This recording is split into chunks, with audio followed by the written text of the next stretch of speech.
the esteemed matriarch, Yan Jin, has transmigrated into a hapless flower vase actress whose endeavors yield naught but misfortune. Upon her arrival, she was met with a barrage of online vitriol, yet Yan Jin remained unfazed. When her grandparents chastised her for a chaotic personal life, Yan Jin was preoccupied with divination. As netizens derided her lackluster acting skills, Yan Jin continued her fortune-telling. Even when everyone deemed her eccentric and advised her to keep her distance, Yan Jin persisted in her divination practice. Then one day, the internet users made a startling discovery. The hottest rising star, the national film emperor, the wealthiest person in the country, and the enigmatic sect, along with the century-old medicinal association, all came to her humble abode, offering riches in exchange for her fortune-telling services. Even the esteemed CEO of YR, Gong Fu, whom everyone in the entertainment industry aspired to associate with, bowed before her in submission. He grasped her ankle, leaned down to kiss her, his crimson eyes brimming with fervent, frenzied affection, and implored, "Jian Jian, could you divine the most auspicious day for our marriage?" Chapter 1. The System Torn Asunder. Have you heard?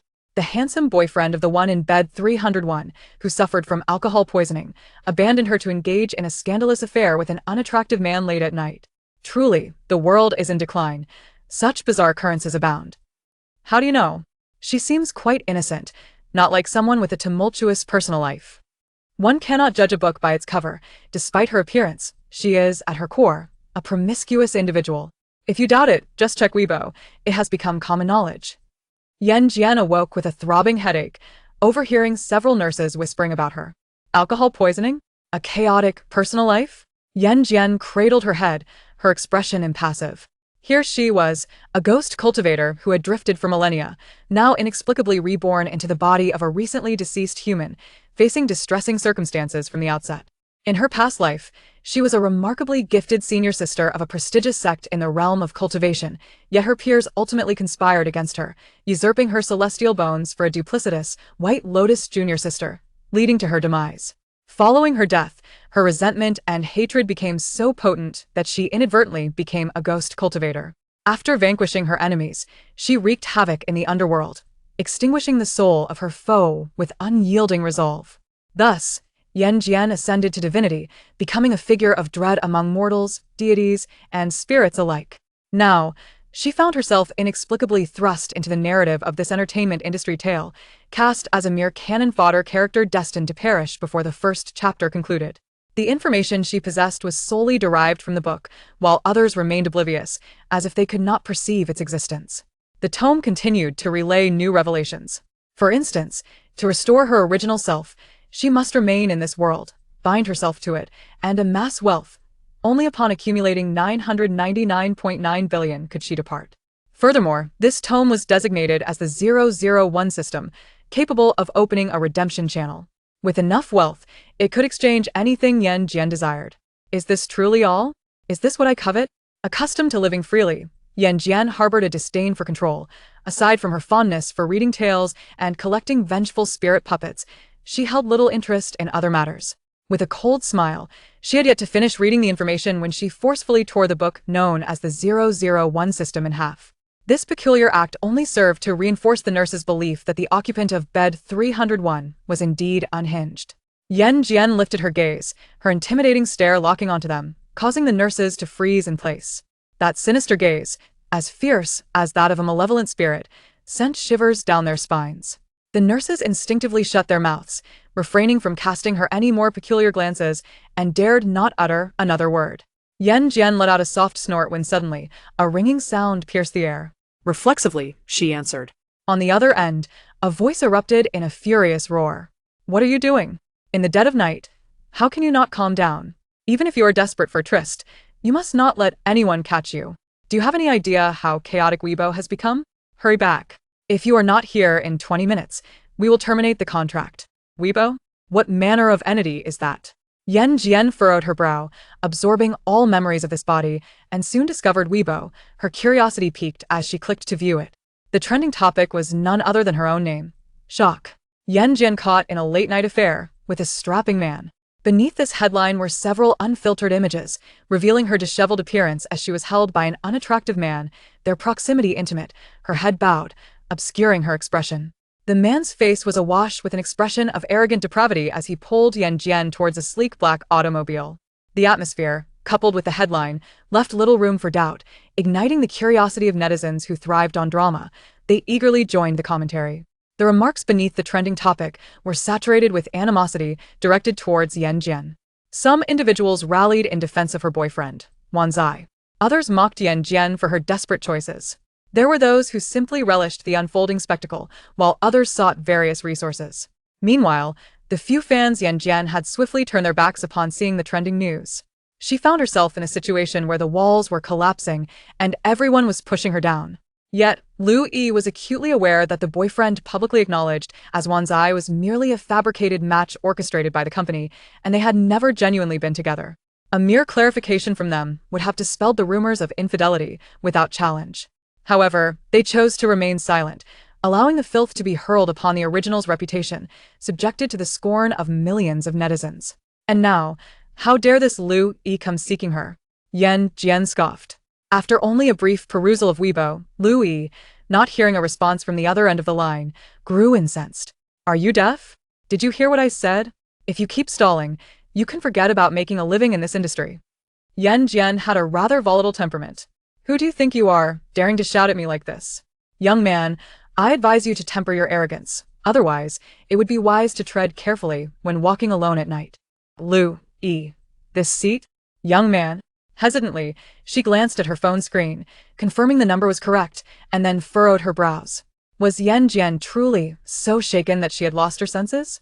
Did she dare to issue threats now? Chapter 2. The deal. Lu Yi was infuriated. Yan Jin, I hereby formally notify you that we are ceasing our cooperation. A compensation of 100 million must be prepared within a week.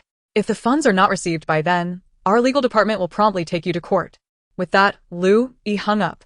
This woman was truly bothersome.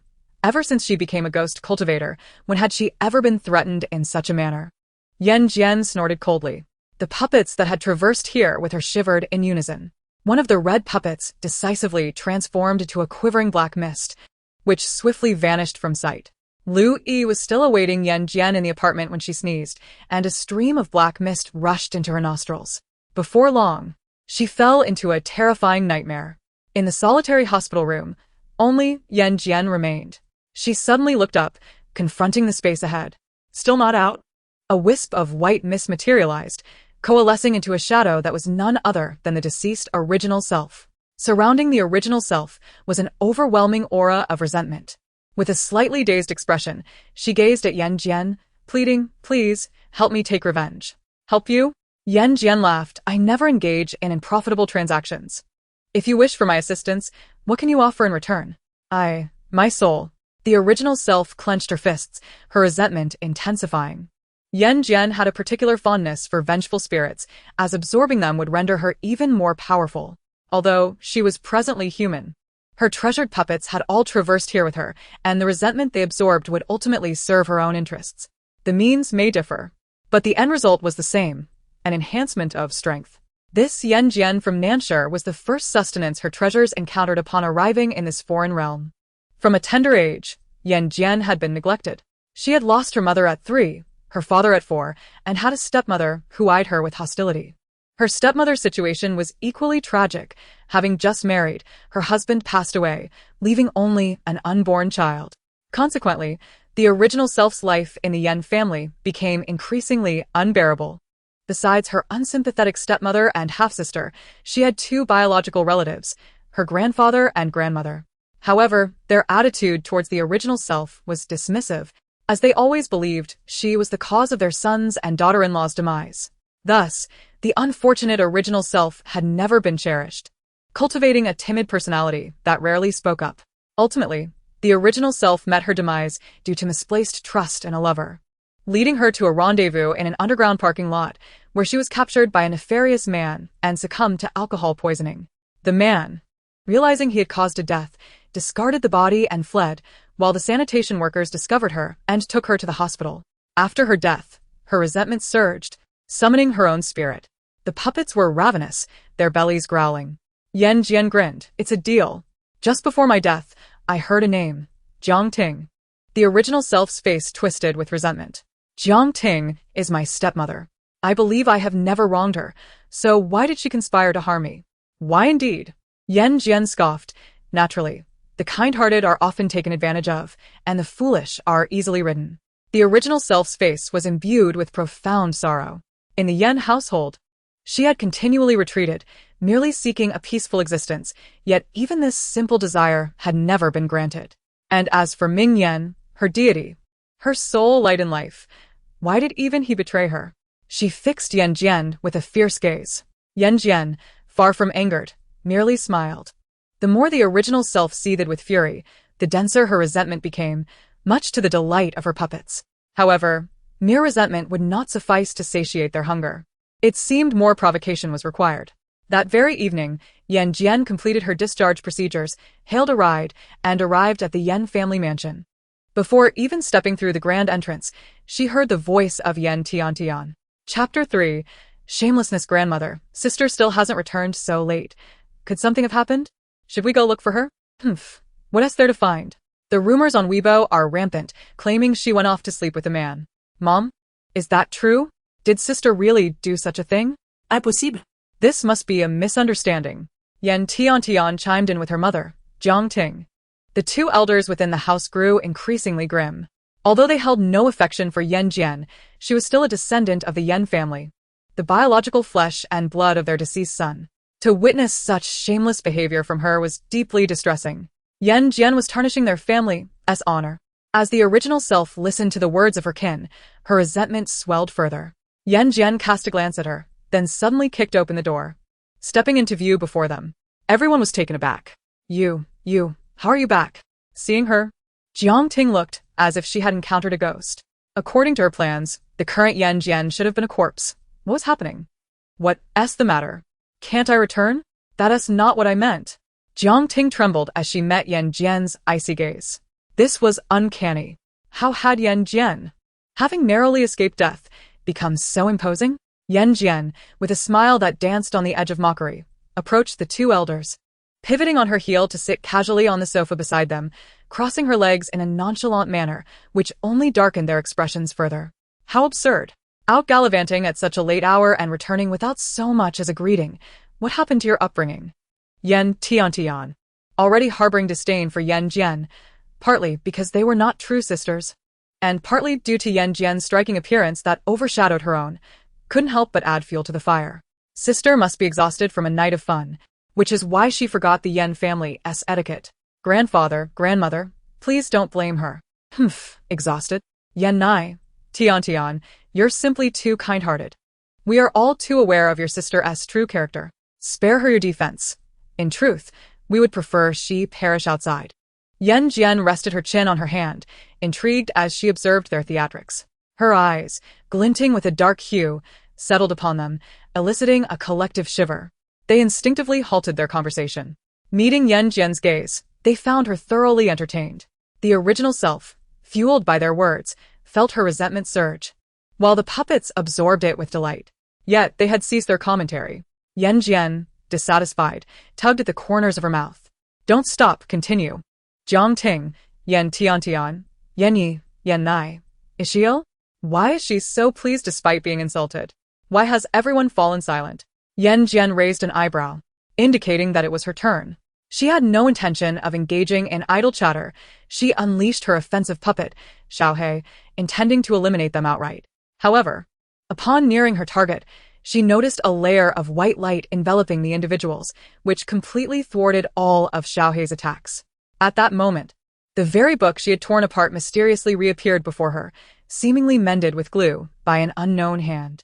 This time, it revealed different information. Chapter 4.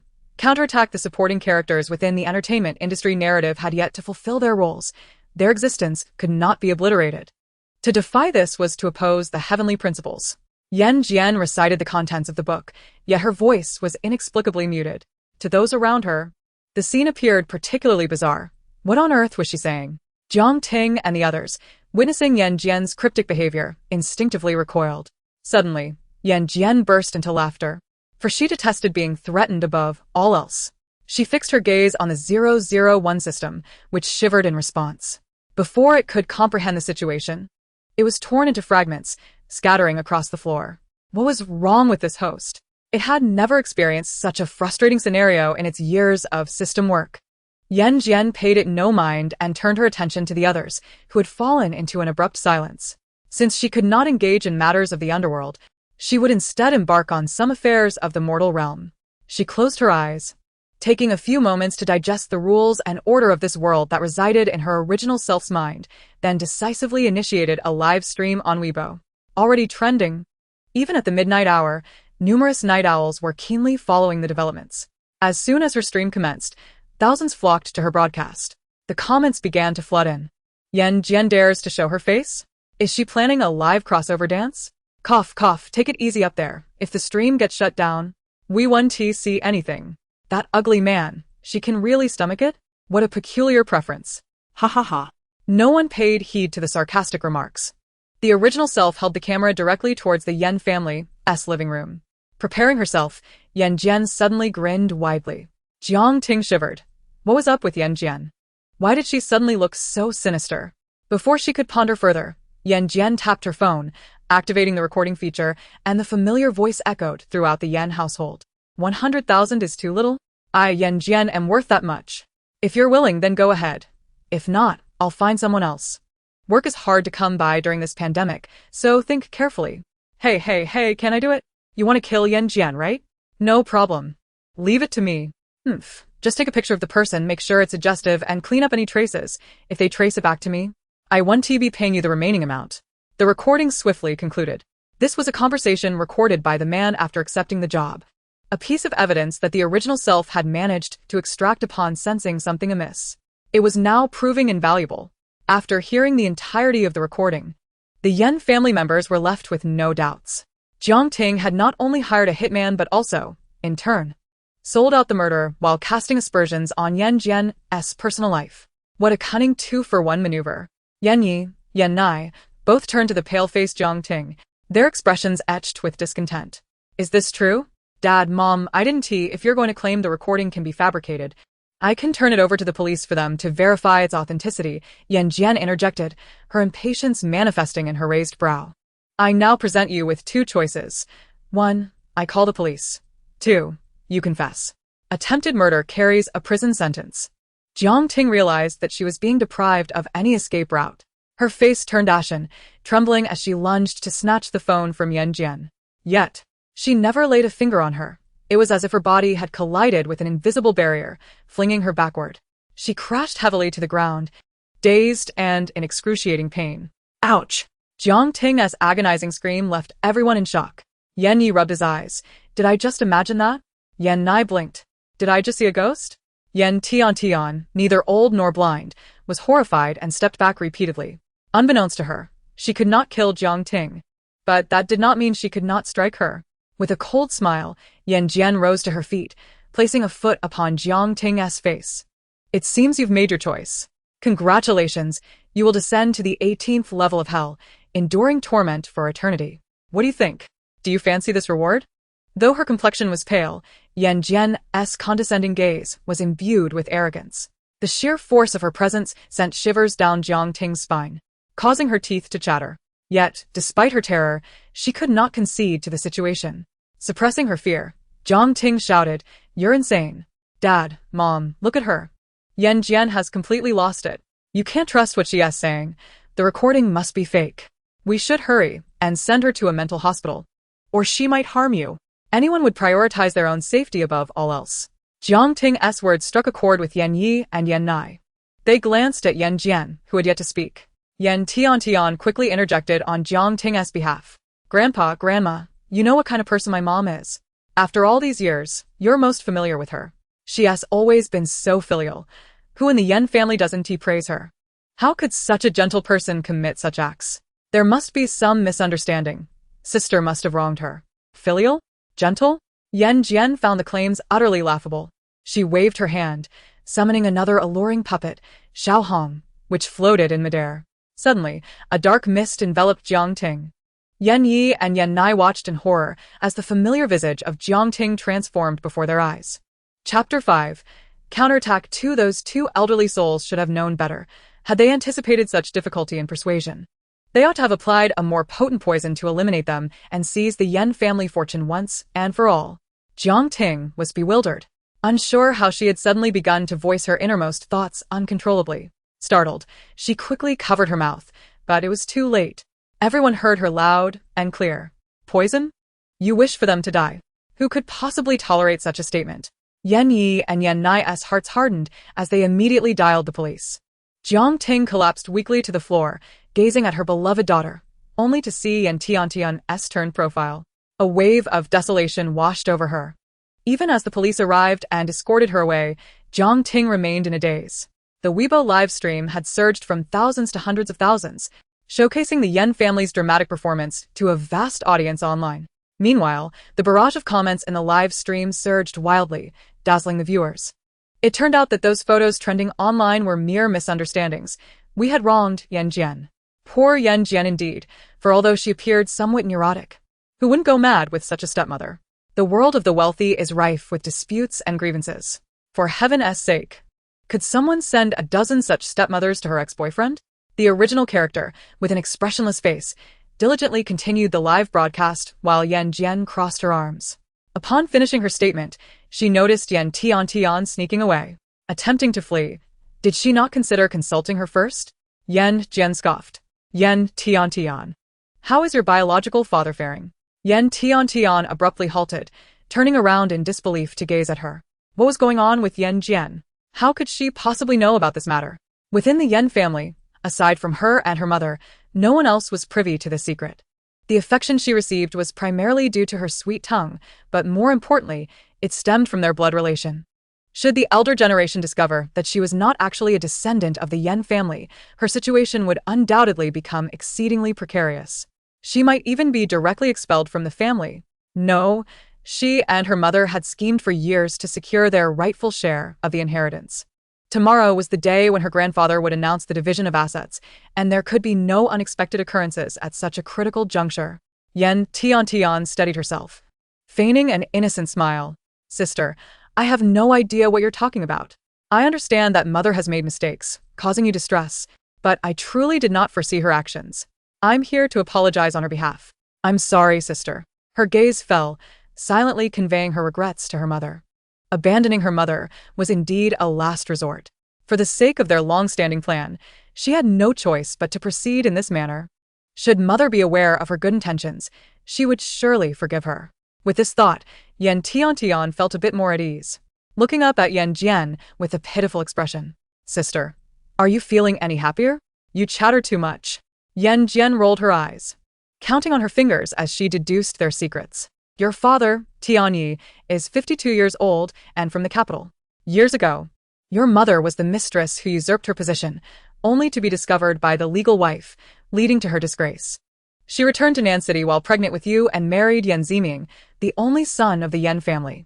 On the day of their wedding banquet, Yan Ziming went missing, and your mother announced her pregnancy. Foolish members of the Yan family never suspected that you might be a bastard, and instead, they lavished you with affection. PSK, truly blind, if they didn't descend into the depths of hell to sharpen their discernment, they would surely carry on into their next lives as good people elsewhere. After speaking, Yan Jin cast a disdainful glance at the elder couple, whose faces darkened. Initially, they were furious upon hearing the truth, but as they listened further, they felt a sense of unease. What did she mean by foolish members of the Yan family? Wasn't Yan Jin a part of the Yan family? How could she dare to insult them so brazenly? Moreover, what was with her incessant mention of Yan Ziming? That was her father. Though deceased, he was undeniably her father, her biological father. The elder couple shot Yan Jin a disapproving look, yet they refrained from speaking out. What mattered most now was to verify Yan Tiantian's identity. Yan Jin had better not be spouting nonsense. If she dared to fabricate, they would not hesitate to expel her from the Yan family. Upon hearing Yan Jin recount her mother's personal history verbatim, Yan Tiantian was already in a state of panic. When she saw the elder couple calling for the family doctor, she trembled in fear. No, there must not be a DNA test. Rolling her eyes back, she feigned fainting, just as Yan Jin's cold voice pierced through. Chapter 6. A successful turnaround feigning unconsciousness. How splendid! It would allow the doctor to administer a few more needles. Was she truly so ruthless? Yan Tiantian was most afraid of pain. She opened her eyes, feeling awkward and tense, only to meet the gazes of others. Grandfather, grandmother dear, we know you're frightened. It's all right. Once the examination is done, the truth will be revealed, and if we silence others, tomorrow when your grandfather announces the division of assets, no one will speak out of turn. As she spoke, she shot a sidelong glance at Yan Jin, treating her own granddaughter like an outsider. This scene struck the original character with a sense of desolation. She had never intended to vie with Yan Tian for wealth, nor had she ever harbored such extravagant hopes. All she desired was a modicum of care, yet it had eluded her. Even upon returning home, battered and bruised, all she received were accusations and inquiries. Why was she unworthy of love? The original character's eyes filled with darkness, the previously vague shadows now becoming starkly evident amid her overwhelming resentment. The lights in the Yan family's living room began to flicker ominously. A chilling aura enveloped the space, causing everyone to tremble uncontrollably. What was happening? Was there a ghost? Yan Yi, Yan Nai, and Yan Tian unconsciously huddled together, clutching their arms in fear as they glanced around at the flickering lights. Yan Tian's gaze lingered on Yan Jin. Why did she appear utterly unfazed? In fact, she seemed to be relishing the unfolding drama. Yan Jin did not intervene in the original character's outburst. She too wished to see just how bold this once timid woman could become after death. Would she dare to eliminate them? If so, the original character might evolve into a formidable spirit. If not, well, she observed the original character's hand hovering in midair, seemingly lacking any intention to proceed further. A flicker of disappointment crossed her eyes. Waste is always waste. Very well, you may retreat now. The original character wiped her tears, casting a glance at Yan Jin before her shadow dissipated into the ether. The living room lights returned to normal. The others stood in stunned silence. Who had Yan Jin been conversing with just now? Could it be that there truly was a ghost present? Their expressions shifted dramatically, paralyzed with fear. Yan Tian, held by the hand, could neither pull away forcefully nor resist effectively, ultimately yielding to the family doctor who had arrived just in time, collecting hair, blood, and other samples. No matter how much she resisted, she could not thwart the elder couple's determination to confirm her identity. Thankfully, she had a backup plan. A hint of a sinister smile played at the corner of Yan Tian's mouth, unnoticed by Yan Jin. Yan Jin dismissed it, in the face of absolute strength. All schemes and tricks were but insignificant trifles. The DNA report would take time to process. Under Yan Jin's instruction, the original character ended the live stream. Meanwhile, chaos erupted on Weibo, with the Yan family's live broadcast continuing until dawn. The trending topics have swiftly transformed into Yan Jin's grievances finally avenged. Yan Jin's stepmother arrested. Yan Tian is the false heiress. The Yan family encounters a haunting. A string of news items, all revolving around Yan Jin. The entertainment company she is affiliated with, Tian Entertainment, is overjoyed to see her not only shedding the label of a tumultuous personal life, but also successfully attracting a significant wave of traffic. Liu Yi, Entrusting this matter to Yan Jin was taken aback by President Yu's decision. This was an A-list variety show, and President Yu had initially intended to hand it over to another rising star, Jin Shu.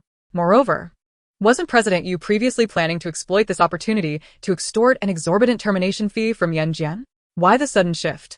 Make sure she performs well, President Yu instructed. Do not mess this up. A flicker of hesitation crossed Liu Yi's face. Just last night, she had vehemently declared her intention to sever ties with Yan Jin, and now, in the span of a single night, the winds had changed. Even President Yu was on her side now.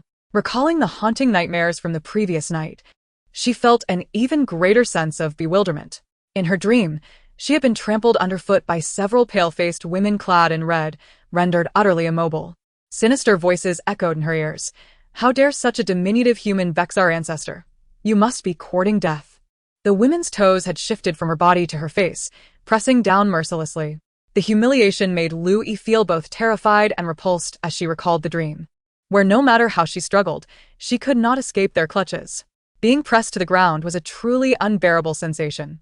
Opening the replay of a live broadcast on Weibo, Liu Yi witnessed Yan Jin's cryptic musings and the peculiar scene of Jiang Ting being repelled by an odd entity, which reminded her of her own experiences. She couldn't help but murmur to herself, could last night's dream truly be related to Yan Jin? No, it mustn't be real. How could such a tiny figure as Yan Jin possess such capabilities? Chapter 7. recruitment, but what if it were true? Would she then be at risk of losing her life? What mattered more, her reputation or her very existence? Fearing that a phone call would go unanswered, Lu Yi drove directly to the Yan family's grand estate. Upon entering, she spotted a dapperly dressed man seated across from Yan Jin. The man wore gold-rimmed glasses, and his chiseled features momentarily stunned Lu Yi. He was none other than Nilo. Nilo, the illustrious agent from YR Entertainment, whose roster boasted a plethora of major stars. His presence here suggested he was interested in the notoriously underperforming, ill-favored, and unpopular Yan Jin. It seemed improbable. This was Lu Yi's immediate reaction. She cautiously greeted him, not daring to sit, opting instead to stand beside Yan Jin and listen to their conversation. Yan Jin was scrutinizing Nilo, who was equally observant. Earlier that morning, before leaving home, he had received a call from his president, Gong Fu, instructing him to meet with Yan Jin. Although recruiting from Tian Entertainment was relatively effortless, it necessitated consideration of whether the person was worth the effort. When he first heard of this, he was taken aback for a long moment, only to recall the inconspicuous Yan Jin. Initially, he assumed she had entangled herself with President Gong, but now, sitting here, he sensed things were not as they appeared. The inherent pride radiating from Yan Jin hardly resembled that of a woman likely to succumb to unspoken rules. How had she captured the president's attention? Nilo was intrigued but refrained from probing further. In this line of work, prying too much is ill-advised. What I just mentioned, Miss Yan, please consider it. I have other matters to attend to and will not disturb you two any longer, Nilo stated, rising with a smile before departing the Yan residence. Lu Yi hesitated for a moment before softly inquiring, what did he come to discuss with you? Yan Jin, suddenly interrupted, displayed impatience. Who are you? Lu Yi felt a surge of anger, but recalling the nightmare from the previous night, she swallowed her indignation. She closed her eyes, apologizing, I was too impulsive last night. I should not have unilaterally decided to terminate our collaboration. To demonstrate my sincerity, President Yu asked me to invite you to participate in an A-list variety show. Here is the script for your review. Yan Jin regarded the script thoughtfully. Now, as a human, each time she was compelled to act as a puppet, it drained her essence, and if this continued, her lifespan would soon be exhausted. To alter her fate, she could only distribute her wealth to avert disaster. In her previous life, she had been a poverty-stricken cultivator, unable to amass wealth, and now, reborn, she found herself retracing those same steps. Participating in the variety show was undoubtedly the quickest way to earn money, but she still remembered Lu Yi's attitude from the previous night. I refuse. Leave at once. Yan Jin retorted, tossing the script back. Lu Yi clumsily caught it, her gaze fixed on Yan Jin's exquisite profile, torn between anger and urgency. Do not assume that having found a new agency means you can rest easy. YR may be a large company, but it has many actors and stars. What conditions do you possess that would compel them to allocate resources to you? After a brief pause, she softened her tone. Given your current situation, seizing this momentum to participate in the variety show and convert that popularity into genuine appeal is your best option. Yan Jin scoffed, you make a valid point, but why should I heed your advice? And who gave you the audacity to speak to me in such a manner? Is last night's lesson not enough? Yan Jin glared menacingly at her. Lu Yi, frightened, retreated repeatedly. Did you truly orchestrate last night's ghostly encounter? Stay back. Do not approach. She fled the Yan residence in a frenzied retreat. Yan Jin, bored, gazed skyward, cowered. Noon arrived and the Yan family, Yan Yi, Yan Nai, and Yan Tian convened. The DNA report had been expedited and was now ready. Yan Tian blinked innocently, her pitiful demeanor eliciting sympathy. Yan Yi and Yan Nai held her hands, their unspoken softness serving to comfort her. In stark contrast to the tension radiating from the others, Yan Jin sat alone on a separate sofa, appearing completely unfazed. Yan Tian, observing Yan Jin's calmness, felt irked and was eager to see how long she could maintain her composure. Dr. Li Kai announced the attending physician. The report indicates that Miss Tian does not possess type A blood, which does not match with Yan Ye's DNA. What? The smile on Yan Tian's face froze instantly as she sprang up, anxiously regarding Li Kai. Are you certain there hasn't been a mistake with the report? They explicitly stated that you would handle the fake report to fool them, and once the assets were secured, I would grant you 5 million. How had things suddenly changed? Where had the error occurred? Chapter 8. Misfortunes never come alone. Li Kai, hearing her words, was thoroughly displeased. Miss Yan, the first hospital in Nan City is indeed the most authoritative hospital in the southern region. Are you implying that our expertise is in question? No. That is not my intention. Rather, I am suggesting that perhaps there has been a misunderstanding among the staff. Yan Tian desperately attempted to catch his eye. Yet Li Kai remained inexplicably oblivious to her. The enchanting puppets are not easily freed from their bindings. In a realm unseen by others, Yan Jin could distinctly observe Xiao Hong perched atop Li Kai's head, gnawing at his hair. Enough! Yan Yi was deeply agitated, leaning on his cane, struggling to rise. But to no avail. Yan Nai hurried to assist him, urging, "My dear, you should return to your room." Return where? That is not her room. That is my cherished granddaughter's room, not this impostor's. The thought of having mistakenly cherished a bastard for 18 years felt like a stone crushing his heart. It is all his fault. If he hadn't pressured his son to marry Jiang Ting, this calamity would not have befallen them. Grandfather. Yan Tian's face paled. She never anticipated that the grandfather who had always doted on her would be so merciless upon learning the truth. Get out. Just leave. Yan Nai was also furious. But this child had been raised by her since infancy. To claim she felt no affection would be a lie. Yet, in this critical moment, she could only acquiesce to his wishes and expel her from the Yan household. "My dear, please step outside to avoid the storm. I will handle things here." Observing Yan Nai's demeanor, Yan Jian couldn't help but shake her head. "This is your true grandmother." The original body was provoked by these words, emotions spiraling out of control. Resentment bubbling forth. Xiao He, Xiao Hong, Xiao Bai, Xiao Hui, these unseen puppets reveled in the chaos. Yan Jian caressed their doll-like forms, a faint smile gracing her lips. As Yan Tian exited the living room, glancing back to see that smile, she mistakenly believed that wretched Yan Jian was gloating over her misfortune, igniting her fury. Yan Jian. Just you wait. Leaving the Yan residence, wandering aimlessly, she was suddenly cornered by a man in an alley. "What do you want?" Yan Tian's face was stricken with fear. The man was none other than the accomplice hired by Jiang Ting to eliminate Yan Jian, brandishing a knife close to her face. "Your mother sold me out, posting my photo online, causing me to hide everywhere. Is it unreasonable for me to demand compensation from her daughter? 300,000 in a week. Otherwise, your pretty little face will be in peril." "No, please, I will get it for you." Yan Tian was on the verge of tears. Misfortune struck at an inopportune moment.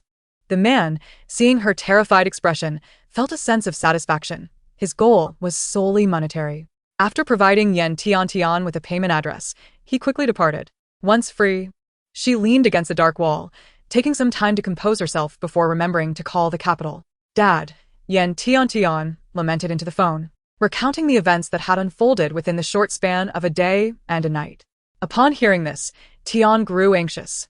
He had been counting on the Yan family's wealth to navigate their financial crisis, but he had not anticipated such ineptitude from the mother and daughter. Gasping, he patted his chest to calm himself, and then an idea struck him. "I will send you 300,000 in a few days. For now, go to a hotel to lay low. I will book a room for you and send you the details along with living expenses." "All right, Dad. I'm grateful for your help." Yan Tian was relieved to hear this. In her haste to leave, she had been unable to bring many clothes or belongings with her. Though she had appeared prosperous while living in the Yan household, her savings were meager. This was partly due to her extravagant habits and partly because she and her mother had to send money to the capital for her father to manage their business. Thus, she found herself in a financially precarious situation. After receiving the information and living expenses, she swiftly arrived at a 5-star hotel. Upon emerging from her bath, she was horrified to find 2 portly men waiting by her bedside. "What are you doing here? What do you think? We're here to have some fun with you." The 2 men seized her and dragged her towards the bed. Yan Tian struggled and screamed, but her efforts were futile. Instead of salvation, she was met with blow after blow. Only when a dull ache spread through her body did she realize she had been betrayed by the very father she had trusted. Yan Jin, it is all her fault. If it were not for her, she would not have found herself in such a dire predicament. Tears streamed down Yan Tian's face as she swore to herself that one day she would bring ruin to the entire Yan family, making Yan Jin taste the despair she had endured today. Chapter 9. The benefactor. While one is comfortably seated at home, misfortune may strike from above. Yan Jin was preparing to step out when she passed through a park and, out of the corner of her eye, unexpectedly spotted an elderly man ensnared by vengeful spirits. Counting them, she realized there were over a dozen. It is rare for someone to attract so many malevolent spirits. Beside the old man stood two imposing figures clad in black suits, exuding an air of intimidation. Such attire suggested they were not to be trifled with. A smile crept onto Yan Jin's lips. Here was an opportunity for a lucrative venture presenting itself. She approached and halted before the trio, her striking black and white almond-shaped eyes fixed intently on the old man. "Sir, I see a dark omen looming over you. You may be in grave danger. If you wish to avert calamity, heed my counsel." Li Biao is the old man's personal bodyguard, stepping forward to block Yan Jin's path, his expression one of irritation. "Who is the charlatan? Leave at once." The old man shook his head. "Young man, she is just a little girl. Speaking too harshly will only ensure you remain single. Young lady, here is 500 yuan. Take it and focus on your studies, and refrain from making a spectacle of yourself." The old man's character was commendable. Yet Yan Jin declined the money, for her sights were set on far greater fortunes. "Take my advice. When you leave, walk to the left. Otherwise, you may encounter great misfortune." With that, Yan Jin departed, leaving the old man and his bodyguards in bewilderment. Li Biao, having worked as a bodyguard for many years, had never before been so openly challenged regarding his abilities. He looked at the old man and assured him, "Sir, you need not concern yourself with the words of a madwoman. With us by your side, you will undoubtedly arrive home safely." In truth, the old man had not taken it to heart. He was still pondering the words of Daoist Li, who claimed that remaining there would lead him to encounter a benefactor from the Shin family. However, after so long, he had seen neither the benefactor nor any favorable outcome, only an abundance of mosquitoes. "Let us return," the old man decided, weary of feeding the insects. The three made their way out of the park. As he gazed at the construction site of a high-rise building ahead, inexplicably, the old man found himself recalling the girl's words, causing him to halt in his tracks. In the next instant, a massive truck suddenly appeared, crashing with a resounding bang into the construction building before him. Flames erupted from the vehicle, accompanied by a pungent odor and piercing screams that assaulted the senses. "Quick, call the fire department. Call an ambulance." Bystanders rushed forward to assist. Only the three individuals, frozen in place, understood that they had narrowly escaped death by a mere second. Elder Shin's forehead was drenched in cold sweat, his hands trembling. "Chase after that girl. Retrieve her at once. She is our family's benefactor. Treat her with utmost respect. Do not offend her." "Yes." Li Biao and Liu, who immediately dispersed to search, but after a prolonged search, they found no trace of the girl. How could she vanish so quickly? Were they hallucinating? Both men were drenched in cold sweat as they returned empty-handed. Elder Shin pounded his thigh in frustration. Despite his ire, it was futile. He coldly commanded, "Investigate. No matter what means you employ, you must find her." He had a son, whose health had been poor since childhood. He had explored countless hospitals and remedies, yet none had healed him, and many claimed he would not survive past 20. However, Elder Shin refused to succumb to despair, having fathered a son late in life. And being his only child, he was determined to find a cure.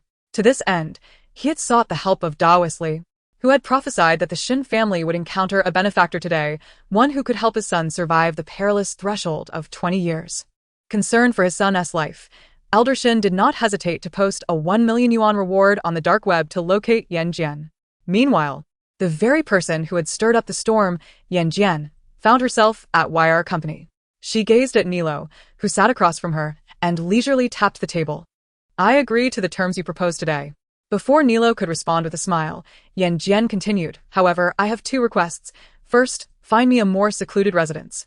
Second, I want to collaborate with Ming Yan on the new variety show." Ming Yan? He was currently the most popular rising star in the company. And this woman certainly had lofty aspirations. Nilo adjusted his gold-rimmed glasses, smiling impeccably. "Very well, I can accommodate both requests. Please wait here while I prepare the contract." As he stood, a thought struck him. "I'll handle the matters with daily entertainment. You need not concern yourself with them." "All right." Yan Jin was quite pleased with his promptness. Upon hearing the name Ming Yan, the original host's emotions became unstable. "I want to know the truth. I want to understand why he did this. What's the rush? I'm already here, aren't I?" If it weren't for her desire to quickly tame the original host for her own use, she would not have transferred to YR for the variety show. The original host lowered her head, lost in memories, murmuring, "I have liked him since childhood. He was so gentle in school, though he never explicitly stated it. I could feel that he liked me. Why else would he smile at me, walk me home, and comfort me when I was at my lowest? He wants to become a star, so I will follow him. I watched as he took step after step forward, even using all of my savings for him. But why did he do this? Why? Tell me, is there a misunderstanding here? Savings? Yan Jin's expression turned peculiar. Was this truly the reason you maxed out your credit cards? After waiting for a long time without receiving any comfort, the original host exclaimed, "Is this the crux of the matter?" Yan Jin recalled the notification she received that morning about her credit card debt needing to be settled within 3 days. And her head throbbed. This good-for-nothing had neither money nor friends, nor any remarkable skills. Even his outstanding looks paled in comparison to her past glories. Yan Jin truly felt she had suffered a significant loss. She shot a fierce glare at the original host, who felt too distressed to complain. The 001 system could no longer hold its tongue. If you are in such dire need of money, why didn't you wait for those fools to come to you? The system commented, can the value of something offered freely be compared to that of something obtained through great effort? Truly despicable, it thought. Reflecting on its current zero performance, the 001 system couldn't help but speak again. Are you absolutely certain you do not want to bind with me? I am adorably soft and resilient, with considerable capabilities. You would be missing a golden opportunity. Yan Jin retorted, who would covet such an opportunity? Goodness. Was it truly destined to become the lowest performer in the system rankings this month? The 001 system had always been at the top. If it truly faced a debacle this time, it could already envision how the other systems would mock it at the end of the month. No. It could not sit idly by. It declared, even if we do not bind, feel free to utilize the treasures I possess without charge. If you find them useful, then consider whether to exchange them for permanent use. The 001 system nearly suggested that it would be given away for free. Yet, despite this, Yan Jin did not spare it a glance, playing with her hair, appearing entirely immune to its persuasive efforts, leaving the 001 system exasperated. Was this demoness sent by the heavens to torment it? As Nilo entered the conference room, he noticed Yan Jin's peculiar expression. He paused, glancing back. Shall we return later? Gong Fu stood behind him, his deep-set eyes fixed on him without wavering. Proceed in. 2 men of comparable height entered the already cramped reception room, making it feel even smaller. Yan Jin recognized Nilo. The man behind him, however, was someone she had never seen before in her memory. He stood tall and imposing, emanating an aura of pressure. Yan Jin was instantly captivated, not by his striking features or his alluring dark eyes, but by the sweet fragrance that wafted from him. It was the scent emanating from a top-grade, vengeful spirit. Without conscious thought, Yan Jin stepped in front of him, and in the presence of Nilo, she impulsively pushed Gong Fu against the door, leaning in to sniff him. Her expression resembled that of a mischievous owner delighting in their pet. Nilo was momentarily stunned before feeling a surge of alarm. This was a man who wielded immense power within the industry. She dared to pin President Gong against the door. This woman possessed extraordinary audacity. Puzzled, Yan Jin calculated yet again but could not discern any details about this man's past. There were no signs of vengeful spirits surrounding him, and his body temperature felt pleasantly warm. The height difference between them was considerable. She had to rise onto her tiptoes to touch his face, her almond-shaped eyes narrowing in contemplation as she gazed into his deep-set eyes. Gong Fu's gaze shifted from her eyes to her right earlobe, where a peculiar pattern was imprinted. If one did not scrutinize closely, they might mistake it for an earring. This pattern seemed strikingly familiar. Gong Fu's thoughts were interrupted by the small hand still resting on his face. And he furrowed his brow. Have you finished touching? His deep, resonant voice drifted through the air. Yan Jin withdrew her hand, stepping back with a fluid grace. Her actions seamless and effortless. Like a seasoned veteran who has experienced countless scenarios, the 001 system could not help but exclaim, "Goodness." Upon seeing her make a bold move against the formidable antagonist right from the start, admiration for Yan Jin surged within the system. Nilo was utterly astonished. Was it possible that President Gong did not lose his temper? Known for his disdain towards women, he typically cast out any unruly woman who dared approach him. Could it be true that there was something more between the two? Nilo glanced incredulously between them before returning to the matter at hand. The contract is here. Take a look. If there are no issues, please sign. This is the script for the variety show, and time is of the essence.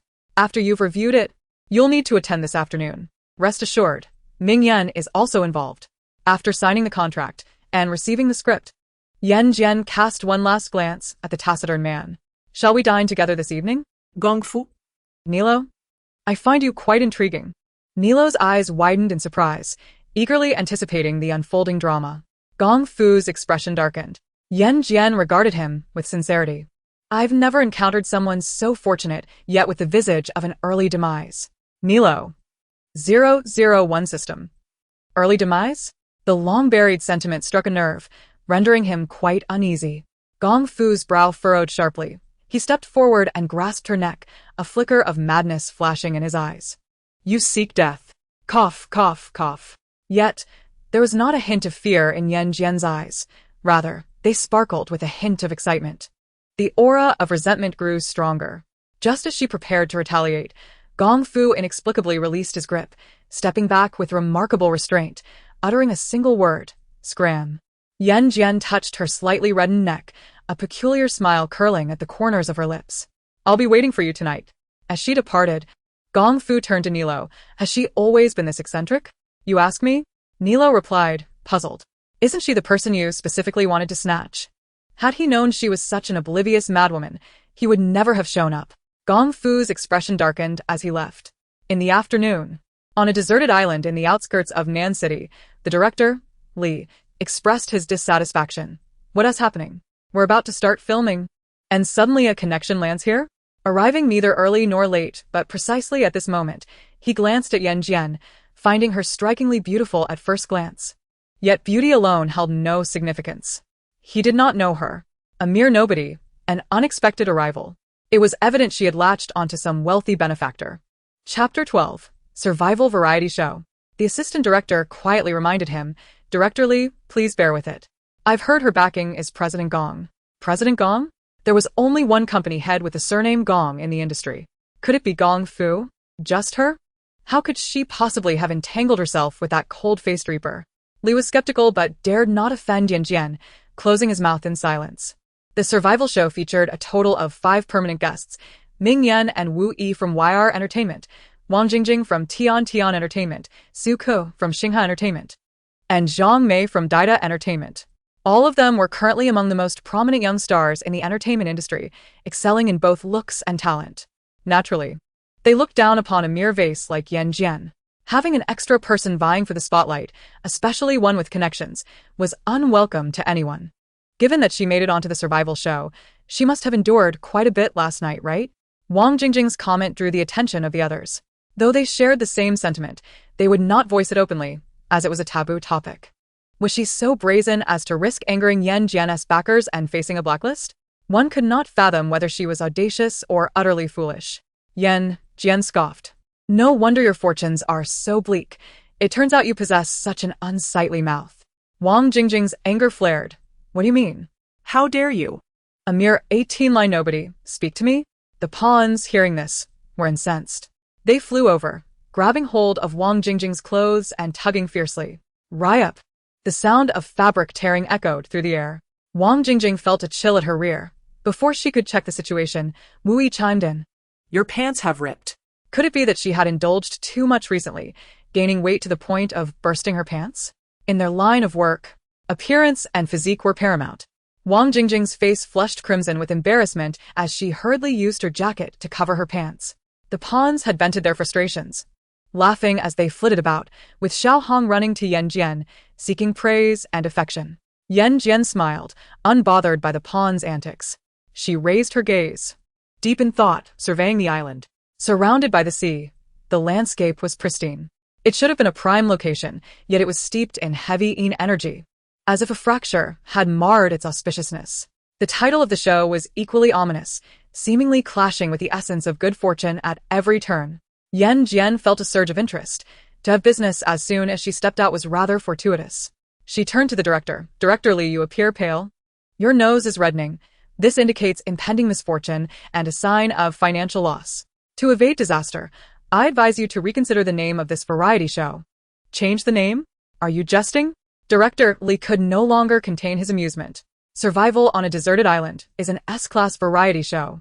The continuous live broadcast, coupled with a luxurious lineup, has already made waves even before filming commenced. Furthermore, the name had cost a fortune, specifically commissioned from the renowned feng shui master Lu Fumin. Why was this newcomer disregarding the script and seeking to assert her presence here?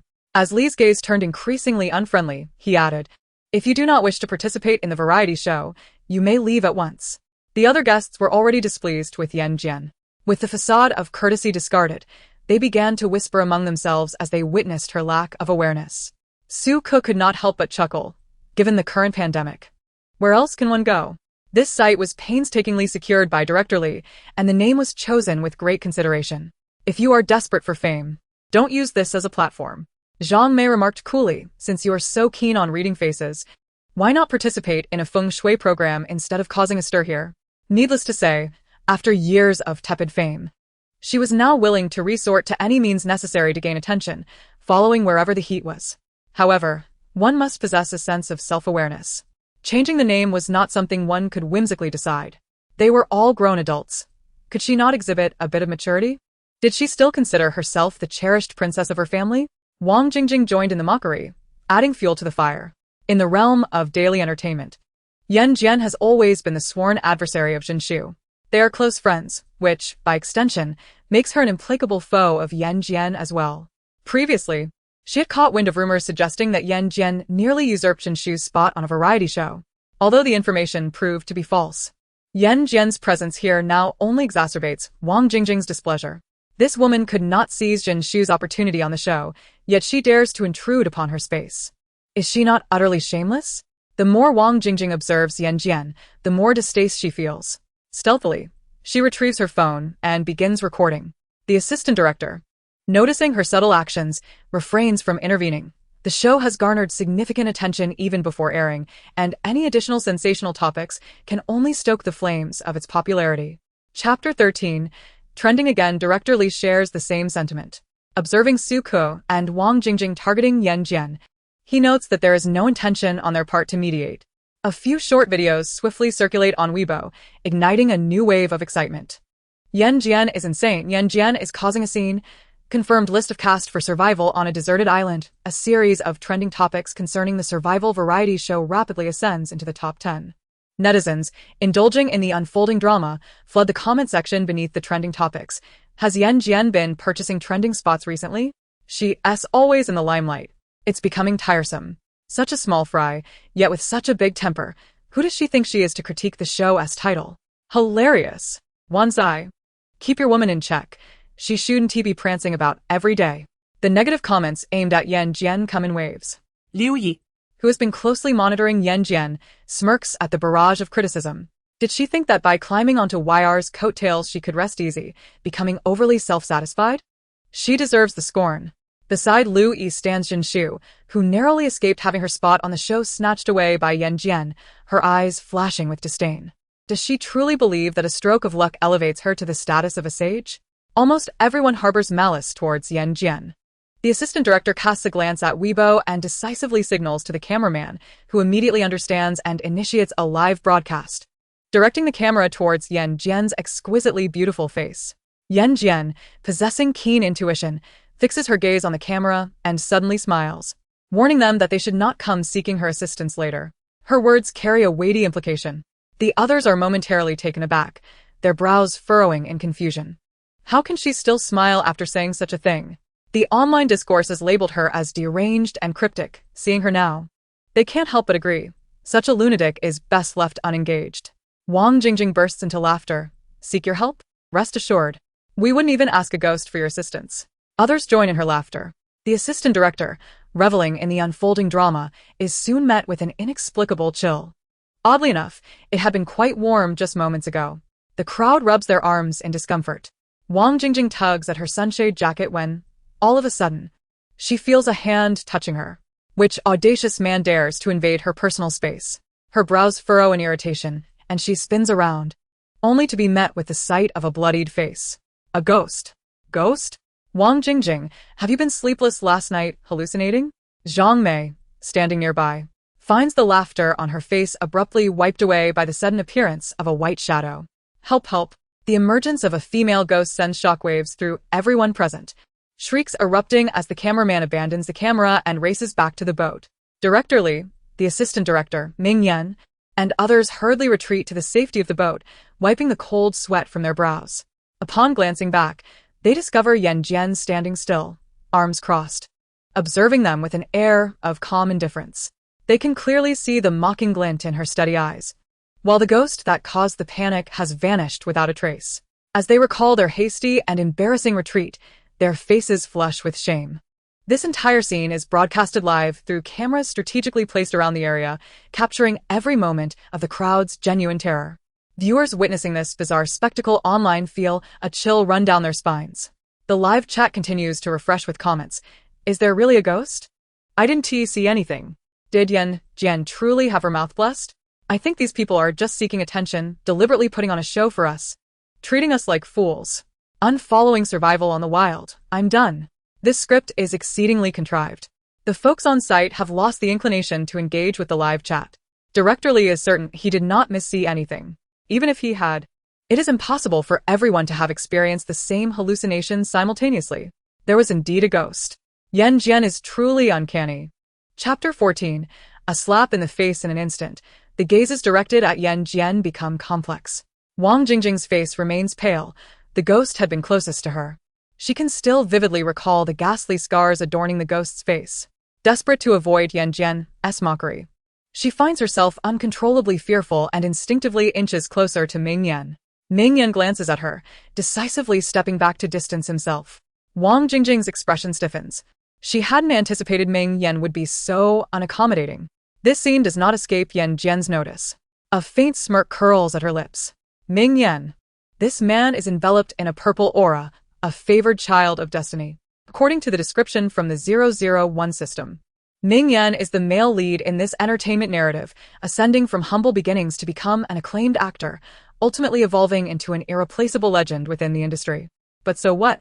Having vowed to avenge the original's grievances, she will not shy away from tearing apart anyone, no matter how esteemed they may be. Yan Jin's gaze is imbued with unwavering resolve. The original self had remained silent, unable to approach Ming Yan. Whenever she drew near, she was met with an excruciating burning sensation. Yet the desire to uncover the truth compels her to inch closer still. Director Lee, what should we do now? The assistant director, wiping his cold sweat, inquires. Director Lee remains silent, torn in his thoughts. He recognizes that given the current eerie circumstances, abandoning the broadcast and leaving the island would be the wisest choice. However, the soaring popularity of the show makes the notion of giving up unthinkable. Continuing the shoot would imply bowing to the very woman he had just looked down upon. On one side lies a show he has invested considerable effort into. On the other, mere pride. Had Director Lee foreseen the precarious situation he would find himself in now, he certainly would have chosen a different approach towards Yan Jin earlier. Damn it, if humiliation is inevitable, so be it. It is simply unacceptable to allow investors to incur losses and tarnish one's reputation. Director Lee, without a moment's hesitation, chose to abandon his pride and approached Yan Jin. Sister Jian, you mentioned a name change earlier. Do you have any good suggestions? He wore a smile that resembled a twisted pretzel, leaving others in a state of shock. Was this truly the same Director Lee who had just moments ago been so fierce? And now he was calling her Sister Jian? Even the sky in June couldn't match his ability to change expressions so swiftly. Indeed, a clear voice chimed in. Director Lee's eyes lit up. But before he could fully rejoice, he noticed Yan Jin raising an eyebrow, an impish grin adorning her face. 1 million for a name. What? 1 million. The smile on Director Lee's face faltered. Had she lost her mind? How much was Yan Jin paid for a single episode of a variety show? A mere 10,000. And that was only because he had raised the price out of respect for Nilo. Did Yan Jin truly have no grasp of her own worth? Others were equally astonished by her audacious demand. This scene, captured by netizens, invited a round of mockery. Goodness, she might command astronomical fees for appearances, but here she was, asking for a fortune just for a name? Oh, the omniscient netizens.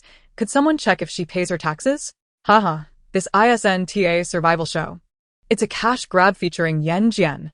Only a fool would consider themselves a money-giving deity. At the top floor of YR Entertainment, Gong Fu stared at the live broadcast, his lips twitching as he heard Yan Jin's exorbitant demand. Nilo cast a sympathetic glance his way. President Gong, have you not been feeding her well? Observing his president's darkening expression, Nilo cautiously suggested, shall I inform Director Lee to agree to Yan Jin's terms? There's no need for interference. Gong Fu's gaze fixated on Yan Jin's delicate earlobes, a glint of madness flickering in his deep-set eyes. A recollection surfaced. He had seen that peculiar and vibrant pattern on another woman long ago. Chapter 15. Extreme Survival. The mysterious woman had been the benefactor he had searched for tirelessly over the years. Gong Fu had been reborn. Years prior, he had been betrayed and imprisoned, ultimately beaten to death.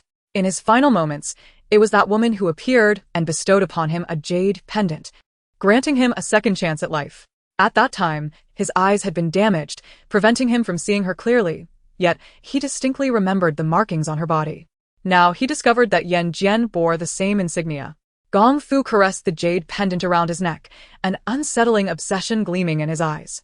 Meanwhile, on the deserted island, Yan Jin seemed to sense something as she glanced at the camera, a faint smile gracing her lips. Gong Fu leaned closer. Tracing the curve of her smile, sliding his finger across the computer screen. Could it be you? His whisper faded amidst the sounds of the live broadcast. The money-giving deity. Director Li gritted his teeth and nodded. I'll buy it. Yan Jin raised an eyebrow, surprised by his willingness. Had she known, she would have raised her price even further. Director Li, overwhelmed by her look of incredulity, felt as if he might weep. Sister Jian, my heart isn't strong. Please refrain from making any more frightening demands. Just tell me what name to change it to, and I will do so immediately. His pathetic demeanor elicited headshakes from netizens. Haha, I've never seen someone so eager to part with their money. To be fair, although this scripted variety show is fake, it appears quite entertaining and unlike any ordinary program. I'm suddenly a bit curious about what comes next. Envy and jealousy abound. Earning $1 million just for a name? That's worth its weight in gold. Sister Jean, please take me under your wing. Come on. Director Li is at least a renowned filmmaker. Must he be so subservient? One might think Yan Jin was the director here. But let us be real, if Yan Jin could direct, I'd stand on my head and eat excrement for you to see. Yan Jin, please slap him in the face, I want to see that. The barrage of comments took a comical turn. The assistant director, who had been closely monitoring the live stream, grimaced. These people truly are inciting chaos. Must they resort to such crude language? Why not say consume excrement instead? Extreme survival. The moment Yan Jin uttered those words, Director Li's eyes brightened. Excellent. We shall change it to that name. Lu swiftly arranged for the contracts, official accounts, and all related topics to be modified. Yes. The assistant director felt a headache coming on at the thought of such a massive undertaking. Yet, despite his internal grumbling, he proceeded diligently. For Yan Jin was indeed an enigma. What about the payment? Yan Jin hadn't he forgotten. Director Li, not wishing to let the matter slide, responded. I'll call you after the broadcast ends. Were it not for the ongoing live stream, he would have inquired whether she preferred a public or private transaction. Look how considerate he is, how kind. It's just unfortunate that he encountered such a situation. Wang Jingjing and the others, though apprehensive, understood that if they performed well in this variety show, their value could double. Thus, after the appearance of the ghostly woman, not a single contestant suggested withdrawing from the game. Fearing someone might reconsider, Director Li swiftly laid out all the rules. There would be 6 contestants participating in the survival game, and the entire event would be broadcast live. Before the competition commenced, supplies would be distributed in various corners, and they would need to find them themselves. Once supplies were located, they could choose to team up or act alone. Those who could endure a week without calling for help would be declared the ultimate victors. A week? Yan Jin frowned. Wouldn't that mean she would be breaking her promise? Before she could ponder further, Director Li officially announced, Extreme Survival officially begins. Chapter 16. The comedic actress. After the game commenced, the phones of all contestants were confiscated by the production team, aside from the hidden cameras scattered throughout. They had no means of contacting the outside world. The production crew had retreated to the boat, watching the vessel drift away from the shore. Wang Jingjing felt an inexplicable fear. Here, they would have to fend for themselves in every aspect, eating, drinking, and sleeping. With 3 men and 3 women, this combination of attractive individuals was bound to generate considerable buzz. Once the live stream began, viewers eagerly started shipping their favorite couples. Wang Jingjing, experienced and savvy, understood that securing a good partner could significantly elevate her career. Letting out a deep breath, she prepared to approach Ming Yan, only to see him stride directly toward Yan Jin. Wang Jingjing's expression shifted dramatically. Ming Yan was the most popular person present, which meant he would receive the most screen time. Among several women in attendance, he had chosen to approach the least popular one, Yan Jin. She glared fiercely at that detestable Yan Jin, muttering under her breath, Vixen. A vixen? Did she truly think she could treat her like a soft persimmon, easily squished at will? Yan Jin narrowed her eyes and issued a sharp command. Kneel. This scene, captured by onlookers and netizens alike, appeared particularly comical. The comments flooded in, with many suggesting, is Yan Jin here to be the comic relief? Kneeling?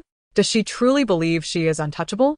Just as the netizens were still typing their comments, they suddenly witnessed Wang Jingjing collapse to her knees before Yan Jin with a thud.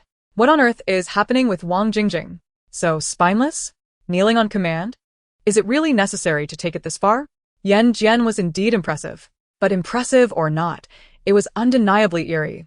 When she suggested changing the show's name, the director complied, and when she commanded Wang Jingjing to kneel, Wang Jingjing complied, without hesitation. This had to be scripted. If not scripted, then surely there was a benefactor involved. Agreed, I concur with the sentiments expressed above. The barrage of comments exploded. The production team, witnessing the live stream freeze, felt a mix of joy and urgency as they contacted technical staff to rectify the situation. Wang Jingjing's agency, upon seeing this spectacle, promptly purchased a trending search term, Yan Jin's bullying of Wang Jingjing. The trending topic escalated, further tarnishing Yan Jin's already poor reputation. Netizens began to rally around the topic, defending Jingjing and denouncing Yan Jin with hashtags like Yan Jin Get Out of Survival Show and Immoral Artists Should Leave the Entertainment Industry. Nilo, who was always monitoring the show, inquired Director Gong, should we consider a public relations response? No need. No need? Nilo was taken aback by his response. If they simply ignored Yan Jin and allowed public opinion to fester, her career could very well be jeopardized. Gong Fu stroked his chin, reclining leisurely in his chair, his inscrutable gaze fixed intently on Yan Jin on the screen. Ever since his rebirth, he had understood that this world was woven from the pages of a book, and his grim fate was dictated by the role of the antagonist. Yan Jin, originally summoned as his aide through a jade pendant, was intended to create sparks with the male lead, replacing the original heroine by Tian Tian and disrupting the established narrative. However, he had not anticipated that this summoned individual might very well become his benefactor. Nevertheless, he did not alter his original plans, for Gong Fu was curious to see how she would respond to such a situation. Chapter 17. A sense of security. Yan Jin smiled faintly. I was just exorcising spirits. Why did you kneel before me? Wang Jingjing's complexion was pale. She herself was bewildered as to why she had suddenly knelt. Was it the ghosts doing? Terrified, she scrambled to her feet, completely forgetting her previous curses directed at Yan Jin, and moved closer to her. Sister Jian, may I team up with you? The calm presence of Yan Jin provided a sense of security that everyone present desired. The earlier male lead, Ming Yan, quickly interjected, I can cook. May I join your team? The others, recalling the prior scene, altered their expressions and hastily promoted themselves. Wu Yi, I can start a fire. Consider me. Su Ko, I can do laundry. Please consider me. Zhang Mei, I can warm the bed. Please think of me. Wang Jingjing never anticipated that Yan Jin would be so sought after. With everyone offering to cook, clean, and even warm beds, she felt at a loss for words. She scratched her head, reluctant to act alone, and finally mustered the courage to say, I can be at your service anytime. I want to argue. Sister Jian, I was wrong before. Please take me along, all right? As this live broadcast unfolded, the netizens who had been hurling insults fell into silence.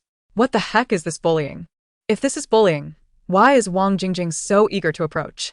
Who started this topic, making me waste 50 comments on mindless curses? What's going on?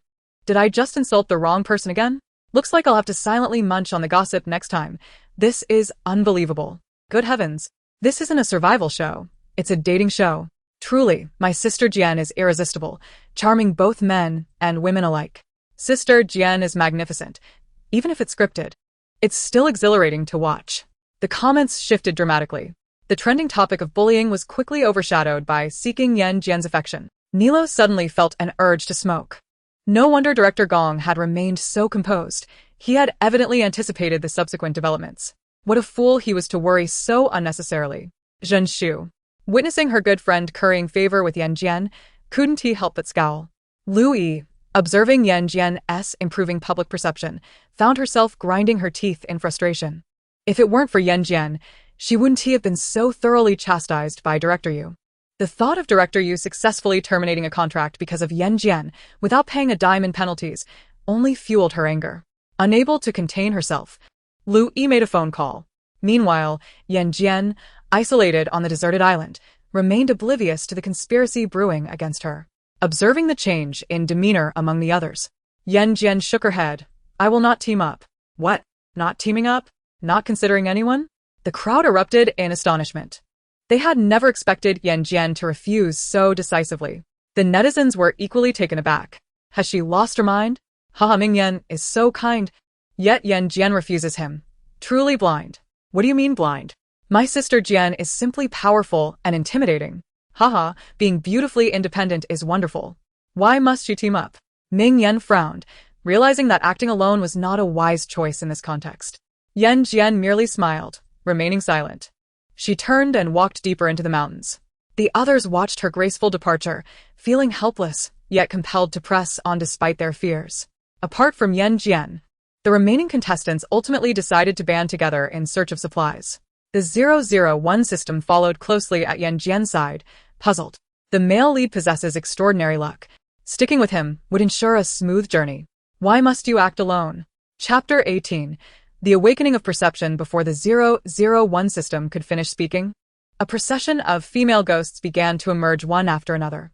They approached Yan Jin, each carrying bags of hidden supplies, hands outstretched before her. Good heavens, she's cheating. She somehow enlisted the help of the trapped female ghosts to gather supplies. This is unprecedented. Yan Jin gazed at the puppets orchestrating the actions of the female ghosts. A faint smile gracing her lips. Speak, she commanded. Why are you here? Her peculiar dialogue with the air sent a wave of astonishment through the online community. Am I seeing things? How are those supplies floating on their own? Could it be that everything that transpired on the island was not scripted by the production team, but rather a genuine encounter with the supernatural? Goosebumps erupted on the skin of every viewer. They never anticipated that chasing a variety show would lead them to witness ghosts. Fear intertwined with an unwillingness to close the live stream as they collectively held their breath, fixated on the screen, engrossed in every detail of the deserted isle. Meanwhile, on the other side, the oblivious Ming Yan and his companions were still desperately scouring for supplies. After searching for what felt like ages, with nightfall approaching, they had yet to uncover a single supply pack. Surely, the production team isn't playing tricks on us, Ming Yan remarked seriously. The audience, witnessing their disheveled appearance, couldn't help but chuckle. As their laughter erupted, the barrage of comments began to soar. The production team was certainly not jesting. Those supplies had been willingly delivered to Yan Jin by the spirits. Truly, she was remarkable. Ghosts revered her. Hilarious. Absolutely hilarious. A master of divination. A ghost trainer. Who else could hold such titles? They speculated on what expressions Ming Yan and the others would have upon discovering the truth. Undoubtedly a sight to behold. Unbeknownst to the group on the island, they continued earnestly discussing their next course of action. We urgently need to find a place to spend the night, Ming Yan declared. Wu Yi raised his hand in agreement. I'm starving. I simply lack the energy to go on. Wang Jingjing blinked innocently. How about we take a break? Ming Yan dismissed her suggestion outright. Those who wish to rest may stay behind. Those who don't want to be carried off by wild animals in their sleep. Follow me. Each individual had done their homework before arriving, and everyone was acutely aware of the dangers that lurked on the island at night. There was no hesitation. They all followed Ming Yan. Seeing this, Wang Jingjing panicked. She could hardly afford to be angry and hurriedly trailed after them. With a clear objective, their motivation surged. Lacking food, Ming Yan led the group in climbing trees to forage for fruit. With no means to keep warm, he resorted to friction to kindle a fire. His outstanding performance was displayed without reservation before the viewers, earning him unanimous acclaim. His follower count on Weibo soared. In stark contrast, Yan Jin, alone and solitary, appeared somewhat dull. The audience observed her wandering through the mountains, as if bewitched, trailing a collection of supplies. Their initial shock at this bizarre phenomenon morphed into a numb acceptance. Why was she meandering in the dead of night? Such peculiar individuals engaging in such peculiar activities. Yan Jin had her reasons for acting this way. Those upstairs understood nothing. Nevertheless, she had already garnered a following of loyal fans. Nilo, yawning repeatedly, glanced at the barrage of comments. He looked at Gong Fu with admiration in his eyes. Gong, aren't you tired? Tired? Gong Fu rubbed the bridge of his nose. If you witnessed these ghostly apparitions, you wouldn't be either. What do you mean? Nilo was about to inquire further when he noticed Gong Fu tossing a small vial his way. Cow's tears. To open the heavenly eye, Gong Fu succinctly explained. Curious. Nilo applied it to his eyes. Upon reopening them and gazing at the screen, he staggered back in fright. What on earth? Why are there so many bloody malevolent spirits following Yan Jin? Not only was it Yan Jin, even in the cave where Ming Yan and his companions resided, several ghosts clung to their surroundings, some crouching beside sleeping individuals, others sprawled atop them, and a few drooling as they watched. This visually striking scene took Nilo a while to recover from as he trembled, pointing at Yan Jin. Did she already notice these ghosts? What do you think? Gong Fu scoffed at Nilo's ineptitude. If it weren't for Li Meng's perceptiveness in heeding her warning, these people would have become the ghost's prey tonight. Suddenly, Yan Jin's voice interrupted their conversation, resonating from the live stream. A total of 101 locations. She directed her gaze toward the leader of the malevolent spirits. Luing, is that correct? Indeed, Luing replied, her eyes dark as coal, her body marred by gruesome wounds, her left hand missing, and the fingers of her right hand severed. She retained the ghastly visage of her untimely demise. The women behind her mirrored her state. 101 locations signified 101 burial sites. This deserted island was nothing less than a hidden graveyard. I kindly returned his pregnant wife home. Yet they repaid my kindness with malice, leading to my demise.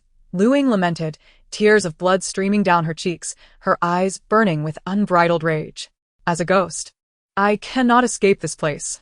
I await each day, yearning for the night, yet the murderer never appears. You are the only one who can see us. Please help us. Yan Jin regarded them with a complex expression, astonished to encounter companions in a similar plight. Having comprehended the situation, Yan Jin grinned. I can assist you, but in return, you must willingly offer your souls. What say you? Luing dared not meet her gaze. The woman before her emanated an overwhelming presence, a commanding aura that compelled Luing and the other spirits to kneel before her, trembling. In silence, they bowed their heads, signifying their absolute submission. The puppets floated about, gleefully anticipating their long-awaited feast. Tomorrow, you shall have your wishes granted. Yan Jin, having calculated the timing, departed the mountains after leaving behind a cryptic statement. Meanwhile, within the cave, the group had all risen, clutching their stomachs, drenched in sweat. It hurts, my stomach hurts so much. Help, help. Lacking medicine or a doctor, they feared the worst as their desperation grew. Just as they contemplated calling the production team to end this survival game, Yan Jin emerged from the darkness, like a deity. The group's eyes lit up. Each of them had failed to find supplies, and the production team would never joke about such a critical matter. Undoubtedly, the supply pack had fallen into Yan Jin's hands. It must contain emergency medication. Yan Jin could save them. Chapter 19. Internal strife. Wang Jingjing struggled to rise. Yan Jin. Please help us, help us. Help you? Yan Jin scoffed. Didn't you say you wouldn't even ask me for help if you were begging a ghost? Wang Jingjing's face paled. Indeed, those words had escaped her lips, and now her eyes were filled with regret. Why had she been so blunt? Why couldn't she have held her tongue? Now, it seemed, she had stirred up resentment, and assistance was far from forthcoming. Ming Yan leaned against the cave wall, his eyes half closed, filled with frustration. It was all his fault. Had it not been for him, they would not have consumed the wrong food and suffered from stomach troubles. Endure for a moment, and calm will return, he thought. Ming Yan, a person of responsibility, knew he had to rectify his mistake. He turned to Yan Jin, bowing his head without hesitation. We were wrong before. We beg you, help us. Yan Jin halted her departure, glancing down at Ming Yan. If you wish for my aid, it is not impossible, but I have a condition. What is it? Your phone, give it to me. What? Ming Yan was momentarily taken aback as pain surged again. He had no choice but to comply.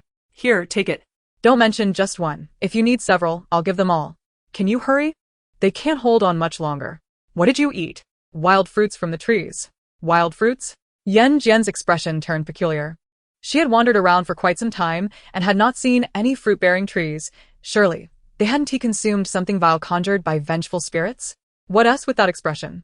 Ming Yan noticed her demeanor and felt a sudden wave of foreboding. Shut up. We drank this. Yan Jin stepped out of the cave, returning with a small amount of talisman water gathered in leaves, enough for one person. Ming Yan hesitated, refusing to take it. What about them? They are of no concern to me. Yan Jin huffed. They insulted me and then expect me to save them? Do you think I am Guanyin, the goddess of mercy? The online viewers erupted in applause in the comment section. Well done. It should be this way. Who would willingly play the saint? Let them fend for themselves. The wheel of fortune turns. The Yan Jin you disdained at noon is the one you cannot aspire to in the evening. Yan Jin is being too petty. Aren't we all in the same circle? Shouldn't we help each other? You have a big heart, while I'm green with envy. Now, let us see if you can save me. Come on, personal attacks are going too far. The comments grew tumultuous again. The individuals stranded on the deserted island now appeared despondent. Wang Jingjing watched as Yan Jin showed no mercy, and the tears that had been pent up all day finally spilled over. Yan Jin, you are so stingy. The others fell silent. Though the supplies provided by the production team were limited, sharing a bit wouldn't affect Yan Jin's survival in the coming days. After all, it was just a few words exchanged. How could she be so cruel as to watch them suffer from stomach pains? Suddenly, Wu Yi, who had been observing the situation, pulled out a piece of chocolate from his pocket. I'll trade you for the medicine. Chocolate? Wang Jingjing's eyes widened. When did you find this? How could you find food and hide it away for yourself, Wu Yi? That's incredibly selfish. A single piece of chocolate was insufficient for so many. Revealing it would only incite conflict and misunderstandings. Wu Yi simirket. Selfish? And what about you hiding a bottle of mineral water? Is that not selfish? Wang Jingjing instantly shut her mouth, taken aback that Wu Yi had noticed. Ming Yan's eyebrows twitched. The others began to complain. You two agreed that if any supplies were found, they would be shared, yet you both hoarded them. Yan Jin remained silent. This makeshift team had barely been united for a day before beginning to fracture. Chapter 20. The Lackey Wu Yi. Alright, everyone, stop arguing. Ming Yan had consumed the talisman water, and his complexion began to improve. He coldly surveyed them all. At the sight of Ming Yan, who was usually gentle, now exuding anger, the others quickly fell silent. The cave returned to a semblance of calm, but the hearts of the group remained tumultuous. They were hungry, exhausted, and suffering from stomach pains that kept them from sleeping. They had no means to bathe. They must have been foolish to participate in this variety show. Regret filled their minds. Yet Yan Jin paid little mind to their plight. She accepted the chocolate, disregarding the talisman water. Instead, she tossed a piece of talisman paper she had kept close to her, crumpling it and consuming it. The paper bore strange symbols. Wu Yi hesitated to take a bite. He even suspected that Yan Jin was playing a trick on him. I want medicine, not this nonsense. Do you think you've ingested poison? Wu Yi was taken aback. Isn't it? Of course not, Yan Jin said with a wicked smile. You all consumed something unclean, something filthy. Bloodied. Hearts. Severed limbs. Ugh. The group could not suppress the images that flooded their minds, and retching ensued. Ming Yan's complexion also soured. He held back the urge to vomit. Yan Jin laughed until tears nearly streamed down her face. The system, 001, looked upon the group with sympathy. How unfortunate it was for them to have such a troublesome partner. Ming Yan turned to her. Are you deceiving us? What do you think? Yan Jin slowly unwrapped the chocolate. A rich fragrance wafted through the cave. Gurgle, gurgle. Everyone halted their retching, transfixed by Yan Jin. They had been starving for so long. And now, gazing at the chocolate, their eyes sparkled with longing. Though the chocolate could not fill their stomachs, it could replenish their energy. And mineral water was a rare treasure. Living near the sea, they could not drink the unfiltered, untreated seawater. Despite their efforts to create a small fire, without the right tools, they could not produce clean water. They looked at Yan Jin with yearning, watching as she savored each bite of the chocolate. In the end, Wu Yi complied and consumed the talisman paper. Upon doing so, his stomach pain vanished instantly. He looked at Yan Jin with bright eyes. This is what a true boss looks like. Wu Yi promptly decided to cling to Yan Jin's coattails. He approached her. Sister Jian, are your legs tired?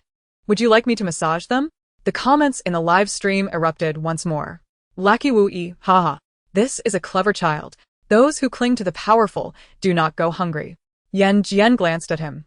Wu Yi had a smooth forehead, round eyes, and slightly tousled brows. While his fortune seemed low, he appeared to possess an open heart, commonly referred to as someone simple-minded. She too felt hunger gnawing at her. The original host had no culinary skills, and the puppets could only devour souls. It seemed it was time to find a cook. She pointed at Ming Yan again, instructing, You two follow me. The crowd looked on helplessly as they departed, regretting their earlier words. This time, They had no choice but to endure their hunger and discomfort until dawn. Withdrawing from the game meant not only a loss of popularity, but also an overwhelming sense of defeat. The two who left the cave obediently trailed behind Yan Jin, resembling a formidable leader accompanied by two subordinates. This visual sparked great amusement among the viewers online. Chapter 21. Chef Ming Yan Jin laid her cards on the table, declaring, "All the supplies provided by the production team are in my possession." As expected, a flicker of understanding crossed Ming Yan's eyes. "The supplies are over there. Go fetch them." Leaning against a tree with her arms crossed, Yan Jin showed no inclination to assist. Ming Yan and Wu Yi began to hoist the bundles onto themselves, discovering that the supplies were far lighter than anticipated. He walked steadily along the path, while Wu Yi appeared to be out of breath, frequently pausing for a rest. Ming Yan's fans erupted in cheers at the sight of their idol's impressive stamina. "You've all seen the supplies. There's not much to eat or use, just half a kilogram of rice, a few bowls and chopsticks, a pot, 3 boxes of tissues, and a single bottle of water. With a pot, I can produce distilled water," Ming Yan stated, failing to ease Wu Yi's concerns. "Just drinking water, 1 tea suffice. How can we fill our stomachs with such a meager amount of rice? I'm wary of eating any wild fruits from the trees." Food was indeed a pressing issue.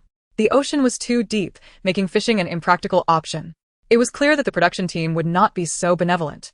In contrast to the two, Yan Jin maintained a calm demeanor, analyzing the situation. "Every survival game establishes a safe zone. If we can locate it, we can navigate through this crisis." On the boat, Director Lee, who had been closely monitoring the live broadcast while sipping fragrant tea, suddenly spat it out upon hearing Yan Jin's words. "How does she know this? Did one of you let something slip?" "No, we haven't mentioned a word."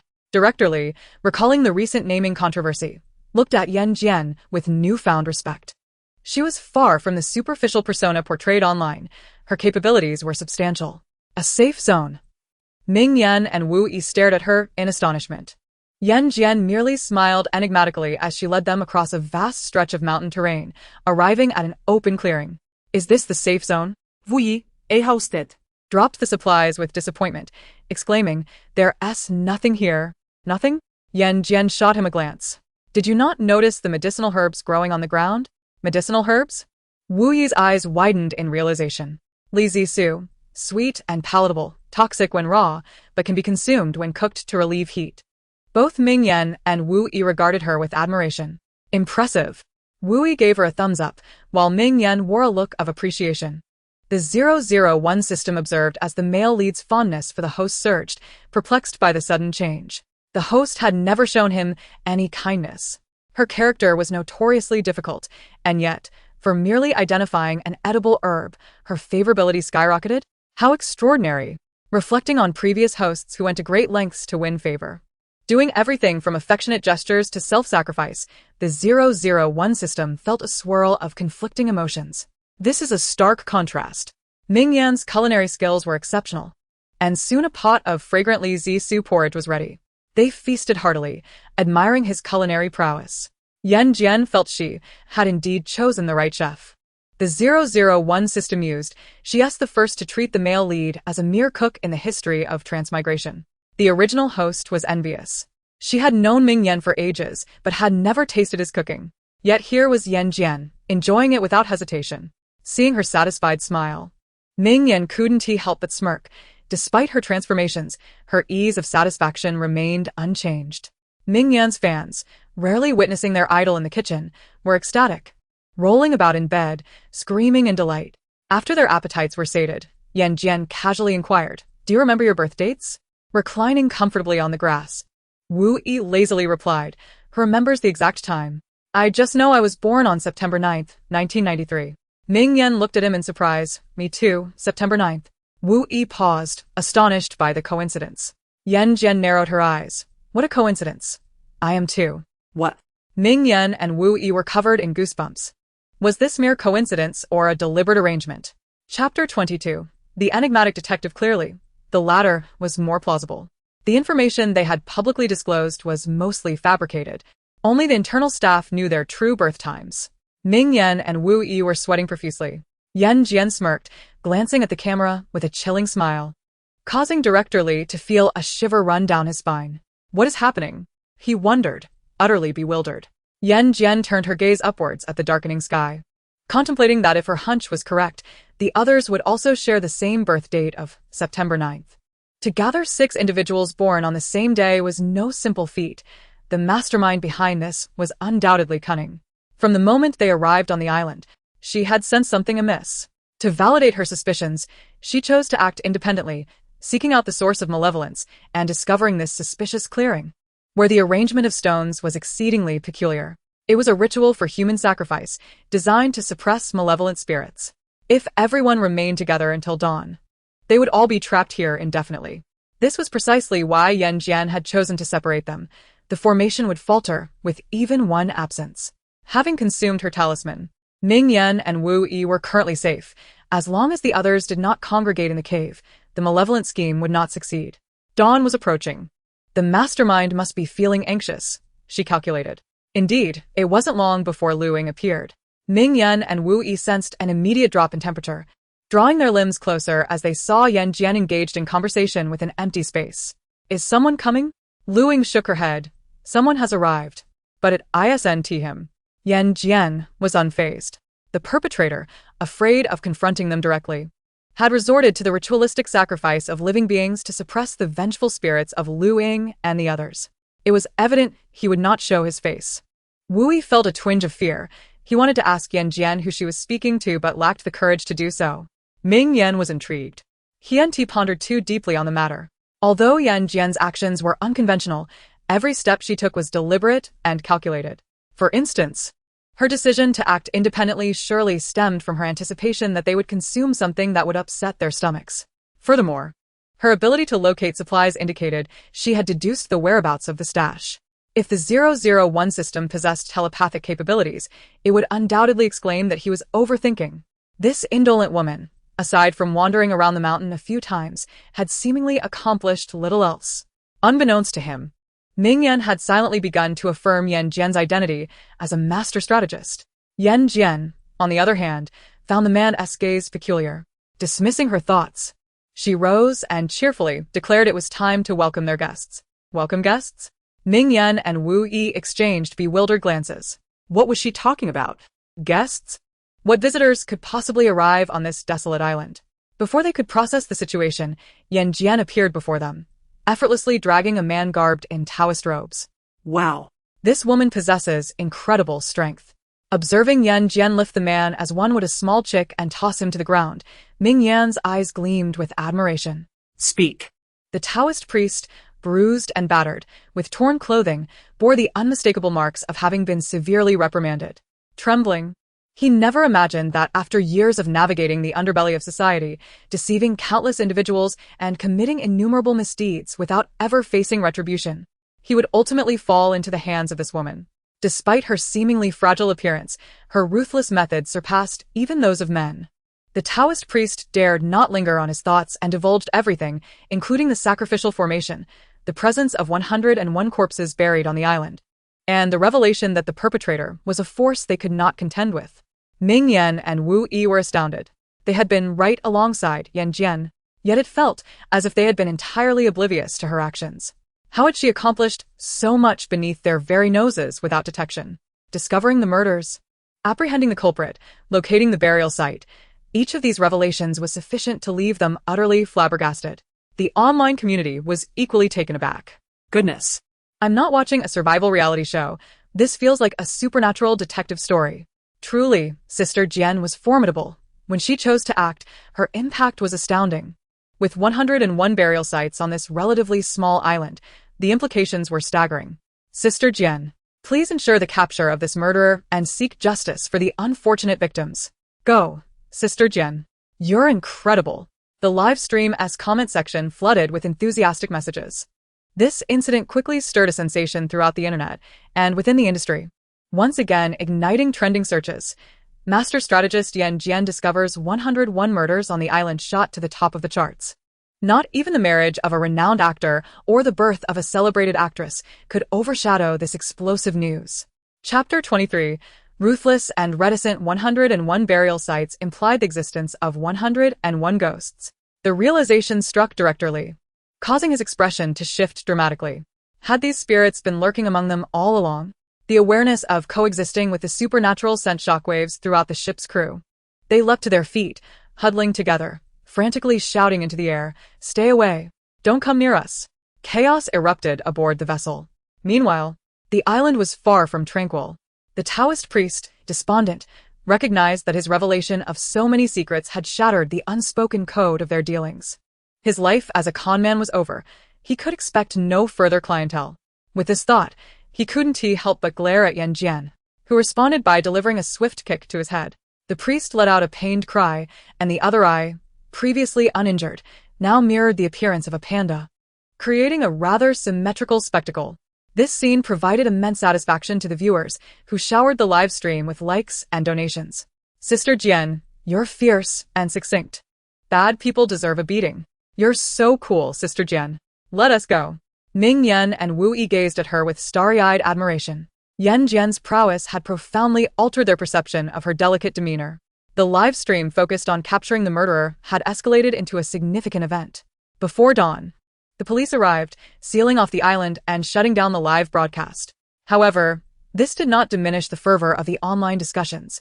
Everyone remained attuned to the unfolding developments. To prevent the perpetrator's escape, Yan Jian had preemptively released her puppets, Xiao He and Xiao Hong, to entrap him. Consequently, when the police arrived, they found him trembling beneath a table, his attire in disarray, reeking of an unmistakable odor. He had lost control of his bladder. Zhang Fei, the head of the Zhang group, a man of considerable repute, had succumbed to such humiliation. Everyone was momentarily taken aback before swiftly approaching to arrest him. "Zhang Fei, you are suspected of 101 murders. You are under arrest. You have the right to remain silent, but anything you say may be used against you in a court of law. Take him away." Zhang Fei, thoroughly dazed by the two apparitions, offered no resistance as he was led away. During the interrogation, he could no longer withstand the immense psychological pressure and recounted every detail. "I grew up overshadowed by my stepmother. Although I lived in affluence, I was perpetually unhappy. It was only by chance that I discovered the exhilarating thrill of murder. Once I began, I could not control myself. As the number of victims increased, the issue of disposing of the bodies became pressing. I specifically chose that deserted island to bury them. No wonder the island had ceased development midway, citing financial issues. It was all part of Zhang Fei's sinister plot." The two detectives exchanged glances and pressed on with their questioning. Having revealed such long-held secrets, Zhang Fei felt a weight lift from his shoulders. Perhaps it was the guilt of his actions weighing heavily upon him. He continued, "In recent years, I have been haunted by nightmares every night, pursued by those I had wronged. To find peace, I sought the Taoist priest. He was remarkably effective. Every strange occurrence he handled was resolved decisively. He told me that if I could gather 6 famous individuals born on September 9th, he could set up a formation to completely suppress those malevolent spirits. Thus, assured of success, I invested heavily in this reality show, inviting 6 celebrities born on that date and even purchased trending topics." Detective Lee furrowed his brow. "You created such a spectacle and weren't concerned about being discovered? What do I have to fear?" Zhang Fei suddenly laughed. Chapter 24. Donation. Zhang Fei chuckled. With the variety show broadcasting live, anyone witnessing the disappearance would undoubtedly perceive the location as sinister, deterring them from approaching. The deserted island would only become more desolate, and even if overly curious individuals sought adventure, I held no fear. As Master Hong remarked, once this formation was activated, anyone entering afterward, regardless of whether they were born on September 9th, would be utterly lost within its confines. How absurd. Lu Ying could never have imagined that her moment of impulsive provocation would cost her life. Observing her parents, now graying and weeping in despair, she too succumbed to tears. Once the dust settled, Lu Ying, accompanied by 100 vengeful spirits, knelt before Yan Jin. Yan Jin transformed Lu Ying into Sunny Doll number 5, while the other spirits naturally became sustenance for the puppets. Yan Jin squinted in delight, feeling the invigorating aura emanating from Xiao He, Xiao Hong, Xiao Hui, and Xiao Bai as they devoured these vengeful souls. Although the incident on the deserted island compelled the extreme survival show to cease, Yan Jin still garnered ample discussion and attention. The 001 system watched the surging trending topics with a smirk. According to the original storyline, the male protagonist was destined to shine brightly in this variety show, steadily amassing a devoted fanbase and laying a solid foundation for future stardom. Yet now, All attention had shifted to Yan Jin and the incident on the deserted island. The plot had veered off course remarkably. The 001 system expressed its dismay. Fortunately, it was a profit-generating system, not one focused on narrative progression and favorability, so a deviation in the storyline posed no issue as long as there was revenue. Reflecting on Yan Jin's recent name change that resulted in a $1 million donation, it eagerly anticipated her next move. Having already earned such a substantial sum, wouldn't it be time for her to procure something for it as well? To date, it had not seen a single cent of performance. Before long, it witnessed Yan Jin making a phone call. "Nilo, please donate the 1 million that Director Lee transferred to me. Donate it." The shock was not confined to the 001 system, but also to Nilo on the other end of the line. "Are you certain you want to donate it all?" "Absolutely." Nilo was acutely aware of her financial standing. Though she was referred to as the young lady of the Yan family, it was merely a pleasant title. In truth, her life was quite frugal. Yet here she was, insisting on a full donation. Such generosity was a rare sight, and Nilo couldn't help but glance at Gong Fu, a flicker of understanding passing through his eyes. No wonder Gong had taken an interest in her. This kindness, so uncommon in the entertainment industry, was incomparable to the superficiality of other gold-digging women. Gong Fu had naturally caught the entirety of their conversation. He smiled faintly, touching the jade pendant around his neck. Gazing at Yan Jin's screensaver on his computer, his smile deepened. "It's you, isn't it?" Yan Jin sneezed, oblivious to their thoughts. Her sole desire was to preserve her own life. Divination was a breach of fate, a means of depleting one's fortune and lifespan. To survive, one must perform good deeds to mitigate calamities. Nilo's admiration for Yan Jin skyrocketed. He intentionally leaked the news of her $1 million donation, instantly propelling it to the top of the trending topics. To combat the pandemic, Yan Jin donates 1 million. The comments beneath the trending topic flowed incessantly. Previously, those who had scorned her over her exorbitant name change were now rendered mute. With Yan Jin's support team controlling the comments, although many questioned her motives for publicity, the positive remarks far outweighed the criticisms. Meanwhile, Yan Jin had significantly enhanced her public image. The other guests monitoring the trending topics were enviously astounded. Participating in the same survival variety show, while Yan Jin soared to fame, they were left to endure stomachaches and severe backlash for allegedly isolating her. How absurd! It was she who preferred to act independently. Chapter 25. Blacklisting. Wang Jingjing bore the brunt of the backlash. Her agency had previously purchased trending topics, alleging that Yan Jin bullied her, but now the netizens dug up old grievances, leaving her so vilified that she dared not even log onto Weibo. She scarcely ventured outside. Lu Yi observed the trending topics with a sardonic smile. As expected of YR, their publicity tactics are indeed remarkable. But alas, their laughter will be short-lived. Yan Jin will soon become a hot potato in their hands. On the other side, Director Lee found himself in high spirits. Although he had squandered $1 million, and the show had been halted, the surge in popularity and positive feedback, along with a steady influx of program invitations, were treasures that money could not buy. All of this was thanks to Yan Jin. Lee glanced at the show's replay and, as inspiration struck, envisioned a new program format. His eyes lit up as he jotted down notes. On Weibo, the trending topic regarding Yan Jin never waned. Such a spectacle naturally drew the attention of various individuals, including Wan Zai, who had just wrapped up filming a drama and was attending the wrap party. Stealing a moment to scroll through Weibo, he noted Yan Jin's newfound fame, his eyes gleaming with interest. They were a couple crafted by the agency, and while their feelings were not genuine, they maintained a decent rapport. Now that she was thriving, it would undoubtedly benefit him as well.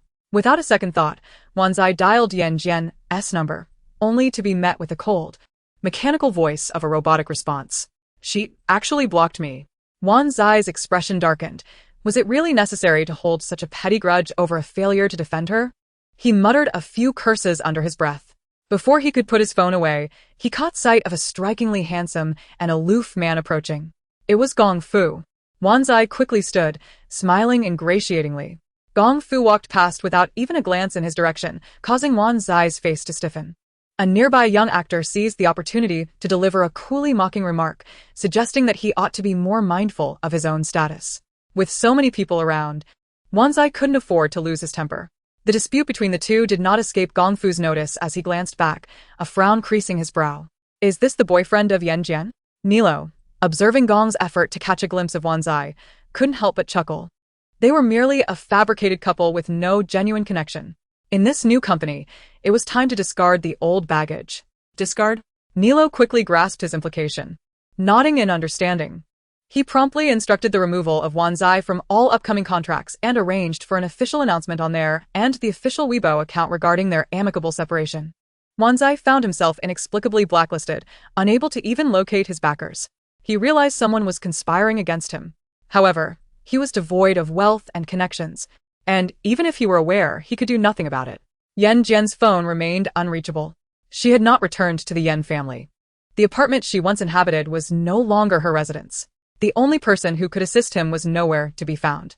Wanzia gritted his teeth, suddenly recalling the documents in his hand. Without hesitation, he made his way to the Shen residence. The Shen family was also in turmoil. Old Shen, Zhang Jiaming has been consistently undermining us, and I never anticipated he would ultimately fall at the hands of a woman. What woman? She is a treasured figure of our Shen family. Old Shen's words left him astonished. Is this the one you were searching for? Indeed. Old Shen nodded while watching a replay of a variety show. It turned out the young lady was named Yan Jin.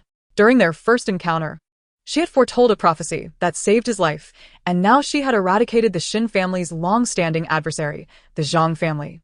If she is not a cherished figure of the Shen family, then who is she? Upon contemplating the possibility of his son's illness being treatable, Old Shen was overwhelmed with excitement. Let us go and invite this esteemed person back home. Yes. Old Shen led a grand procession out the door. Having just been turned away from the Shen residence, Wanzia, upon spotting them, hastily followed suit. They drove in tandem to Yan Jin's new abode.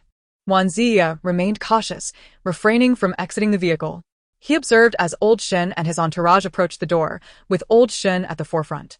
The cautious manner in which he knocked left Wanzia utterly flabbergasted, his jaw dropping in disbelief. Was this truly the decisive Old Shen he knew? Chapter 26. Swiftly, Yan Jin was not home. Old Shen was left empty-handed, a look of helplessness on his face.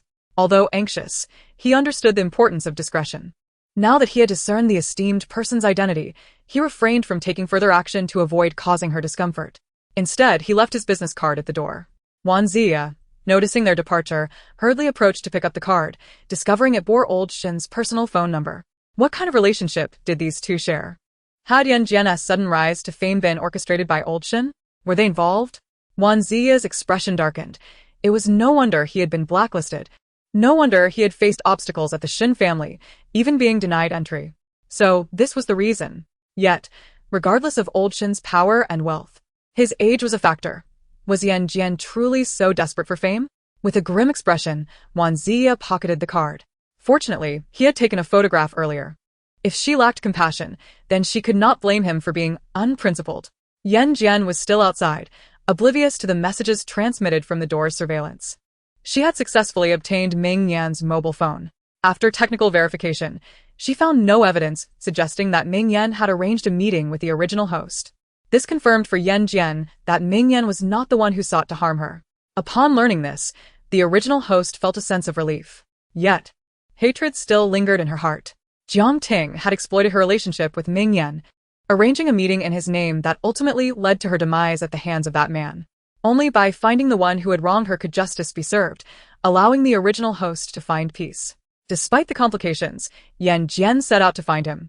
After the puppets meticulously searched numerous locations, she finally discovered his hiding place, a dilapidated building's top floor. As she approached the small room, she heard a series of suggestive sounds, indicative of an intense encounter. Her expression turned peculiar. Before she could step closer, a hand suddenly reached from behind and covered her eyes. Sure. The scent of ink clung to the man, enveloping her senses. Yan Jin froze. How could he be here? Gong Fu lowered his head to glance at her earlobe and gently withdrew his hand. This was the first place he had ever appeared during the day. He had come to ascertain whether the storyline from the book unfolded as it had in his past life. Little did he expect to encounter her here. Her presence did not feel like mere coincidence. Was she tracking him? Gong Fu's lips curled into a smile as he met her inquisitive gaze, filled with intense scrutiny. His heart stirred, and his hand instinctively moved to touch the slight arch of her eye, but at the critical moment, reason prevailed. Yan Jin observed his hand hovering in midair, confusion etched on her face. This man harbored many secrets. Otherwise, given her skills and the presence of several puppets. How could she have failed to detect his aura? If a confrontation were to ensue, he might not stand a chance against her. Could it be that he possessed a formidable artifact that concealed his presence? Yan Jin's mind raced, her interest in him intensifying. Having been forced to miss their previous engagement, she regretted not having further contact. Now that they had an opportunity to meet, it felt like a fortuitous chance. Just as she contemplated arranging another meeting, the commotion inside ceased. Yan Jin heard the noise, her lips twitching. How swift! Gong Fu cast a glance at her.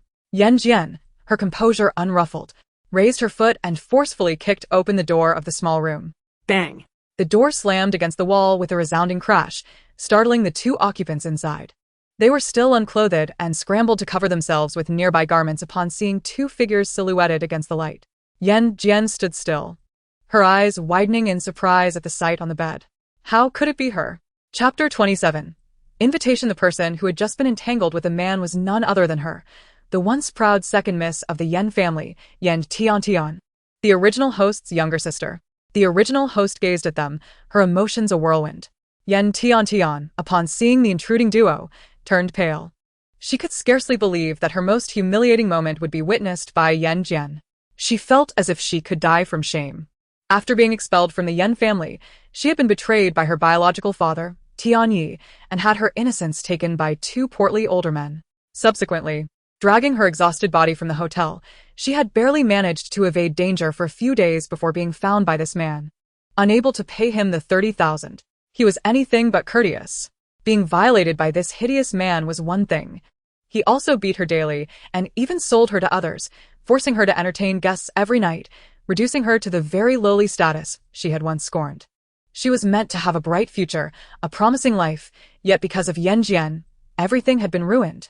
Recalling her harrowing days, a surge of fury welled up in Yan Tian. Suddenly, she lunged for Yan Jin with a fruit knife she had grabbed nearby. Fool! Yan Jin, naturally, showed no mercy. She pulled Gong Fu aside, deftly avoiding Yan Tian's thrust with a knife. Gong Fu. Has he just been saved by a hero? Yan Jin was oblivious to the complex expression that flickered across Gong Fu's face. After they managed to evade danger, she kicked the fruit knife away with a swift motion. The blade clattered against the ground, producing a sharp sound. Yan Tian, struck by the force, felt a numbing pain in her palm and collapsed onto the floor. Sensing that the situation was turning against him, the man attempted to make a stealthy escape. However, Yan Jin did not grant him the opportunity. She expertly kicked the fruit knife at a cunning angle, sending it flying towards the man's feet. He abruptly halted, his gaze fixated on the knife embedded in the ground, perilously close to his heel, causing beads of sweat to form on his forehead. He could not fathom why Yan Jin had suddenly grown so formidable. Yan Jin had him cornered and promptly called the police. Once the dust settled, the officers arrived swiftly, breaking down the door and apprehending the man. With charges ranging from rape to organized prostitution and attempted murder, any one of these offenses was sufficient to ensure the man faced dire consequences. Observing Yan Tian curled up and wailing in despair brought an unparalleled sense of satisfaction to the original owner. When her mother conspired to harm her for the sake of the Yan family fortune, she should have anticipated that such a day would inevitably arrive for herself. The original owner, with a smile, willingly became sustenance for the puppets. Her soul vanished completely from this realm. The puppets grew stronger once more. Yan Jin was in high spirits. She whistled playfully, tilting Gong Fu's chin upward and teased, "Sir, do you have any free time tonight?" Gong Fu, seated casually, observed the increasingly vibrant patterns adorning Yan Jin's earlobes. His eyes flickered momentarily, but he did not decline her invitation. The two soon found themselves in a restaurant. While she was preoccupied with placing her order, Gong Fu subtly revealed the jade pendant hanging from his neck. As Yan Jin glanced up after finishing her order, she was instantly captivated by the resplendent jade pendant. It emanated an eerie aura. Having once been a ghost cultivator, she was well acquainted with such artifacts. However, her interest was fleeting, and she averted her gaze after merely a few glances. Gong Fu scrutinized her intently. The more he observed, the more his brow furrowed. Why did Yan Jin, despite exhibiting a hint of interest, not display any other reaction, such as surprise? Had he perhaps mistaken her identity? Was she not the benefactor who had once saved him? Chapter 28. Trending again. The test had failed. The female lead had not appeared all day. Certain matters seemed to have spiraled beyond control, particularly concerning the woman before him. Gong Fu's gaze darkened slightly. Yan Jin was still admiring his elegant demeanor while dining. According to the feedback from the 001 system, the man before her was the story's main antagonist. Despite his cold exterior, he was, in truth, a delusional madman. Madmen were intriguing. She had always been fond of them. However, the information available about him was scant. The 001 system only provided a couple of lines of text. Yan Jin could not discern his history, and online searches yielded no results. Gong Fu was truly enigmatic. Nevertheless, it was precisely this mystery that heightened her intrigue. Do you have a girlfriend? Where do you live? Are your parents still alive? Yan Jin asked directly, hoping to glean some information about him through these inquiries. As long as she could gather details, it would not be difficult to uncover the source of his grievances. Yet, to Gong Fu, these questions carried an entirely different connotation. This woman, indeed, held an interest in him. Gong Fu smirked. Are you moonlighting as a census taker? Answer me. Yan Jin narrowed her eyes and tapped the table, determined to extract answers, causing the 001 system to tremble with fear. The figure across from her was the delusional antagonist. Angering him could lead to dire consequences. Yan Jin was undeniably formidable, but before the local tyrant Gong Fu, her strength seemed insufficient. Gong Fu wielded wealth and power, with numerous capable individuals at his disposal. If he wished, he could easily make her disappear without a trace. Why couldn't he this host temper her temperament and converse more amiably? The 001 system was in a state of panic. Just as it prepared to issue a warning, Gong Fu spoke. No girlfriend. I live in Nanyuan. No parents. The 001 system's eyes widened in disbelief. Was this truly the unpredictable and delusional antagonist Gong Fu? It felt as though the man before her, answering her questions so obediently, had been possessed. Do you live alone? Yan Jin smiled, propping her chin on her hand, her laughter light and slow. Could I perhaps come over to take a look? This fellow was rather audacious, attempting to take advantage so swiftly. Gong Fu fell silent abruptly, and the atmosphere grew somewhat intimate. Before Yan Jin could await a response, she received a text message. Pulling out her phone, she discovered that she had once again trended online. Yan Jin is being kept by an old man. Yan Jin is using drugs. Two explosive headlines, firmly occupying the first and second spots. Beneath the trending topics were photos. The first depicted a blurred image of a wealthy old man, accompanied by a group of people, standing outside her home. The second featured a business card, revealing the emblem of the Shun Group, along with the words, "Baby, wait for me tonight." The second drug-related trending topic was even more damning, as it directly attached Yan Jin's medical report alongside a photo of her blowing up a balloon. The comments section erupted in chaos. What a spectacle! Just days after gaining followers, the artist had fallen from grace? What a world, indeed, filled with all kinds of individuals. Perhaps it was all fabricated? With her current momentum, it was evident that she had stepped on someone's toes, prompting such malicious attacks. Fabricated? Is there still a truth if it's labeled as fake? While fans wishing to clear her name were understandable, they shouldn't treat others as fools. The corners of Yan Jin's mouth twitched involuntarily. What on earth was going on? Although the original owner had vanished, according to her memories, this body had no history of drug use. The notion of being kept by someone was even more ludicrous. A person drowning in credit card debt hardly resembled someone being pampered. Chapter 29. Displeasure. Nilo acted decisively. As soon as Yan Jin's latest medical report was posted, he also issued a statement refuting the rumors, along with a lawyer's letter.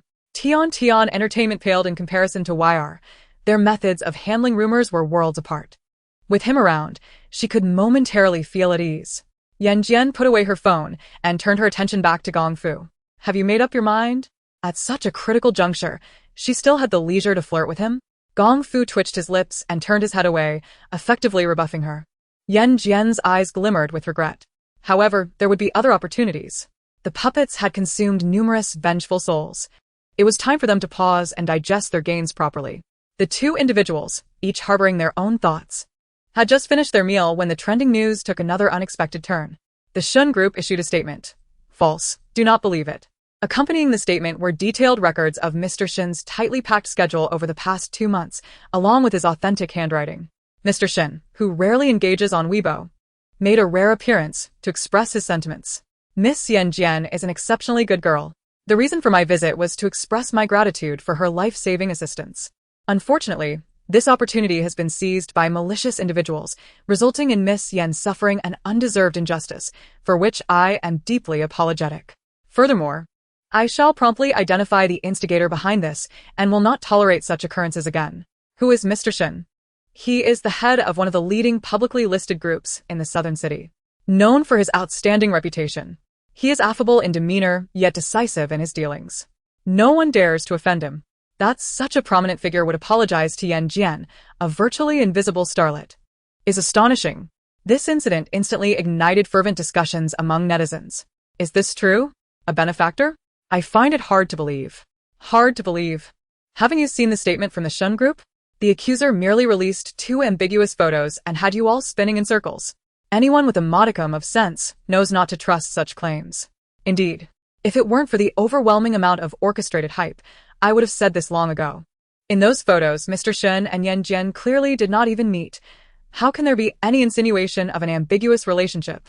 More and more people began to defend Yan Jin. Meanwhile, the subordinates who appeared alongside Mr. Shin at Yan Jin's doorstep, as well as every company associated with the Shin family, both large and small, domestic and international, simultaneously released statements affirming that Yan Jin is indeed Mr. Shin's benefactor, and that there is no special relationship between them. Director Li, Ming Yan, and Wu Yi also publicly voiced their support for Yan Jin on Weibo. Director Li, Yan Jin is not that kind of person. I trust her. Wu Yi, does she look like a drug user with that strength she showed on the variety show? I certainly don't believe it. Ming Yan echoed this sentiment.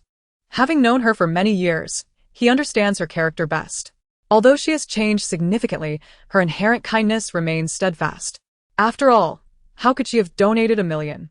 Moreover, if she truly desired to engage in underhanded schemes to rise in the industry, she would have done so long ago. Instead, she has consistently maintained her integrity, remaining moderately active in the circle for years. Ignoring his manager's objections, Ming Yan also posted on Weibo, "If she is using drugs, I will withdraw from the industry." Gong Fu sat languidly in the car, reclined against the seat, his long fingers scrolling through Weibo, ultimately pausing at Ming Yan's statement. Are you quite familiar with Ming Yan? He squinted, glancing at her. Yan Jin pondered for a moment. I suppose we are childhood friends? Childhood friends? Intimately acquainted since youth? It is no wonder he could so confidently stake his future on his vow. Gong Fu felt an inexplicable discomfort. This woman desires him, yet neglects to rid herself of such troublesome entanglements. What does she take him for? Chapter 30. Declaring ownership? Gong Fu lightly scoffed, moving his fingers. Yan Jin noticed him engaging with his phone before he suddenly drove away in high spirits. What were you just asking about? Yan Jin's curiosity was piqued. Gong Fu's response was evasive. Aren't you supposed to be heading to my home? Let's go now. Yan Jin's eyes lit up, and without a second thought, she nodded. Little did she know, Weibo was about to erupt once more. The ever-enigmatic CEO of the first entertainment company YR, Gong Fu, surprisingly posted on Weibo. As taciturn as ever, he shared merely a photo taken inside a car. In the image, 2 equally attractive hands rested side by side, although they were not clasped. The angle of the photograph unmistakably indicated it was taken from the male perspective. Was the mysterious CEO publicly declaring a relationship? Handsome, affluent, and enigmatic, Gong Fu already exuded immense allure.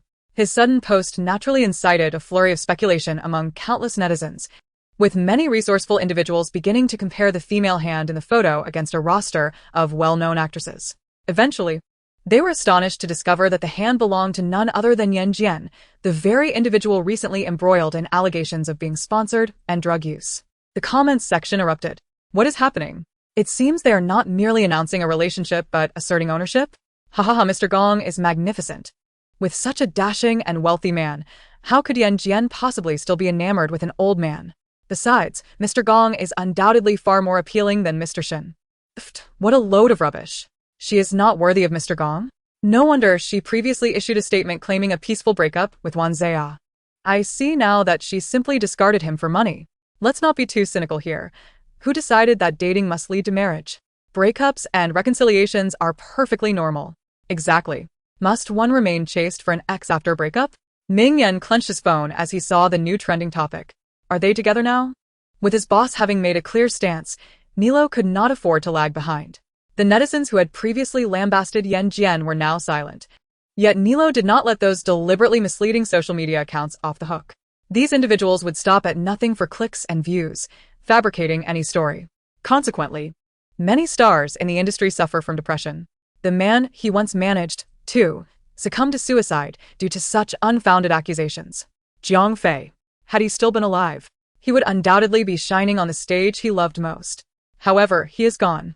It is only natural to feel melancholic at times, and Nilo was no exception. He had instructed his team to document all accounts involved in instigating the chaos, preparing to draft legal notices, one for each. Meanwhile, Wang Jingjing and the other guests who had participated in the variety show, having initially relished Yan Jin's misfortune, soon found themselves envious as numerous bigwigs defended her. They were consumed by envy and resentment. Had they even one of those influential figures as backing, they would not be in such dire straits now. Truly, comparing oneself to others can be disheartening. Gong Fu's Weibo post effectively cleared Yan Jin's name. The attention of all was captivated by their photographs. Just as many netizens were engaged in fervent discussions about this new romance, a shocking short video began circulating across the internet. Chapter 31. Plummeting into the abyss. The video depicted Wan Zaya, resembling a dog, sprawled beneath a corpulent man, his lower body writhing uncontrollably. Everyone was left in utter disbelief. In the eyes of fans, Wan Zaya was an idol exuding youthful innocence. He should embody purity, kindness, and sunshine. Rather than the excessive flattery and sordidness depicted in the video, fans were once fervently enamored with Wan Zai, but now their disappointment is palpable. Devoted fans have commented on Weibo, no wonder Yan Jin suddenly ended the relationship. Who could endure their boyfriend's reckless behavior in public? It is suggested that Yan Jin should visit a hospital for a checkup, lest she contract any ailments from such a vile man. Poor Yan Jin. As the old departs, new opportunities arise. Behold, after the storm, a better man emerges. Wan Zai is repugnant. He should exit the entertainment industry. Hiding in his apartment, Wan Zai perused the deluge of scathing comments directed at him, feeling utterly desolate. How did they uncover his secrets? He admitted to slandering Yan Jin by claiming she was supported by the affluent Shin, a calculated act he undertook with meticulous precautions to ensure its success. Who could be so heartless as to ruin him so thoroughly? He could scarcely believe he had plummeted into such depths, tarnishing his reputation irrevocably. Even if he aspired to pivot to an internet celebrity by selling goods to make a living, it would surely be futile now. No, there must be another way. With reddened eyes, Wan Zai dispatched the information he had to the phone number noted on Shun Lao's business card. Upon receiving the message, Shun Lao was mildly surprised. The content pertained to his son, Shin Jin, whose silhouette he saw joyfully swaying in a gay bar. Shun Lao's eyes moistened. He had never witnessed Shin Jin so blissful. This child, frail since childhood and burdened with a melancholic disposition, evoked an involuntary smile from Shun Lao as he beheld his son's radiant happiness.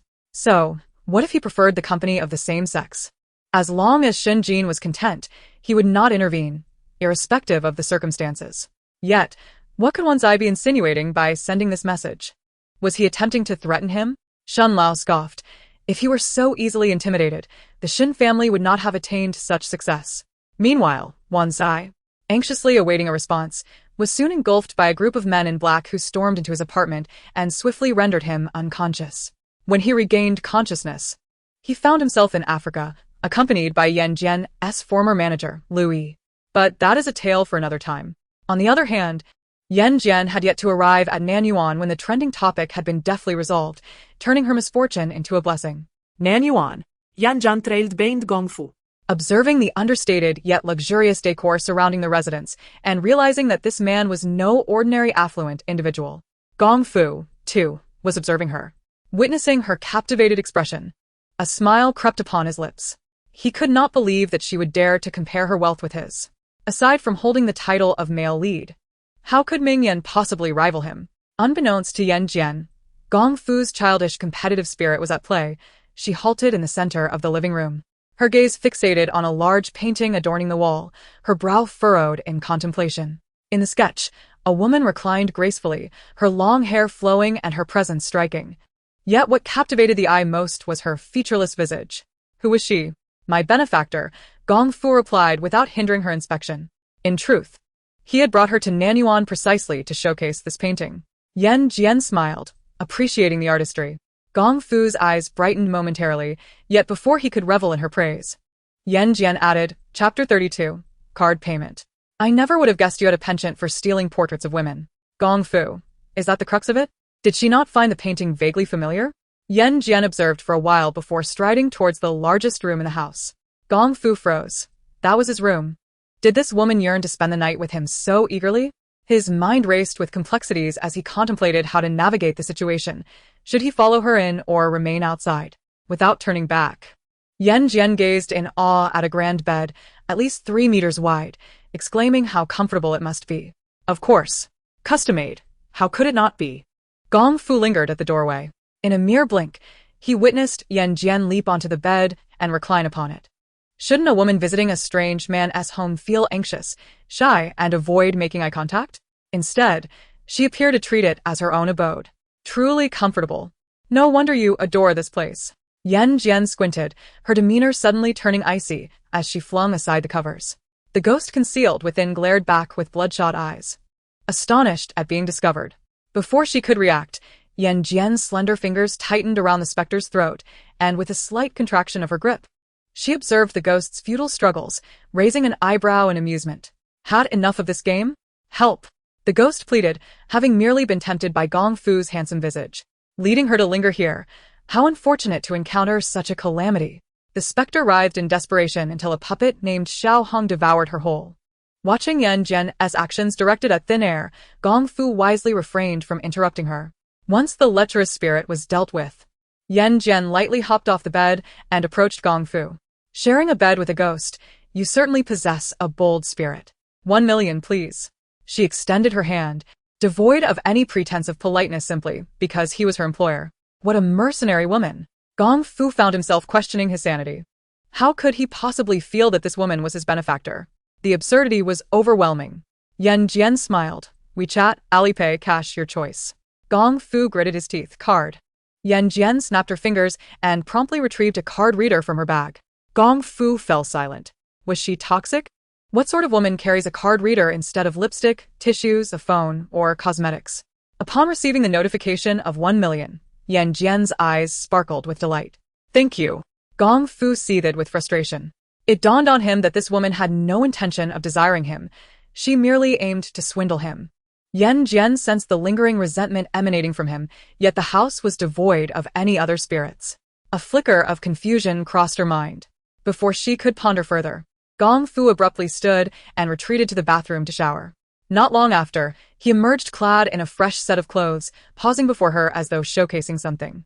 Yan Jin played along, offering her critique. Your physique is quite commendable. Those pectorals are impressive. As she spoke, she reached out to touch him, her delicate fingers pressing against his chest, poking and prodding. Nice elasticity. I presume you must invest considerable effort in your workouts? Shut up. Gong Fu seized her restless fingers, drawing her into his embrace with practiced ease, leaning down to whisper near her ear. The warm breath he exhaled enveloped her without reservation. Chapter 33. The Extraordinary Abilities Group. Yan Jin felt an itch in her ear.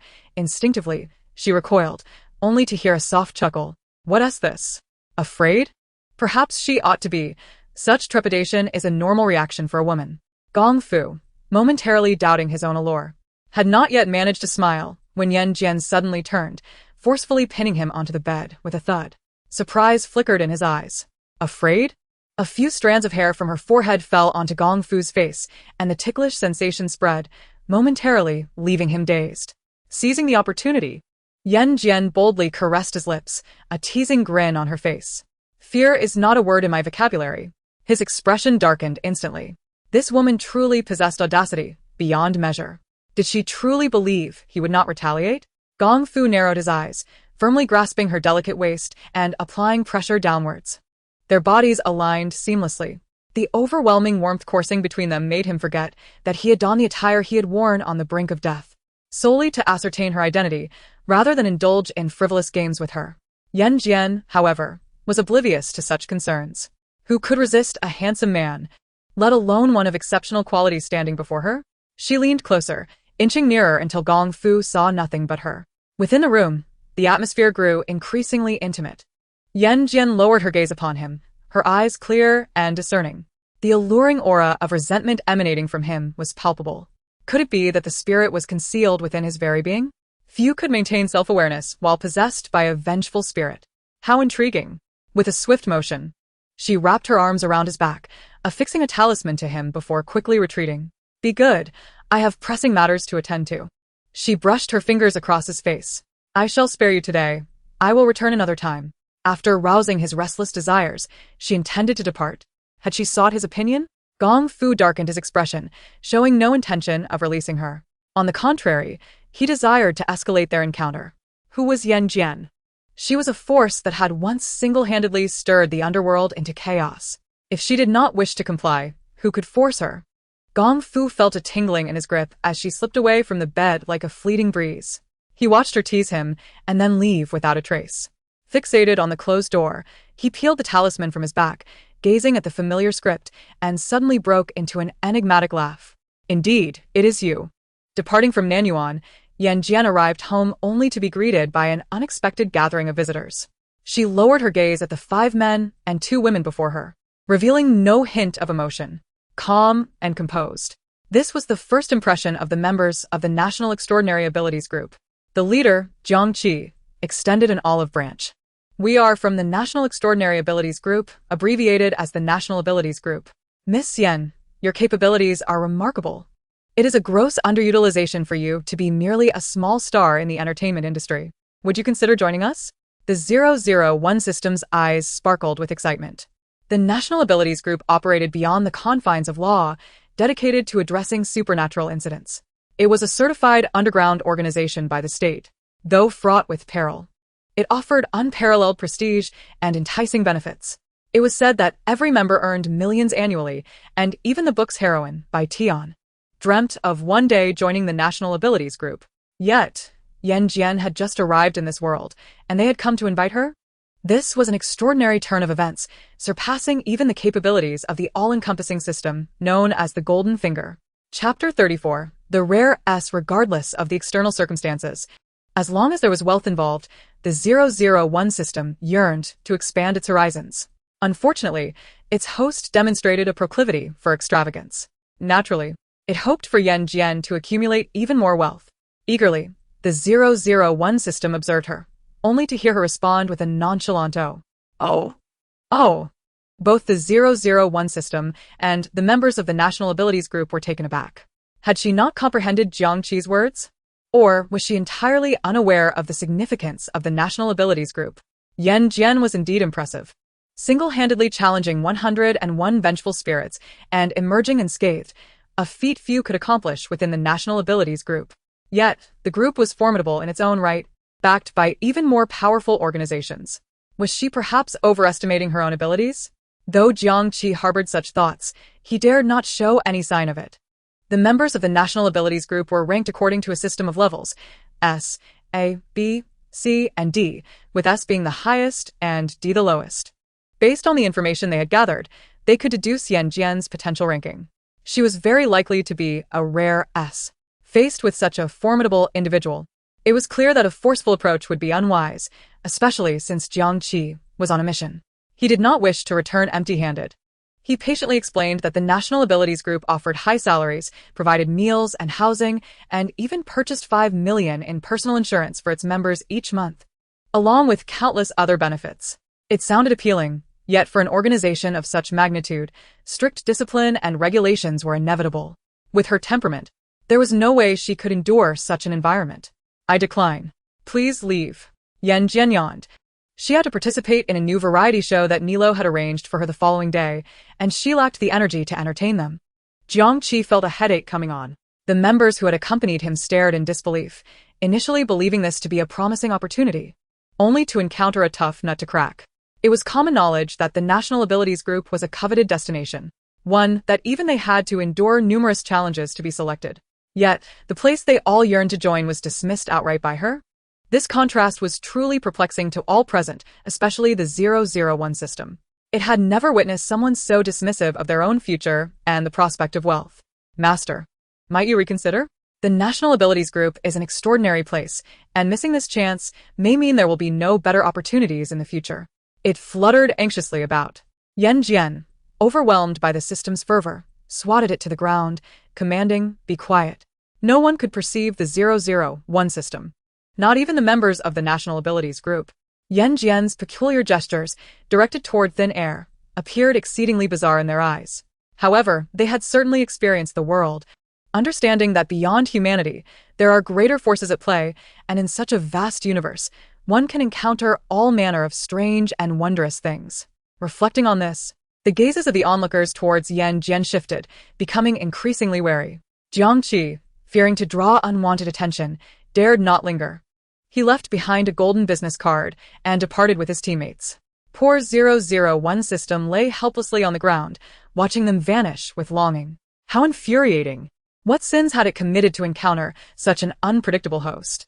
It had no idea whether the female protagonist by Tian would wish to weep upon learning of this. But it certainly felt an overwhelming urge to cry itself. The 001 system let out a long wail towards the heavens. Yan Jin shot it a cold glance, warning that if it continued to make noise, it would be thrown out. The 001 system immediately froze, silently closing its mouth, too fearful to act out again. Having enjoyed a rare full night's sleep, Yan Jin was awakened early the next morning by Nilo. She wore an expression of impatience. After all, wasn't he the late-night emotional radio, supposed to record late at night? Why the early disturbance? Nilo was renowned as a top-tier agent, who in the industry did not regard him with utmost respect. Only she was distinctly different. No wonder Director Gong had his eyes on her. Had Yan Jin known his thoughts, she would have rolled her eyes and cursed at their many flaws. While Nilo lamented, he did not forget to discuss serious matters. Chapter 35. Lianzhu. I have secured an S-level script and arranged a meeting with the director. You need to get up immediately. We must head to the audition shortly. Audition. Script? Yan Jian's eyes widened. This lad couldn't he possibly be suggesting she act, could he? The script has been sent over. Take a look. I have other matters to attend to, so I must hang up. Remember to be punctual. Nilo felt as if he were acting as a caregiver. Ever since he made a name for himself, it had been a long time since he had devoted such care to a newcomer. Previously it had been Jiang Fei. Now it was her. He smirked, harboring high hopes for her. Meanwhile, Yan Jin remained in bed, opening the script and quickly becoming engrossed. She had always enjoyed reading scripts. Since entering this narrative, she had been overwhelmingly busy and had not read a single script. Now, as she delved into it, she found herself unable to stop. After a considerable time, Yan Jin wiped the tears from her eyes, her expression devoid of emotion as she cursed under her breath. Lousy script. The ending turned out to be a tragic one. Yan Jin desperately wanted to confront the screenwriter and discuss the meaning of life. The 001 system was utterly dumbfounded. The invincible Yan Jin, who feared neither heaven nor earth and treated ghost hunting as casually as drinking water, had actually cried over a mere script. Unwilling to be disheartened, it stealthily began to read as well. Yan Jin paid it no mind. After preparing herself, she hurried to the audition site. The audition was on the 5th floor. Yan Jin donned sunglasses and stepped into the elevator, where 2 or 3 other young girls were also present. They were bright and fashionable in appearance. In contrast, Yan Jin, dressed casually in black, appeared rather ordinary. The girls were also there for auditions. Upon seeing Yan Jin, they secretly rejoiced. How dare this newly popular yet notoriously poor actress come to audition for Peach and Plum everywhere? Did she not fear embarrassment? No one would kindly remind her. After all, with one less competitor, their chances of success would increase. This production was highly coveted. Peach and Plum Everywhere was produced by Zheng Miao Film Company, directed by Liu Kenning. Zheng Miao Film Company needed no introduction. It was renowned for its professionalism and unparalleled ability to create remarkable works. Many classics emerged from Zheng Miao. Moreover, director Liu Kenning was legendary. Every drama he directed became immensely popular, earning him a reputation as a golden director within the industry. Anyone would desire to be part of his projects. Yan Jin, however, cared little for these details. The audition was merely a formality. She was indifferent to success or failure. What truly mattered to her was the identity of the screenwriter. As a few reached the venue, a long line had already formed, and those arriving later had to take a number and wait. Yan Jin received her number and promptly settled into a seat at the back to take a nap. How could she waste time sleeping instead of diligently reviewing the script? Was Yan Jin truly foolish? The other 2 girls exchanged glances, secretly amused. They began to focus intently on their preparations. In Peach and Plum Everywhere, regardless of the role, each was impressive. However, the most striking was the character Lianzhu. Lianju was a quintessential character of beauty, strength, and tragedy, once a beloved daughter of destiny. She fell victim to misplaced trust, leading to her sect's demise and her own martial prowess being rendered useless.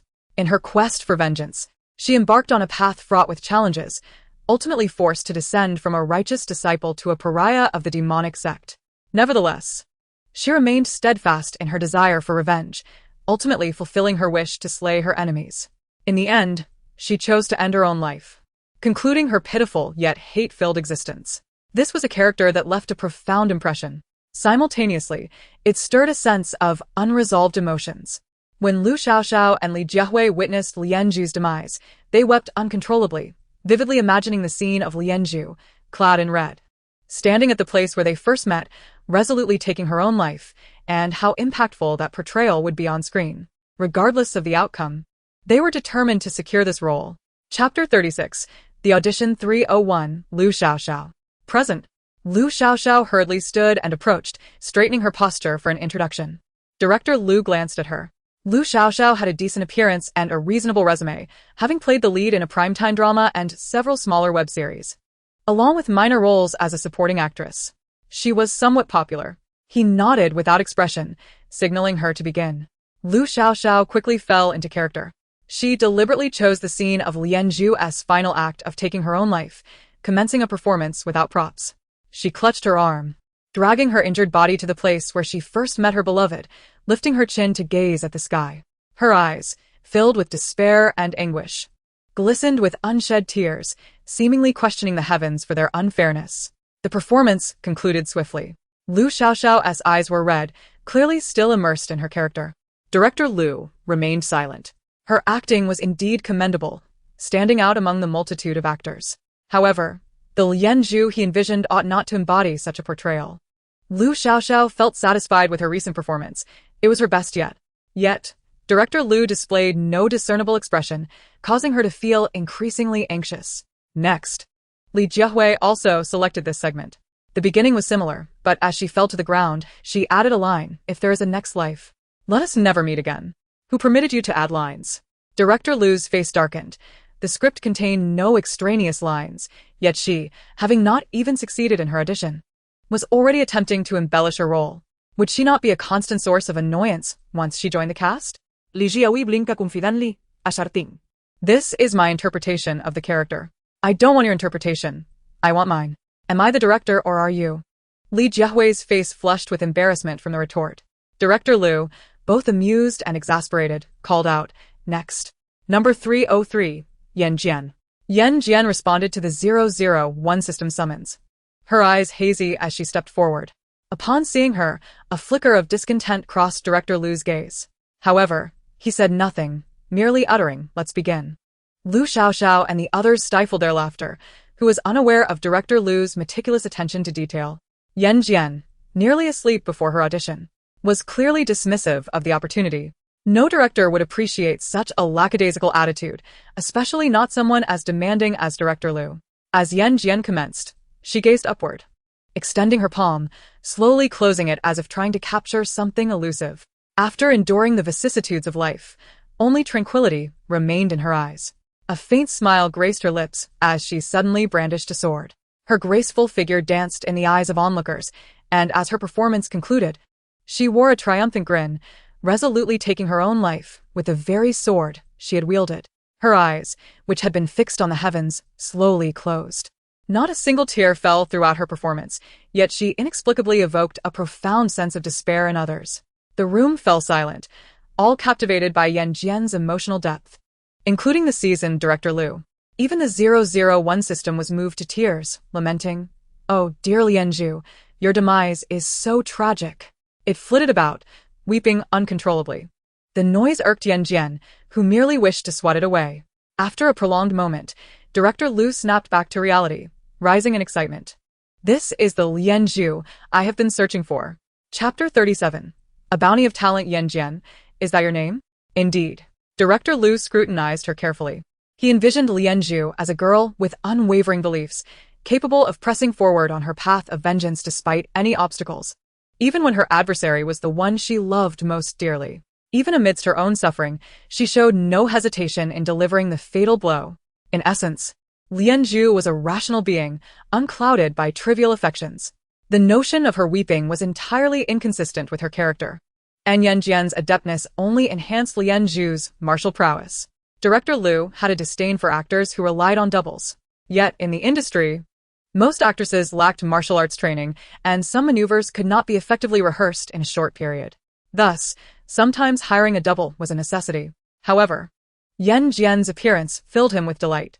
With her remarkable acting skills, keen insight, and commendable physical abilities, Director Liu found himself increasingly satisfied with her. He made a decisive choice. Yan Jin, you shall portray Lian Zhu. What? Liu Xiaoxiao, Li Jiehui, and the other actors were astounded. Director Liu was not known for such spontaneity. Regardless of how promising a talent appeared, he typically remained reserved, adhering to a standard process that would take 13 days to announce results. Yet now, he was altering his established rules for an obscure newcomer? Was this truly necessary? Yan Jin seemed to have simply bought her way into the production. They could not fathom what General Gong saw in her to grant her such a coveted role. If they had already pre-selected an actress, why waste their time with auditions?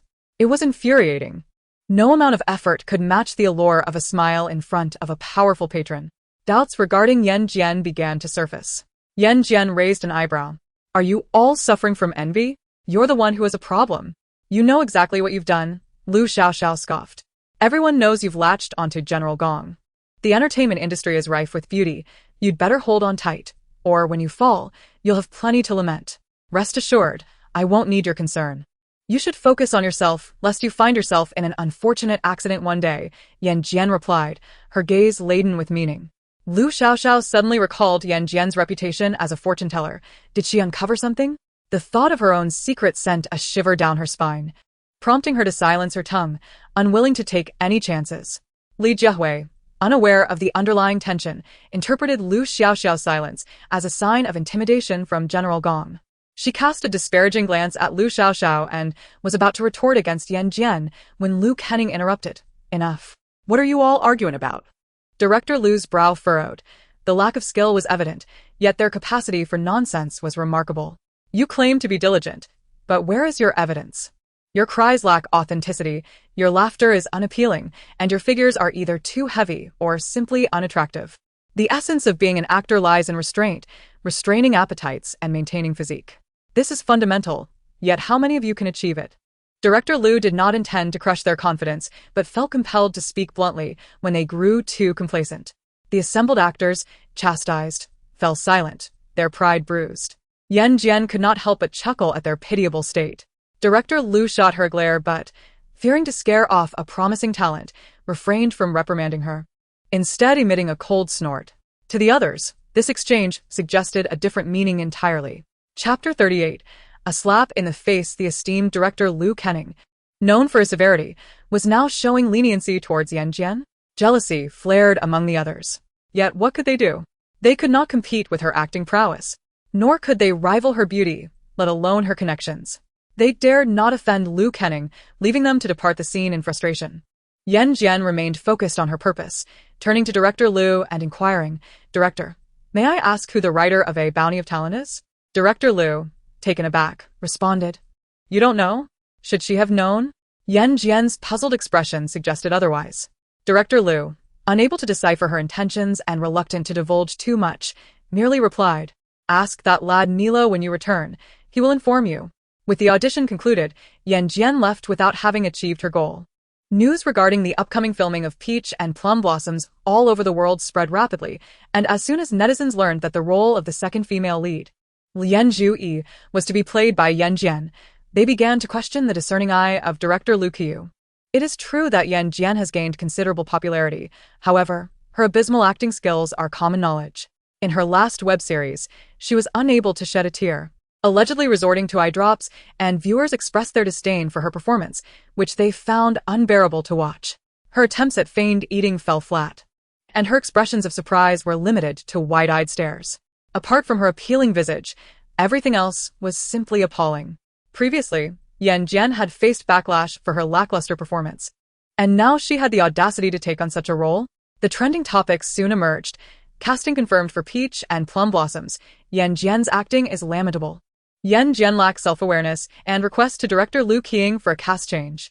With the trending topics gaining traction, the call to boycott Yan Jin's casting in the role of Yan Jin on Weibo intensified. The comment section was inundated with rapid-fire critiques. Please spare Yan Jin. Yan Jin. It's exceedingly rare to find a good script these days. Do not squander an exceptional opportunity. Oh. How exhausting it is to repeatedly have my eyes sullied by poor acting. I long for the days when scripts were good and the actors' performances were commendable. Unlike the present. If Yan Jin truly plays Yan Jin, I shall cease to follow peach and plum blossoms all over the world. As the comments multiplied, director Liu Qiang was stirred by the commotion. Amused yet exasperated, he perused the private messages. After years in the industry, he had long since learned to compromise. It was inconceivable that he would wait until achieving fame to endure the indignity of accommodating those with connections in his projects. Such logic was apparent to anyone with a modicum of sense. What irked him the most was the audacity of netizens to question his judgment. Seeing the trending topics, he chuckled in irritation. Without a word of explanation, he posted a short audition video on his Weibo account. The video showcased Yan Jin's audition for the role of Yan Jin. Upon its release, those who had just been disparaging her and criticizing her audacity were rendered speechless. The swift turn of events was astonishing. Viewers found themselves unable to tear their gaze away from Yan Jin in the video. Although she was dressed casually, her performance overshadowed her attire, leaving an indelible impression. Despite the video's brevity, audiences were profoundly moved. Not only by her acting prowess, but also by her remarkable agility and exceptional dance skills. When had Yan Jin transformed into such a remarkable talent? The collective confusion was palpable, yet they found themselves enthralled. In no time, the video's view count soared into the tens of millions. Yan Jin's acting is incredible. Yan Jin's dance is stunning. The trending topics surged once more. Those who had previously vowed never to watch peach and plum blossoms all over the world suddenly changed their tune. The comments section erupted with enthusiasm. That was truly magnificent. This is the Yan Jin I envision. Now I can't wait for the actual show. Hurry up and start filming. Director Liu is formidable. His eye for talent is impeccable. I have nothing to argue. I only bow to my talented sister. Seeing the trending topics and the enthusiastic comments, Liu Qiang could not help but marvel at the astonishingly swift change in public sentiment, likening it to a masterful sleight of hand. Captain Zhang Qi of the National Defense Group A had been following Yan Jin closely. After watching the video, he muttered to himself, why is she, who belongs to the National Defense Group, so capricious as to audition for acting? Given the current trajectory, the likelihood of Yan Jin voluntarily returning to the National Defense Group seemed exceedingly slim. If they were to confront her, even 10 of them combined would likely be no match for her. After a moment's hesitation, he resolved to report the situation to avoid potential reprimands later. The headquarters of the National Defense Group in the capital received the news and remained silent for a considerable time. It was not that they were overreacting, rather. Since the establishment of the group, they had never faced rejection. Yan Jin was the first to turn down their invitation. Who exactly was she? The headquarters grew increasingly curious about her. Without receiving any orders to return, Zhang Qi could only continue awaiting instructions in the southern city. Meanwhile, the Shin family was also in an uproar. Elder Shin, having waited in vain for Yan Jin to contact him, was perplexed. He had promptly offered an explanation, publicly tagged her on Weibo, and even sent her private messages. How could she offer no response? Given the magnitude of the situation, it was inconceivable that she was unaware. Watching the audition video of Yan Jin, Elder Shin could no longer restrain himself. Let us go find her. Again? The others exchanged glances, astonished.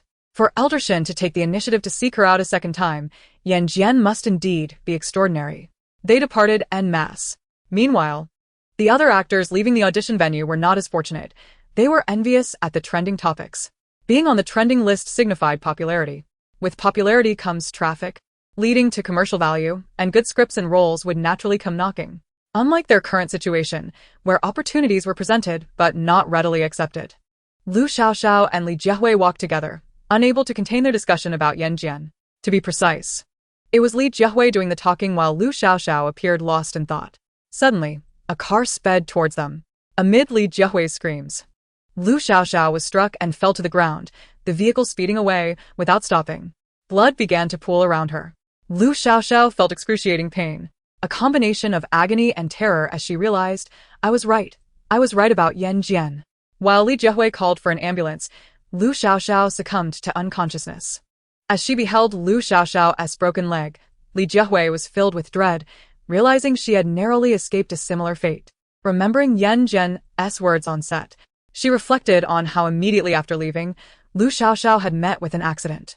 Yan Jin was truly remarkable. Li Jiehui, recalling her earlier disparagement of Yan Jin, was suddenly struck with fear, her face paling. She hurriedly pulled out her phone, attempting to reach Yan Jin, sending apology messages one after another.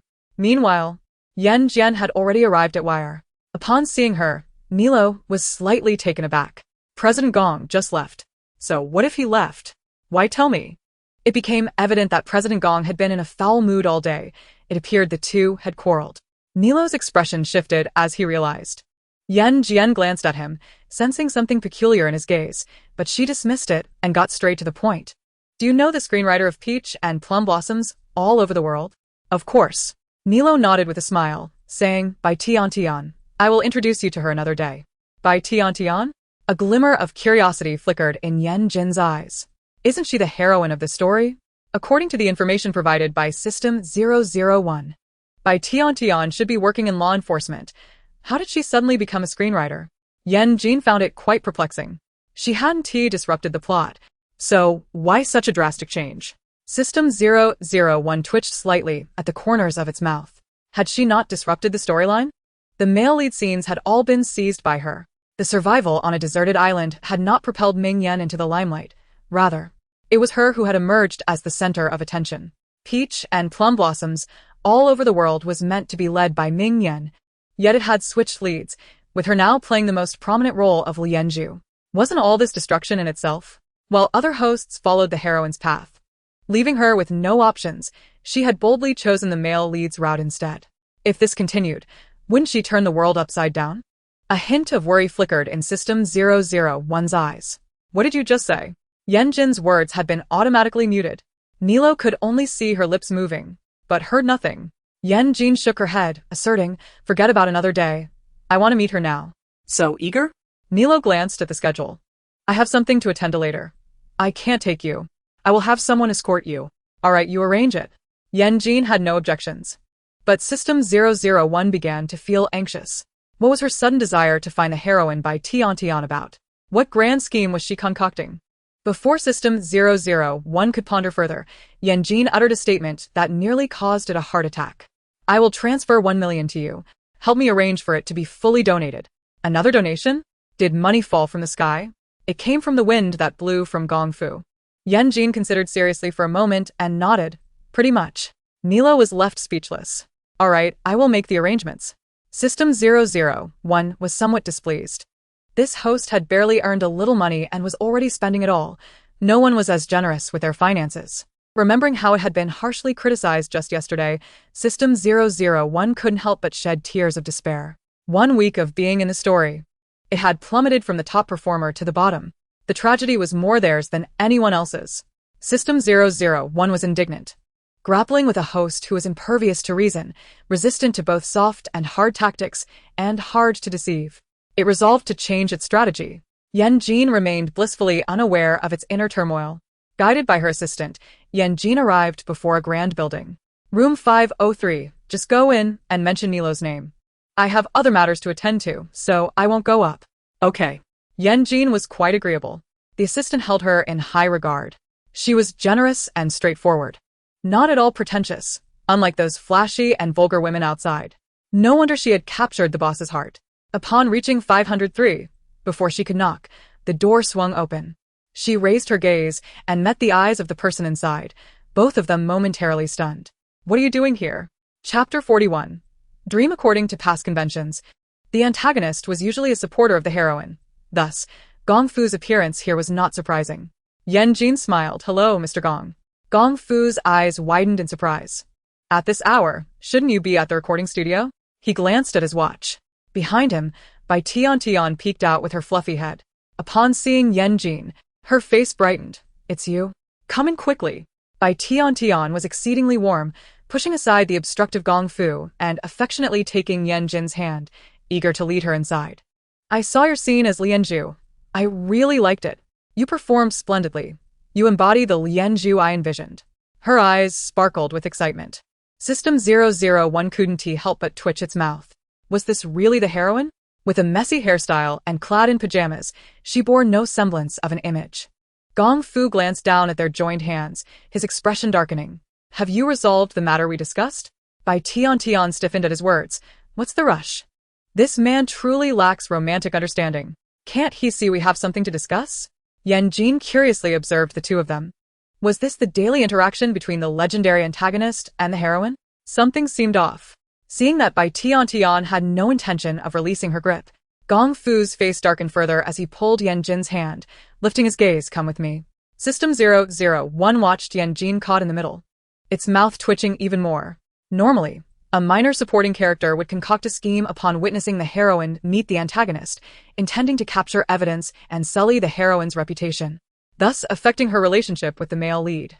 Yet here was Yan Jin, with the heroine in one hand and the antagonist in the other, both vying for her attention. Where was the slightest sense of professional ethics for a minor character? This plot had completely derailed. Without a second thought, Yan Jin pulled her hand away from Gong Fu's grasp. If you have business, you should go first. Gong Fu replied, we're going inside. All right. Bai Tian shot a triumphant glance at Gong Fu. He watched helplessly as the door slammed shut, his face darkening further.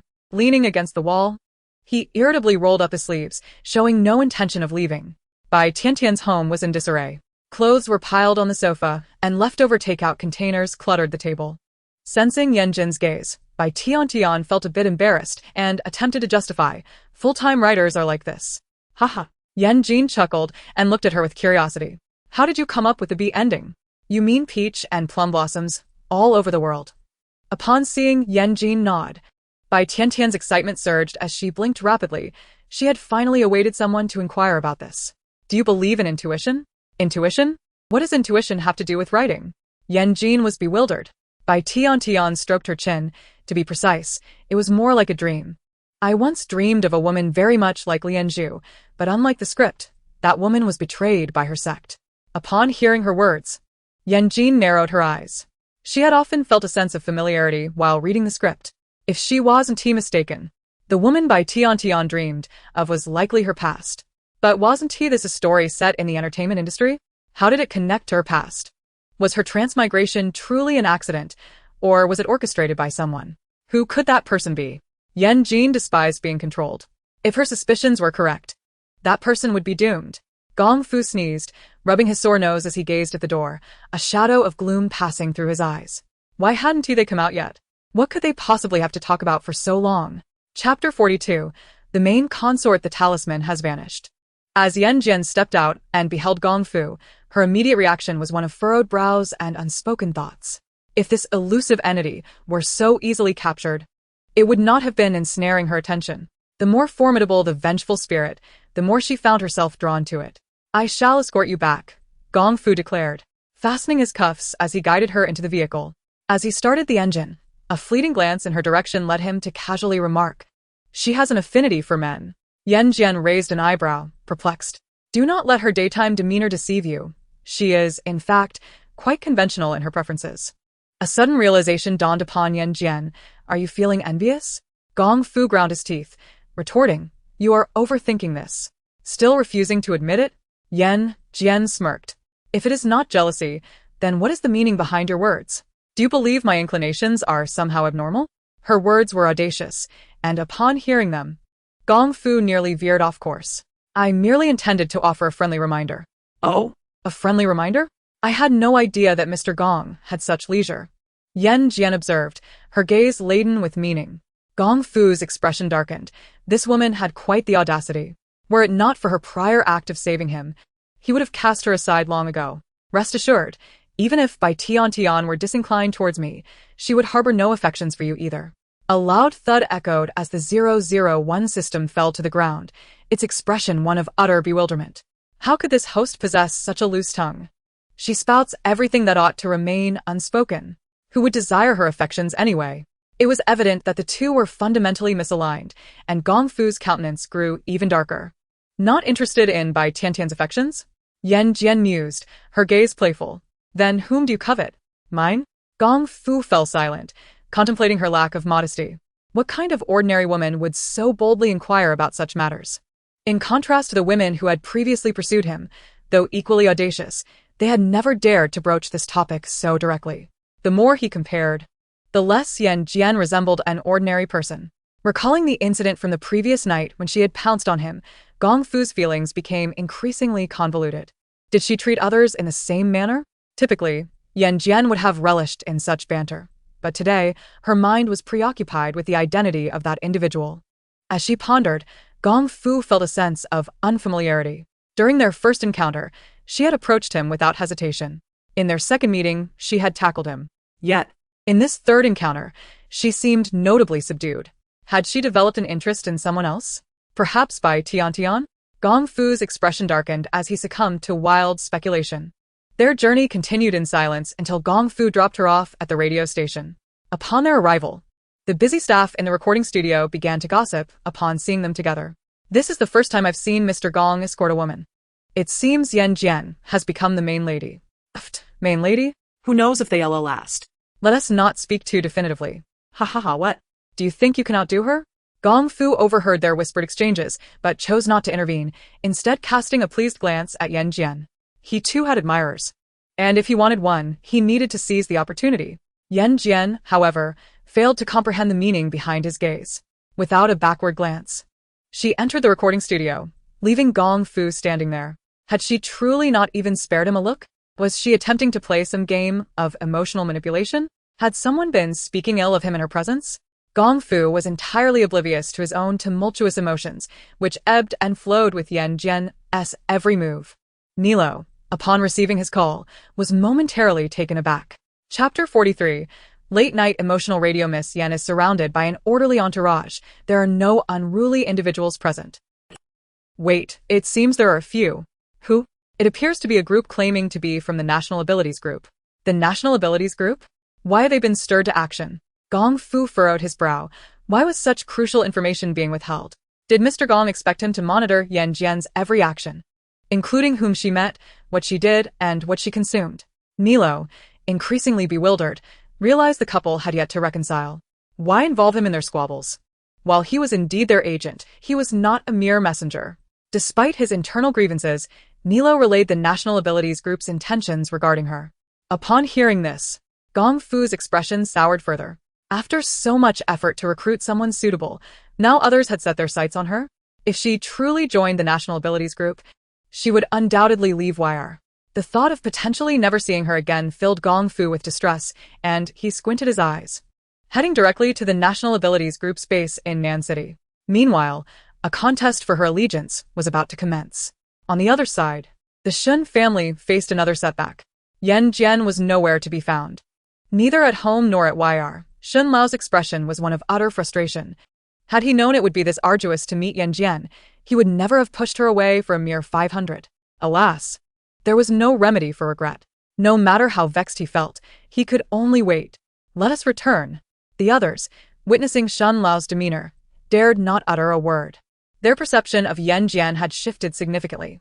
After all, few could leave Shun Lao feeling defeated and emerge unscathed, and she was one of the rare exceptions.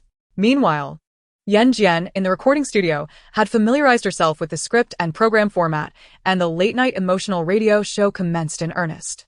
Welcome to the late-night emotional radio. I am your host, Sweetheart. Today, we have the trending goddess, Yan Jin. The host looked at her. Miss Yan, do you have any words for the audience? Recalling Milo's countless reminders to speak appropriately and not to frighten anyone, she forced a smile and said, "Remember, one must accumulate virtue and do good deeds to live a long life." The host froze momentarily, but quickly recovered. Miss Yan certainly has a sense of humor. Now, let us take our first caller. Hello, you're on the air. Hello, sweetheart, I have been troubled by something for quite some time. I wish to ask what kind of gift would be suitable for a leader, preferably something that conveys both value and thoughtfulness. A gift? Sweetheart blinked. Isn't this an emotional radio show? Yan Jin scoffed. Sending gifts? That could land you a life sentence. The caller, caught off guard, dared not inquire further, and hastily hung up. Sweetheart winced, glancing towards the director, who gestured for her to continue. With no other choice, she reluctantly connected the next call. Hello, is this Yan Jin? I am such a devoted fan of yours. I am curious about the skincare products you use to maintain such flawless skin. Our beloved goddess currently has no endorsements, and her fans are brimming with curiosity.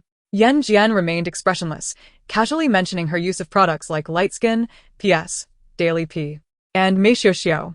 Ahahaha, audience member 2 burst into laughter. Sweetheart, witnessing the situation spiraling out of control, hastily ended the call and answered the next one. Hello, woo-woo, exclaimed audience member 3. My husband has cheated on me. What should I do? Yan Jin replied nonchalantly. What should you do? If you don't leave him, you might as well keep him for the new year, right? Audience member 3 paused, choking back tears and continued, but I love him dearly. I cannot live without him. If you dare to die, then go ahead, Yan Jin retorted. He doesn't care about you while you're alive. Do you think he would be saddened by your death? What are you thinking? Yan Jin's impatience was palpable as she signaled for the next caller. Sweetheart clenched her teeth. Miss Yan, please be a little more tactful. We all know you care about the audience, but who really cares for them? Yan Jin yawned, urging for the next caller. How could the show continue with Yan Jin's erratic behavior? Why wasn't the director intervening? Little did Sweetheart know, the director was quite amused. The late-night emotional radio show's ratings had always been lackluster, and inviting Yan Jin was merely a gamble based on her current popularity, primarily because she was quite affordable.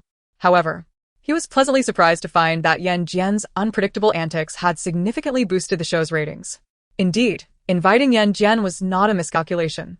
The director watched with glee as the live listener count surged, when suddenly, the recording studio received another call. Help me.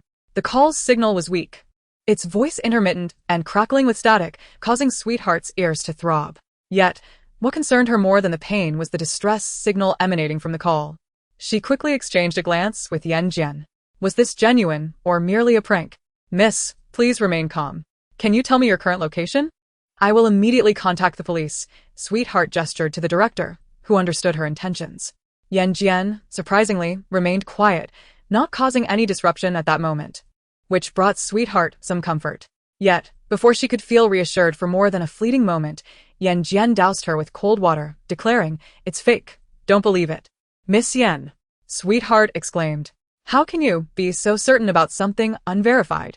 Are you not afraid that your careless words might lead to someone's demise? Sweetheart was visibly agitated.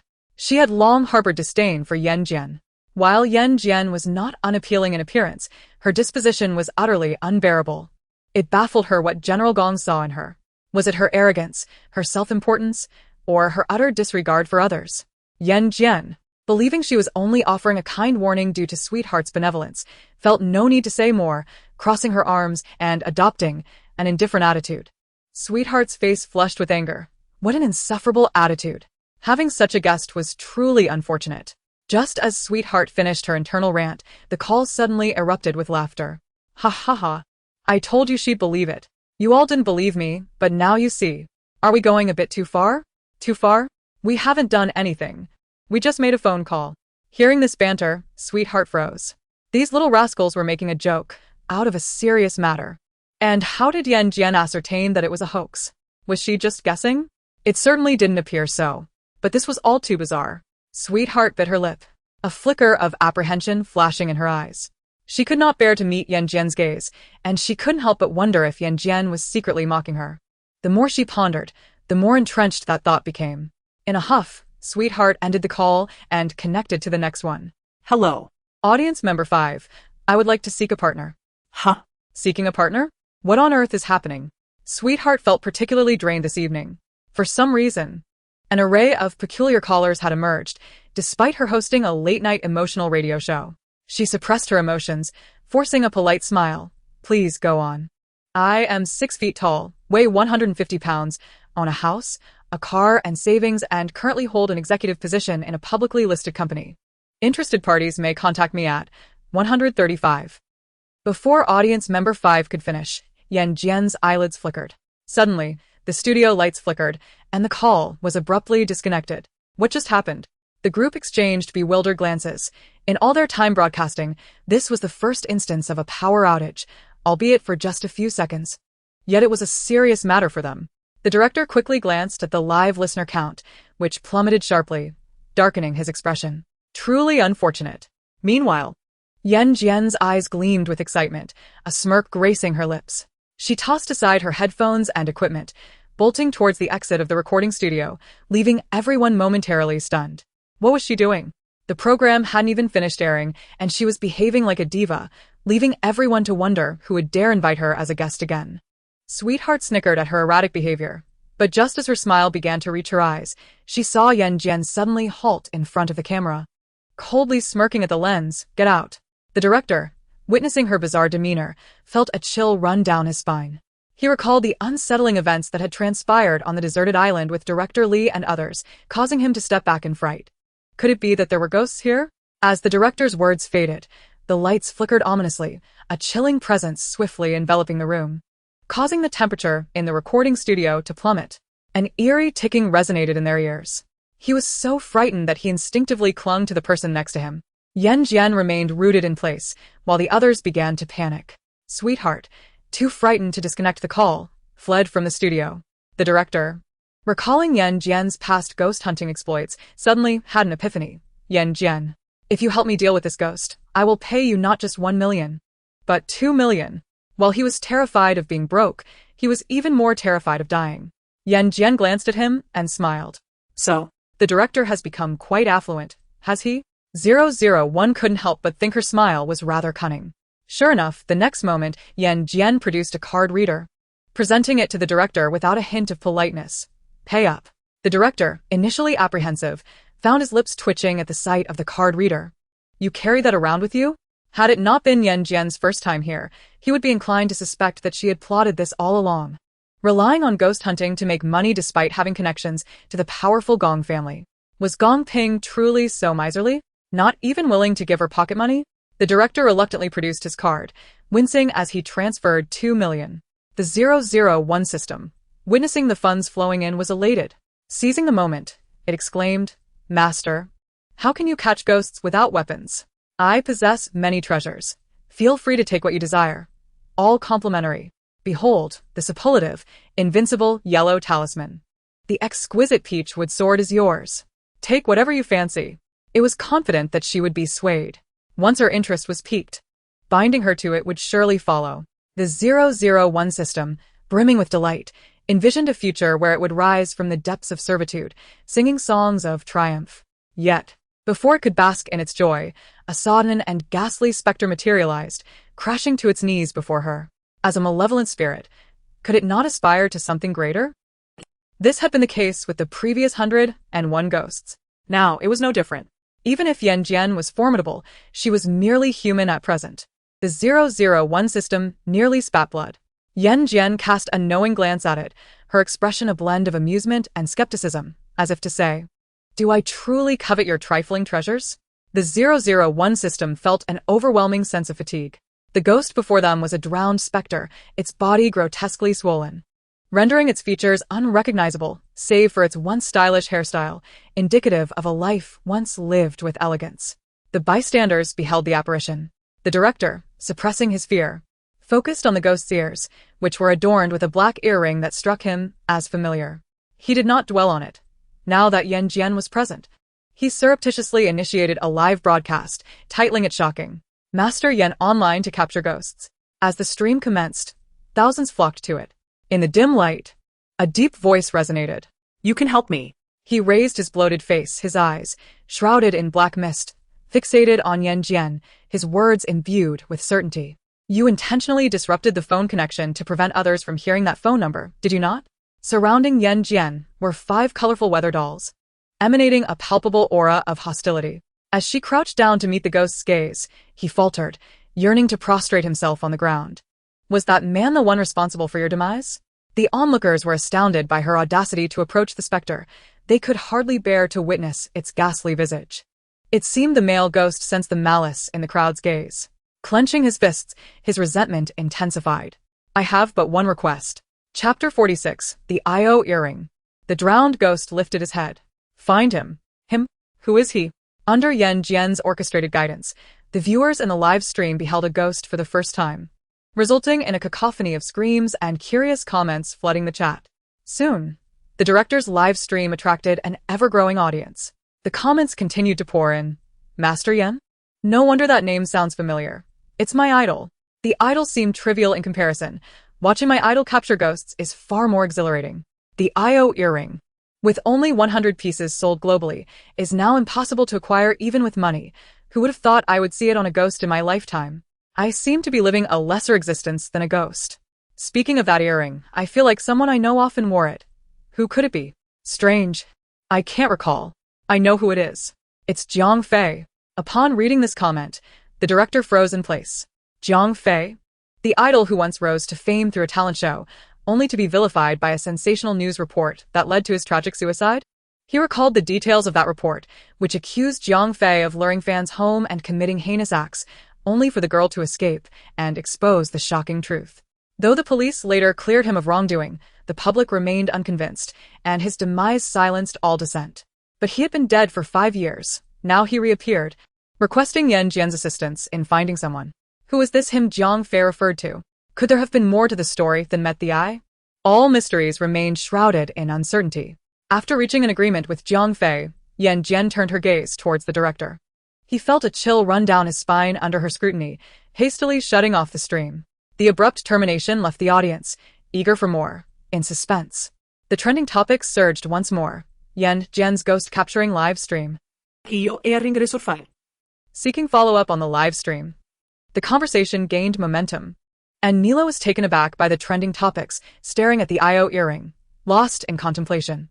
Many, witnessing the excitement surrounding Yan Jin's ghost-catching exploits, were inspired to emulate her with a slew of live streams featuring various themes like nighttime exploration of abandoned schools and haunted house adventures. However, viewers quickly discerned that these were mere fabrications, mere shadows of the truth, leading to backlash against these imitators. In stark contrast, Yan Jin's genuine abilities shone through, propelling her to even greater heights of fame. The 001 system observed her rapidly growing follower count on Weibo, akin to witnessing stacks of currency. Alas, no matter how plentiful the wealth, it did not extend to it. With a twinkle in its eye, the 001 system resolved that if its master was ineffective, it would seek assistance elsewhere. After all, the laws of nature did not dictate that only its master could generate profits. The 001 system's imagination soared. It acted swiftly, hiring several minor spirits from the underworld and even utilizing puppets to fashion bodies that resembled the living. Once everything was in place, it pointed at the ghost who had accidentally met its demise, commanding, "You, go audition to be an idol trainee." It then pointed at the starved ghost, instructing, "You, become a food live streamer." Finally, it addressed the hanged ghost, "You, join a haunted house variety show as an NPC." The three spirits nodded stiffly and departed. Though the 001 system remained in the red, having a few workers rendered its debts trivial. With a smug expression, the 001 system returned to Yan Jin's side, filled with pride. So, what if the host refuses to bind with me? So, what if she doesn't purchase my products? I can now stand on my own 2 feet. The prospect of wealth and success is just around the corner. She can continue to act arrogantly. One day, she will seek my assistance. Yan Jin paid no heed to the 001 system's antics. She was still investigating the marriage proposal call she had received. Chapter 47. Lu Xiaoxiao. This man was very cautious. The incoming call was from an unverified black card, and its location could not be pinpointed. In such a vast city as Nan City, floundering about like a headless fly was an utter waste of time, especially since the caller might not even be there. Since Jiang Fei's demise, the memories of his life had faded, leaving only the imperative to find this man, with nothing else retained. Extracting useful information from him would prove quite challenging. Fortunately, we live in the digital age. Even reports from 5 years past can be unearthed with a simple search on Baidu. Yan Jin furrowed her brow upon discovering a report from that time. Lu Xiaoxiao, the victim mentioned in the article. Could that possibly be the same Lu Xiaoxiao who auditioned just a couple of days ago? If that were the case, it could spell trouble. She had noticed Lu Xiaoxiao's darkened brow during their last encounter, a sign of impending doom. She could only wonder how things stood now. Lu Xiaoxiao was the only person she knew who had interacted with that matchmaking man, and regardless of the circumstances, she felt compelled to pay her a visit. As she pondered, a call came through. "It's me." Nilo's voice was strained as he suppressed his emotions. "I wish to see Jiang Fei." Yan Jin was not the slightest bit surprised. She responded calmly, "Very well. But could you pick up a few items for me on your way?" After hanging up, she promptly sent a text. Nilo paused at the message. Yellow talismans, paper money, vermilion powder, and a redwood brush? What could she possibly need those for? The thought of Yan Jin's extraordinary abilities sent a shiver down his spine. Could she be planning to claim Jiang Fei for herself? No. He could not bear to watch Jiang Fei disappear from his sight once more. There were still things he needed to say. He hurried to her location. Upon finding him empty-handed, Yan Jin narrowed her eyes. Where are the items I asked you to procure? Nilo cleared his throat awkwardly. I couldn't find a store. So I ordered them on Taobao. It's expedited. They'll arrive by tomorrow. Is Taobao really that omnipotent? Although Yan Jin had absorbed the memories and rules of this world, certain details still eluded her understanding. Can I see him now? Nilo had applied cow teardrops, but had yet to wipe them away. He now awaited Yan Jin's word. The revered golden agent of the entertainment industry, Nilo, appeared almost like an obedient pupil before Yan Jin. If anyone were to witness this astonishing scene, it would undoubtedly invite a barrage of criticism. He is right beside you. Right beside me? Nilo stiffened, hastily applying the cow teardrops. Turning around, he was met with the sight of a swollen Jiang Fei, who bore no resemblance to his former self. It's all my fault. Nilo's eyes reddened. If I had noticed something was amiss, you wouldn't have died. He was the last person to receive a call from Jiang Fei. However, amidst his social obligations, he had failed to recognize Jiang Fei's unusual silence, and upon learning that Jiang Fei had hung up, he had plunged into despair. Jiang Fei regarded him with indifference. As Nilo spoke, he felt something was amiss. He waved his hand, only to see Jiang Fei retreat. Who are you? Nilo turned to Yan Jin. Has he lost his memory? The only individuals capable of leaving an impression on a vengeful spirit are either those with profound love or the perpetrator. Yan Jin sipped her hot tea, the steam obscuring her eyes, preventing Nilo from deciphering her emotions. The perpetrator? Nilo pondered, suddenly lifting his gaze. Is it possible that he cannot find peace because someone harmed him? Yan Jin did not reply but instead inquired, Do you know Lu Xiaoxiao? I do.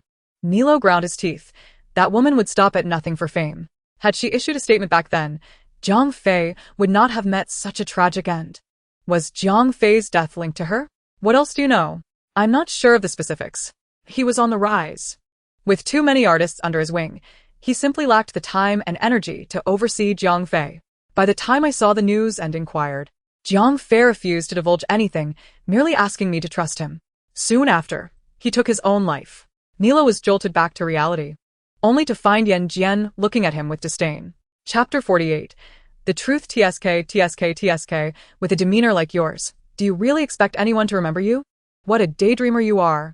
Yan Jin dismissed him. Feeling guilty, Nilo dared not linger, casting a final glance at Jiang Fei before hastening towards the company. The following day, Yan Jin received a package and settled in at home to begin drawing talismans. With a redwood brush dipped in vermilion ink, she skillfully sketched bizarre symbols on yellow talisman paper. The moment the vermilion touched the paper, a faint golden light flickered. The puppets had already distanced themselves from Jiang Fei.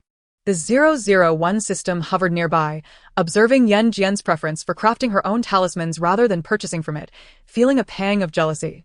Can what I create possibly compare to the products from the system store? You wouldn't even accept my free offerings, are you out of your mind? Before it could finish its thought, Yan Jin tossed a freshly minted talisman, affixing it to the system surface. This is a silence talisman. Its effect was surprisingly potent, rivaling that of the system's products. The 001 system felt dejected, and even more disheartened when it realized that Yan Jin had specifically acquired this item to silence it. The world finally returned to tranquility, and Yan Jin's speed in drawing talismans increased significantly. Crafting talismans was a drain on her energy, and having stayed up late the previous night, she could only manage a few more before succumbing to sleep for 3 hours. In the afternoon, just as she stepped out, she received a phone call. Hello? A voice frail and weak echoed from the other end. It was Lu Xiaoxiao. Where are you?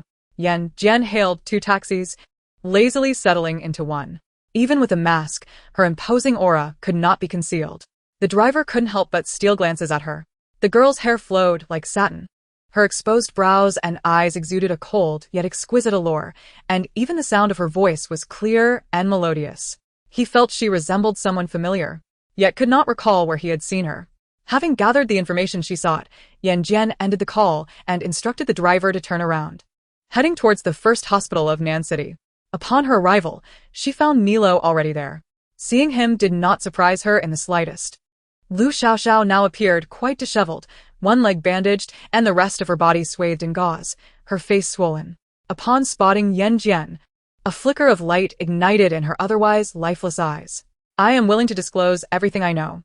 Lu Xiaoxiao understood that this time she had only lost a leg. Should she remain silent, her very life could be at stake by the next opportunity. Nilo, relieved at her willingness to speak, had been waiting since early morning. He had been there since she was transferred to a regular ward, yet Lu Xiaoxiao had insisted on waiting for Yan Jin to appear before revealing the truth.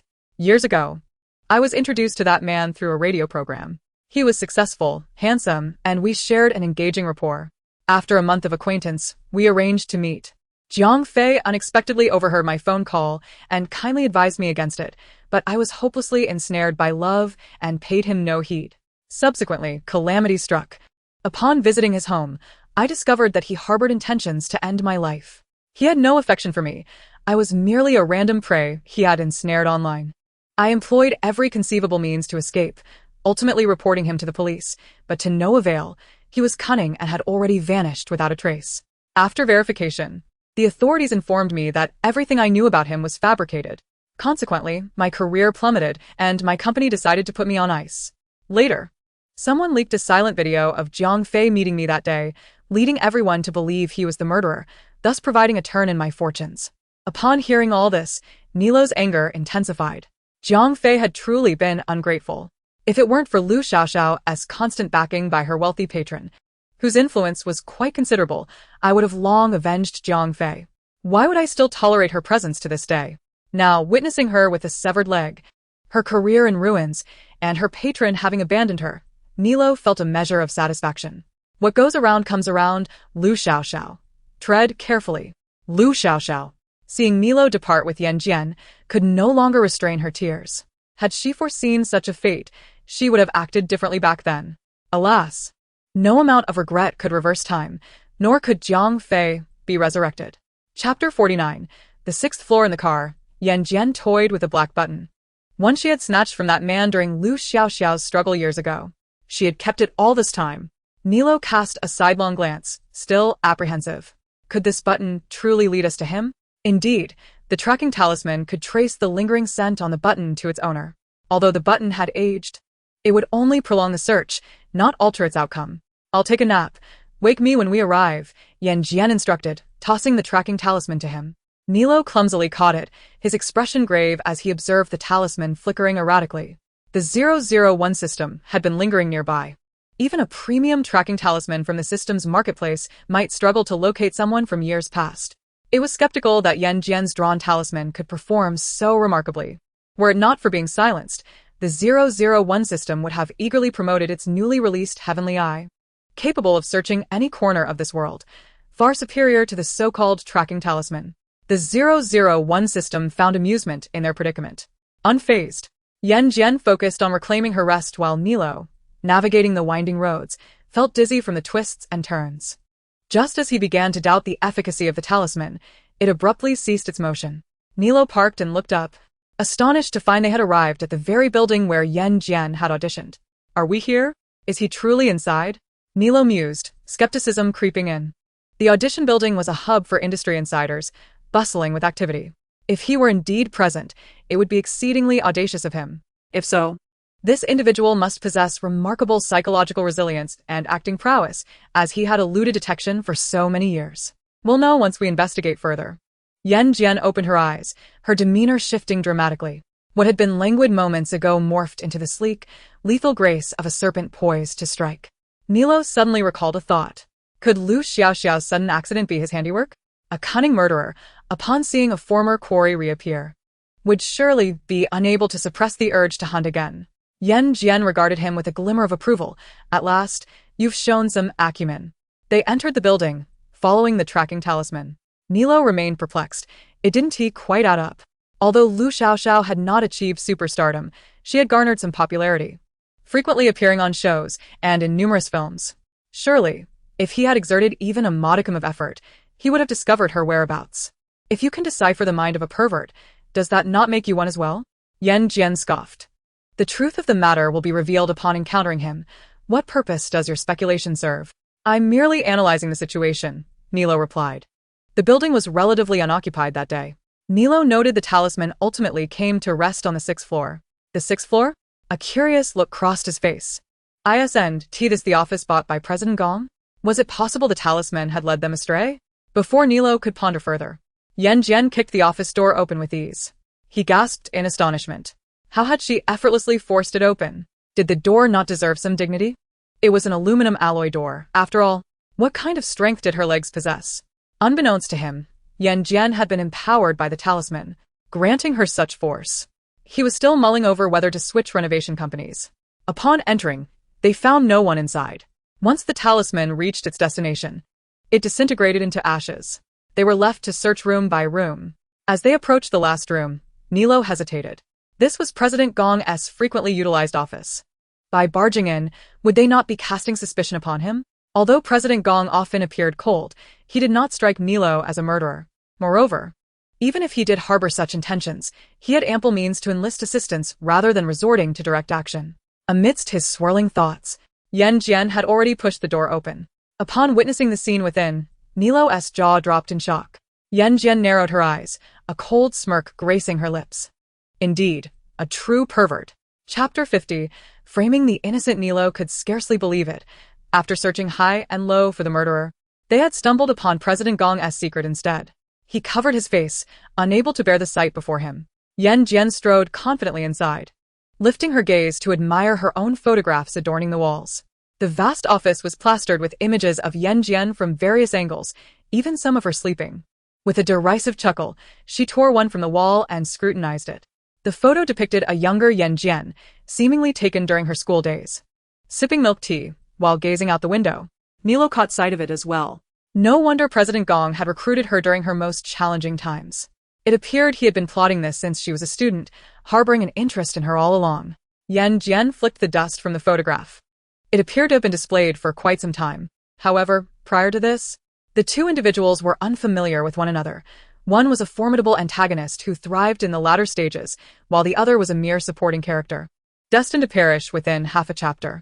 Under any logical contemplation, their paths should never have crossed. Yet, unexpectedly, Gong Fu had undertaken an investigation into her. To assert that the original's beauty captivated him would be far-fetched, for the entertainment industry abounds with stunning individuals, especially for someone of Gong Fu's stature. Romantic entanglements were a dime a dozen. So why was he intrigued? Yan Jin fleetingly entertained a thought. However, the matter at hand was not this, but rather the perpetrator. 001, witnessing their fruitless endeavor, couldn't he help but chuckle inwardly. It had predicted this. After all, with so much time elapsed, no matter how sophisticated the tracking spell, it would be impossible to locate the culprit. This was the first time since her transmigration that Yan Jin had witnessed such a blunder. The sensation was rather delightful. Before 001 could savor its amusement, Yan Jin abruptly shattered the silence. Do you believe he is the culprit? You mean President Gong? Nilo exclaimed, his eyes widening in disbelief. That's impossible. After all this time spent together, I know exactly what kind of person he is. If you truly understood him, you wouldn't be so astonished upon seeing this, Yan Jin retorted, a mocking smile gracing her lips. Nilo furrowed his brow. Could it be that the tracking spell was malfunctioning? Are you jesting? Yan Jin laughed. Before her reincarnation as a ghost cultivator, she was the most gifted disciple of the Xianmen sect. Had it not been for their blindness leading to her demise, she would have ascended to the heavens long ago, becoming a deity in the upper realm. With her capabilities, even years later, she could not possibly commit such a novice-level mistake with talismans. Nilo's assertion was nothing short of ridiculous. Is someone framing President Gong? Nilo suddenly raised his head, realization dawning upon him. Lu Xiaoxiao has been lying from the very beginning? If that were the case, it all made sense. He felt a surge of excitement. This woman was truly incorrigible, having lost a leg yet still daring to engage in such treachery.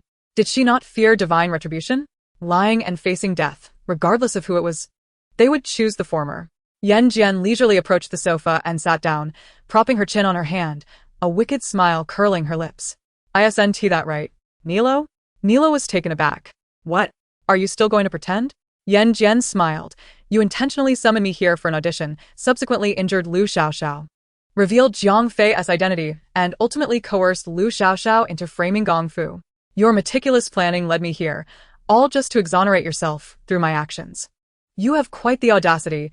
Had it been anyone else, you might have indeed deceived them, but alas, you encountered me. Chapter 51. The culprit, what are you talking about? Nilo replied with a look of resignation. If I were truly the culprit, would I be so brazenly present before you? That would be tantamount to seeking death. You claimed Jiang Fei died by jumping into the sea, Yan Jin said with a smirk. However, as far as I know, his body has never been found. So, how can you be certain he jumped? The only possibility is that you were present at the scene. Typically, a person preparing to commit suicide would call their closest friends or family as their last call. So why would he call you? His indifferent manager? That call was made by you, wasn't it? To fabricate an alibi. You truly went to great lengths. Nilo's expression shifted. Yan Jin, I am your manager. And I believe I have treated you fairly. Why would you wrongfully accuse me? Do you have any evidence? Do you think Jiang Fei truly forgot about you? What? Nilo was momentarily stunned. Jiang Fei had confirmed his amnesia. What did her words imply? Had they both been performing for him all along? Realizing this, Nilo's previously composed demeanor began to crack.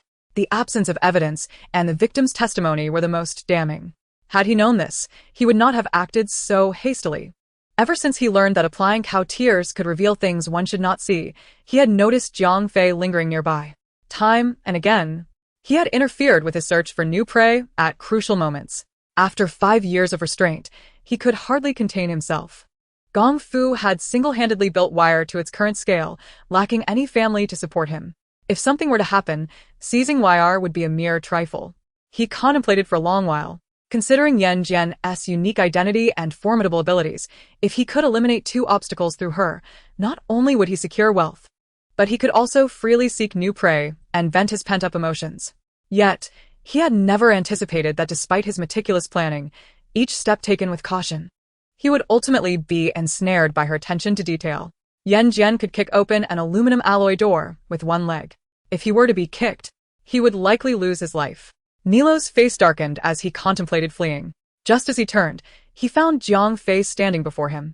I remember everything. Jiang Fei's gaze was fixated on him, his eyes shrouded in a murky darkness, appearing particularly eerie in the dim light.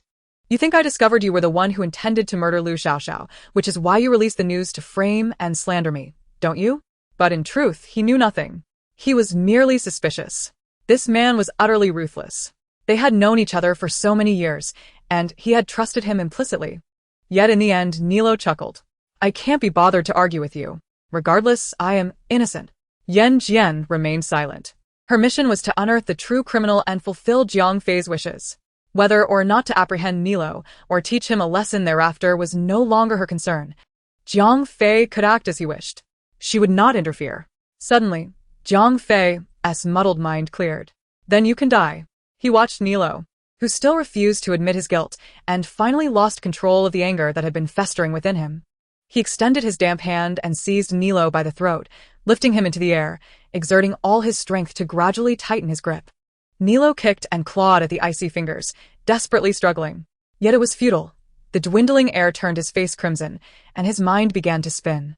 Just when Nilo thought he was about to perish there, Jiang Fei released his grip. 8 lives and you're going to die so easily? That would be too lenient for you. Miss Yen, please assist me in reporting this to the authorities. I want him to face the wrath of the internet. To suffer a fate worse than death in prison. Understood. Yan Jin made the call, and Nilo was swiftly apprehended. With the intervention of the National Energy Group, Jiang Fei served as the first ghost witness, testifying against Nilo, who ultimately received a life sentence. The remaining 7 bodies were gradually recovered from the scattered corners of the audition building. All except Jiang Fei, who was lost at sea, his remains forever unrecoverable. The revelation of this incident sent shockwaves throughout the internet. Chapter 52. How obedient. How I wished to tease him as Yan Jin achieved widespread recognition. The police issued a warning. Avoid online romance. Do not trust strangers. Meanwhile, the accolades for Yan Jin proliferated online. Possessing both beauty and intellect, as well as the ability to exorcise ghosts, she was strong, capable, and articulate. It was utterly incomprehensible that she wasn't a sensation. Alas, it was a pity for Jiang Fei, once so outstanding, after years of hard work and finally rising to fame through a talent show. He found himself embroiled in such unfortunate circumstances. Lu Xiaoxiao was truly excessive, After receiving kindness, she repaid it with betrayal and even framed Gong Fu. Such a morally bankrupt artist should be driven out of the entertainment industry. The revelation of Nilo's true nature was disheartening, for Jiang Fei had become a ghost. Yet he still contemplated how to prevent further bloodshed. Sometimes, the human heart is far more terrifying than any ghost. Were it not for my sister Ling's unwavering support, I feared that by the time the statute of limitations lapsed, the murderer would remain undiscovered. The trending topic remained on Weibo for an entire day, with a cacophony of opinions. Yan Jin's Weibo followers surged from an initial 30,000 to 800,000, inciting envy from the 001 system, which observed with green-eyed jealousy. This meteoric rise to fame was unparalleled, far beyond what its subordinates could achieve. It realized it needed to spur them into action. Just as the 001 system slipped away, Gong Fu appeared at the door. Yan Jin had transformed Jiang Fei into a weather doll, hanging him by the window for all to see. Upon entering, Gong Fu questioned her. Why didn't you inform me? Do you not realize how perilous it is to be alone with him? To tell you would be even more dangerous. Yan Jin retorted with a scoff. How can I be sure you aren't in cahoots with him? If I hadn't yet purchased the lifespan I expended at the fortune teller, I wouldn't have gone to such lengths to confirm Nilo's identity. Gong Fu's expression darkened at her words. Do you truly believe I would harm you? Why else would you say that? Yan Jin mused, stroking the head of the weather doll without even sparing him a glance. Which sane person would cover their office walls with someone else's photographs? Gong Fu frowned, acknowledging that he did possess certain peculiar inclinations, yet collecting and displaying photographs was not among them. You mean the 6th floor of the audition building? That is not my office. Not yours? Yan Jin's gaze sharpened as she revealed that the tracking talisman had led her there. You claim it isn't yours? I once misplaced a suit, Gong Fu replied, perplexed as to why he felt the need to explain so much. Initially, he had invited her in hopes of using her to approach Ming Yan and alter the narrative, yet unbeknownst to him, his intentions had subtly shifted. He no longer wished for her to engage in such activities and certainly did not want to see her in peril. Yan Jin squinted, questioning her lack of trust in him. Did you come here merely to discuss this matter? Gong Fu pursed his lips, a flicker of confusion crossing his eyes. Hadn't she shown interest in him by being so hands-on? Now that he was actively pursuing her, she appeared oddly composed. Are you angry? Does President Gong truly have nothing to explain? Yan Jin raised an eyebrow. You are well aware of Nilo's identity, yet you still allow him to remain here. What precisely are your intentions? The realization that she had uncovered his secret astonished Gong Fu momentarily, but he quickly regained his composure. Her capabilities were indeed remarkable. Otherwise, she would not have been able to infiltrate the prison, leaving behind a jade pendant without being detected. I had meticulously planned everything. I simply did not anticipate that he would act prematurely and involve you. Is that so? She asked, a mischievous smile gracing her lips. How obedient. How I wished to tease him. Yan Jin suddenly chuckled, her eyes sparkling with mischief. She released her hold on the weather doll and stepped closer to Gong Fu, gazing up into his eyes. He looked down at her, confronted by those almond-shaped eyes that shimmered with mirth, and found it increasingly difficult to decipher her thoughts.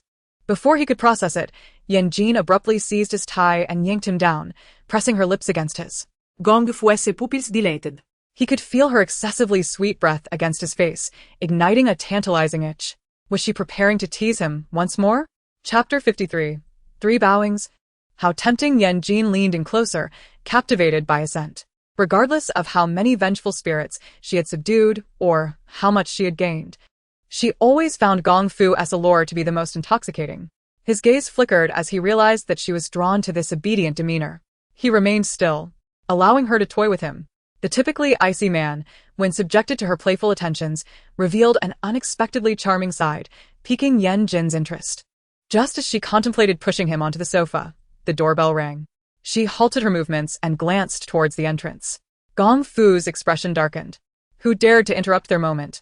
Yan Jin sensed his discontent and soothingly caressed his exquisitely defined jawline. Be patient. We'll have another chance. Another chance, she reiterated.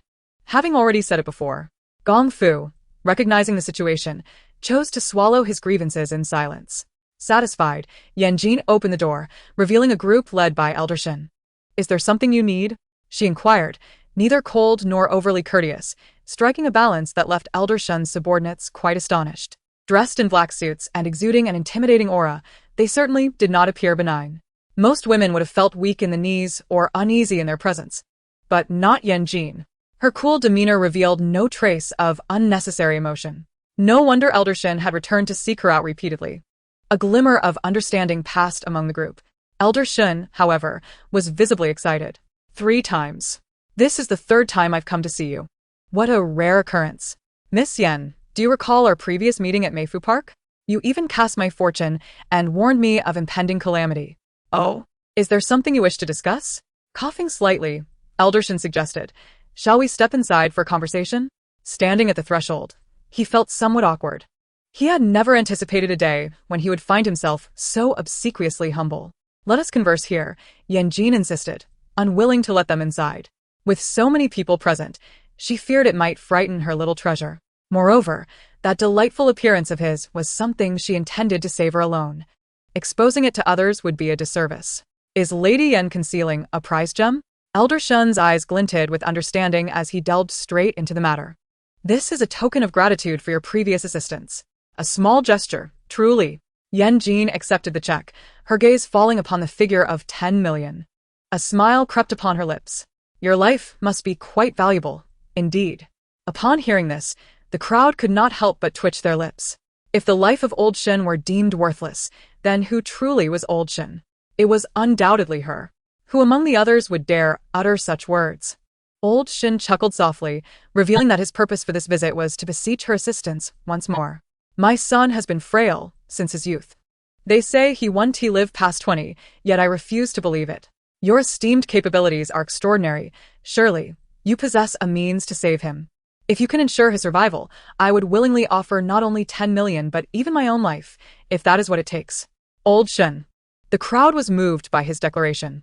As parents, the lengths one would go to for their children are boundless. Even Old Shin was no exception. How profound this sacrifice was. Yan Jin smiled, remarking, if one is ill, they ought to see a doctor. Why come to me? Was this truly a sentiment expressed by a rational individual? The crowd, still processing their emotions, bristled at her words. Had it not been for Old Shin's restraint, they would have long since expressed their discontent. Old Shin sighed deeply, suddenly kneeling before her. 1 bow, 2 bows. What was unfolding before their eyes? Their own master, high and mighty, was kneeling to a woman barely in her 20s. In the astonished stares of the onlookers, he completed a 3rd bow. I beseech you, extend your hand. Chapter 54, The Young Gigolo. A board member of a publicly listed company, he had dominated the business realm for decades, his iron-fisted methods instilling fear in countless adversaries. Yet today he bowed his head in supplication. The object of his reverence was a woman who appeared delicate and fragile. Heaven help us. Who would believe such a tale if it were told? The onlookers wore expressions of complexity. However, with the impending 20-year milestone of their young master, Shin Jin, they could empathize with Old Shin's predicament. After all, who could bear to witness the white-haired send off the black-haired? Old Shin was tense. To humble himself to this extent was already a monumental sacrifice. Should Yan Jin remain obstinate, he feared he would lose all restraint. Even if it meant incurring enmity, he was determined to bring her back with him today. As Old Shin held his breath in anticipation, the crowd's gaze is sharp and predatory. Yan Jin smiled. Very well. My price is 50 million. 50 million. The crowd gasped in shock. Was Yan Jin not taking things too far? Such an audacious demand. Without hesitation, Old Shin nodded. To him, money was merely a numeral. If it meant saving Shin Jin, he would not hesitate to part with everything he had. As long as you can heal him, everything is negotiable. Upon hearing this, envy flickered in the eyes of everyone present. They toiled their entire lives, yet could never amass such wealth. Meanwhile, Yan Jin, with but a gentle meeting of her lips, had secured such a fortune. Truly, the disparity between individuals could evoke a sense of despair. Yan Jin glanced back at Gong Fu, then closed the door behind her as she followed Old Shin and the others to the Shun residence. Gong Fu had not missed a word of their exchange.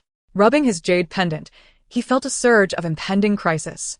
From 100,000 to 10 million, and now to 50 million, how had she amassed such wealth in such a short span? If he did not exert himself further, he might well become a mere gigolo living off her. The group soon arrived at the Shun estate.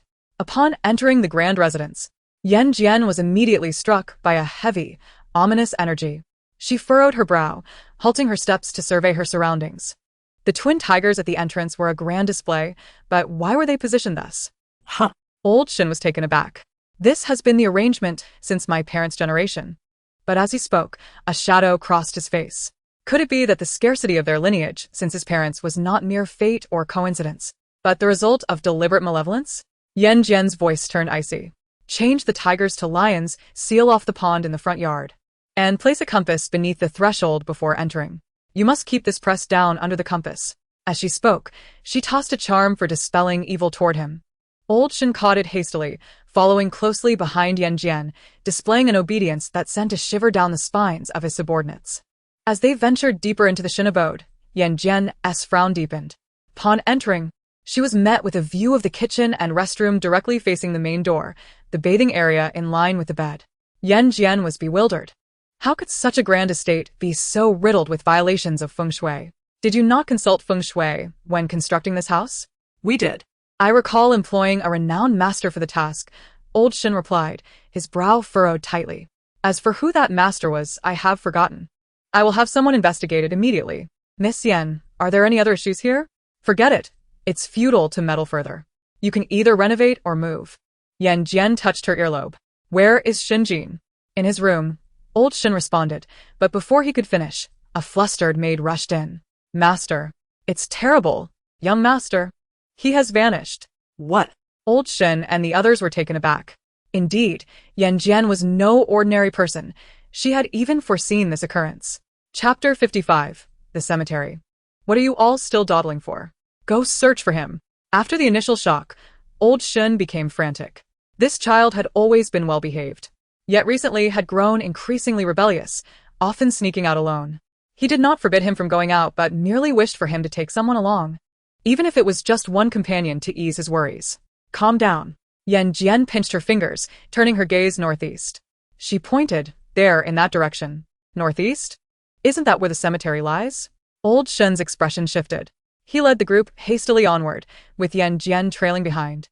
They arrived at a desolate cemetery, and Old Shin, familiar with the area, walked towards the innermost part. Yan Jin surveyed the surroundings. In places unseen by others, various spirits roamed, some with half their heads missing from car accidents, others hanging with tongues long and twisted, and some who had died of old age yet lingered on earth, reluctant to reincarnate. Among trees, gravestones, and grass, their shadows were ever present. Upon seeing Yan Jin, the spirits were filled with a mix of trepidation and reverence, instinctively following her. You are indeed here. Old Shin halted, looking down at Shin Jin, who leaned against a gravestone, dejected. His heart ached. How could he still be burdened by her absence after all this time? Yan Jin could see beside the pale, yet handsome, youth a delicate girl. The girl's spirit was translucent, appearing feeble. She seemed to sense something, turning towards Yan Jin's direction. And as a gentle breeze flowed by, she smiled sweetly, conveying an unspoken message. Yan Jin, perceiving no malice in her, chose to disregard her presence and instead focused her attention on Shin Jin. His brow was shadowed with despair, a visage that suggested he was on the brink of death. His survival thus far was owed to the girl beside him, who had sacrificed her own soul power to shield him. Otherwise, father, she is not dead. She has merely concealed herself. I can feel her presence beside me. Shin Jin was becoming increasingly deranged. The girl, witnessing his state, felt a flicker of sorrow in her eyes. How long will you continue to deceive yourself? Shen Lao was furious. Had he known things would come to this, he would never have adopted her. His words struck a nerve with Shin Jin. Indeed, had Xiao Ke not moved into the Shun household, had she not become his adopted sister, perhaps none of this tragedy would have transpired. Shin Jin gritted his teeth, blaming himself. If not for him, she would not have died. If he had never visited her, who else in this world would remember her? The girl named Xiao Ke, upon hearing these words, was overwhelmed with tears. Fully aware that no one could see or hear her, she instinctively covered her mouth, much like she used to, fearful of being discovered. Shen Lao's eyes glistened with emotion.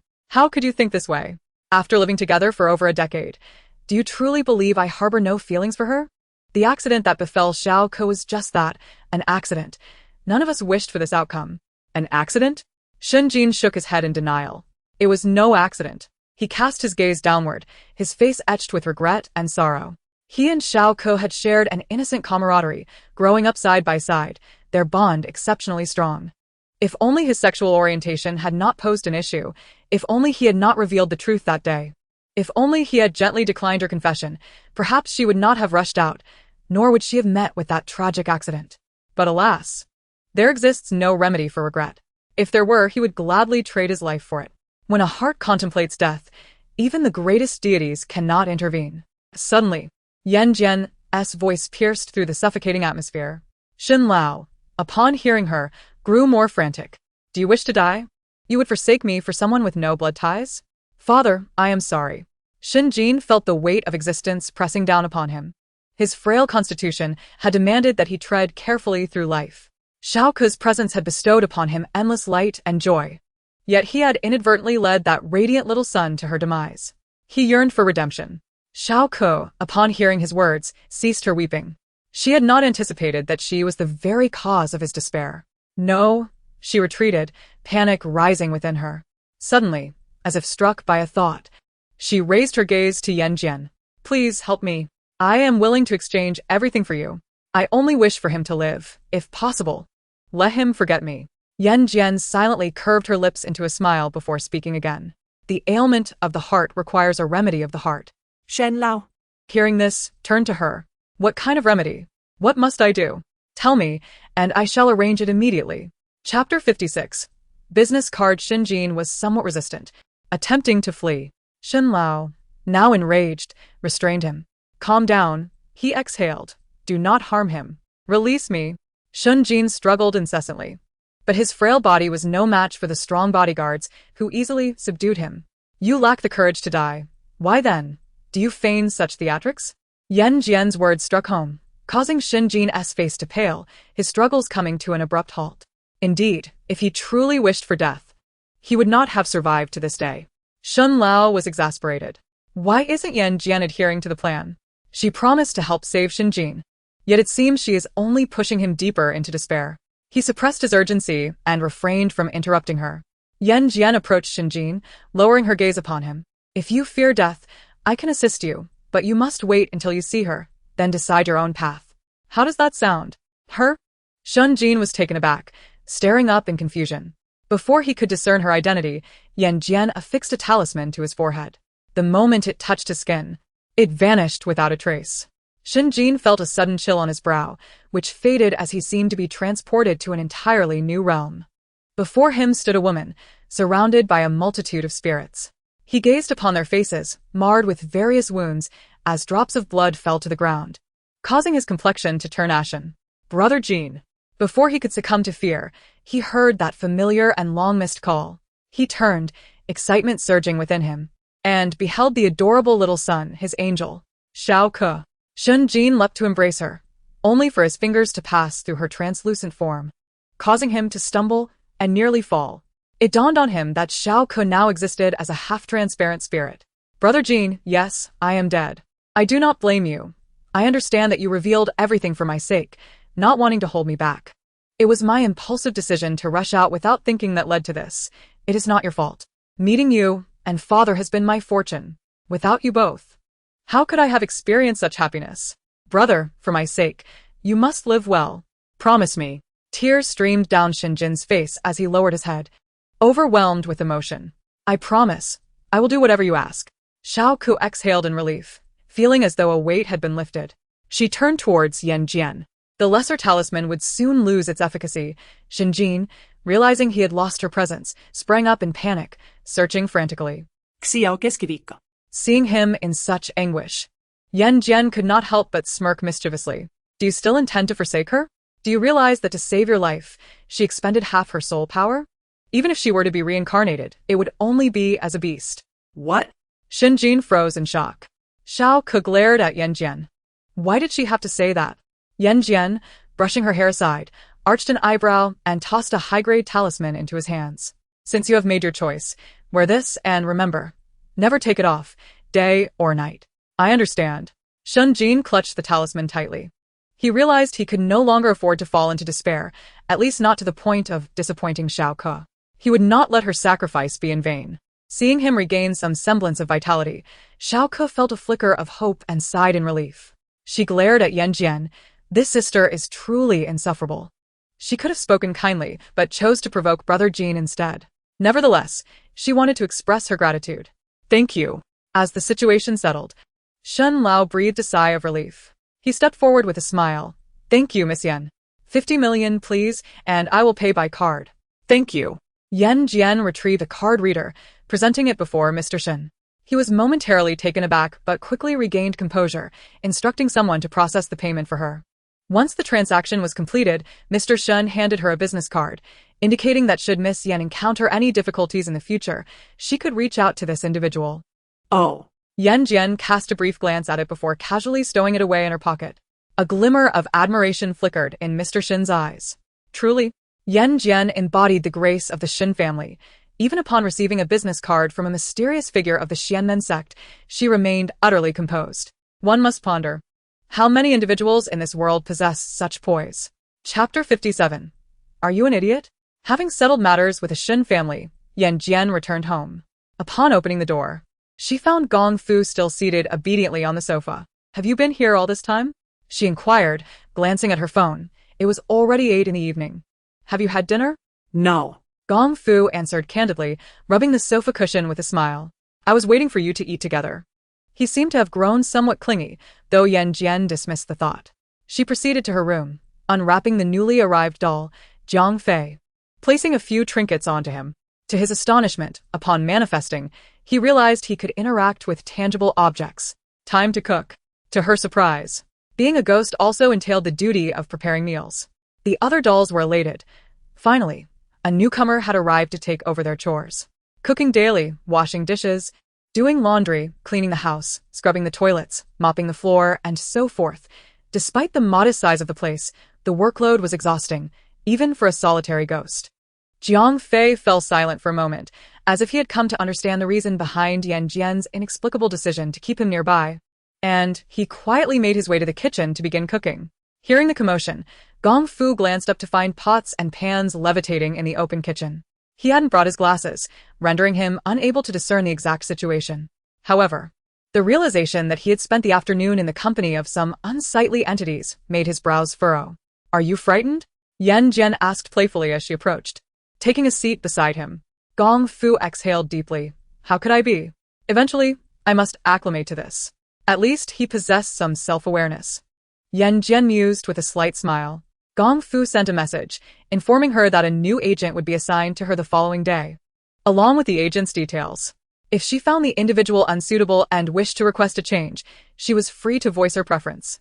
The 001 system, having just returned, observed Gong Fu's infatuated demeanor with a twitch of its mouth. Goodness, only half an hour had passed since its departure. Yet it seemed an abundance of significant events had transpired, as evidenced by the villain's attitude towards Yan Jin. The treatment she received was undeniably on the rise. Unbeknownst to it, the system would likely be even more aghast if it learned how much money Yan Jin had received and subsequently donated. Yan. The name was rather melodious. Yan Jin glanced at the information before closing her phone. Noticing her apparent disinterest, Gong Fu frowned. Do you not like her? I haven't even met her. How could I form an opinion? May I borrow it? Yan Jin leaned in, resting her head on his shoulder. Gong Fu stiffened. Each encounter with her boldness, continually reshaping his perceptions. Unsure of where to place his hands, he remained rigid until he noticed she made no further advances, allowing him to relax slightly. Lowering his gaze, he discovered she had fallen asleep. Her long lashes cast uneven shadows, her delicate nose rising and falling gently with each breath. Yan Jin's slumbering visage was far more endearing than he had imagined. He found himself entranced, even forgetting the very inquiries he intended to make. Gong Fu, unaware of the gentleness that graced his expression in the mirror, was oblivious to the 001 system's keen observations. It covered its eyes in a state of resignation, refusing to partake in this display of affection. Yan Jin awoke comfortably, only to find Gong Fu leaning against the sofa, maintaining his position unchanged. Why didn't he wake me? She asked as she shifted her body, noticing that Gong Fu was unable to move one side of himself. Are you an idiot? Chapter 58. I can't stay here any longer. After berating him, Yan Jin affixed a pain relief talisman onto him. Gong Fu, initially hoping to seize the opportunity to ask for something in return, fell silent. The pain relief talisman, though effective, merely addressed the symptoms rather than the root cause. Rarely did she offer an explanation, but today she did. Gong Fu understood her implication. The talisman would numb him, yet the injuries sustained remained unaddressed. Wait a moment. How had he allowed himself to be led by the nose? After all he had done, she had not offered a single sweet word, and yet she remained so fiercely unyielding? He gazed at her with dissatisfaction. Yan Jin, however, was indifferent to his grievances. Her stomach grumbled audibly, and she made her way to the kitchen, where Jiang Fei had already prepared the meal. The dishes were kept warm, ready to be served. Yan Jin was quite pleased with his efficiency. Unlike the other puppets, she wondered if they had perished, their wits dulled to the point of ineptitude, each of them oblivious to the nuances of adaptation. The puppets, unaware of their master's disdain, reveled in the newfound relief from chores, liberated from their burdens. Serve it up, Yan Jin commanded. In the dining room, an uncanny scene unfolded as all the bowls floated gracefully in midair before settling onto the table. The two took their seats, and Yan Jin had already begun to eat. Gong Fu, having spent the afternoon steeling himself mentally, was finally able to maintain a stoic face as he placed the food into his mouth. Upon tasting it, he paused. Did Jiang Fei prepare this? Have you tried it? Yan Jin asked, surprised. Isn't it quite delightful? Indeed, it is, Gong Fu replied, grinding his teeth. But can you enlighten me on how he came to be here? Jiang Fei had transformed into a ghost, yet he was still a male ghost, with a solitary man and woman cohabitating, and Jiang Fei preparing meals for her. Gong Fu couldn't shake the feeling that their relationship was anything but ordinary. This woman, while simultaneously enticing him, was also allowing other men to intrude upon her space. What was he to become? Gong Fu found himself unable to eat any longer, his gaze fixed intently on Yan Jin, awaiting an explanation. Yan Jin blinked innocently. He is merely a tool, chef number 6. Chef number 6? Are you implying there are 5 predecessors? Yes. Yan Jin responded with disdain. Their cooking was simply atrocious. The puppets 1, 2, 3, 4, and 5 fell silent at her words. They had been individuals who never lifted a finger in their previous lives. It was a wonder if they could even prepare a decent meal. Xiok could only stand by, having overheard the entire conversation, envisioning her own future. Given the trajectory of events, she would undoubtedly become chef number 7. Upon hearing this, Gong Fu's expression shifted dramatically. He suddenly rose from his seat, abandoning his meal in his haste to leave. Yan Jin, perplexed by his anger, lacked the patience to soothe him. Yet, recalling how he had dutifully served as her pillow for so long, enduring discomfort without a word, she found herself inexplicably softening. You are different. Gong Fu halted in his tracks, quietly straining to listen. Yan Jin smiled. They are merely cooks. You're different. You are the prey. She left the rest of her thoughts unspoken. Gong Fu felt a stir within him, returning to his seat, unable to suppress a smile as he ate. His seemingly lackluster demeanor was a sight that the 001 system found hard to bear. What a pitiable villain he was. Neglecting his sinister pursuits to seek attention here, was he truly so lonely after being single for too long? According to the plot, he should have been enamored with the female lead daily, not developing feelings for Yan Jin. The 001 system floated about, causing a dizzying spectacle. Yan Jin furrowed her brow. Get lost. This place had become unbearable. The 001 system felt like weeping. It sensed it had no refuge here. The emergence of more puppets was already disheartening, and now a formidable villain was competing for its affection. Once favored like a royal, it now felt like it was living worse than a ghost. Without comparison, there would be no harm. The more the 001 system contemplated, the angrier it became. What misfortune had it encountered to be paired with such a host? Chapter 59. The following day, Yan Jin rose early, donning a casual outfit complete with sunglasses and a baseball cap before stepping out to YR. Upon her arrival, she headed straight for the top floor. Yan, initially troubled, found her spirits lifted the moment Yan Jin removed her sunglasses and hat. Her appearance far surpassed that in photographs and videos. The exceptional aura she exuded was a rarity among other stars. Please take a seat. I have gathered a general understanding of your situation.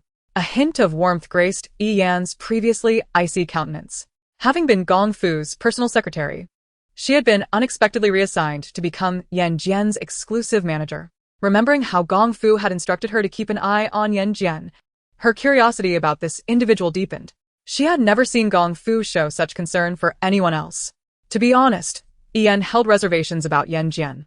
While it was true that Yan Jin was currently quite popular, her rise to fame had been through scandal and controversy rather than talent. It remained uncertain whether her career could endure. After all, despite years in the industry, she had yet to produce a noteworthy work, a critical flaw for any artist. Surely, one could not remain merely a variety show star forever? Yan was not fond of mediocrity. Now that she had taken on the responsibility of managing Yan Jin, she was determined to either elevate her to the pinnacle of success or not begin at all. Yan was a beautiful woman, proud and exceptionally capable. Yet, upon seeing Yan Jin, she felt an unexpected kinship, as if they were kindred spirits. Even without words, Yan Jin's mere presence conveyed a message that resonated deeply with her. As they exchanged silent glances, Yan became increasingly captivated by the tranquility and resolve reflected in Yan Jin's eyes. In the entertainment industry, most stars were rather superficial and restless. Even those who could focus on their craft typically had undergone trials and tribulations, emerging as top-tier celebrities. However, Yan Jin was different. She was already in an extraordinary state. A smile of assurance blossomed in Yan's eyes. She was confident that Yan Jin would not only achieve immense fame, but would maintain it for the long haul. I have postponed the afternoon interview and tonight's social engagements. The allure of mystery is currently Yan Jin's greatest asset. Yan's discerning eye would not allow her to be swayed by fleeting gains. She was adept at fishing for bigger prizes. Lowering her gaze to peruse some documents, she noted that the second season of Ultimate Survival would commence filming the day after tomorrow. I will be there to pick you up on time. For the next couple of days, focus on preparing at home. There's nothing else you need to worry about. Yan Jin raised an eyebrow slightly. This woman was impressive. She could certainly get along with her. At the very least, she understood her preferences and demonstrated a marked improvement over her previous managers. The filming for Peach and Plum All Over the World officially begins at the end of the month. During this time, I hope you can thoroughly familiarize yourself with the script. I want to allow you to take on any other roles before we finish shooting. Yan's last statement was a warning. She disapproved of artists spreading themselves too thin with multiple projects, and she did not wish to see Yan Jin accepting roles on her own accord. Having reviewed the audition video, she recognized Yan Jin as a promising talent and was determined to refine her, ensuring that she would shine brightly in Peach and Plum All Over the World. I understand. The alignment of their thoughts suggested that, aside from work, they might very well become good friends. Friend. Yan Jin whispered the word internally, surprised at how many years had passed since such a notion last crossed her mind. The first person to evoke such feelings had been someone she met during her early adventures at the Shuangguan Gate. A glimmer of amusement danced to her eyes. Upon leaving the office, Yan Jin encountered someone approaching from the opposite direction. What are you doing here? Chapter 60. Petty. I'm here to present the newly revised script to the big boss. By Tian's side, her curiosity piqued as she observed Yan Jin. Gong Fu is really difficult to please. How do you manage to put up with him? It seemed the entire world had tacitly accepted their relationship. Yan Jin did not refute this. She had always been indifferent to the gossip of others. Instead, Bai Tian pressed on, what changes have you made? To Peach and Plum All Over the World. Yes. I can't fathom what that infuriating Gong Fu was thinking. He came over the very day you did. And can you believe he, a busy CEO, made a special trip just to have me cut the intimate scenes between Lianzhu and the lead? Bai Tian sighed deeply, suddenly realizing, could it be that he knew you were going to star in this, which is why he asked me to make those changes? She chuckled with self-assurance. It must be that. The deleted intimate scenes? Yan Jin raised an eyebrow. The entirety of Lianzhu's intimate scenes barely fills a page. It only goes as far as hand-holding and kissing. Yan Jin could not help but raise an eyebrow. She had not anticipated that this man would be so petty, both publicly and privately. They weren't even together yet, and he exhibited such possessiveness. If they were to become a couple, would he then follow her around incessantly? The moment Gong Fu exited his office, he spotted the two girls engrossed in conversation. His face darkened, and he tossed the documents he was holding into Bai Tian's arms. Get back to revising. Huh? The daytime was utterly bewildered. Hadn't it been confirmed that this alteration would suffice upon entering? Why, upon turning back, had the decision changed? Must one go to such lengths to torment others? She wore an expression of indignation, daring to express her anger, yet holding her tongue. Mingyan approached, only to witness this scene. He had been exceedingly busy lately. Aside from filming, he was also recording songs, attending meet and greets, and so forth. With scarcely any time left for sleep, were it not for hearing that Yan Jin would be coming to hand over matters regarding the new agent today. He would not have made a special effort to be here. Yan Jin. He strode over, coming to a halt, his gaze lowered in a gentle smile. The tenderness radiating from his face only served to darken Gongfu's expression further. Yet another unseeing fool had come, even before he managed to drive the first one away. "Where is your agent?" Gongfu interjected, positioning himself deliberately to obstruct Mingyan's view of Yan Jin. Mingyan recalled the photo he had posted on Weibo and paused, his gaze arrested. He was downstairs. Two strikingly tall and accomplished men stood opposed, the tension palpable, the atmosphere charged. Bai Tian watched this spectacle, her eyes sparkling with excitement. What a splendid drama of vying for affection. Such excellent material, it would be a pity not to document it. Yan Jin's lips twitched slightly. Before the two men could make a move, Yan emerged from the door. Upon seeing the few individuals blocking the entrance, she paused momentarily, then focused her gaze on Mingyan, her lips pressed together in displeasure. The 001 system buzzed with enthusiasm. Goodness, all the significant characters in this narrative had finally gathered. The male lead, Mingyan, the female lead, Bai Tian, the arch-villain, Gongfu, and the second female lead, Yan. Yan epitomized the archetype of a wealthy and beautiful woman. She had harbored feelings for Mingyan for many years, unrequited love that had forced her to leave Nanshur for further studies in America after losing to the female lead, Bai Tian. Now, they were at the moment in the plot where Bai Tian and Yan first met, destined for conflict. The 001 system awaited the impending clash. Yet, after a lengthy pause, all that occurred was Yan offering a polite smile and nod to Yan Jin before she turned and ascended the elevator, without a backward glance. What on earth was it waiting for? Gongfu, Bai Tian, and Mingyan were all taken aback. The typically aloof Yan had smiled at Yan Jin. Gongfu's expression darkened further. He had specifically chosen Yan as Yan Jin's agent, banking on her singular affection for Mingyan and indifference towards others. Yet, in the mere 10 minutes they had spent together in the office, such a significant transformation had taken place. If Gongfu had known that Yan Jin had uttered only 4 words in total during their brief encounter, he would likely have been even more exasperated. Chapter 61. The purple talisman. Gongfu fabricated an excuse to leave Bai Tian and Mingyan alone, while Yan Jin departed from YR. Pulling her hat down as she walked along the street. Suddenly, an elderly monk clad in a yellow robe collided with her. "My dear, I perceive a dark omen above your brow, which could herald great misfortune.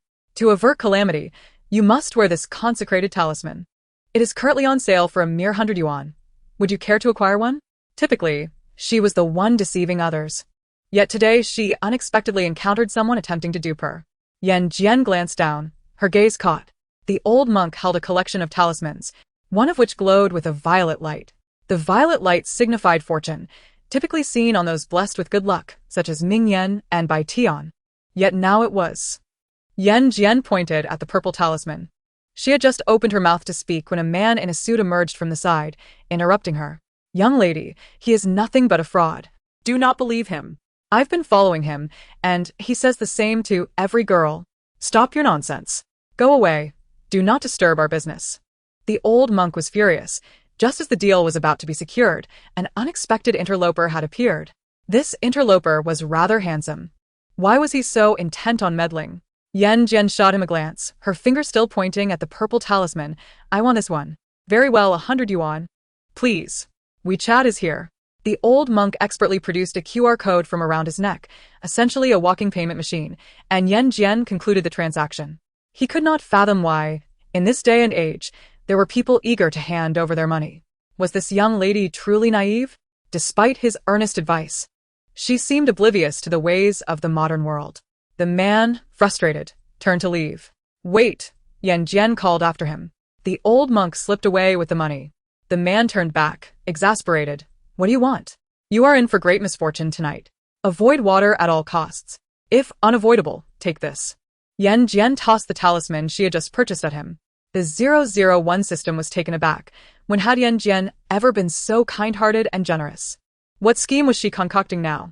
The man caught the talisman and stared at it in disbelief. Before he could respond, he looked up to find Yan Jin had already vanished. Another charlatan had appeared after the old fraud. The man, Gu Cheng, sighed repeatedly. Yet he did not discard the talisman. After all, he had just spent 100 yuan on it. He resolved to retrieve his money when he next encountered the old monk. Gu Cheng thought this as he soon reached his destination. He was a helper sent by the National Energy Group, having just arrived in Nanshur. After submitting his report, he headed directly to Jiang Qi's office. Upon entering, he began to lament. Let me tell you, I just encountered a little fool on the road. She seemed quite clever but refused to heed advice. Can you believe she spent 100 yuan on a worthless talisman? 100 yuan is still money. It could buy countless dumplings. Gu Cheng sighed dramatically. Continuing to prattle on, Jiang Qi shook his head, exasperated. You might as well save your frugality for yourself. Not everyone can live as thriftily as you. Humph. Thriftiness is a traditional virtue of our culture. It is everyone's responsibility. Thrift is indeed a virtue, but excessive stinginess is unacceptable.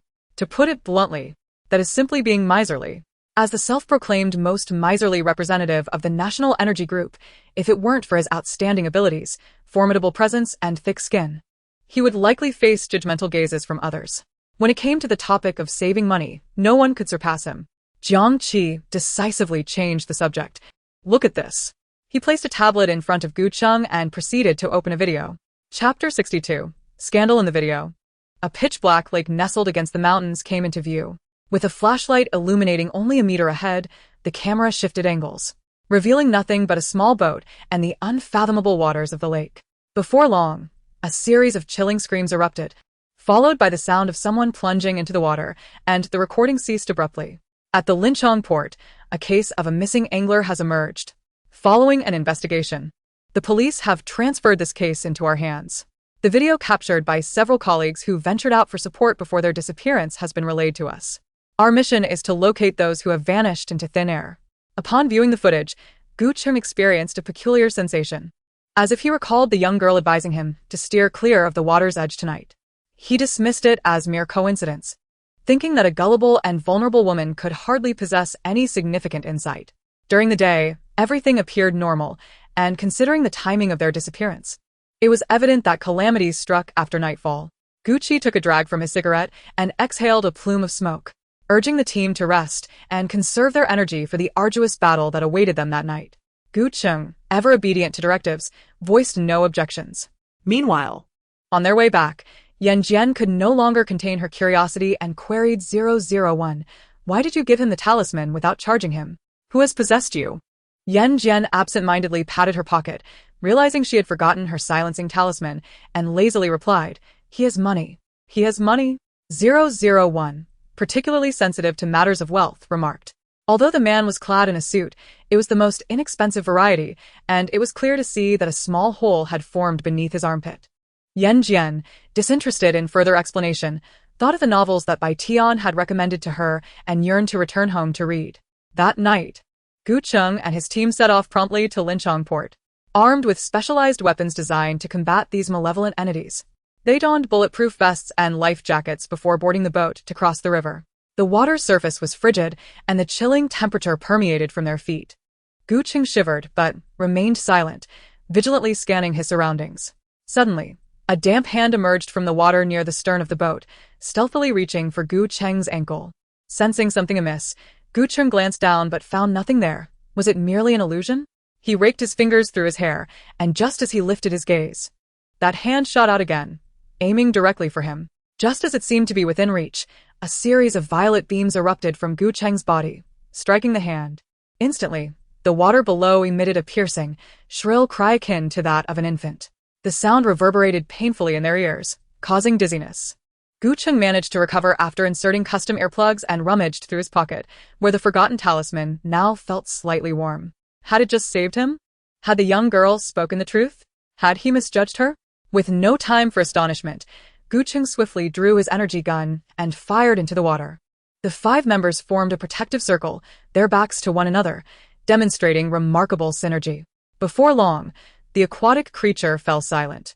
Gu Qi, perplexed, had anticipated a protracted struggle, yet it had ended so swiftly. Upon diving into the water, they found a few small water ghosts, barely clinging to life, hiding beside the coral, their bodies seemingly scorched. As they caught sight of Gu Cheng approaching, a flicker of terror crossed their eyes, which did not go unnoticed, particularly by Gu Cheng, who was most astounded. Could it be that the burns upon them were inflicted by the talisman? Gu Qi signaled, and the others promptly produced a black jar, capturing the creatures within. The missing individuals were subsequently discovered at the lake's bottom. The team, faces heavy with gravity, summoned a salvage crew to recover the bodies and return them to their respective families. Days passed as the team dealt with the aftermath. Gucci noticed Gu Cheng was preoccupied and inquired, "What's wrong? You've been acting strangely since that mission. Do you remember that silly girl I mentioned?" Gu Cheng lamented, slapping his thigh in frustration. "Damn it, I was the fool. Do you know why we succeeded so effortlessly? It was because of the talisman she gave me, otherwise." The thought of removing the talisman and facing a fate akin to the other sent chills through him. His curiosity about the nameless girl deepened. "Help me look into her identity," he said, tossing the talisman to Gucci. Gucci examined the talisman, but found nothing conclusive. He then asked, "What does she look like?" "I don't know." Gucci's expression twitched. "How old is she? How tall?" "I don't know." "You know nothing yet expect me to track her down? Am I to search the ocean with a needle? Were it not for the restrictions on members of the National Alliance against breaking the law, Gucci would have slapped him." Gu Cheng, feeling sheepish, touched his nose and ceased pressing the matter, opting instead to return to the location where they had first encountered her. He scrutinized the surrounding surveillance footage and, after a thorough examination, found himself stationed beneath the YR Company building. An entertainment company? Could that young girl be an artist? At the time, she had been wearing sunglasses and a mask, obscuring her face, which only amplified Gu Cheng's curiosity. He entered in haste, clutching the surveillance video, and inquired, "Excuse me, do you recognize her?" The receptionist, upon viewing the video, immediately identified her as Yan Jin. She could not help but sneer at the sight of the handsome man. Why is Yan Jin suddenly so sought after? Previously, she had not been this popular, with the likes of the powerful CEO Gong and this handsome stranger vying for her attention. A flicker of jealousy and oddity crossed the receptionist's features. Yan Jin was the only publicly acknowledged partner of the CEO, and now a man was pursuing her. Was there some unspeakable secret afoot? Her eyes gleamed with intrigue. If this man were indeed Yan Jin's lover, perhaps she still had a chance to win over Gong. Miss? Gu Cheng interrupted her thoughts. She snapped back to reality, smiled, and stated her name is Yan Jin. She's an artist with our company. She's currently filming a variety show in the mountains and won't return for a week. If you have something to discuss, you may leave your contact information, and I'll relay it to her. Gu Cheng found her demeanor odd, her expression fluctuating, which made him uneasy. Lacking any favorable impression, he declined to leave his contact details, thanked her, and departed from YR. Once Gu Cheng left, the receptionist seized the opportunity to snap a few clandestine photographs, which she then anonymously posted online. The news quickly climbed the trending charts. Yan Jin has a lover, cheating on YR's CEO. Upon hearing this gossip, Gong Fu's expression darkened as he fixated on the unfamiliar man in the photo.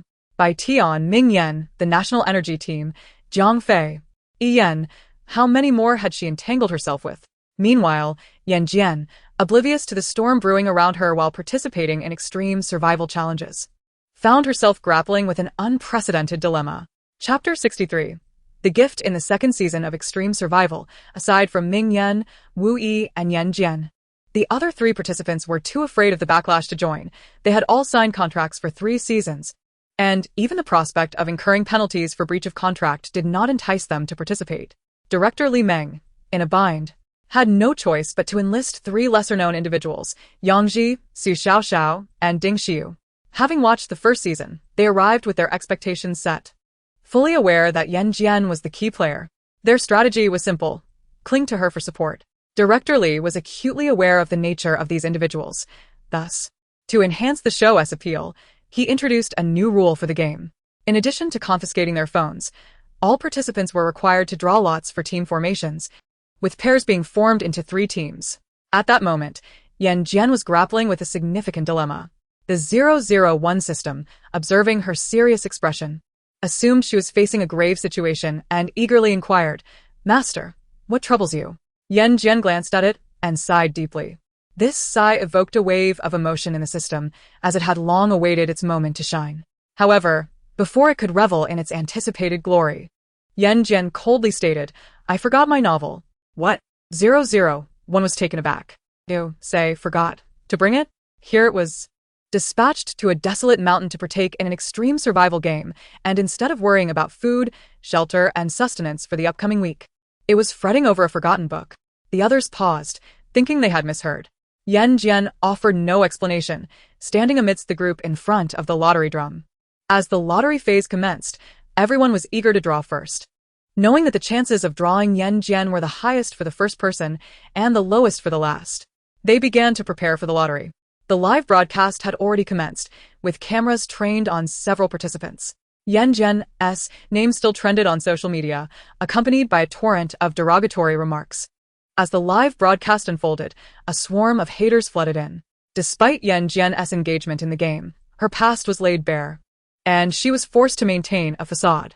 The scandal of her double dealings had unraveled, painting her as the quintessential femme fatale devoid of moral integrity. What a disgraceful individual. She should leave the entertainment industry immediately. The assistant director, upon noticing the barrage of negative comments, hurriedly informed Director Lee. Hearing this, Liesa brou furuba. the first season of Extreme Survival had taken considerable effort to regain traction, and although it was currently buzzing with interest, the controversies were mounting. The focal point now was Yan Jin's crumbling reputation. How could he be so unfortunate? Reflecting on previous events, Director Lee dared not take any rash actions. He quietly instructed, minimize her screen time. The assistant director, puzzled, failed to understand Lee's apprehensions. Even if Yan Jin had been supported by the esteemed Gong Fu, with the scandal now tarnishing his reputation, it would be fortunate if she were not outright dismissed from the industry. What courtesy was owed to someone on the brink of disgrace? While riding on the waves of notoriety could be beneficial, excessive exposure to such negativity could tarnish the show's reputation. Given that there was still one more season to be filmed, who would want to participate if the show's reputation was compromised? Enough chatter. Just do as I say. Director li simpatiança surfassa. With a resigned sigh, the assistant director, despite his reluctance, steeled himself to continue filming, though he found it increasingly unbearable to witness the onslaught of vile comments in the live chat. Meanwhile, Gu Chung returned empty-handed from his quest for gifts. Jiang Qi, upon seeing him, noted the elegant packaging bag he held and, with a hint of pride, extracted a necklace from within. Gu Cheng's unexpected generosity astonished him. The notoriously frugal individual, who treated every penny as if it were 100, had actually bought a gift for someone? Who would believe such a tale? If he hadn't seen it with his own eyes, he would have dismissed it as preposterous. What's with that expression? I know the necklace is beautiful, Gu Cheng remarked, feeling the weight of his first gift purchase. Unsure if the girl would even like it, he cautiously tucked the necklace back into his pocket, adding, don't get any ideas. It's not for you. Chapter 64. Refuting rumors. Who would be thinking about that? Jiang Qi retorted, bewildered yet intrigued. who is it for? A girlfriend? Even the frugal prince has found a girlfriend? Where did this fairy come from to tolerate him? Gu Cheng, catching the mockery in Jiang Qi's eyes, felt the sting of insult. Though he was indeed miserly, it was only towards himself. Frustrated, he turned away, presenting his back to Jiang Qi, devoid of any desire to share. With a smirk, Jiang Qi lit a cigarette and resumed scrolling through his phone. Suddenly, he gasped, "You really do have a girlfriend." Gu Cheng did not turn back. Jiang Qi, fearing he was mistaken, opened a photo and magnified it, confirming his suspicion, his expression shifting to one of incredulity. Here was someone with a boyfriend already, and Gu Cheng was attempting to pursue her? What a bizarre situation.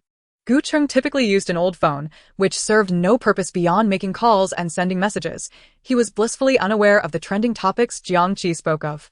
Recognizing this, Jiang Qi offered his own phone. Here, take a look. Gu Cheng glanced at it, his face darkening. They're completely fabricating stories. I just wanted to thank that girl. How did it turn into me being her lover? This is utterly ridiculous. Jiang Qi was taken aback. Fake? Gu Cheng gritted his teeth. What do you think? In a fit of indignation, Jiang Qi sprang to his feet. Damn it, these people are bullying my brother. Old Cheng, just wait. I'm going to set the record straight. Despite their usual playful banter, when it came to critical moments, the members of the National Energy team united resolutely. Upon learning of the situation, members of the team quickly took to Weibo, including the official account of the National Energy team. The official account issued a statement. We condemn the spreading of false rumors and misleading information.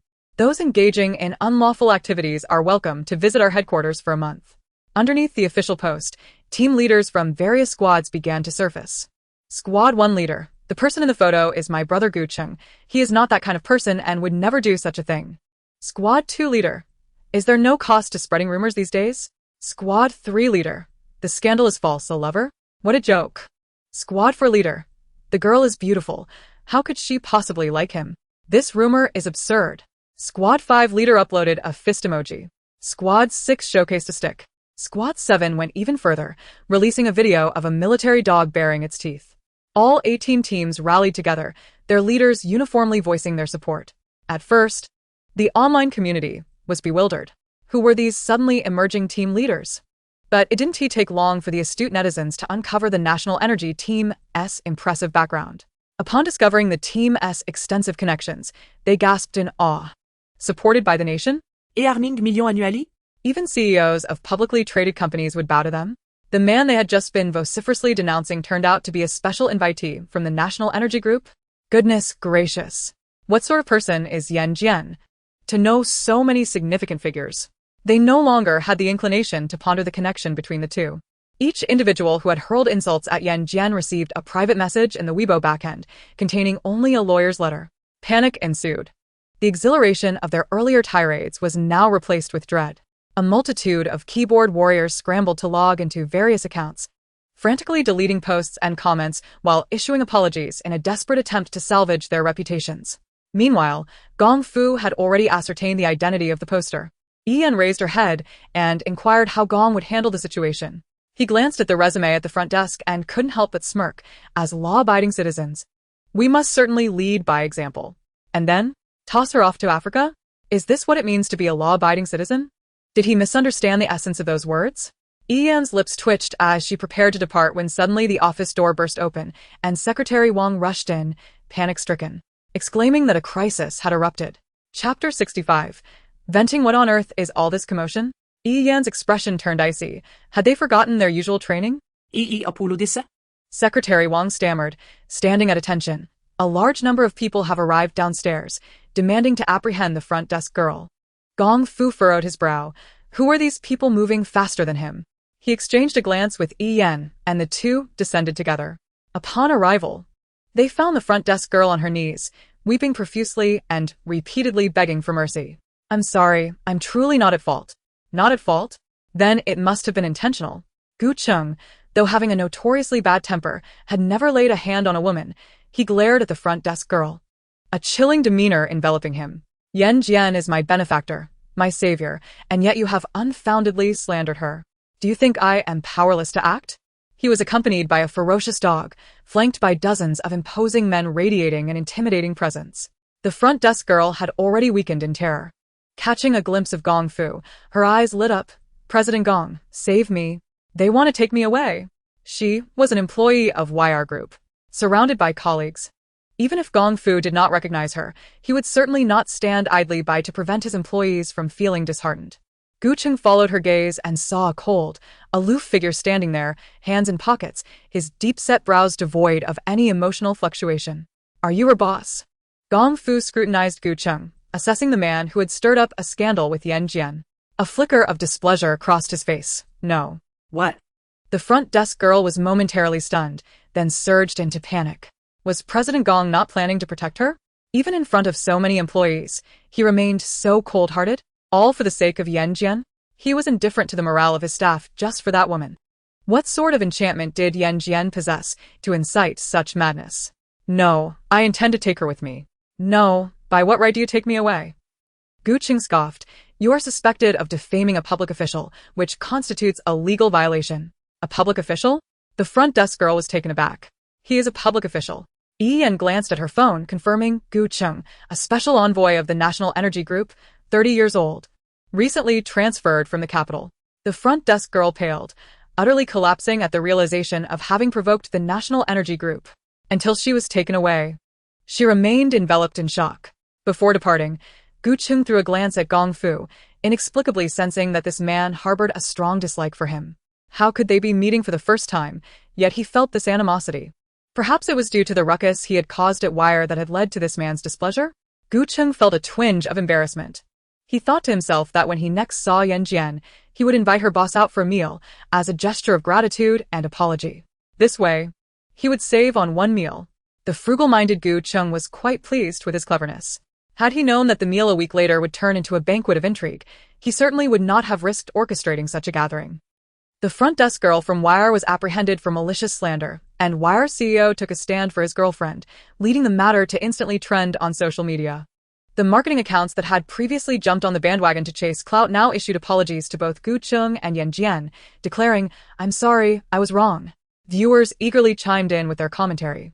Wow, this is a twist. Yan Jin is so unfortunate, always being targeted. I knew she couldn't possibly do such a thing. In the depths of the mountains, filming continued. The assistant director, noticing the sudden shift in public sentiment, was momentarily stunned. Yan Jin had yet to leave. And such a significant issue was resolved so effortlessly. He scrolled through the trending topics, feeling a sense of unreality. Director Lee had indeed exhibited foresight. He had not hastily dismissed Yan Jin, and now Extreme Survival was even more popular because of this incident. The assistant director hastened to relay this monumental news to Director Lee. Upon hearing this, Director Lee regarded Yan Jin with the adoration reserved for a treasured gem. Add more scenes for her. Yes. Chapter 66. The god of wealth. Yan Jin sensed something amiss. She lazily lifted her gaze, resembling a drowsy wolf. Her pale visage strikingly beautiful, yet intimidating to gaze upon for long. Beside her stood Su Xiaoxiao, a petite beauty with a typical heart-shaped face and large eyes. Albeit lacking any memorable traits, easily forgotten after a single glance. In contrast, Ding Xia was a dazzlingly radiant beauty with a voluptuous figure, exquisite features, and fiery red lips that drew attention. Yang Ji was a handsome man with thick brows and bright eyes. And Ming Yan and Wu Yi needed no introduction as veterans of the first season, both possessing exceptional looks. Each participant in Extreme Survival was strikingly attractive, making the show a veritable visual feast, eliciting enthusiastic cheers from numerous viewers in front of their screens. What thrilled them even more was the guest's demeanor. Led by Ming Yan, each of the 5 men gazed at Yan Jin with eager anticipation, as if they had conspired together. Even when divided into teams, they intentionally followed her. Wherever she went, they would follow. Su Xiaoxiao was elated. She had drawn the lucky lot to team up with Yan Jin, and noticing the envious glances from others, she couldn't help but proudly puff out her chest. The mountains were dense with trees and overgrown with weeds. The boys took the initiative to forge ahead, with Ming Yan wielding a stick, carefully clearing the surrounding foliage to prevent snakes from emerging and biting anyone. Everyone was dressed in long sleeves and pants, with their pant hems secured with long grass strips to deter mosquitoes from penetrating their clothing and biting their skin. Yan Jin ambled leisurely, while Su Xiaoxiao watched her profile closely, brimming with excitement. "Sisterling, where are we headed? This time, there are no supply packs. Each of us only has a bottle of water and a pack of compressed biscuits. Should we search for some food first?" She skipped along after Yan Jin, chattering incessantly with questions. Yan Jin's brows twitched. Was a replica of 001 emerging? Let us find shelter first. The deep mountains differ from deserted islands, and the likelihood of encountering wild beasts is significantly higher. Ming Yan nodded in agreement, stating that if they did not find a suitable place to rest before nightfall, they would have to spend the night in the trees. What? In the trees? Absolutely not. Su Xiaoxiao quickly shook her head. Let us hurry. Let us split up. I'll team up with Jianjia, and you can go wherever you like. We'll head out first. Saying this, she grasped Yan Jin's soft hand and attempted to bypass the others to leave. However, as Su Xiaoxiao stepped into the grass, a green snake suddenly emerged, flicking its tongue with golden eyes fixed on her, darting towards her with alarming speed to launch an attack. Watch out. Run. The others were startled and immediately bolted. Su Xiaoxiao was so frightened that she froze. Having been terrified of snakes since childhood, her legs felt weak. Help! Just as the green snake lunged at her, mouth wide open, a delicate, pale hand appeared, swiftly grasping it by the neck and lifting it as if it were a mere toy. Little creature, who are you trying to scare? Yan Jin held the snake firmly, bringing it closer to inspect, and upon confirming it was non-venomous, she remarked, "Looks like we want to go hungry tonight. Little creature? Eating a snake?" The group wore expressions of horror. Is it really necessary to be so macabre? Su Xiaoxiao was dazed. When she regained her senses, she noticed Yan Jin's eyes sparkling with excitement. "Jianjia, you're so cool." Meanwhile, the live stream erupted with fervor, the barrage of comments multiplying. Wait, did I just see that? Grabbing a snake with bare hands? How fierce. Amazing. Truly worthy of Jianjia. I'm falling for her. Haha, who said women are inferior to men? Look at Ming Yan and the others, running faster than anyone, while Yan Jin effortlessly catches a snake. Who else can do that? I don't care.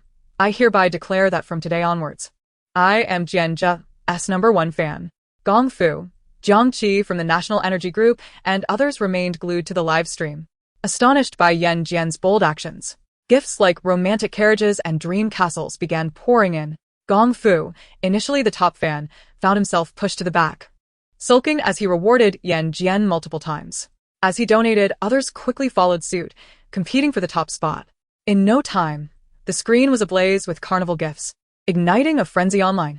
Viewers were left dumbfounded, including the assistant director, who had been secretly watching.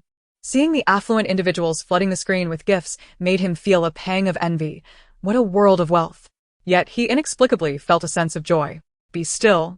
Don't move. Yan Jin coiled the snake's body, binding it with a strip of grass, then pried open its mouth and forcefully removed its fangs. Hissing in fear, the snake wriggled helplessly, gripped tightly by her fingers as if they were steel pincers, extracting snake fangs by hand. How ruthless. The others winced, and, before they could retreat, Yan Jin tossed the snake towards them with a wicked smile. Keep an eye on it. Don't lose it. Fresh is best for eating. Yan Jin had her standards. Upon hearing this, the group felt a shiver run down their spines. Did she mean eating the snake was no joke? Who would handle it? Who would cook it? They exchanged anxious glances, feeling the gravity of the situation, until Ming Yan sighed deeply and picked up the snake. Having meat tonight sounds good. Sounds good? You must be joking.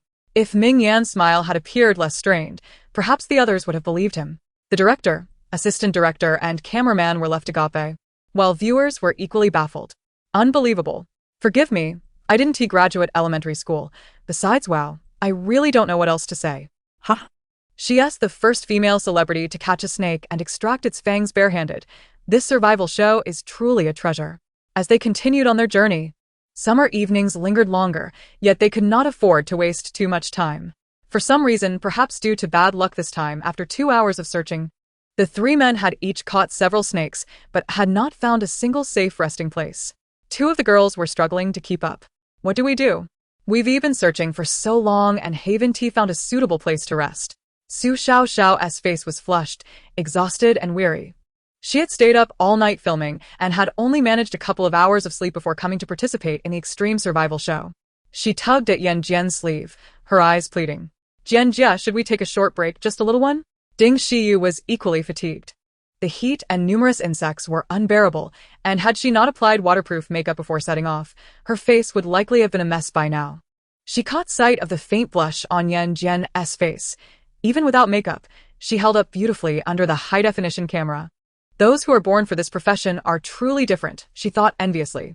While they struggled with irregular schedules and late nights leading to hormonal imbalances, at least they were fortunate enough not to have breakouts. Their monthly cycles were the least of their concerns. Sweet and palatable. The roots of the grass can be eaten raw. Yan Jin suddenly halted, pointing at a cluster of long-leaved plants. Dig them up.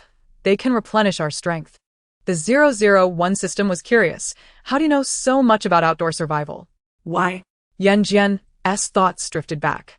When she first descended the mountain from the Xianmen, she was utterly clueless and suffered numerous misfortunes, having once blindly trusted others, only to be robbed and left stranded in desolate wilderness. The hardships she endured during that time were known only to her. These pieces of knowledge were indeed accumulated during that time. She did not offer any explanation. Chapter 68. Yan Jin CP. The 3 gentlemen, Ming Yan, Wu Yi, and Yang Ji, took the initiative to dig up the roots of the bulrush. They managed to unearth quite a number, enough to share among the group, with some left over for future needs. The bulrush roots require peeling to be edible, and lacking proper tools, they resorted to using their teeth. Once they bit through the outer layer, the inner stem revealed itself, pure white in color. Ding Xia, who cherished her beauty, had applied a bold red lipstick before setting out. Now, upon taking a bite, the white bulrush root was transformed into a vibrant red. The audience online was entertained. Sister Xia's makeup is still stunning. I love it. PSH, this is a wilderness survival show. What good is looking pretty? Can she catch a snake with her bare hands? Or pull out a snake's fangs? Haha, those upstairs should say more if they can speak. When it comes to being impressive, we must rely on my dear Jin Jia. Do those upstairs have any shame? Is that your family? Clearly, it belongs to everyone. The barrage of comments continued unabated. Typically, the standout male contestants in variety shows shine brightly, but this time, they were somewhat overshadowed by Yan Jin. Apart from a few die-hard fans, mothers, girlfriends, and the like, most viewers were captivated by the girls. Having lived in the countryside during my childhood, I knew that heading towards the crevices in the rocks often led to finding a water source. We needed to stay near the water, otherwise we would soon find ourselves in dire straits once our limited supply ran dry. Su Xiaoxiao, initially reluctant to speak up out of fear of reprimand, was now exhausted and keen to save time, so she softly made a suggestion. Upon receiving a look of appreciation from Yan Jin, her heart soared, and she found the courage to continue. She crouched down, feeling the soil, gauging the moisture content, and observing the traces left by small animals. Finally, she lifted her gaze towards the southeast, where she suspected there might be water. By the water's edge, there would be thin stones, sharp enough to be fashioned into makeshift knives. Here, everything depended on oneself. Without a knife, tasks became quite cumbersome. As Su Xiaoxiao spoke of these plans, her eyes sparkled with excitement. With a stone knife, we might even catch a few fish. Since we've come this far, why not take a chance? If we find water, we could enjoy a refreshing bath. Everyone, drenched in sweat, was naturally intrigued by this suggestion. Ming Yan nodded, expressing his agreement. I have no objections. What do you think? Xiao Jin? His gaze turned towards Yan Jin, his eyes reflecting an endless warmth. This scene was captured by a drone, and viewers in the live stream erupted in a frenzy. Oh, what did I just see? Is that look from Ming Yan exactly what I think it is? Is it real? Someone, please pinch me and tell me this isn't a dream. No, dear sisters upstairs, you haven't misread it. Be confident, it's precisely what you think. I'm losing it. I can't handle this. Yan Jin, haha, it's just too delightful. Gong Fu, observing the comments, wore a dark scowl. Did these people not see his Weibo post? Or were they merely pawns sent by Ming Yan? Why were they so eager to stir up chaos? As he fumed, ready to unleash a torrent of gifts to drown out the annoying comments, a new barrage of messages appeared, halting his actions. CP fans, please step aside. My Jin Jia is already taken. He glanced at the message, a slight smile curling at the corners of his mouth. Finally, someone with a measure of sense. In the depths of the mountains, the group, guided by Su Xiaoxiao's insights, trekked for half an hour and indeed found a stream, its waters trickling along the crevices of the rocks. Nearby, they also discovered a small cave, providing them with a place to rest at night, much to everyone's relief. Having gained some confidence from their successful venture, Su Xiaoxiao became bolder. She reminded everyone that the water must be boiled before drinking, lest they fall ill. Without medication, sickness meant elimination from the game, and no one wanted to easily forfeit their chance at fame on this popular variety show. They all began to collaborate on gathering resources. Each person adhered to national laws regarding flora and fauna, refraining from breaking branches or harming nature. The materials they used to start a fire were solely the dried twigs and leaves that had naturally fallen to the ground. The viewers online expressed great admiration for their conduct. Protecting the environment is a duty for everyone, and as celebrities and public figures, their conscientiousness set a commendable example for their audience. Chapter 69. The Delicate Little Bunny versus the Queen of Strength. Now, this is what constitutes a good variety show. Many programs, in pursuit of popularity, destroy nature, littering the ground with waste and petals without a care. In contrast, extreme survival demonstrates remarkable integrity. For that reason alone, I shall follow it to the end. I never imagined Su Xiaoxiao possessed such knowledge. It's no wonder she is paired with Jin Jia. Two beauties. One graceful and one fierce, a perfect match. Haha, saying that makes it sound rather appealing. The Delicate Little Bunny versus the Queen of Strength. Haha, absolutely brilliant. I feel as though I've stumbled into an extraordinary world. Gong Fu felt as though he might choke on his frustration. The creativity of this audience was unparalleled. Initially, he had deemed the sudden emergence of Su Xiaoxiao insignificant, but after reading those comments, he could no longer remain composed. Yan entered with a report, and upon raising her eyes, she found her boss wearing headphones, fixated on his phone screen, his expression shifting between light and shadow. She scanned the device he held, and was astonished to discover he was watching the live stream. He had cancelled 3 or 4 meetings and turned down several corporate invitations, all to spend an entire day in his office watching Yan Jin's variety show. Yan's expression was a blend of confusion and disbelief. If it weren't for the fact that this was indeed Gong Fu, she might have suspected that someone was impersonating the workaholic CEO. Yan Jin truly was remarkable. Meanwhile, within the confines of the small cave, The group gathered around a small pile of dry twigs with a thick layer of hay and leaves laid down at the back. Despite the daytime heat, the mountain temperatures would drop significantly at night, and dew would form. The thick hay would serve as a barrier against moisture, allowing them to sleep comfortably without freezing. Yan Jin scanned the surroundings, and her gaze eventually settled on the pile of hay. Ming Yan, noticing her attention, inquired, "Is there a problem with that?" "No," she replied, redirecting her gaze before striding closer and sitting atop the hay. Su Xiaoxiao followed suit, as did Ding Xia. Both girls were thoroughly exhausted. The boys were weary as well, but remained silent. Ming Yan quietly sat near the cave's entrance and began to drill for fire.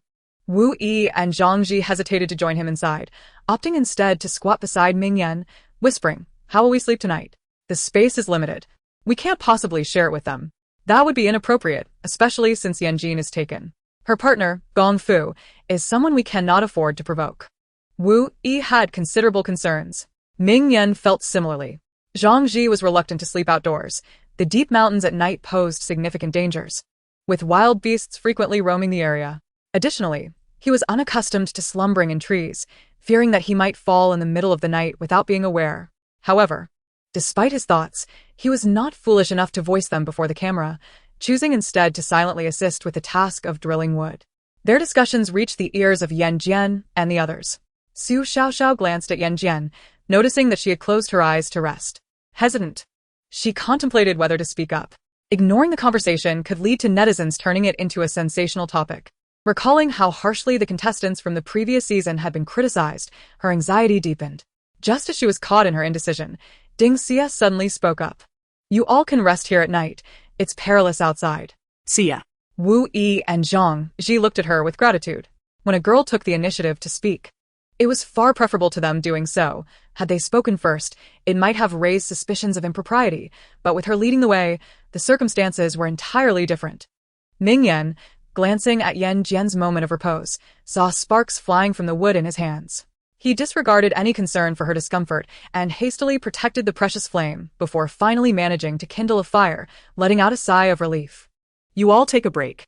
Ming Yan stood up, declaring, "I'll go find some saltbush." The fruits of the saltbush bore a salty flavor and could serve as a seasoning. Otherwise, the snake's strong odor would render it inedible for most. It would be even better if you were fortunate enough to find wild chilies. Yan Jian suddenly opened her eyes. "I'll go with you." Driven by personal motives, Ming Yan hesitated to refuse her, but upon observing her apparent fatigue, he shook his head. "You should rest. I can manage alone." Yan Jian, uninterested in further debate, stood up and walked toward the cave's entrance. Ming Yan was taken aback and hurried to follow her.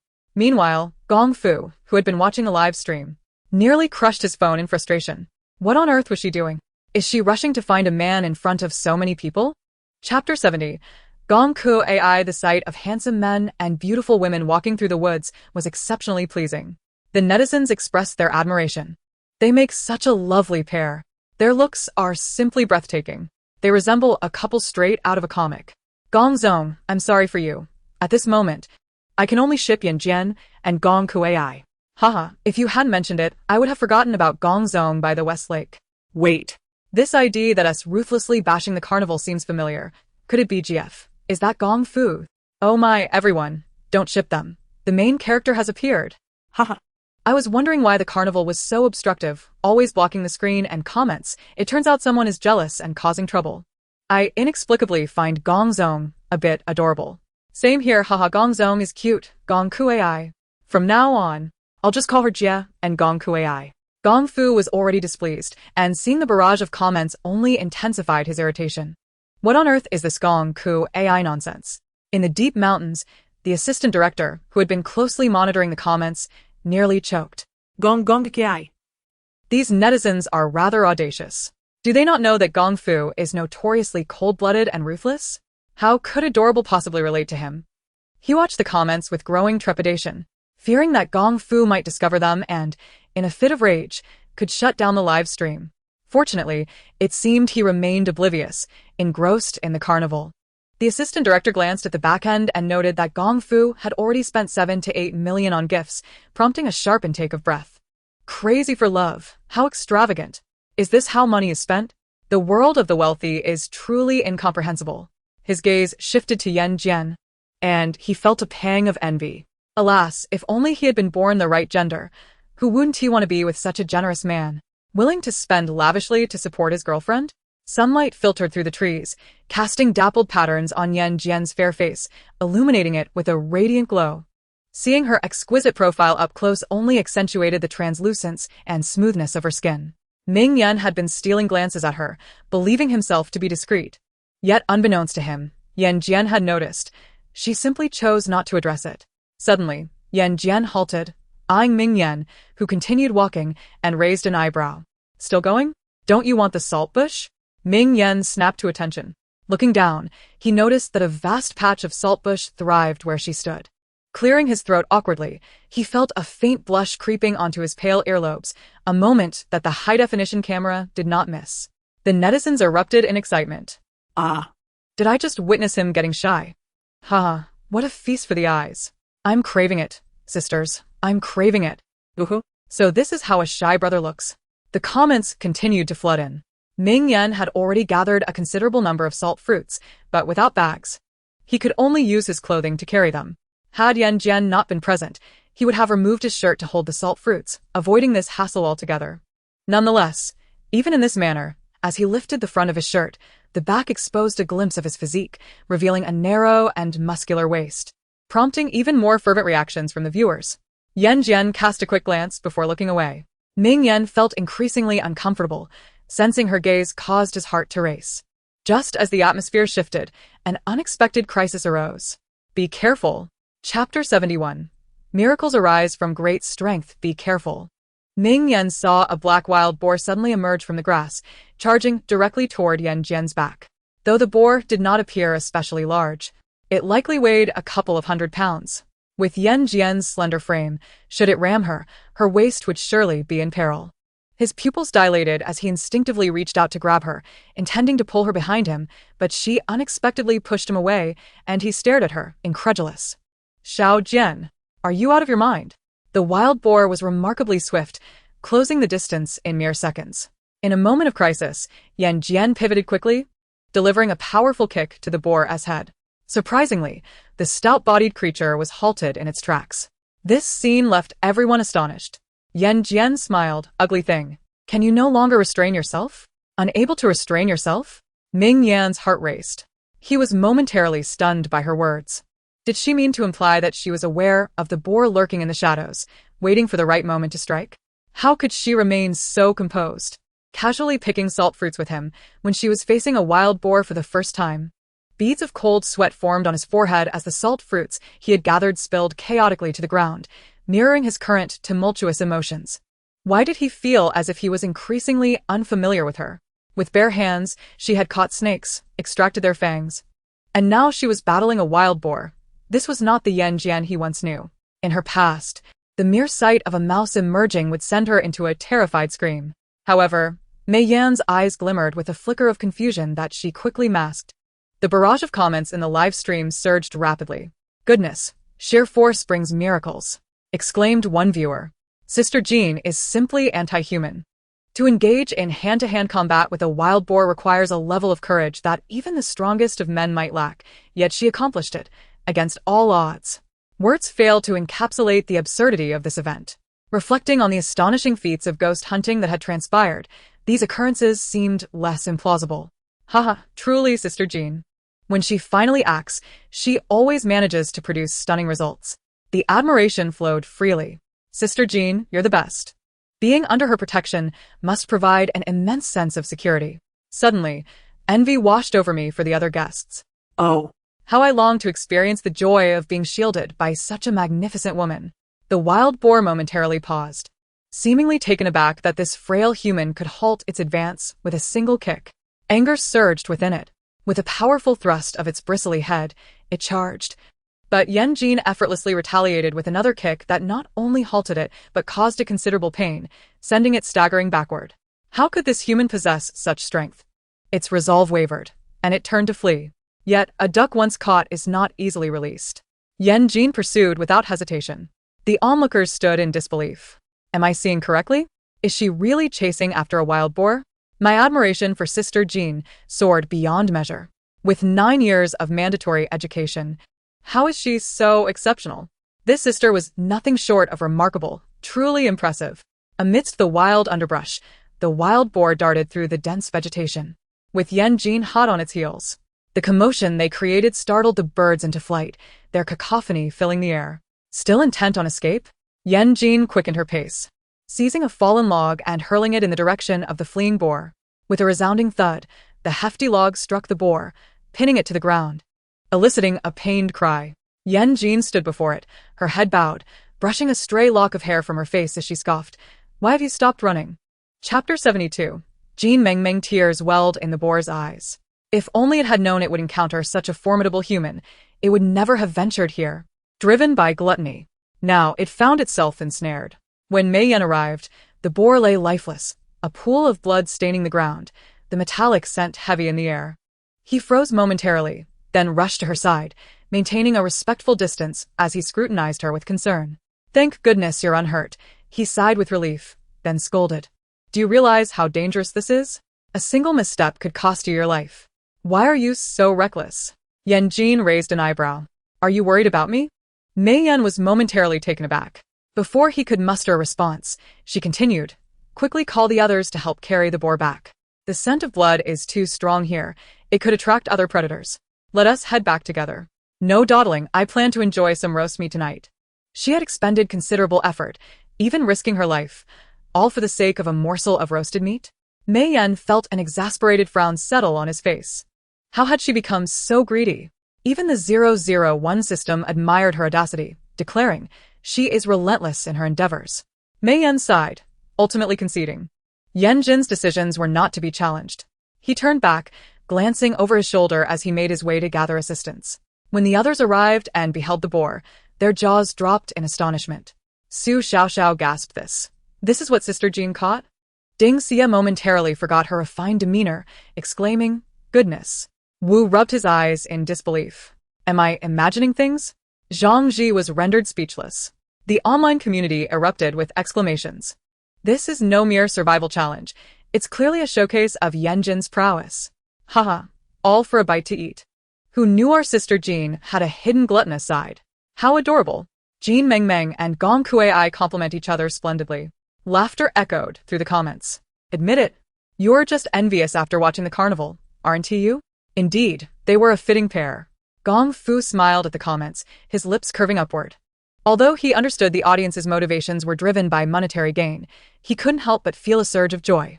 The wild boar was heavy. It took several of them working together to drag it to the cave. Yan Jin sauntered in at her own pace, washing her hands before entering. Once inside, she found a group of people squatting before the boar, staring at it with expressions of profound sorrow. Mei Yan hesitated. "So, how do we prepare this pig for eating?" Wu shook his head vigorously. "I've never killed a pig." Zhang Ji lamented, "Forget pigs. I haven't even killed a chicken." Su Xiaoxiao panicked at their inquisitive gazes. "Don't look at me. I can only eat, not cook." Ding Xia quietly inched backward. After surveying the group, it became clear that no one possessed the necessary skills. Mei Yan reluctantly turned to Yan Jin, who was observing with her arms crossed. He caught sight of her delicate, long fingers and faltered. Such beautiful hands were ill-suited for this task. The words that had been on his lips transformed from "You should do it" to "I'll handle it." As everyone heard this, a collective sigh of relief escaped them. The 001 system buzzed around Mei Yan, its curiosity piqued. It had not misread the situation. The male lead had indeed intended for Yan Jin to take on this task, yet he had hesitated at the last moment. Hee. Chapter 73. The handsome and beautiful harvesters. The 001 system chuckled mischievously. Yan Jin shot at a glare, silencing it instantly with precision akin to a well-tuned machine. Mei Yan himself was oblivious to how he managed to endure those grueling hours, boiling water, plucking feathers, bleeding, cutting meat, and chopping bones. From initial awkwardness to eventual proficiency, he methodically processed the pig with a numbed expression. The viewers were in stitches. What was once a beloved idol has transformed into a pig butcher on a survival show. Who would believe it? Haha, the contrast is simply too stark. Poor guy. My apologies for laughing. Why are you all sitting around? Laugh. To be fair, based on my years of experience in butchery, Mei Yan does indeed possess the potential to become an excellent pig butcher. You're going to make me die of laughter. Are you trying to inherit my ant flower credit? Ming Yan was unaware that he had been labeled as the pig butcher. as he sliced the pork belly and skewered the meat on branches to roast. The sight of Yan Jin's sparkling eyes made him feel that the hours of toil were indeed worthwhile. A smile crept upon his lips as he skillfully brushed the crushed fruit juice and salt onto the meat. The aroma of the wild boar wafted through the cave, enveloping everyone in a rich, meaty fragrance. Each person, ravenous and enticed by the scent, felt their stomachs rumble. The roasted pork belly was delicious. Ming Yan felt a wave of emotion wash over him. To savor a piece of roasted meat in this setting felt nothing short of miraculous. A miracle brought forth by Yan Jin. The glances directed towards her shimmered with admiration. Online viewers couldn't help but exclaim, "Sister Jian is truly a magnet for handsome men and beautiful women. Just look at Ming Yan's eyes. He might as well be declaring his love outright. Ha ha ha." Poor Gong Kui, having to guard against fire, theft, and romantic rivals, both male and female, he was bound to burst from laughter in the comments. As each skewer of pork belly was devoured, the speed at which everyone ate was astonishing. The wild boar meat was far superior to any store-bought pork. Not only was it leaner, but the texture was firm yet succulent. Simply seasoned with salt, it was irresistibly fragrant, and with each bite, the flavor intensified. Oh, "It's so delicious." Su Xiaoxiao was nearly moved to tears, feeling as though she were in a dream. Others shared her sentiment. Yan Jian remained silent, quietly enjoying her roasted meat, while Ming Yan, after preparing a few more skewers, would always bring some to her first. After a lengthy roasting session, most of the others had eaten their fill, yet he found himself still hungry. "Yan Ge, take a break. I'll roast for you," Su Xiaoxiao said, unable to watch him toil any longer. Ming Yan accepted without protest, feeling fatigued. He settled onto a pile of grass, casting a hopeful glance at Yan Jian, asking, "Is the roasted meat good?" "Delicious," she replied, nodding with satisfaction. Ming Yan's culinary skills were commendable, rivaling those of Jiang Fei. Her affirmation filled him with joy, and he couldn't suppress the smile that tugged at the corners of his mouth, his gentle gaze now touched with mirth. This scene did not escape the eyes of the online audience, who were thrilled by the unfolding dynamics, except for Gong Fu, who glared at the two with their light-hearted banter, overwhelmed by frustration. If he had seen this scene before they had summoned their benefactor, he might have felt elated. But now, he regretted not being more decisive in kicking Ming Yan out of the variety show. While munching on roasted meat, Ming Yan suggested, "It's still early. How about we play a little game?" With the issues of shelter, water, hygiene, sleeping arrangements, food, and firewood resolved, they had begun to relax. yet. With this newfound leisure came a sense of boredom. After all, there were no phones to entertain them, no games to play, no videos to scroll through. Having grown accustomed to a fast-paced life, the sudden stillness felt a tad unsettling. Thus, when Ming Yan spoke, everyone eagerly agreed, without hesitation. Su Xiaoxiao, her face alight with curiosity, asked, "What game?" The others, including Yan Jian, turned their attention to him. Pausing in his consumption of skewers, Ming Yan chuckled lightly. "Truth or dare? We'll spin a stone, and whoever it points to must speak the truth, or face a punishment. What do you think?" "Sounds good." Oui. Su Xiaoxiao, Yang Ji, and Ding Xiu all nodded in agreement. Yan Jian remained expressionless, but tacitly accepted. Ming Yan smiled as he spun the stone, and everyone watched intently as it turned, eventually coming to a stop, pointing directly at their formidable leader, Yan Jian. The prospect of facing her made everyone a bit apprehensive.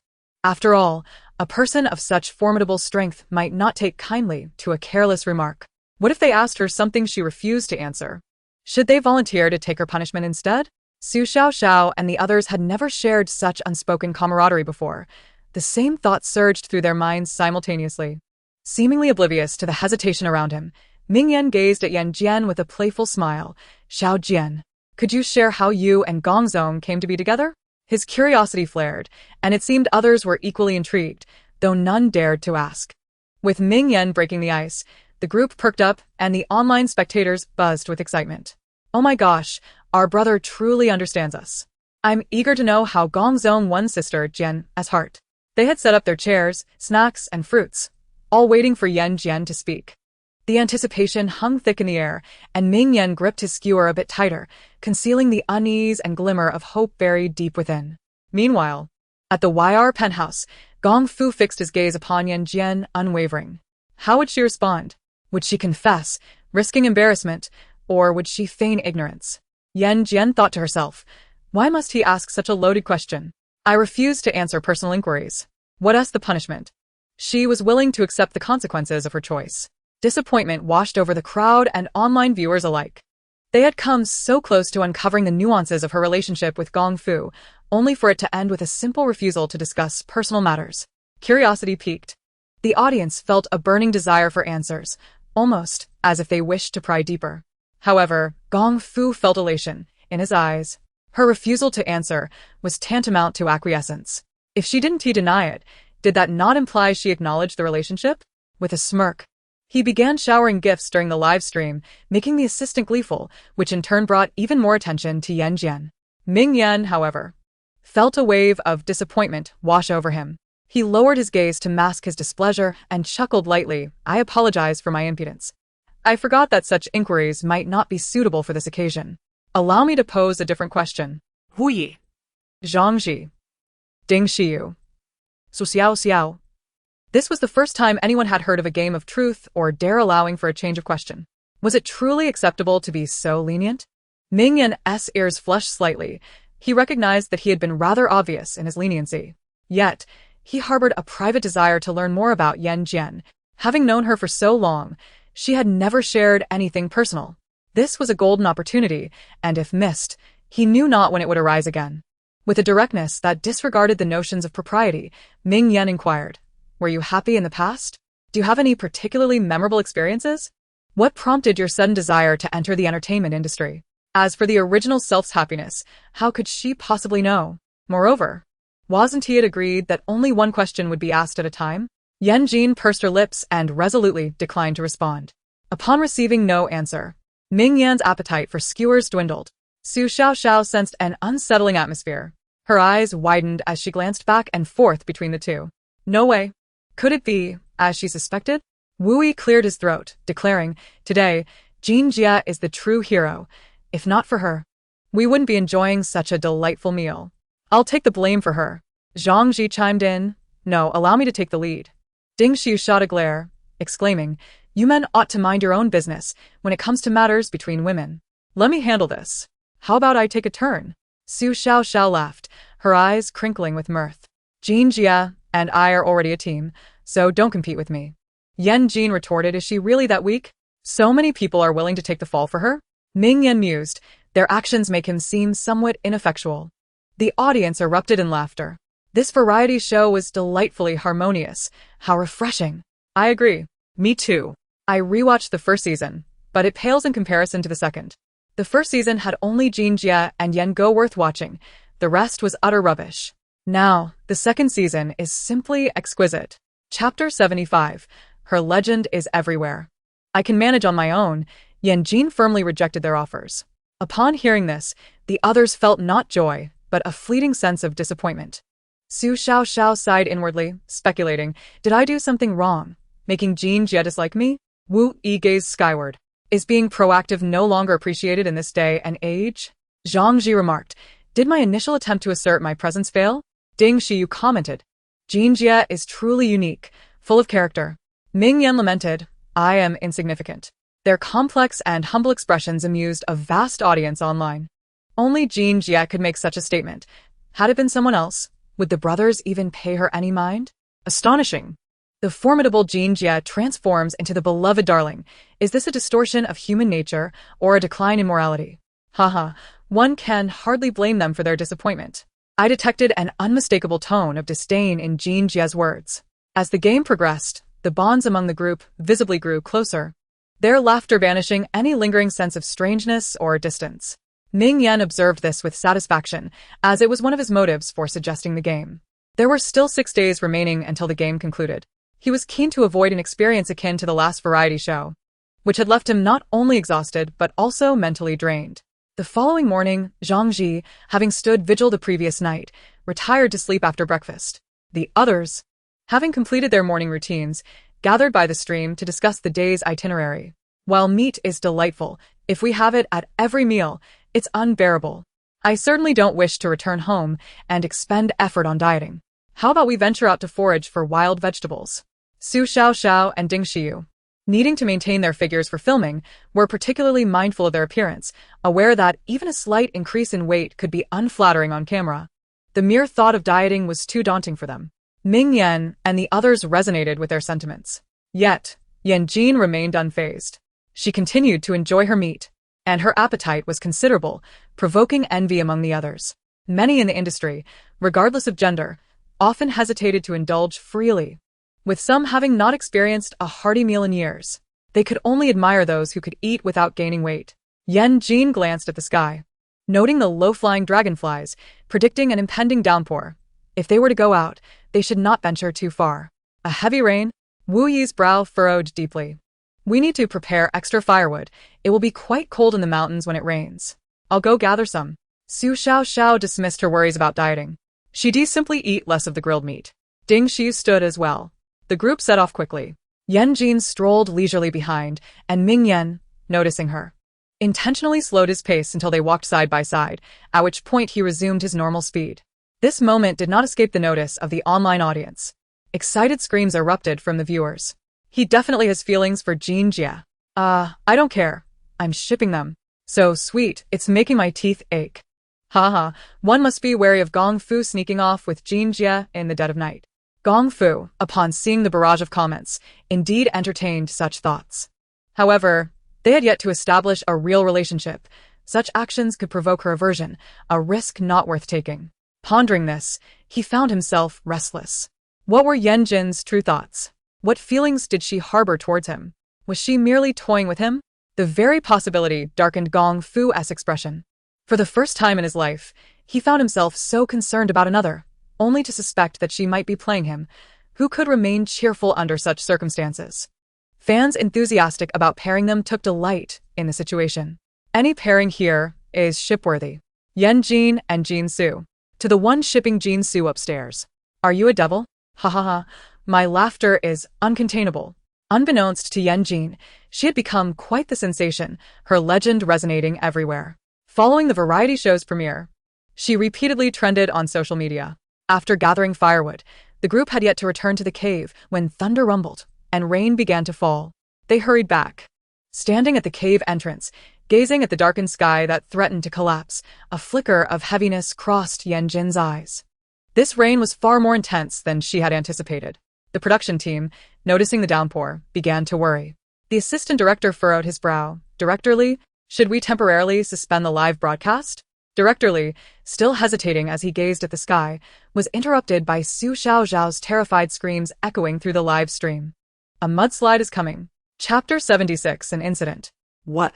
Director Lee sprang to his feet, fear etched across his face as he looked into the camera, only to find the screen had turned completely black. In a panic, he rushed about. Where are the security personnel? Hurry, send for help. The assistant director, trembling as he dialed emergency services, thought to himself that if anything happened to Ming Yan and Yan Jin, they could forget about continuing in this industry. The live broadcast had captured Su Xiao's screams, and the audience would not overlook it. He had no time to consider whether they would trend on social media. After making the call, he dashed outside, where a massive collapsing sound echoed from the depths of the mountains. A deafening rumble echoed through the air, as the entire expanse of forest vanished from their sight. Director Lee's complexion turned ashen, a sense of impending doom washing over him. The assistant director felt an overwhelming urge to weep, perplexed by the situation. Prior to their departure, he had meticulously checked the weather, confirming a week of clear skies before finalizing their location with Director Lee. Yet, unexpected calamity had struck. On Weibo, a flurry of trending topics surged regarding the extreme survival reality show. Breaking. Extreme survival faces mudslide. Show in crisis, Yan Jin and others missing. Filming interrupted. A group of stars disappeared. For 10 consecutive days, the headlines blared. Commenters expressed their fervent hopes for the safe return of the cast. A mudslide was no trivial incident, and given that they were trapped in a cave, their chances of survival seemed exceedingly bleak. Tears threatened to spill. Having finally discovered a treasure of a show and become enamored with several remarkable stars, it was despairing to witness not a collapse of their careers, but rather a catastrophic event befalling them. Sister Jian is destined for good fortune. Let us not all be doomsayers. They will surely be all right. Despite the grim nature of fate, it was prudent to brace oneself psychologically. If something were to happen to Yan Jin, Ming Yan, Su Xiaoxiao, Ding Xiao Yi, Zhang Ji, and the rest of the production crew, their families would be devastated. May the heavens protect them. They would be fine, they had to be fine. Rescue teams, along with ambulances dispatched from the police and hospitals, had arrived at the scene, drawing significant public attention to the unfolding events. The pressure from above was immense. Everyone was striving with utmost effort. Furthermore, some internet users, tracking real-time news, deduced the location of the mudslide and, by referencing previous live stream backgrounds, pinpointed the show as filming site. They rushed to the scene, some waiting for the mudslide to subside, prepared to assist in rescue efforts, while others broadcasted live from the site. Some wept uncontrollably, and many silently prayed for divine intervention, hoping for the safety of all involved and a minimization of loss. The torrential rain continued to pour. Clad in raincoats, they stood amidst the downpour. Suddenly, beneath the darkened sky, a thunderous roar pierced the air, and they looked up to behold dozens of helicopters. Private helicopters adorned with the YR logo hovered above, with Gong Fu aboard one of them, his fists clenched, gazing solemnly at the collapsed mountains below. No one knew the depth of his fear of losing her, dread that she might vanish from his life forever. It was only at this moment that he comprehended the gravity of his feelings for Yan Jin. It was not merely her playful teasing that piqued his interest, nor a desire for conquest, nor mere curiosity. It was love. This poignant scene was broadcasted live, igniting fervent discussions online. How can such a significant event occur? And yet Gong Fu remained silent? Turns out, he is piloting a helicopter to the rescue. How remarkable! It was my first time witnessing so many helicopters appearing simultaneously. Gong Fu truly was affluent. Whether he was wealthy or not, one thing was certain. He was utterly besotted with her. May Yan Jin be safe. I hope this star-crossed couple can emerge unscathed. Chapter 77. I Like You broadcast on. At Gong Fu's command, every helicopter circling the mountain blared, calling out Yan Jin's name, the echoes reverberating throughout the range. The onlookers below were struck with awe at this spectacle. Meanwhile, those still trapped in the cave also heard the call. They huddled together, seated on the remnants of grass they had laid earlier, now partially collapsed, revealing long-buried bones beneath them. Had it not been for the encroaching mud and debris, they would have struggled to remain in such a confined space. When the mudslide had erupted, Yan Jin had used talisman paper and her own blood to create a protective circle, emitting a soft white light. Beyond this circle, the damp earth and falling stones battered against it, all repelled by its barrier. They remained safely within that white circle. Su Xiaoxiao was ecstatic. It's them. They've come to rescue us. Do you think they can really find us here? It's so vast, I'm terrified. Ding Xia, abandoning her previous poised demeanor, cried with red-rimmed eyes. I'm so scared of dying here. I still have my parents, pets to care for, and I've never even had a boyfriend.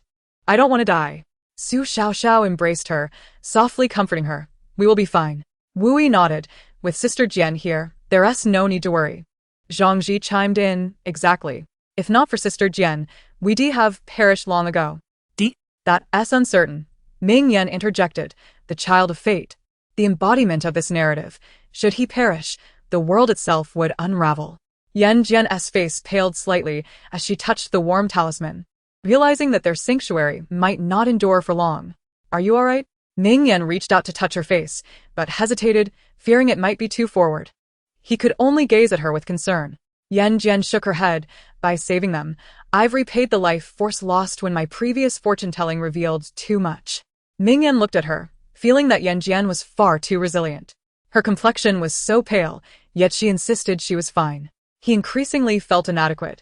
If only he possessed some understanding of these mystical arts, she wouldn't have to bear such a burden alone. Unbeknownst to her, Yan Jin's reassurances were genuine. The protective circle was sturdy enough to shield her from harm. At worst, she would only need to rest more upon their return. Concerned that they might not endure much longer, Ming Yan attempted to shift the topic. If it weren't for the mudslide, those bones would have remained buried here, unseen by anyone. Wu Yi's face turned ashen. Don't say that. Just thinking about having slept amongst a pile of bones last night makes me nauseous. Su Xiaoxiao glared at him. We girls haven't complained. You think you can just throw up? If you dare to vomit, just wait and see how I'll deal with you. Wu Yi could only cover his mouth, stifling a laugh. Ding Xia, seeing his miserable expression, broke into a smile, while Zhang Ji smirked slightly. The heavy atmosphere within the white circle lightened considerably. The 001 system floated around, exclaiming, truly worthy of a male lead. Everything he says has such influence. Yan Jin glanced at Ming Yan, remaining noncommittal.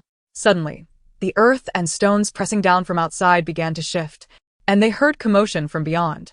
The group's eyes brightened in anticipation. Time passed, though they could not tell how long. Led by Gong Fu, the rescue team appeared against the light, like saviors in their eyes, evoking tears of joy. As Yan Jin tore off the talisman and removed the white circle, she was abruptly enveloped in Gong Fu's embrace. I'm so relieved you're safe, he exclaimed, his heart racing with a tumult of emotions, fear, anxiety, and a profound sense of gratitude, all coalescing into a fervent hug. Yan Jin found herself completely enveloped in his warmth, astonished by the strength he wielded. Ming Yan observed this scene with a darkening expression, yet he understood the nature of their relationship and felt he had no authority to intervene, not in the slightest. Unaccustomed to such a warm embrace, a person like her had long been accustomed to traversing the shadows in solitude.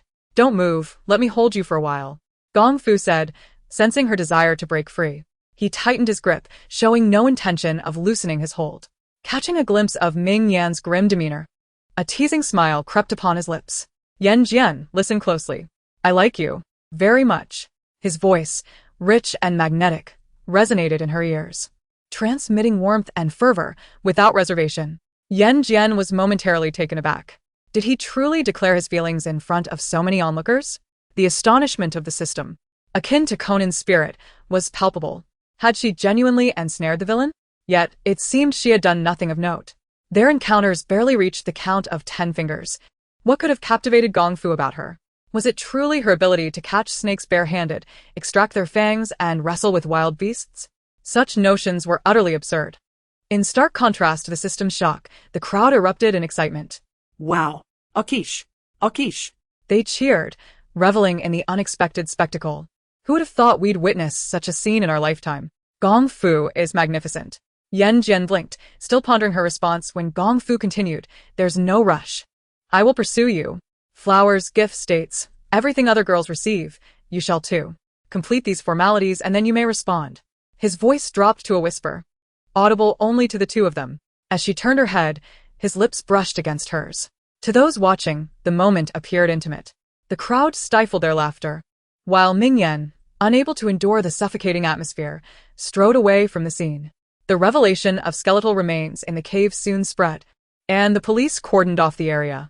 Anyone who discovered they had inadvertently spent a night alongside bones would feel a chill of terror. However, to prevent panic, such discussions were to remain unspoken. Consequently, during interviews, Su Xiaoxiao and others could only express that this extreme survival variety show was an intriguing challenge. Meanwhile, Yan Jin had been taken to the hospital, subjected to a series of thorough examinations. Observing Gong Fu's anxious demeanor as he bit his lip, she couldn't help but chuckle. I told you I'm fine, yet you still don't believe me. Gong Fu glanced at the report, scoffing lightly. This is merely precautionary. Her laughter grew more vibrant, and for some inexplicable reason, she found herself unperturbed by his deliberate closeness. Before long, her momentary joy was interrupted by her phone vibrating. Upon unlocking it, she discovered she had again made the trending list. Good news! Yan Jin and others have been rescued. Gong Fu angrily flew a helicopter to rescue his wife. A grisly murder case emerges. Comments flooded in from netizens, praising Yan Jin's extraordinary luck for surviving such a natural disaster unscathed, calling her a lucky star. Thank goodness they're safe. Haha, this is fantastic. But how is there a murder case? It's as if Conan has possessed the show. Yan Jin withdrew her gaze, only to meet Gong Fu's eyes, which shimmered with deep affection. Did you already know about the remains? He asked. Yes, she replied, for she had never been one to meddle in affairs that did not concern her. With no vengeful spirits nor monetary gain involved, she saw no reason to stir up trouble. Gong Fu smirked, not inquiring was the right decision. This matter is far from simple. His words implied there was something more sinister at play. Yan Jin narrowed her eyes, intrigued by how much he knew. Did he possess knowledge beyond her own? The secrets surrounding Gong Fu were multiplying. Intrigued, she stealthily placed a folded talisman on him, which he pretended not to notice, although a smile tugged at the corners of his mouth. In stark contrast to the sweet atmosphere in the hospital, a group of mysterious individuals in a distant mountain range wore expressions of grave concern. They were situated within the esteemed and enigmatic Xianmen sect, which existed beyond the mundane world. Could this be correct? The men in Taoist robes huddled together, watching the replay of the variety show on the computer, their excitement mounting. Indeed, it is her. It must be her. Chapter 79. The Simpleton's Departure. The Xianmen sect, a mysterious organization known only to a select few, traditionally emerged during times of great calamity, providing salvation and guiding people through adversity. Consequently, they became coveted figures in high society. While some sought to invite them down from the mountains, it should have been a positive development. However, as time passed, an increasing number of disciples left and never returned, leading to a dwindling presence that was no longer reminiscent of their former glory. Moreover, some of those who ventured out were seduced by greed, acting contrary to the sect's teachings and sullying its reputation, which earned Xianmen considerable blame. Even the National Energy Group had issued warnings to them on multiple occasions. Contemplating these matters, Jin Hua couldn't help but sigh. What was once a fine sect has deteriorated to this state, all due to my failure to manage Xianmen properly. If my late master were to witness this, he would surely rise from his grave in anger. He was determined to avoid accepting his master's reprimands after death, which drove him to seek out the ancient ancestor promptly. Only someone of immense capability could instill fear in those traitors. The ancestor once foretold that she would re-emerge in this world. We have adhered to the teachings for so many years, and today we have finally awaited her return. Master, are you certain this is no error? Jin Hua nodded. Absolutely. The essence of the mystical arts Yan Jin employs aligns perfectly with our sect's teachings, not to mention her distinctive puppets. If she is not the ancestor, then no one else could possibly be. Shall we descend the mountain to invite the ancestor back? Of course. Descending the mountain. Upon hearing these two words, the eyes of the assembled crowd gleamed with excitement. The rules of the Xianmen sect were stringent, and life within its confines was monotonous. Disciples who had yet to embark on their journeys were confined to the sect, spending their days either practicing talismans, meditating, or cleaning the premises. Opportunities to venture outside were scarce, and if they could seize this chance, it would mean revelry and enjoyment. Jin Hua was well aware of the mischievous intentions of these youngsters. With a stern gaze, he declared that the choice of who would descend the mountain had already been made. Master, who do you intend to send? Bichi. What? Bichi? That humorless dullard who possesses no interests beyond talisman crafting? Are you not concerned he might be deceived once he descends? Once Jin Hua made a decision, no one could sway him. Despite their inner grievances, none dared to voice their dissent. Thus, the naive Bai Ci was tasked with the mission of descending the mountain. Meanwhile, in another location, Jiang Qi from the National Power Group received a mission. As he perused the report, his brows furrowed deeply. What is so serious? As Gu Qing entered, he overheard Jiang Qi's mutterings. Approaching him, he glanced at the report, and his own brows knitted in concern. The case of the white bones in the deep mountains involves issues of religious belief? Indeed. During the investigation, the police discovered hidden fire jars and formations surrounding the bones. These are rituals for human sacrifice. Judging by the layout of the formations, there are likely many such locations. Gu Cheng's expression darkened. Religion, particularly the cult known as H, exploited human fragility to manipulate minds and recruit followers, leading them to commit heinous acts detrimental to themselves and others. The National Power Group, aside from resolving mysterious cases, had the duty to eradicate the scattered remnants of H. The report on the white bones underscored the gravity of the situation. If not promptly addressed, more brainwashed followers might face burial as sacrificial offerings. Jiang Qi closed the report, realizing time was of the essence. To halt this, there is but one solution. Gu Qing inquired. What solution? Seek assistance from Yan Jin. Gu Qing paused for a moment. You mean that young girl? Precisely.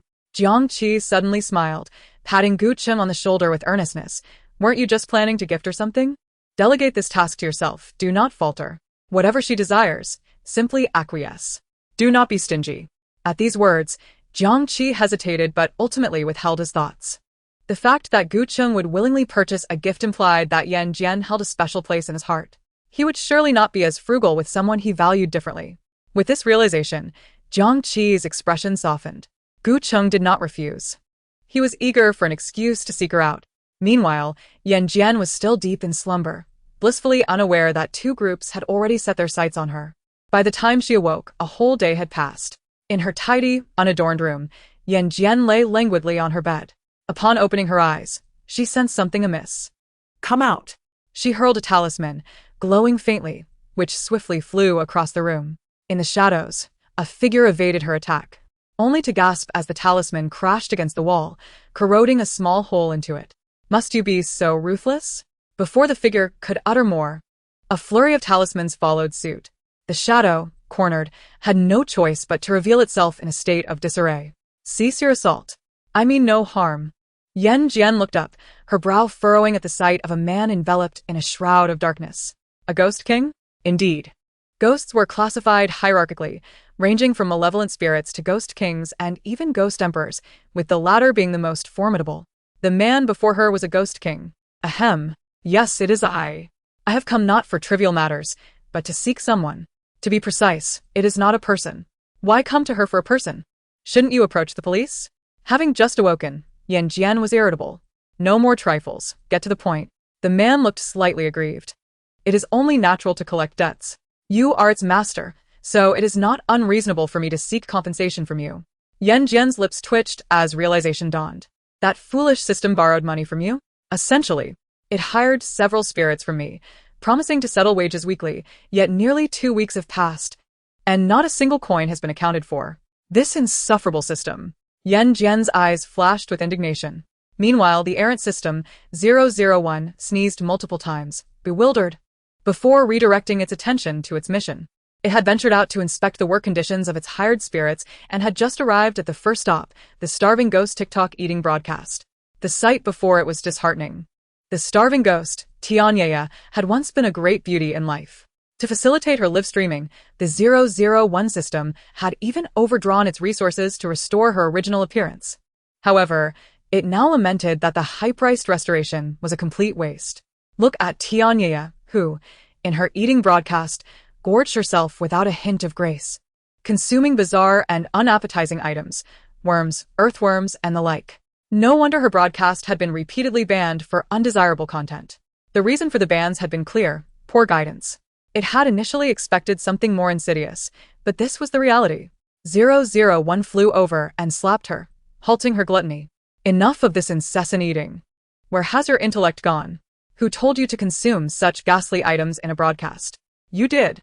Tianyaya protested with a pout. You clearly said to eat whatever I like. How is it that you've changed your tune now? She whimpered. And you hit me. Hit you? You've been dead for decades. Are you still a person? I don't care.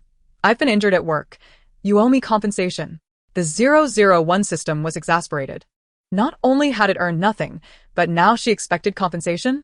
In your dreams. I tell you, change your broadcasting style immediately, or you can forget about receiving any payment. With that, it departed. Tianyaya sniffled, feeling even more wronged. Had she known that being a ghost would entail laboring for others and being exploited by unscrupulous bosses, she would have certainly opted for reincarnation instead of lingering in the underworld. Alas, there was no remedy for regret. Soon, the 001 system arrived at the second venue, a talent show. The unfortunate ghost, Lian Yi, had once been an idol in life. The 001 system had arranged for him to participate in the talent show, aligning with his skills. However, it had never anticipated that after his untimely demise, his limbs would become utterly uncoordinated. As it observed Lian Yi awkwardly dancing on stage in perfect unison with himself, the sound of fans' critiques filled the air. Is Lian Yi a backstage dancer? His dancing is so terrible, consistently ranking last in every competition, yet somehow he remains uneliminated. If this is not evidence of foul play, I would not believe it even if you killed me. It is evident that the situation is far from simple. Alas, my poor brothers toil daily, diligently rehearsing songs and dances, only to be burdened with the task of teaching this third-rate imbecile. If it were me, I would struggle to endure it. Let alone my brothers. Ranking at the bottom? A third-rate fool? 001's face darkened with indignation. It is no wonder that this place is perpetually in the red, with no income to speak of. Even expenses are masked under the guise of living costs, which are merely a pretext for bribery. What a farcical predicament. In a fit of rage, 001 stormed onto the stage and knocked out the disgraceful individual, causing a cacophony of screams as chaos erupted around them. Meanwhile, the instigator of this turmoil had already vacated the scene. Quickly, 001 made its way to the third filming location for the haunted house variety show. The ghost, known as Ah Ting, was quite unsightly, yet his labor came at a low price.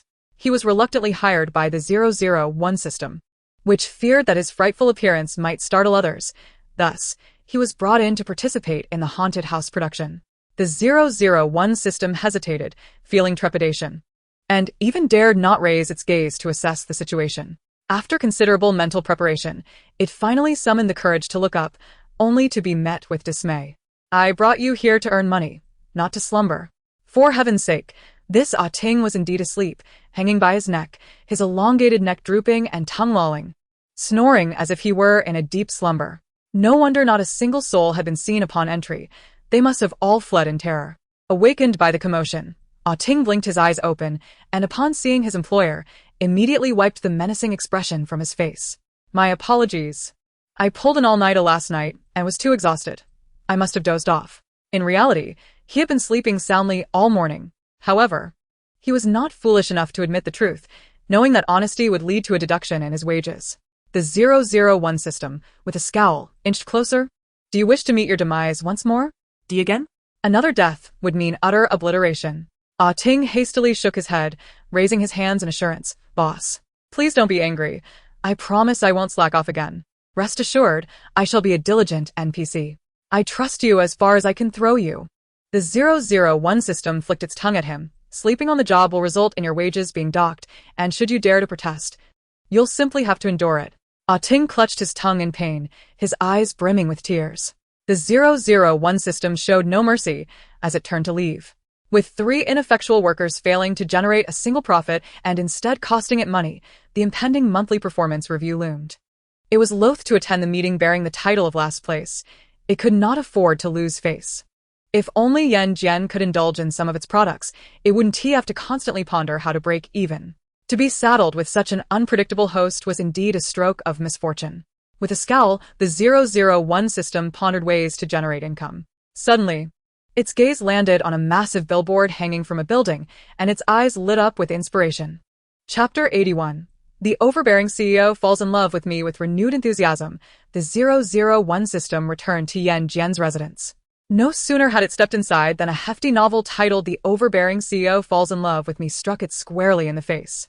Tears welled up in its eyes as it glared at Yan Jin, about to question her motives for such an unprovoked attack, only to be silenced by the sight of the Ghost King massaging her legs.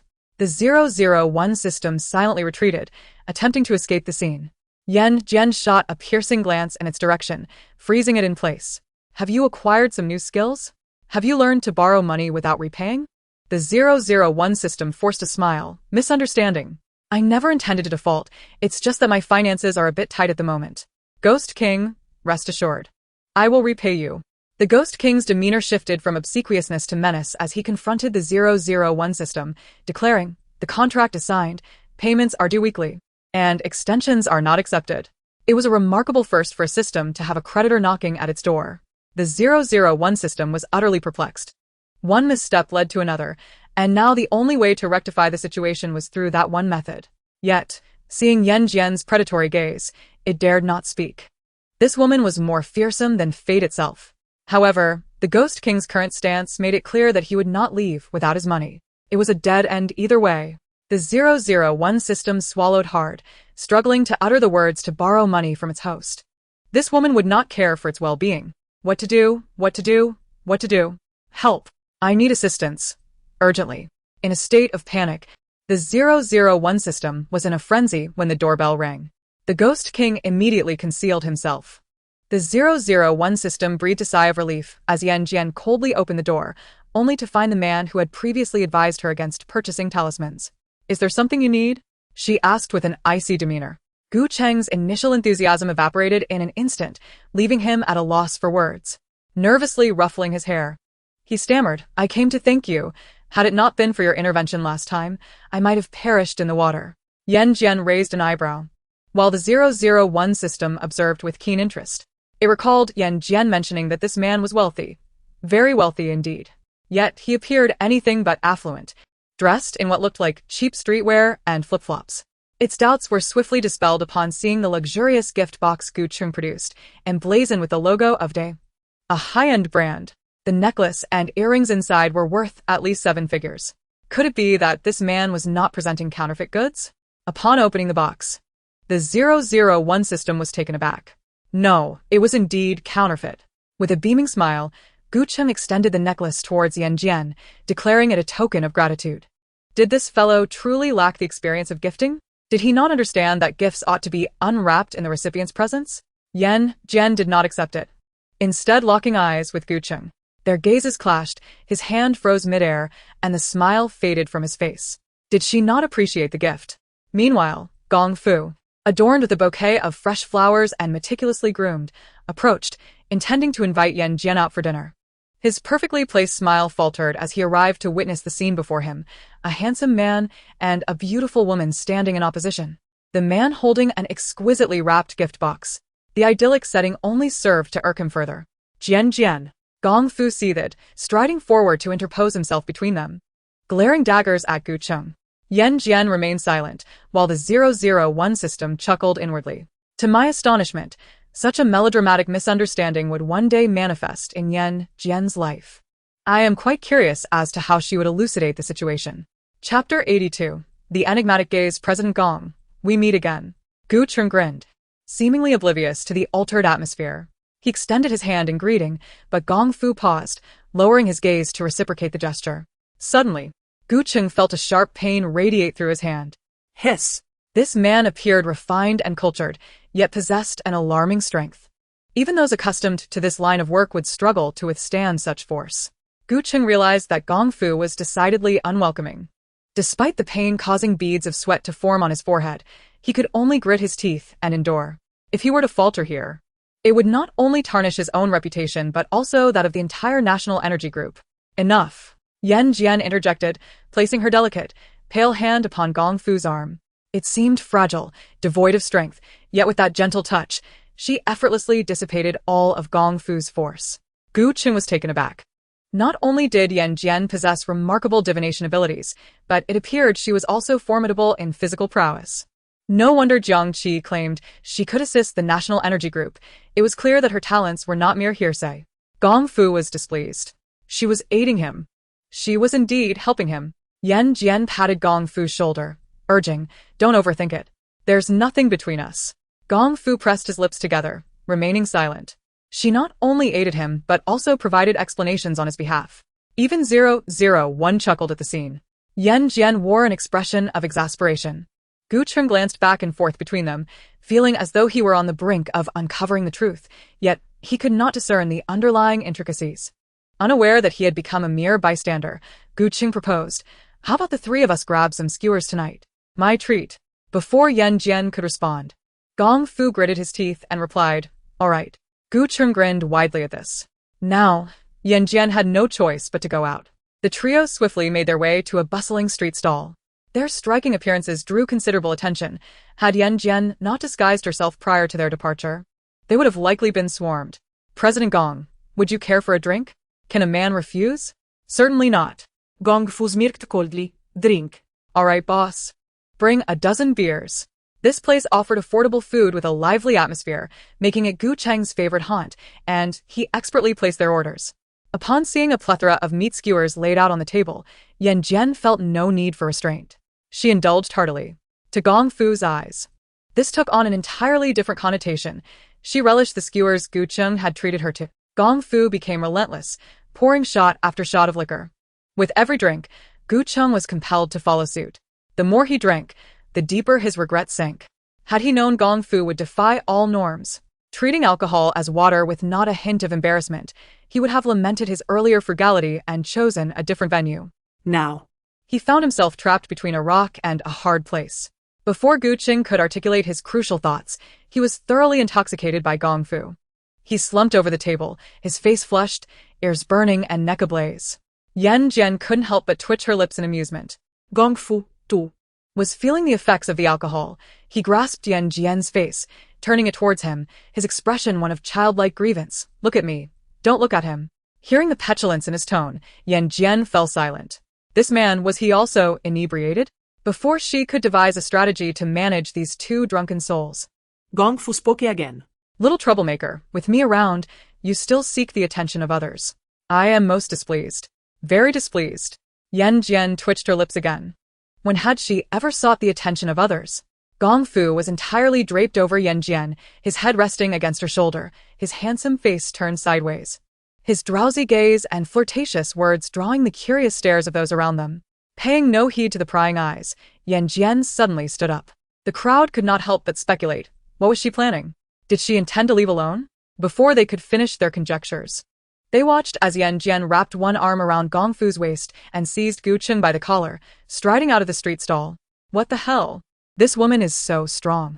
Two towering men, both over 6 feet tall, appeared as helpless as chicks in her grasp. How absurd was this world? Yan Jin marched on, enduring the astonished gazes of onlookers, until they reached a hotel, where she booked a room for the two men and unceremoniously deposited them onto the bed. 001 system. Such an opportune moment for a little indulgence, and she simply let it slip away. As Yan Jin turned to leave, a heated body pressed against her from behind. Don't go. Chapter 83. The thumping of the thighs. Gong Fu had embraced her from behind, his long and powerful arms tightly encircling Yan Jin, demanding her to stay. Yan Jin's expression remained impassive. In truth, she felt a hint of amusement. The reason was simple. This man's pretense of drunkenness was utterly inept. She arched an eyebrow. Stay? What for? To engage in a 3-person game? Very well. If you don't mind, I can always oblige. Gong Fu's eyelashes fluttered slightly as he abruptly opened his eyes. Unable to resist the urge to turn her towards him, their faces now aligned. He advanced slowly, pinning her against the door. 3 people? You wish to engage in such games? His eyes glowed with a crimson hue, filled with madness. He could wait. He could be patient. Yet. He absolutely could not tolerate the thought of her gaze lingering upon another. I forbid it. Yan Jin leaned in closer, her hand grasping his tie, pulling him down towards her. She tilted her head, a disdainful smile gracing her lips. Why stop pretending? Gong Fu's eyes darkened with emotion. He believed that if he continued to feign drunkenness, she might indeed act upon her wildest impulses. He relished her boldness, appreciated her initiative. Yet he loathed the idea of her being similarly inclined towards others. Seeing his anxious demeanor, Yan Jin couldn't help but laugh. I mentioned playing cards. What were you thinking? Playing cards? Why was he so incredulous? Gong Fu suddenly broke free from her grasp. Yan Jin was taken aback. He smirked, suppressing the stirrings within him, his lingering gaze fixed upon her soft, rosy lips. With a slight parting of his lips, he declared, let us follow the procedure. There's no need to rush. I always deliver on my promises. If this man truly possessed such rationality, he would not have attempted to retain her moments ago. Yan Jin smiled silently, their mutual understanding unspoken. Gong Fu found himself somewhat discomfited by the playful glances she cast his way. Though she remained silent, it felt as though she had discerned everything. Clearly, he was the one exerting control over her, the dominant figure in their dynamic, yet, with just a few words, he found himself completely led by the nose. Was he still not letting go? Yan Jin lowered her voice. Are you truly intending to stage a live version of this in front of him? Gong Fu thought to himself, how could this woman be so shameless? One moment they were 3 together, and the next she was suggesting a live performance. What sort of absurd things was she engrossed in all day? She had a penchant for uttering astonishing remarks. Gong Fu's face darkened, yet he was reluctant to release her.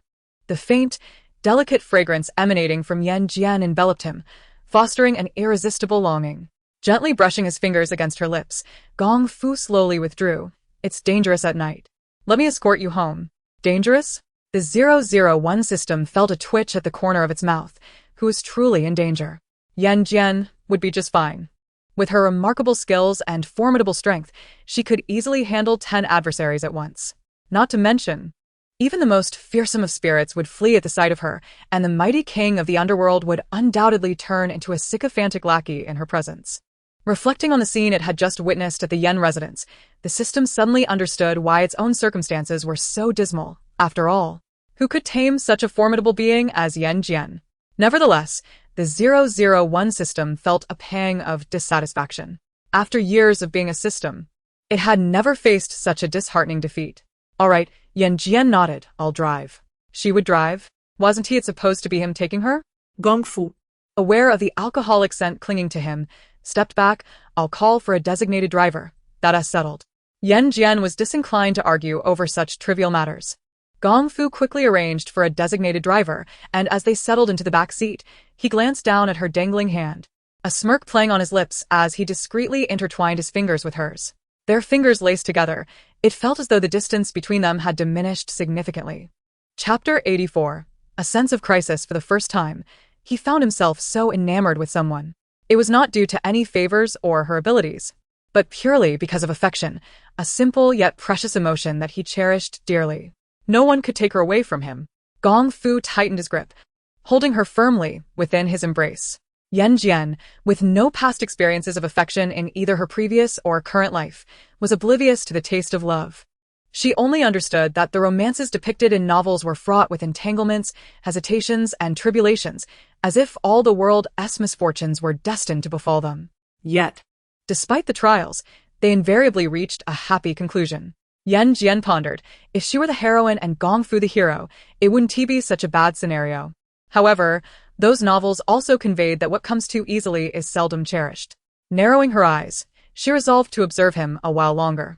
If Gong Fu were to learn that his path to love would be so fraught with obstacles merely because Yan Jin read too many melodramatic novels, he would surely be infuriated, wishing to tear those novels to shreds. The designated driver remarked, "What a loving couple," as he glanced at them, unable to restrain his admiration. "Youth is a blessing. You both are straightforward and unreserved. Unlike me, having lived a good portion of my life, I finally grasped the importance of cherishing those around me, only for her to pass away." Gong Fu's expression shifted at this comment, a sense of urgency washing over him. Yan Jin was someone he had summoned. She was not originally from this world.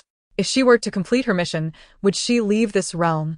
Much like in his past life, when she had miraculously appeared to save him, only to vanish without a trace? He could not allow that to happen.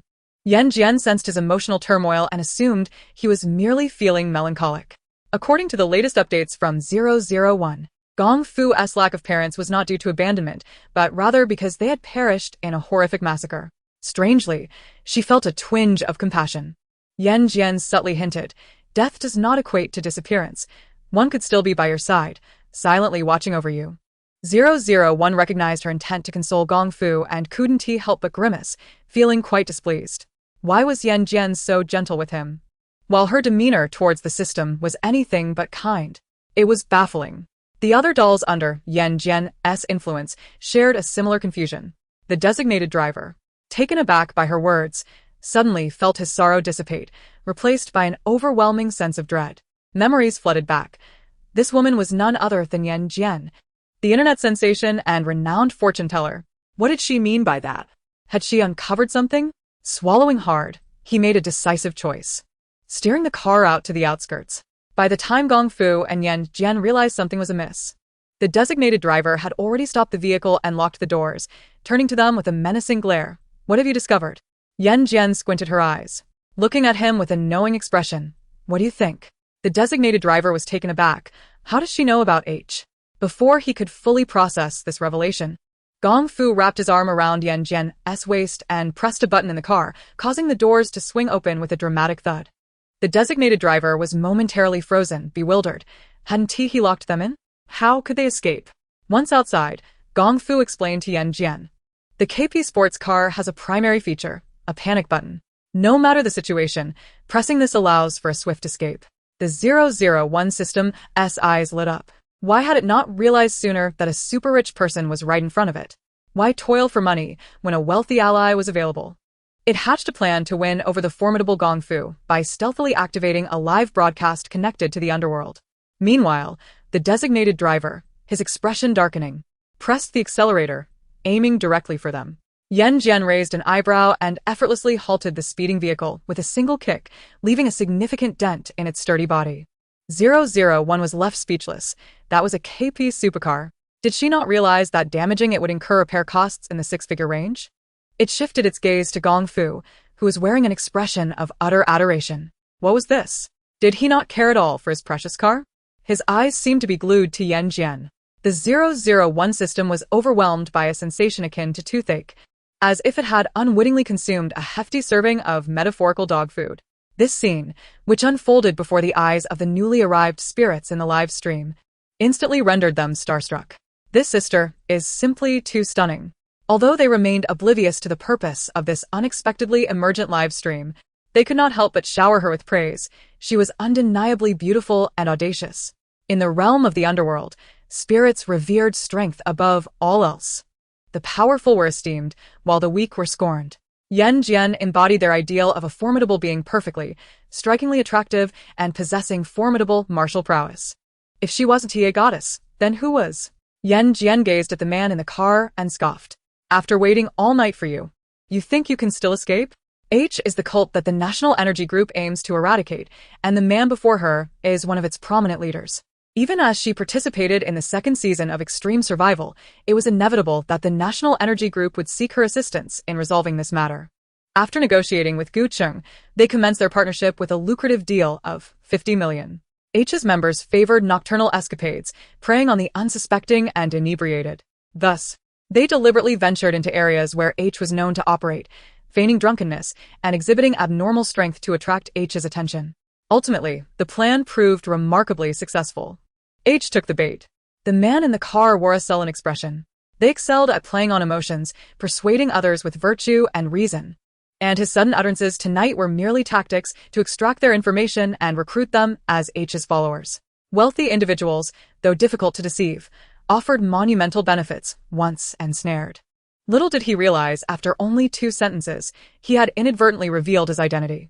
Had he known he was the fish caught on the line from the outset, with none of his assumptions being correct, he would likely have been infuriated to the point of hemorrhaging.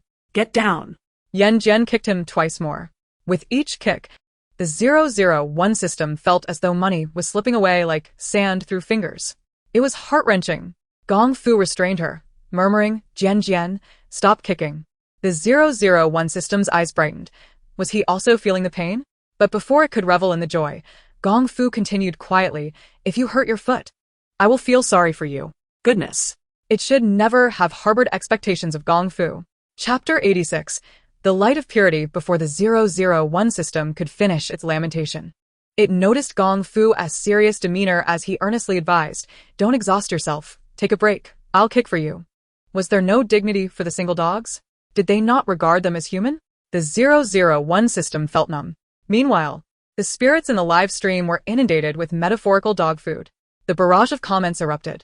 What's going on? Even in death, we aren't spared?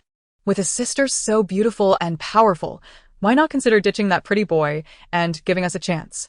Ha ha ha, those upstairs can drool all they want. But why drag us into it? So sickening. I want to see the sister fight, not fall in love. In truth, it was rather tolerable. Excessive displays of violence in live streams could become monotonous. Occasionally indulging in light-hearted idol dramas was quite delightful. The underworld, too, adhered to its own set of rules. Aside from the existence of the 18 levels of hell and the distinct forms of spirits, many aspects resembled the human world above. For instance, they engaged in Douyin, watched live streams, played games, and partook in competitions. Many were unaware that, amid the exhilarating games, their teammates or opponents could be human or spirit, beast or horse. The 001 system had keenly identified the loopholes within the underworld's regulations and thus initiated the underworld's live streaming platform. This was why the spirits were so adept at commenting upon the live stream. They were familiar with the underworld's Douyin-style broadcasts. Compared to the usual displays of starving ghosts devouring massive pots, hanging ghosts skipping rope with elongated necks, drowned ghosts blowing bubbles of blood, or ghosts who met their demise in accidents using their eyeballs as yo-yos. Yan Jin's sudden emergence in the live stream was akin to a refreshing beacon of purity amidst the chaos. With all eyes upon her, Yan Jin halted. The man in the car breathed a sigh of relief. He now had ample reason to believe that if he did not exit, this formidable woman would undoubtedly break through the window. Putting aside all else, he tumbled out of the car. Sister, please stop kicking. Spare my life. Just moments ago, he had displayed such bravado. Yan Jin lifted her foot and pressed it against his head, forcefully toppling him to the ground. Had Gu Chung not arrived in the nick of time, the man's life would have been in jeopardy. Young lady, Gu Chung, arriving barely in time, quickly wiped the cold sweat from his brow. Your task ends here. I'll take over from here.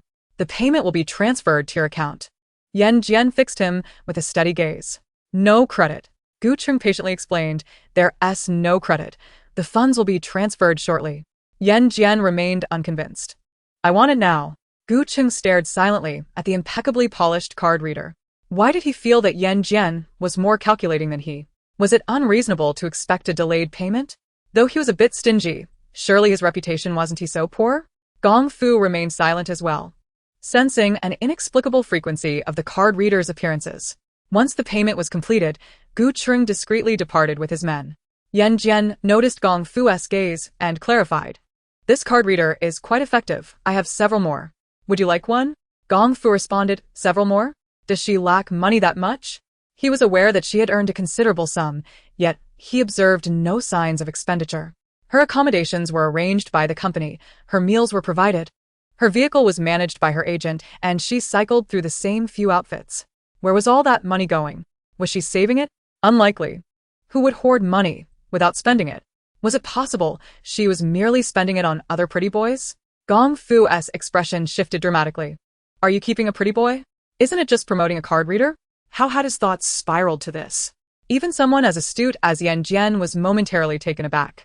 Gong Fu gritted his teeth. Speak. Yan Jin replied, speak about what? The spirits in the live stream erupted in laughter. Initially, I thought this was a martial arts live stream. Then, I believed it to be an idol drama. Eventually, I thought it was a guide on how to make money, and now, this is simply a farcical love triangle. 6666, this plot twist is truly unpredictable. The 001 system, upon witnessing the flood of comments, felt no joy. After all, they were all impoverished. Not a single tip in sight. Did it not deserve to earn a single penny? It had lowered its demands from renminbi to ghost money. 001 let out a deep sigh, relieved that the primary purpose of this live broadcast was not the opinions of the netizens. Otherwise, it would have surely driven him to despair. Chapter 87. The Great Wrongdoer. Gong Fu returned home without having received an answer, and spent the entire night restlessly. The following day, he shockingly arrived late. Not only was he tardy, but 2 dark circles adorned his face. For someone as elite and meticulous as he, who typically dressed with utmost precision, even more refined than many women, the presence of dark circles was astonishing. This incident left all YR employees astounded. Whispers of speculation erupted among them. Yan Jin's technical prowess had ensnared President Gong for an entire night, leading to his unprecedented lateness. Was this not a classic case of a fleeting spring night giving way to a late awakening, resulting in a sovereign neglecting morning court? Yan, Upon catching wind of the gossip, was far from pleased. She stormed into Gong Fu's office, her expression icy. President Gong, may I inquire if you're aware of Yan Jin's upcoming work schedule? Gong Fu slowly lifted his gaze, his piercing eyes fixating on her. Unfazed, Yan continued. You have always been diligent in separating work from personal matters. Why this time are you prioritizing so poorly and acting in such a frantic manner? What are you afraid of? Afraid she might be whisked away by someone else? Gong Fu thought to himself, what on earth is this all about? Rubbing his temples. His expression darkened as he demanded her to get to the point. Yan scoffed. Do you still intend to play the fool? Yan Jin is supposed to join the set early this morning. After the chaos you caused her last night, how could she possibly rise in time? I called her 10 times. She didn't answer a single one. The shoot hasn't even begun, and she is already late due to your antics. Do you truly believe she will have an easy time in the crew after this? Yan unleashed a torrent of accusations upon him, leaving Gong Fu momentarily stunned. Did she truly harbor such thoughts? What about the others in the company? He twitched his lips but refrained from offering any explanations.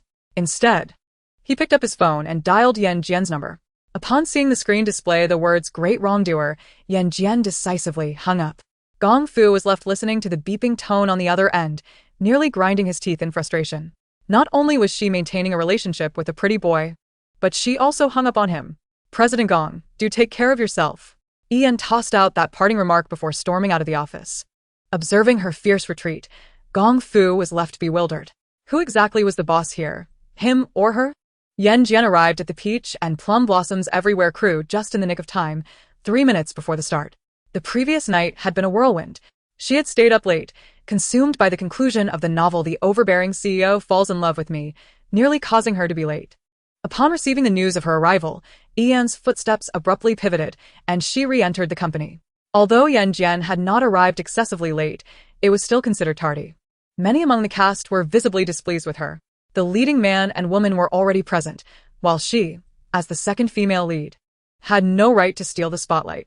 Clearly, Fortune had favored her in securing such a prime role, and her late arrival seemed to reflect a blatant disregard for others. A voice, laced with jealousy, emerged from the crowd.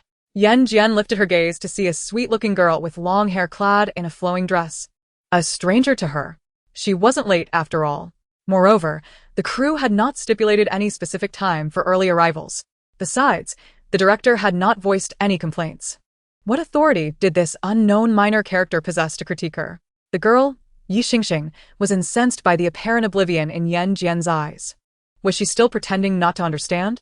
They had all auditioned for the role of Lianzhu, and her performance had been commendable. Had Yan Jin not come out of nowhere, she would have secured the role long ago. Don't get too pleased with yourself. I will reclaim this role sooner or later, she declared. Recognizing who she was, Yan Jin could not suppress a cold laugh. To be outperformed, yet still refuse to acknowledge reality? The director has endorsed me. Do you truly believe your words carry more weight than his? Yi Xingxing was unfazed by the director or Gongfu, Yan Jin's powerful backer. She too had her own formidable connections. She leaned closer to Yan Jin, lowering her voice. Chapter 88. Nan Gongmin. Have you heard of Jinhua? Jinhua? Yan Jin furrowed her brow, a glimmer of recognition stirring within her. Before she could recall, Yi Xingxing's triumphant voice rang out again. He is my boyfriend's mentor. Yan Jin's expression remained impassive. And so? What do you mean, and so? Yi Xingxing, noticing Yan Jin's unperturbed demeanor, huffed disdainfully.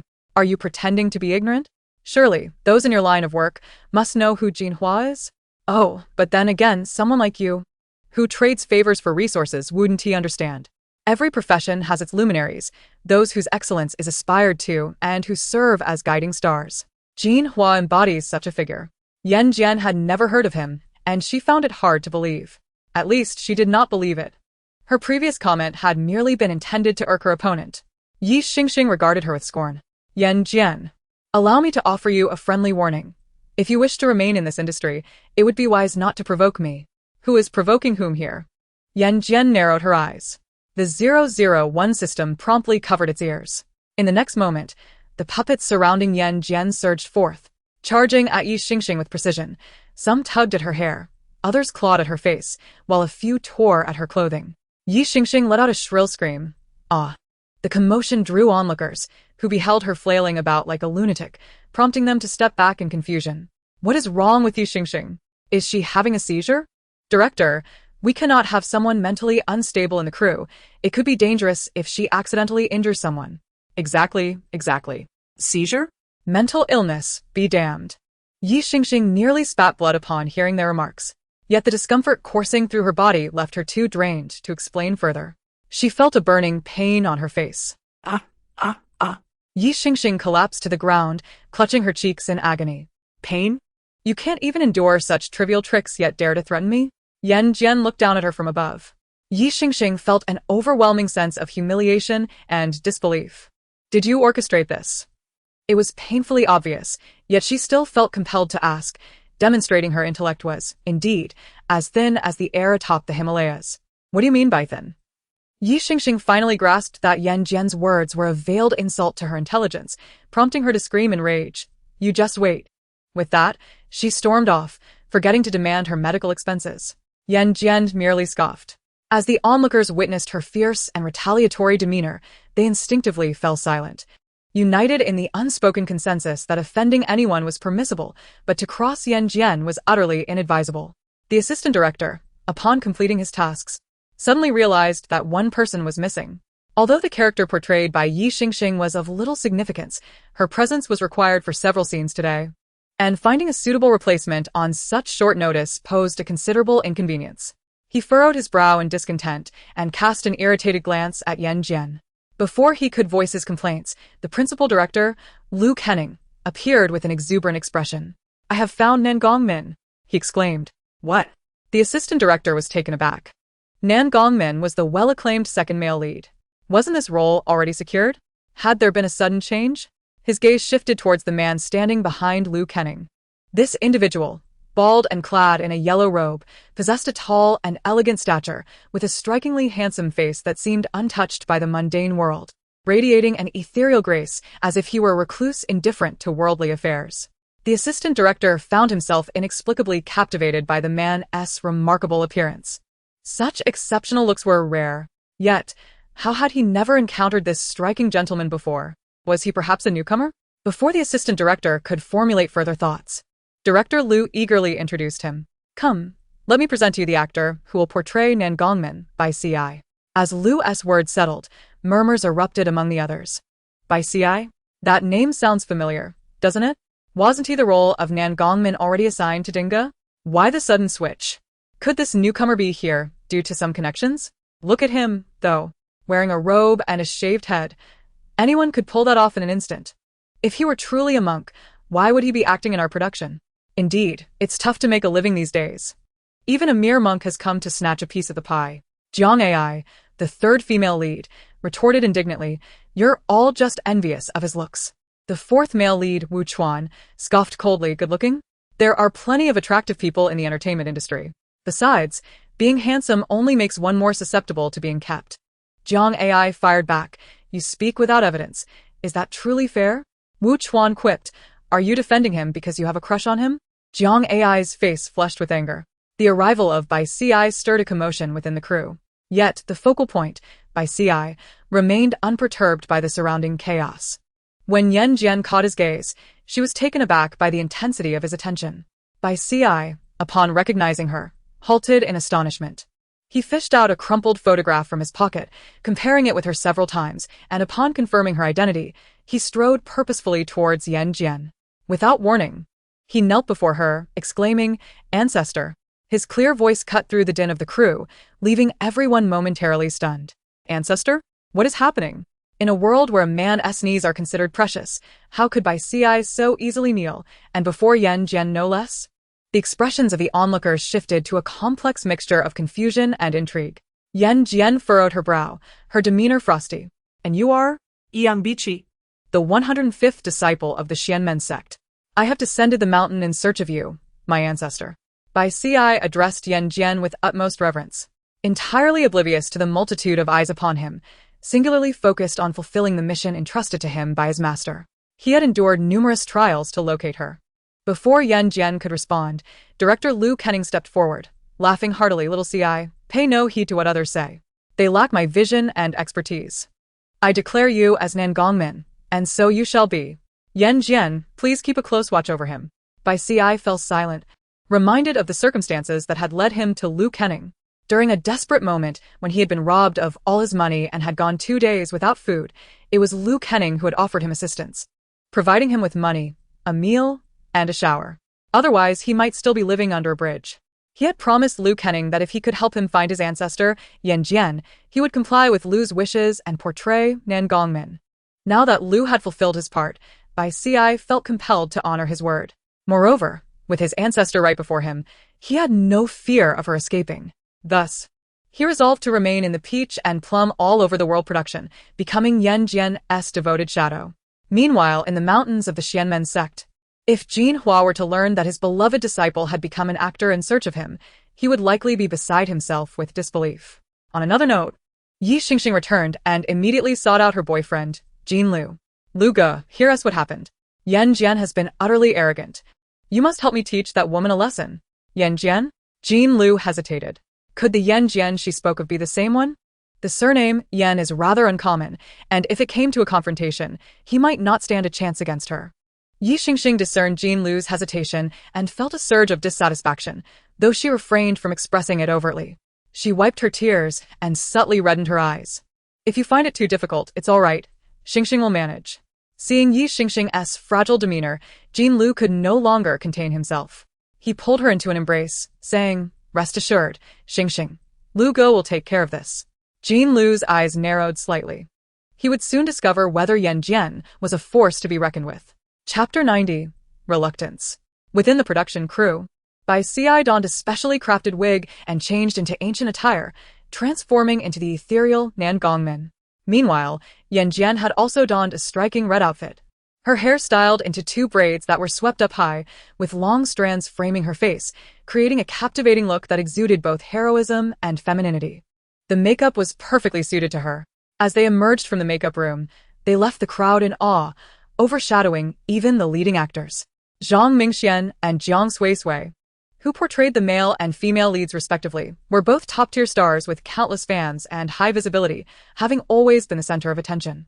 However, they had never before encountered such disregard. Bai Ci and Yan Jin, having stolen the limelight, were both newcomers, although Yan Jin had recently gained popularity. She lacked a significant work to her name, while Bai Ci was virtually unknown until today. Zhang Mingxian and Jiang Suisui felt a twinge of displeasure. But with so many eyes and cameras around, they could not afford to reveal their discontent. Otherwise, rumors would spread, branding them as prima donnas. Yet, while their emotions remained concealed, it did not mean they could not find an outlet for their frustrations. Soon, the first scene was set to be filmed. Amidst the lush green forest, a gentle breeze rustled the leaves as two women and one man walked in tandem. "What do you keep following me for?" Lianzhu could no longer contain her feelings. She turned back and glared at Nangong Min, her hand sweeping through the air, deftly positioning an unsheathed sword against his chin. A token of gratitude. Nangong Min fixed his gaze upon her, the corners of his mouth curving slightly upward, revealing a smile so enchanting it dimmed the brilliance of the world. Stunned, Lianzhu shook herself from her reverie, casting him a cold glance. "Your indifference is the greatest gift you can offer me." With that, she swiftly departed. "Senior sister, wait for me." Run Jiu hurriedly followed, casting a glance back at Nangong Min, whose expression betrayed an unmistakable sense of loss. Once they had distanced themselves to the point of obscuring his figure from view, Ren Jiu couldn't suppress her curiosity. "Senior sister, I believe he must have feelings for you, to have accompanied you all this way. In fact, Nangong Min is quite deserving of someone like you." With a playful giggle, she added, "Though it's a pity he lacks martial prowess, just look at his splendid attire. I can only surmise his family must be quite wealthy. Why would you not want him?" Lianzhu, her fingers brushing against the hilt of her sword, remained unperturbed. Ren Jiu, intertwining her fingers behind her back, huffed lightly, "I already have someone I care for." Cut. Luke Henning called for a halt, glancing at the script with a furrowed brow. Jiang Suisui stood still, her earlier charm replaced by a steely resolve. She clenched her teeth inwardly, realizing that Yan Jin was far stronger than she had anticipated. Just moments ago, Jiang Suisui had aimed to outshine Yan Jin with her acting, to establish her dominance as the leading lady of this production, a true master of the craft. However, she was utterly taken aback to find herself not only unable to overshadow Yan Jin but also unwittingly swept along by her rhythm. This was not a promising sign. Before Jiang Suisui could devise a plan to regain control, Director Liu suddenly spoke. "Ren Jiu initially appears as a lively and cheerful girl.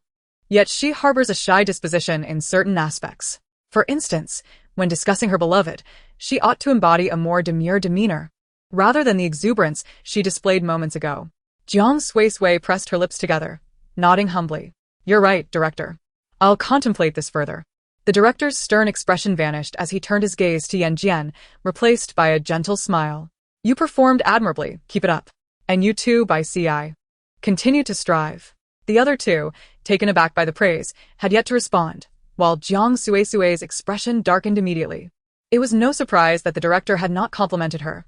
After all, Liu was known for his high standards, and few could deliver a flawless performance. She had braced herself for this outcome upon accepting the role. However, she had never anticipated that such a strict figure as Liu would show such warmth towards these two newcomers, even praising Yan Jin and Bai Ci. Jiang Suisui felt a surge of resentment. Who was she? She was Jiang Suisui, who had debuted at the age of 3, acted in countless productions, and even won the Best Actress award. How could she be outshone by two novices? With a composed expression, she discreetly signaled to her dedicated assistant, Xiao Hong, who had accompanied her for many years and instantly understood her intent. Xiao Hong stealthily left the scene. Meanwhile, Yan Jin found herself utterly speechless, glancing at Bai Ci, who was fixated on her. With a cold smirk, she warned, "If you continue to stare, I won't hesitate to gouge your eyes out." Chapter 91. Hemorrhoids. Bai Ci sensed the impending threat and hastily averted his gaze. His master had warned him. The elder's temper is not to be trifled with. One must learn to appease her. Everything must revolve around her. Yan Jin scoffed, leaning against the tree while caressing the hilt of her sword. Others observed this scene with confusion regarding Bai Ci's demeanor. If he were enamored with Yan Jin, it did not appear to be the case. If he were fearful, that too was not evident.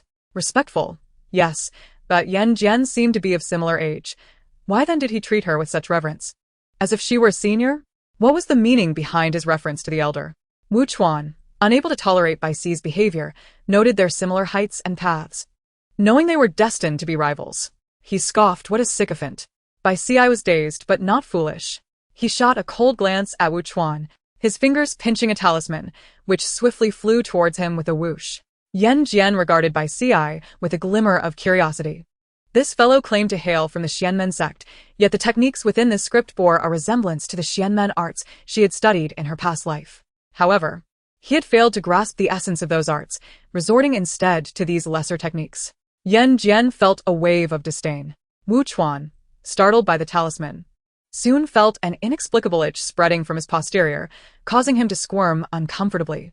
Eventually, he could no longer contain himself and let out a muffled sound. Others, hearing the strange noise, turned to look. Under the scrutiny of so many, Wu Chuan felt increasingly uneasy. The itch intensified, becoming unbearable. He longed to scratch, but found the location too embarrassing. Lacking the strength to flee, he could only press against the tree, attempting to discreetly alleviate his discomfort. He believed he was being subtle, yet his actions had already been noticed by the others. Is Wu Chuan suffering from hemorrhoids? Zhang Ai was not about to miss the opportunity to mock Wu Chuan. She approached him, feigning concern.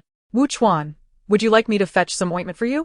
Wu Chuan's face turned crimson. Shut your mouth. He glared into the distance, cursing the assistant who was taking an eternity to fetch coffee, wishing for their swift return to extricate him from this predicament. Meanwhile, the assistant sneezed, rubbing his nose and sighing. Wu Chuan is such a handful. In this desolate wilderness, he insists I go down the mountain for coffee. Waiting for a ride takes forever, and now he is probably cursing me for being slow. With that thought, the assistant lost his urgency. After all, whether he returned early or late, he would face reprimand. It was better to delay and avoid hearing those harsh words. If Wu Chuan were aware of the assistant's thoughts, he would have been furious enough to dismiss him on the spot. He was itching so badly, he could barely stand. Regret washed over him in waves for provoking Bai Si. Bai Si had already moved on to the waterfall for the next scene. Yan Jin was also involved in the same segment, where their characters were a couple. Bai Si portrayed Nangong Min, a man who approached Lian Zhu cunningly, only to betray her, leading to the downfall of her entire sect. The 001 system lingered nearby, observing Yan Jin's performance. To save costs on the connection to the Underworld's live stream, it remained in a constant broadcast state. Whenever Yan Jin bathed, used the restroom, or slept, it would switch to streaming the latest television dramas from the mortal realm. This series of antics had resulted in an increasing number of ghosts in the live stream, among whom the foremost fan was the Ghost King who had once served Yan Jin at the Yan family. The 001 system, eyeing the Ghost King at the top of the rankings, felt no joy. The funds provided by the Ghost King were all dispensed from its own resources. Ever since that fateful encounter with the Ghost King, it had refrained from further delaying the wages owed to the laborers.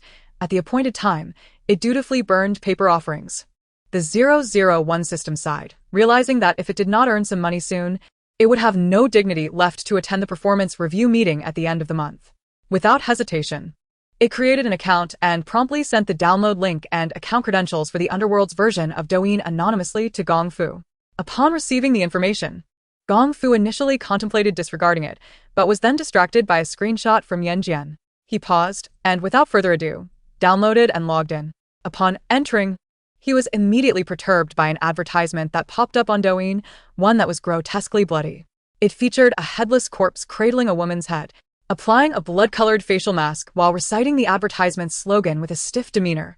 Blood Spirit Crystal, perfect for beauty and detoxification, an exceptional skincare product from the underworld. Now at a special price. No longer $99.99, no longer $88.88, just $99, and it will be delivered to your home free of charge. Chapter 92. The battle for the #1 fan position. Was this advertiser truly losing money? Gong Fu remained expressionless as he scrolled past, eventually navigating through a myriad of bizarre live streams until he found Yan Jin's broadcast. Upon entering, he observed Yan Jin practicing swordplay beneath a tree by a waterfall, accompanied by an unfamiliar man in a flowing white robe, playing a white flute to provide musical accompaniment. The rare synergy between them, along with Bai Si's newly revealed skill, lit up Director Lu's eyes with excitement. Few stars in the industry could play the white flute, and the sudden emergence of this enigmatic man piqued Gong Fu's curiosity.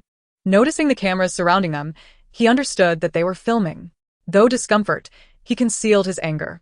However, the fan who had been showering gifts in the live chat was an unexpected nuisance. Gong Fu opened the fan club section and was taken aback to see the Ghost King occupying the top spot. Unable to contain his frustration, he thought, how dare he compete with me for the title of Yan Jin's #1 fan without consulting me? He quickly grasped the gifting feature and began to lavishly invest money into the stream.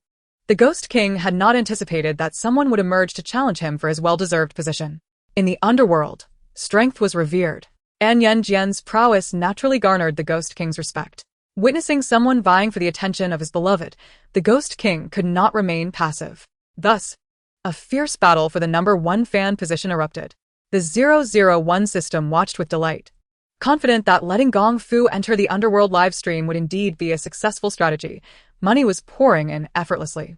Opening the back end, it reveled in the flood of small donations, only to realize it could not find the withdrawal button. What was happening? Confused, it frantically sought answers and, upon investigation, discovered that the funds could not be withdrawn until the same day next month. How infuriating! After toiling for hours without a single penny to show for it, the system felt despondent. With the performance review meeting looming, how could it possibly escape? Taking a leave of absence? The heavenly laws forbade it. Disguising itself? Each system bore a unique identification number, rendering that tactic futile. The 001 system racked its brain for a viable solution. Sighing deeply, this was not a story of a transmigrated heroine's triumphant rise, but rather the misadventures of the 001 system. Despite life's challenges, it persevered, continuing to maintain order in the live stream while simultaneously managing customer service and monitoring Yan Jin's every move to prevent any slip-ups. Meanwhile, Yan Jin had just completed 3 consecutive scenes flawlessly. The cast members' gazes towards her shifted dramatically. Within the industry, it was well known that director Liu had high standards, and few could achieve a single take under his direction, much less 3 in a row. Yan Jin had truly proven herself as the best. No one could question her acting skills any longer. The fact that Gong Fu had taken notice of her indicated that she was not without merit.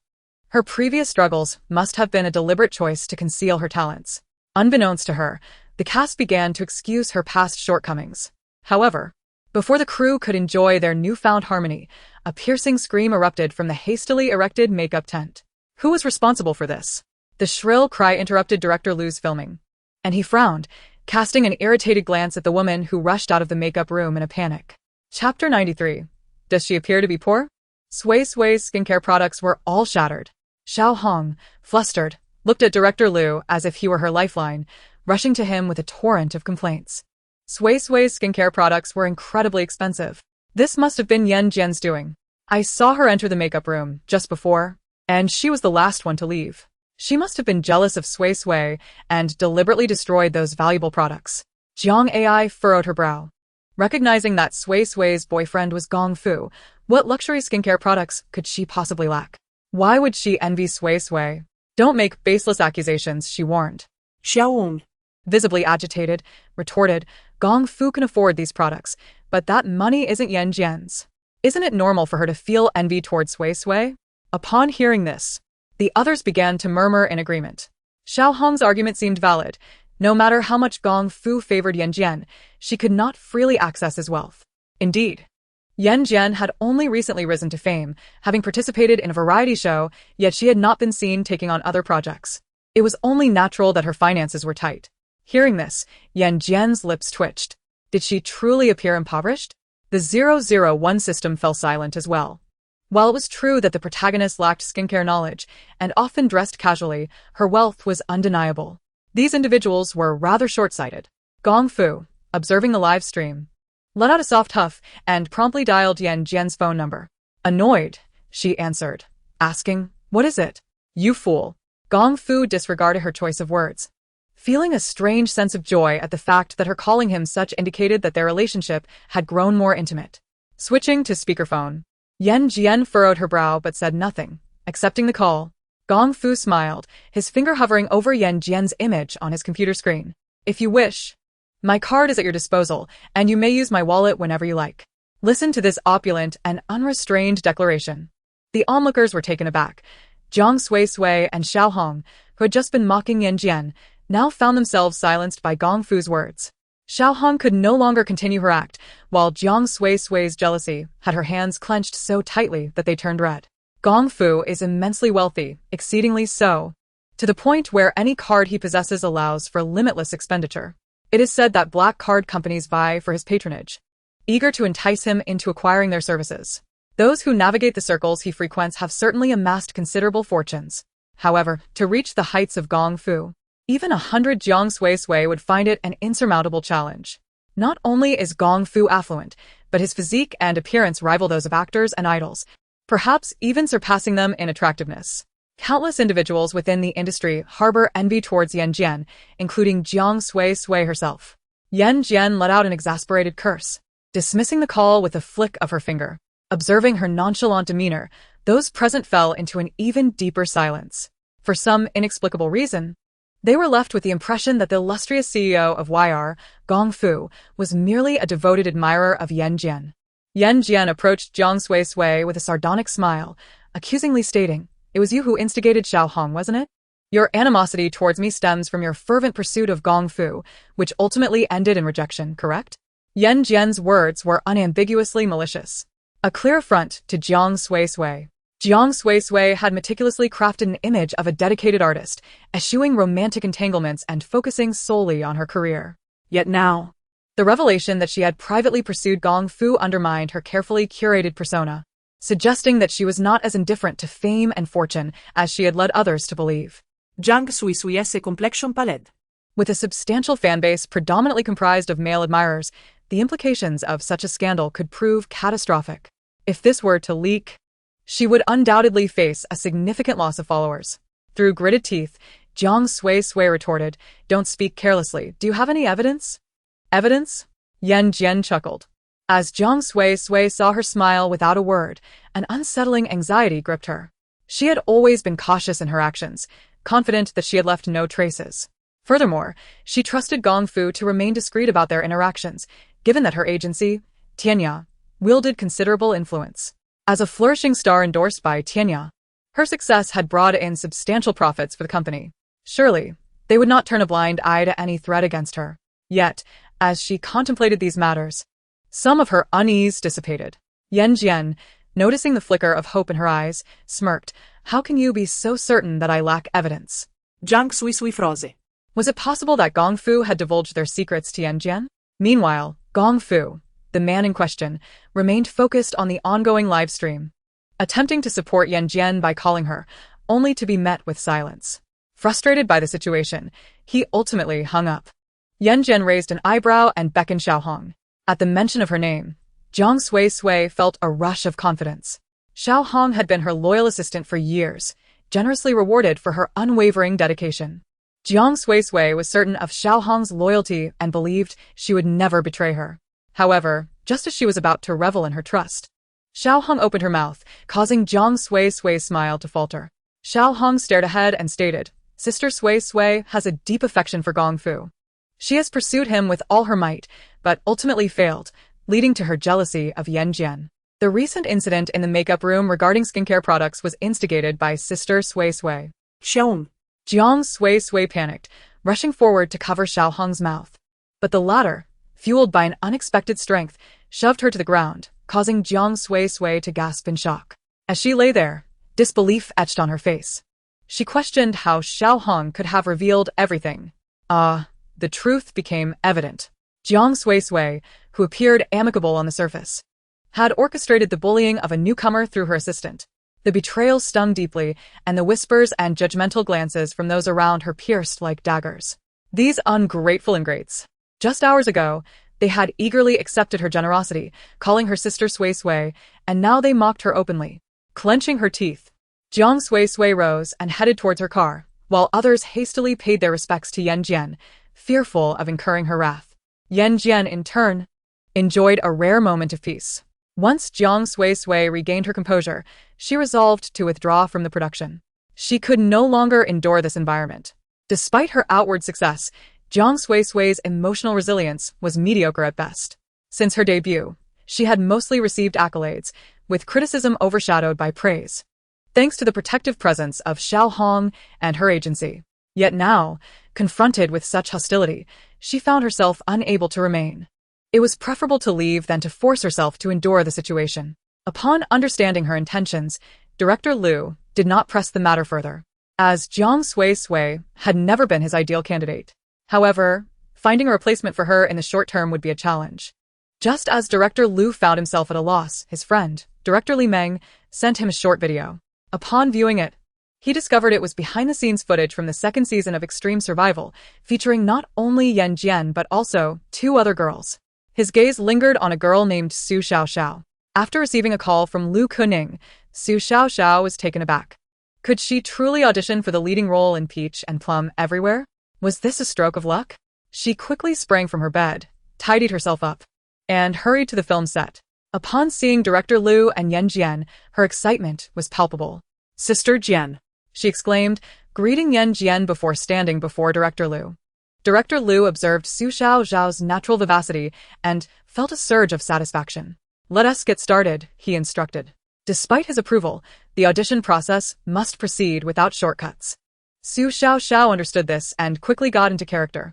Meanwhile, Bai Ci, having finished his own work, wandered deeper into the woods, contemplating the fluttering talisman in his grasp. A vision suddenly surfaced in his mind. Xiao Hong, upon regaining consciousness, realized she had been dismissed. No matter how she pleaded, Jiang Sui refused to listen, and she stood dejectedly by the roadside, watching the departing car. It's all Yan Jin's fault. If it weren't for her, I wouldn't have lost such a great job. Clenching her fists, she began plotting her revenge against Yan Jin, hoping to regain Jiang Sui's trust when an inexplicable itch suddenly overwhelmed her. In the solitude of her surroundings, even if others were present, she remained oblivious, instinctively scratching at her skin. Yet the more she scratched, the more intense the itching became. Before long, her body and face were adorned with numerous red spots. Ah! Xiao Hong screamed in agony, collapsing onto the ground and writhing desperately in an attempt to alleviate the unbearable itchiness. Whoever dared to provoke the ancestor would inevitably face the consequences. Bai Ci lowered his gaze, gathering his hand, as the talisman paper instantly turned to ash, and the vision before him vanished into thin air. Yan Jin perched upon a tree, arms crossed, intently observing Bai Ci. The vengeful nature of the disciples from the Xianmen sect seemed to align perfectly with her character. Could it be that they truly hailed from the same lineage? Meanwhile, the news of Bai Ci discreetly avenging Yan Jin reached the underworld and caught the attention of Gong Fu. He ground his teeth in frustration. He had suspected that Bai Ci's gaze upon Jin was not merely innocent. It was precisely as he had conjectured. Was Jin's dismissal of his call also due to Bai Ci? Gong Fu found himself in his office, grappling with his emotions. After Bai Ci departed, Yan Jin, clad in a red outfit, leaped gracefully from the tree. Her lithe figure and the elegant manner in which she landed on one foot instantly incited cheers from the ghosts in the live stream. Sister, you are magnificent. Sister, you are so cool. Sister, you are simply the best. Witnessing this scene felt like a nostalgic return to ancient times, eagerly anticipating the release of her new drama. I will definitely follow it. The upper floors are truly affluent, able to indulge in such dramas despite the exorbitant prices of goods below. In the underworld, the cost of living is steep. Houses are pricey, and so are food and necessities. For most ghosts, their annual living expenses are reliant on the meager offerings their families prepare during Qingming Festival. Some unfortunate souls receive nothing, living in dire circumstances. Indeed, on the streets of the underworld, there exists a group of beggars who survive solely through alms. Conversely, the more fortunate ghosts enjoy a comfortable life, with housing and sustenance not posing any issues, and even have extra funds to indulge in dramas. The underworld imports television shows from above, an endeavor that incurs substantial costs, leading to a membership viewing model. This membership is not billed monthly, but rather by episode, charging, for instance, 100 for a single episode, making it unaffordable for most ghosts, who generally disdain television series. That individual eagerly awaiting the next drama truly possesses wealth.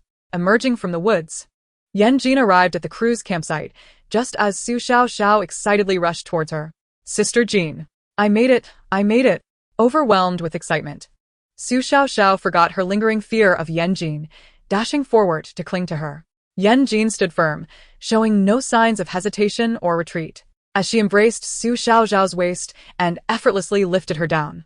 Yan Jin's strength is truly remarkable, murmured an onlooker.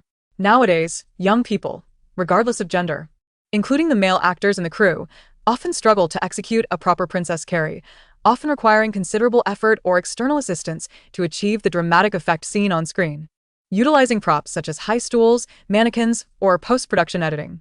Yet some girls, despite possessing significant strength, often choose to feign weakness to maintain their image, making Yan Jin's forthrightness quite rare. Stand still, Yan Jin said, lowering her gaze. Meeting her eyes, Su Xiaoxiao suddenly felt overwhelmed, a rush of warmth flooding her cheeks. Her heart raced furiously. Sister Jean is so captivating. Chapter 96. The Contest Among Men. No wonder Gong Fu is so infatuated with her, constantly asserting his claim, fearing others might snatch her away. Even Su Xiaoxiao, unwittingly enchanted by Yan Jin's charisma, felt her heart flutter. Gong Fu had prepared himself and was ready to head to the Peach and Plum Blossoms Everywhere crew. Is something the matter? Yan Jin inquired. Su Xiaoxiao snapped back to reality and eagerly nodded, suggesting they all go out for dinner after work, as Ming Yan and the others would also be present. For those in their profession, gathering together was a rare occasion. Since their last variety show concluded filming, they hadn't seen one another. And although Su Xiaoxiao had been enjoying newfound popularity from her role in Extreme Survival, it only led to modest offers for low-budget programs. She remained patient. Today's audition for the lead role in Peach and Plum Blossoms Everywhere had been an unexpected delight. She knew that had it not been for Yan Jin's intervention, Jiang Sui would not have withdrawn from the role, and she would never have had this opportunity. Su Xiaoxiao felt deep gratitude towards her. I can't go, Yan Jin said, attempting to sidestep her. Su Xiaoxiao hurriedly blocked her path. Sister Jean, you must come. Tonight it's on me. Do I need your money for dinner? That's not what I meant. Everyone misses you. Su Xiaoxiao batted her eyelashes, employing every tactic of charm and cuteness. Please just come, just once. Yan Jin found herself entangled in her persistence.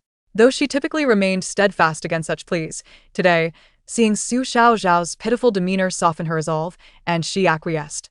Occasionally engaging in social interactions is beneficial for both mental and physical health. As soon as filming concluded, Su Xiaoxiao dashed to Yan Jin, fearful she might change her mind, and drove them to their destination. Sister Jean, don't hold back tonight. Order whatever you like. Su Xiaoxiao boasted extravagantly. Yan Jin merely smiled in silence. It was well known that she had a hearty appetite. Upon arriving at the private room, the dishes were already served. Ming Yan, Vuyi. And Ding Xiu had arrived early. As everyone gathered, laughter filled the air while Yan Jin focused intently on her meal. Ming Yan observed her closely, occasionally pouring her drinks and serving her food, while Su Xiaoxiao and the others exchanged knowing glances. However, considering that Sister Jean already had a boyfriend, was Ming Yan's attentiveness a bit too forward? Just as Su Xiaoxiao pondered whether to gently remind Ming Yan, the private room door swung open. A tall, handsome man clad in a tailored suit entered, interrupting their meal, and they collectively turned to see that it was none other than Gong Fu. Goodness. He has tracked her down here? Su Xiaoxiao and the others began to speculate. Ming Yan paused in his actions, his gaze darkening. Yan Jin, unfazed, continued to eat without raising her head. Having followed her from the set to the private room, Gong Fu's mood soured upon witnessing the scene. Yet, given their current positions, he knew that being overly aggressive would only drive Yan Jin away. With a grim expression, he approached and sat down beside her, joining the meal. Su Xiaoxiao quickly caught on and called for the waiter to bring another set of utensils. As soon as the tableware arrived, Gong Fu picked up his chopsticks and transferred all the food from Yan Jin's bowl to the table before replacing it with fresh dishes. Ming Yan found it increasingly difficult to maintain his smile upon witnessing the scene. Yan Jin frowned slightly, but chose to remain silent. Gong Fu, noticing this, wore a grin that sparkled with satisfaction as he cast a triumphant glance at Ming Yan. The latter gripped his chopsticks tightly, his knuckles turning pale from the exertion. Yan Jin held Gong Fu with her left hand and Ming Yan with her right, unwittingly becoming the epicenter of a silent rivalry between the two men that was about to unfold. The spirits in the livestream room were thoroughly entertained. Indeed, sisterly life was rich and colorful.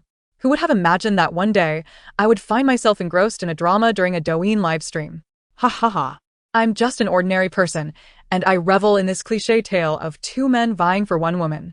The 001 system observed the barrage of comments with a face devoid of expression. These paupers, aside from spamming 6666, what else could they do? Not a single tip to be seen. It languidly glanced towards the private room. Suddenly, an enormous tip flooded the live stream, causing the 001 system to perk up instantly. 108. Such a generous sum. The 001 system gasped in astonishment. Where did such a wealthy benefactor come from? It hurriedly opened the profile of the fan club members and was taken aback to discover that this sudden benefactor was none other than the Ghost Emperor of the 97th chapter. The 001 system was flabbergasted. In this world, there were only 4 Ghost Emperors and 1 Ghost Sovereign. The 4 Ghost Emperors were collectively known as the 4 Monarchs. And the one who had appeared in the live stream, extravagantly tipping 108 festival tokens, was the Emperor of the Eastern District. It had long heard that among the 4 monarchs, the Eastern District Emperor was the wealthiest, and now it was evident that this was indeed true. The 001 system was elated. Was the day of the oppressed rising to song not just around the corner? Yan Jin remained in the private room. Gong Fu fixated on her profile, asking if she was satiated. If not, he would order more. Yan Jin's lips twitched. She could eat, but she was no pig. Ming Yan interjected, asserting that being a pig was inconsequential, as they were quite adorable. Gong Fu's expression darkened. Adorable was not suitable for her. Ming Yan chuckled lightly. How would you know it suits her if you've never seen it?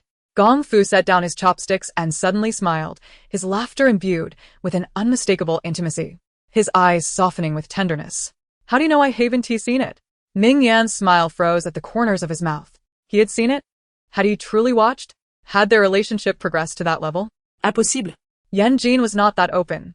Gong Fu must be deliberately provoking him. Ming Yan repeatedly reassured himself, yet his heart sank deeper. Ding Xia, witnessing the scene, felt a pang of envy. 2 men, one the wealthy and powerful CEO of YR, the other a gentle and considerate rising star, both equally adored in their own right. Yet, here they were competing for Yan Jin's affection. Even she harbored a fondness for Yan Jin, and watching this tableau, she couldn't help but feel a mix of admiration and jealousy. Yan Jin could no longer eat. If she stayed any longer, they might just dismantle the private room. Rising, she bid farewell and attempted to exit. Gong Fu, without hesitation, pursued her. Ming Yan remained in place, his gaze following their departure, his eyes gradually clouding with uncertainty. Where would they go after leaving? Would they spend the entire night together? He wished to quell his thoughts, yet he found himself unable to contain them. At the restaurant entrance, Gong Fu grasped her hand, gazing at her with concern. Are you upset? No. If you're not, why haven't you answered my calls or texts? Gong Fu's tone was tinged with grievance. A mere second without her was enough to make him yearn for her presence. When would she ever understand this feeling? Yan Jin chuckled in irritation, pulling his hand away. Brother, a phone call every few minutes and a text every minute. Do you think I have the time to sit by my phone waiting for you? Gong Fu fell silent. His deep-set eyes fixated on her like a forlorn puppy. Yan Jin was bemused by his unexpectedly effective tactics.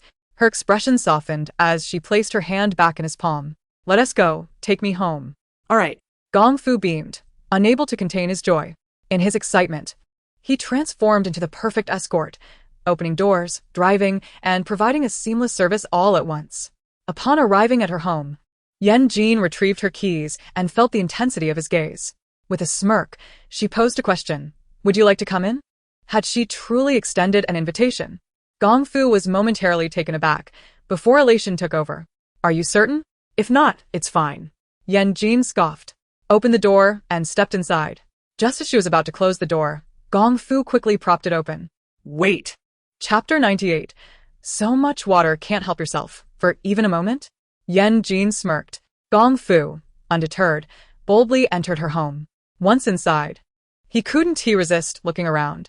Everything was spotless, just as simple and unadorned as he remembered. If she hadn't acquired any new furniture, where had her money gone? Gong Fu found himself troubled by this question, contemplating whether to voice his curiosity. Please sit. Yan Jin nestled into the sofa, picking up a cup of tea that had been prepared earlier, lazily sipping it like a contented kitten. Gong Fu's eyes darkened. He approached and sat beside her. The distance between their shoulders merely a few centimeters. If he wished, he could reach out and touch her. Yet he refrained. Yan Jin raised an eyebrow. Gong Fu was more composed than she had expected. Or perhaps the allure of this body was insufficient for him? While he remained oblivious to the source of the resentment within him, there was another method to ascertain and harness it, through the practice of dual cultivation. Gong Fu noticed the intensity in Yan Jin's gaze, a heat that bordered on the peculiar, causing him to furrow his brow, maintaining his composure. Just as the atmosphere became somewhat charged, Gong Fu's gaze fell upon the teacup, and his expression darkened. They had only just entered. And Yan Jin hadn't even stepped into the kitchen. Where had this tea come from? Could it have been brewed by Jiang Fei? Gong Fu gritted his teeth. Yan Jin blinked. No, not Jiang Fei. Then who? Before Gong Fu could voice his question, Yan Jin spoke again. The Ghost King. The Ghost King? Gong Fu's expression shifted, his hand halting mid-reach for the teacup. Are you afraid? Yan Jin caressed the cup. Don't be afraid. It's quite good. You're lucky. Ordinary people cannot partake in the tea he brews. Such fortune. One would dare not covet it, would they? Only she could utter it with such nonchalance. Gong Fu, with a hint of sarcasm, remarked on the lively atmosphere of the small abode, recalling the previous encounter with Jiang Fei and now the Ghost King. Are you feeling envious? Yan Jin suddenly leaned closer, her hand that had just touched the teacup radiating warmth. She teasingly scratched Gong Fu's jaw with her fingers, akin to playing with a kitten. The gesture and her expression stirred something within Gong Fu, rendering him momentarily helpless. Were anyone else to dare tease him so, they would have met a dire fate. Only she could provoke such a reaction in him. Gong Fu seized her mischievous fingers, lowering his head to capture them in his mouth, his gaze fixated intently upon her. Yan Jin smiled knowingly. Have you thought about it? Indeed. How could he not? Yet. This was hardly the opportune moment, as he felt somewhat aggrieved by their nameless, undefined relationship. He bit down as a form of punishment, but Yan Jin felt no pain, only a delightful tickle. Her eyes sparkled with a new sensation, one she had never experienced before, as others had always shunned her, keeping their distance. Only he was different. He seemed utterly unafraid of her. What if I do this? Yan Jin, emboldened by curiosity, curled her finger to hook around his teeth, playfully tracing their outline. Gong Fu pondered if she had become addicted to this game. He longed to bite again but hesitated, fearing he might hurt her. In the end, he could only glare at her in frustration. Jin, what is it? Yan Jin retorted boldly, withdrawing her finger to reveal a strand of silver. There's just so much water. Was that a line she could utter? Gong Fu's expression faltered, as he felt akin to a teased young bride. Chapter 99. The Only One. If this continued, either he would go mad or she would. Gong Fu wiped his lips, attempting to shift the conversation. Give me a copy of the key. Tomorrow, I'll have someone bring over some furniture. This place feels too empty. Yan Jin replied. So soon you wish to move in? Gong Fu emphasized. It's not moving in, it's merely bringing furniture. Are you opening a furniture store? Yan Jin implied, suggesting that the emptiness of the home stemmed not from a lack of furniture, but from the absence of a male figure. Gong Fu felt even more aggrieved. He had long desired to assume that role, yet she had yet to give her consent. Sighing, he added, I won't do anything until you've agreed. Who said I disagreed? Yan Jin raised an eyebrow, considering that given how dull things were, perhaps a romantic relationship wouldn't be so bad, especially since she quite liked Gong Fu. What? Gong Fu was taken aback. The unexpected joy felt almost surreal. Fool, Yan Jin chastised, leaning in to lick the corner of his lips. Gong Fu was rendered speechless, his entire being electrified. That little tongue, instinctively, he wrapped his arms around her waist, blocking her retreat. With a swift motion, he pressed her down onto the sofa. The sofa was soft, enveloping them in a peculiar sense of fullness, typically the one in control. Yan Jin felt a thrill at being pinned for the first time. It was rather exhilarating. Kiss me, she commanded, her demeanor fierce despite her position. Her gaze was resolute, refusing to relent until her desire was fulfilled. Gong Fu, already entranced, obediently leaned down, tenderly brushing his lips against hers as if she were a precious treasure. Afraid to apply too much pressure, Yan Jin, feeling playful, tangled her fingers in his hair and pressed down, deepening their inaugural kiss. As the night enveloped them, a gentle breeze swayed the curtains, and moonlight danced across the floor, casting shadows that flickered and leaped. Enough, Gong Fu compelled himself to withdraw. Yan Jin, with clarity in her eyes yet a blush adorning her cheeks, lay on the sofa, still and enchanting like a mesmerizing spirit. I should go, Gong Fu remarked, reluctant to act impulsively, believing the moment too hasty, with no preparations made. Not staying? Yan Jin, barefoot, stood on the floor, her pale, delicate feet contrasting against the dark wood. Gong Fu halted, suddenly crouching down to grasp her ankle, subtly caressing it before earnestly slipping her slippers onto her feet. Don't catch cold. I would be heartbroken. Heartbroken? How many times had she heard that from him? Yan Jin couldn't recall. She only remembered that before her journey into this narrative, no one had ever spoken to her in such a manner, not once. He was the first. Would he also be the only one? Uncertain, Yan Jin contemplated the unpredictability of life. Without a hint of challenge, how could it hold any excitement? If he remained faithful, perhaps this existence would suffice, but should he betray her? Yan Jin's eyes flickered with a cold glint. Gong Fu paused at the door, sensing something amiss. Turning back, he met Yan Jin's frosty expression. He hesitated, then without a second thought, embraced her, placing a gentle kiss upon her forehead. Good night, my darling. The 001 system was thoroughly exhausted by their incessant affection. Yet, a bit of clinginess was only natural at the start. Over time, however, who could tell what would happen? With Gong Fu surrounded by admirers, how long could his affection for the host endure? The 001 system watched with bated breath, eager to witness Yan Jin's inevitable trials. I hope Gong Fu can step up. He shouldn't always be led around, looking so pleased. Chapter 100. The Wheel of Fortune Turns. The confirmation of Yan Jin and Gong Fu's relationship sent waves of excitement through the live stream, eliciting ecstatic howls from the gathered spirits. Sister actually agreed to him. Not only did she agree, but she also kissed him. And she was reluctant to part. What was this madness? Many spirits harbored a desire to confront that pretty boy. I concur with the opinions above. Shall we band together? The spirits, witnessing their goddess swiftly find a partner, harbored resentment toward Gong Fu. Even the Ghost King ceased his donations. The 001 system sighed in resignation, yet felt powerless. With Yan Jin, the formidable female demon, it was wise to keep a safe distance, let alone interfere with her decisions.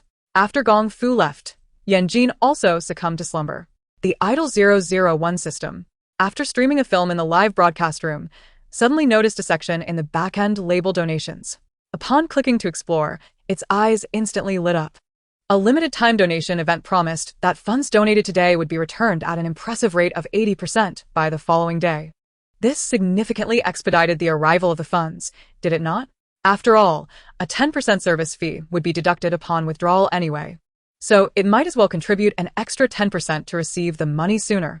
With the performance summary meeting looming just 2 days away, time was still on its side. With newfound hope, 001 system thought little of it and donated all the earnings amassed over the past 2 days. The next day, brimming with excitement, it logged into the account only to be struck dumb. Where were the funds? Had it been deceived? Traditionally, it was the one deceiving and hoodwinking others. Today, the tables had turned, and it found itself the victim of trickery. 001 system refused to accept this. Its hands trembled as it opened the back end of the Underworld's Douyin live stream, only to discover that the donation button had turned from red to gray. Unresponsive to any further attempts, Panic set in. it immediately contacted customer service. After a flurry of questions, it ultimately learned that the refund rewards for donations were limited to the first 100 contributors, and it, unfortunately, had landed at number 101. Thus, the money was lost. The customer service representative's nonchalant words struck 001 like a heavy blow. The money gone? Its hard-earned funds vanished. The money it had painstakingly gathered, lost. 001 collapsed in despair. All that effort had merely dressed up someone else's bride. In that moment, it wished for nothing more than to disappear. Upon waking, Yan Jin sensed a change. Her hypersomnia appeared to have diminished significantly, and the lifespan of this body had unexpectedly increased. She fixed her gaze upon the 001 system, which, in a foul mood, felt a chill run down its spine under her scrutiny. Suddenly, she smiled, a flicker of understanding dancing in her eyes. There was no need to worry about the lifespan issue any longer. She had ample funds at her disposal to manage freely. With a wicked grin, she deliberately enunciated in front of the 001 system that now she had surplus money to recharge her membership for reading novels and rewarding authors. 001 system had already braced itself for her to surmise such matters. Yet, no amount of preparation could quell its irritation upon hearing her words. While others had money to buy houses, cars, bags, clothes, and shoes, she intended to use her funds for recharging memberships to read novels and reward authors. Was there no ambition? Was she so quick to overlook it? Had it not been for it, would she even possess such disposable income? The 001 system seethed in silence, feeling utterly frustrated. It longed to throw in the towel, yet it could not report back to the heavenly Tao. And the system had numerous restrictions. Abandoning its post could lead to obliteration. It had no desire to meet its end, not in the slightest. Feeling wronged, the 001 system withdrew into itself. Had it known it would end up in such a predicament, it would have certainly adopted a warmer demeanor during its initial binding with hosts, rather than its cold, transactional, and harsh approach. Yan Jin set out from home, heading straight to the film crew. Upon arrival, she intended to change in the makeup room, but just as she took a few steps, a man and a woman intercepted her path. "You are Yan Jin?" Chapter 101. Acknowledging the master Jin Lu, the fierce and malevolent figure, glared at her. Beside him, Yi Xingxing, leaning against him like a limp doll, whispered, "Lu Ge, she's the one who bullied me." Get lost. Yan Jian's expression remained impassive. One word ignited Jin Lu's fury. Ever since he had descended the mountain to establish his own path, no one had dared to regard him with such disdain. Who would not respectfully address him as Lu Ge upon seeing Jin Lu? How dare Yan Jian order him to leave?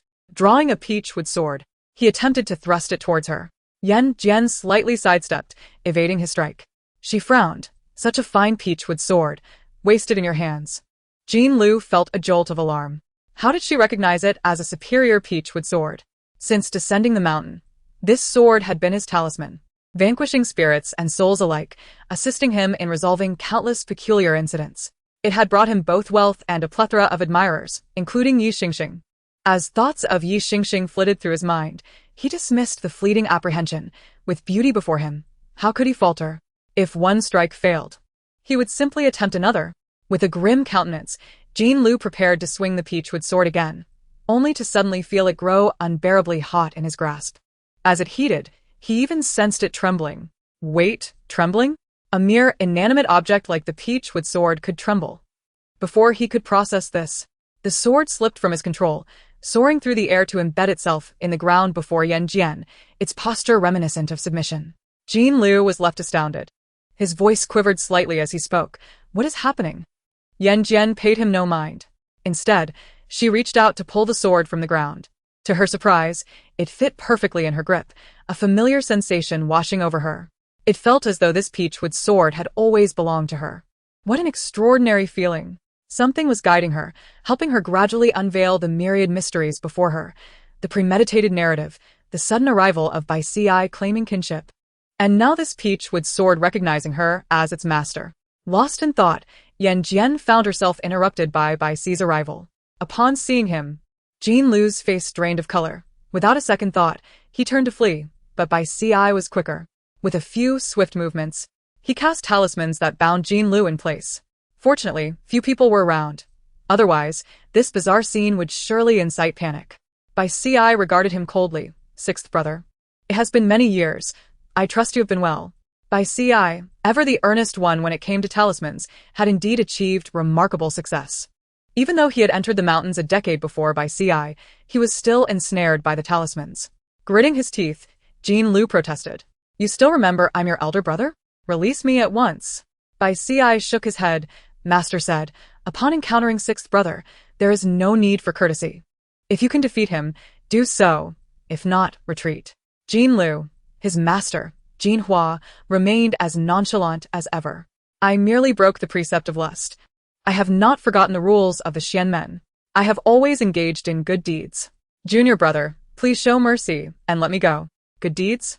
Bai Si's expression was impassive. Collecting fees for services rendered is considered a good deed? Oppressing others is also a good deed? Without further ado, today I have witnessed you bullying the ancestor right here. Ancestor? Jin Lu gazed incredulously at Yan Jian. "Are you saying she is the ancestor we have been searching for all these years?" Chapter 102. Virtu dites impossible. That frail little figure could possibly be the one who single-handedly established the Xianmen sect? Jin Lu's gaze shifted to the peachwood sword he had stealthily appropriated, and his previous thoughts evaporated in an instant. To have such an exquisite peachwood sword so obediently in one's possession is unprecedented. Even Master Jin Hua could not achieve this, as it took him years of coercion and persuasion to wield it. This was the first time he had seen the sword so docile in someone else's grasp. Yan Jian might truly be the ancestor. Jin Hua's demeanor shifted abruptly. He adopted a fawning expression. Ancestor. I was mistaken. My earlier actions were reckless. I Apollo disse, I sincerely Apollo disse. Yi Xingxing was bewildered by this series of events. Wasn't he attempting to seek vengeance for himself? How could he be apologizing to Yan Jin instead? Ancestor, how should we deal with Jinlu? Yan Jin, regaining her composure, waved her hand, and departed the scene. Bai Si observed her retreating figure, a flicker of respect in his eyes. The ancestor was indeed enigmatic. Her actions beyond the comprehension of mere mortals like them. Wake up, you delusional fan. She simply cannot be bothered with you. Jin Lu's lips twitched. Bai Si bound Jin Lu, and then turned to the retreating Yi Xingxing. Will you come willingly, or shall I bring you? Yi Xingxing's face was stricken with terror. What choice did she have? Regardless of who came, she was doomed to the same fate of being bound. Who exactly was Yan Jin? How could even the esteemed Jin Lu, admired by stars in their circle, be frightened? Moreover, why did she show no reaction when she first heard Jin Hua's name? Thinking back to that moment, it was highly likely that Yan Jin was mocking her in her heart, treating her like a pawn of the powerful, and this infuriated her. Yi Xingxing ground her teeth. It was too late for anger now. She was already ensnared. She was unceremoniously taken to a small dark room. Recite scriptures. Face the wall. You will reflect for a month before you are released. This was a small outpost of the Xianmen sect, designated for handling such matters and individuals. Bai Si tossed Yi Xingxing in there, without concern that she would cause trouble and provoke the ancestor, nor did he need to worry about her starving. Upon hearing this, Yevinging paničket. the place was pitch black, devoid of a phone, internet, or even a television. If I give you money, will you let me go? Money is worthless in this matter. Having offended the ancestor, you must face the consequences. Bai Si closed the door. Yi Xingxing lunged at it, only to be swallowed by the darkness. Regret washed over her. She truly regretted it. Surrounded by the oppressive blackness, tears streamed down her face. But alas, the door had closed, severing her escape. No matter how much she lamented or cried out for help, it was all in vain. Jin Lu observed Yi Xingxing's fate, too fearful to utter a word. He was barely able to save himself, let alone plead on her behalf. Bai Si glanced at the woeful expression on Jin Lu's face and promptly assigned him the dirtiest and most laborious tasks. Once he had dealt with the two, Bai Si returned to the film set. He approached Yan Jin and respectfully performed a deep bow. Ancestor, Jin Lu and Yi Xingxing have been dealt with. They will no longer disturb you. Stop with the incessant ancestor. Yan Jin rolled her eyes. What a farcical kinship. I am not mistaken. You are indeed the ancestor of our Xianmen sect, Bai Si replied solemnly, showing no sign of frivolity. Conversely, Yan Jin remained unaffected upon hearing the words Xianmen sect. This scene sparked a flicker of doubt in Bai Si. Why did the ancestor appear so unfamiliar with the mention of the Xianmen sect, as if she had no knowledge of it at all? Could it be that the ancestor had lost her memory? With a grave expression, Bai Si quickly relayed this information back to the Xianmen sect, leaving everyone astounded. The ancestor has lost her memory. Jin Long groaned. This is troublesome. Without the ancestor's presence, those traitors will only grow bolder. I must descend the mountain. Master is going down the mountain? The crowd gasped. The usually indifferent Jin Hua, who had always been aloof towards the mundane world, was now voluntarily proposing to descend. And it was all due to the ancestor, Yan Jin, whom they had never even met. This left everyone feeling incredulous, their curiosity about the ancestor intensifying. Jin Hua instructed, once I descend, make sure to offer incense to the ancestor daily. Incense offerings can gather virtue and greatly benefit the ancestor. The crowd looked at the wooden plaque adorned with Yan Jin's photo, falling silent. Their master did not descend the mountain, did not check his phone, did not go online, and certainly did not watch television. It seemed he was oblivious to the current conventions. Placing a photo of a young lady on an incense altar was tantamount to wishing her an early demise. Chapter 103. Have you missed me? Jin Lu was unaware of any of this. He packed his belongings and cheerfully descended the mountain. The disciples gathered on the mountaintop, watching their master depart. Eldest senior brother. Do you think master will manage alone? He hasn't been down the mountain in decades. Will he even remember the way? Can he take the subway? Will he know how to use a ride-hailing app? Can he buy food? The eldest's lips twitched. Our master is aging, not senile. Why are you worrying so much? Let us go. It's time to offer incense. Jin Hua was oblivious to his disciples' concerns. Upon descending, he encountered a monumental challenge. How does one navigate this electronic map? Jinhua stared at the phone for a long while, unable to locate where to press for navigation. In exasperation, he sent a communication talisman to Bai Ci. Bai Ci was in the midst of filming when he felt the talisman grow warm. He wished to check it, but there was no opportunity. The ancestor stood opposite him, leaning closer, brandishing her sword to tilt his chin.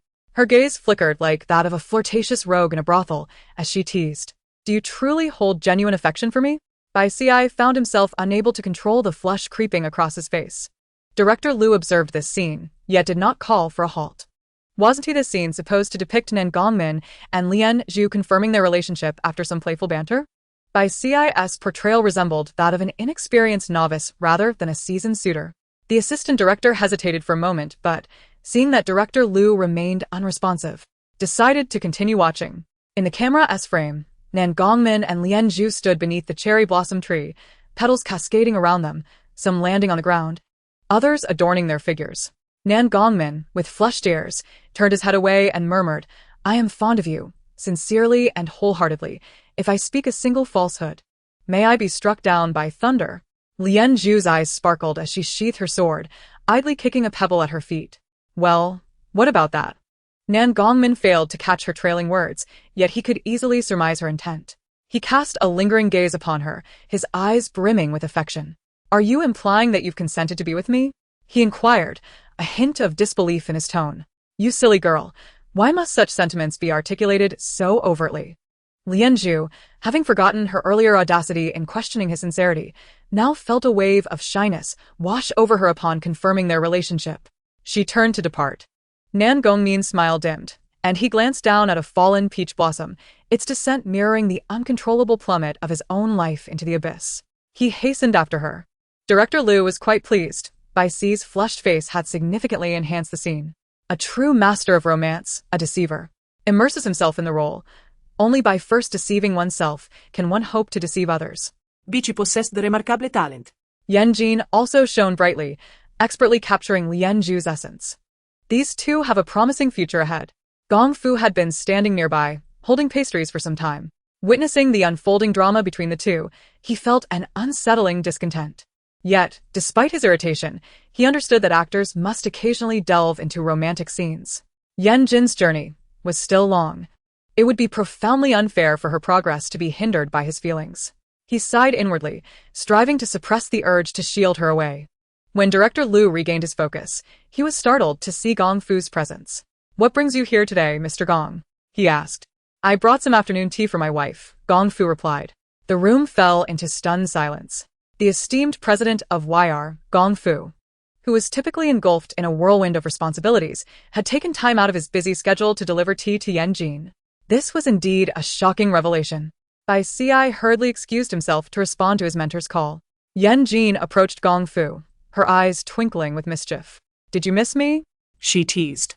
Gong Fu sadly nodded. This scene left the onlookers in astonishment. It appeared that Yan Jin was the more proactive partner in this budding romance. Chapter 104, Sealing the Deal.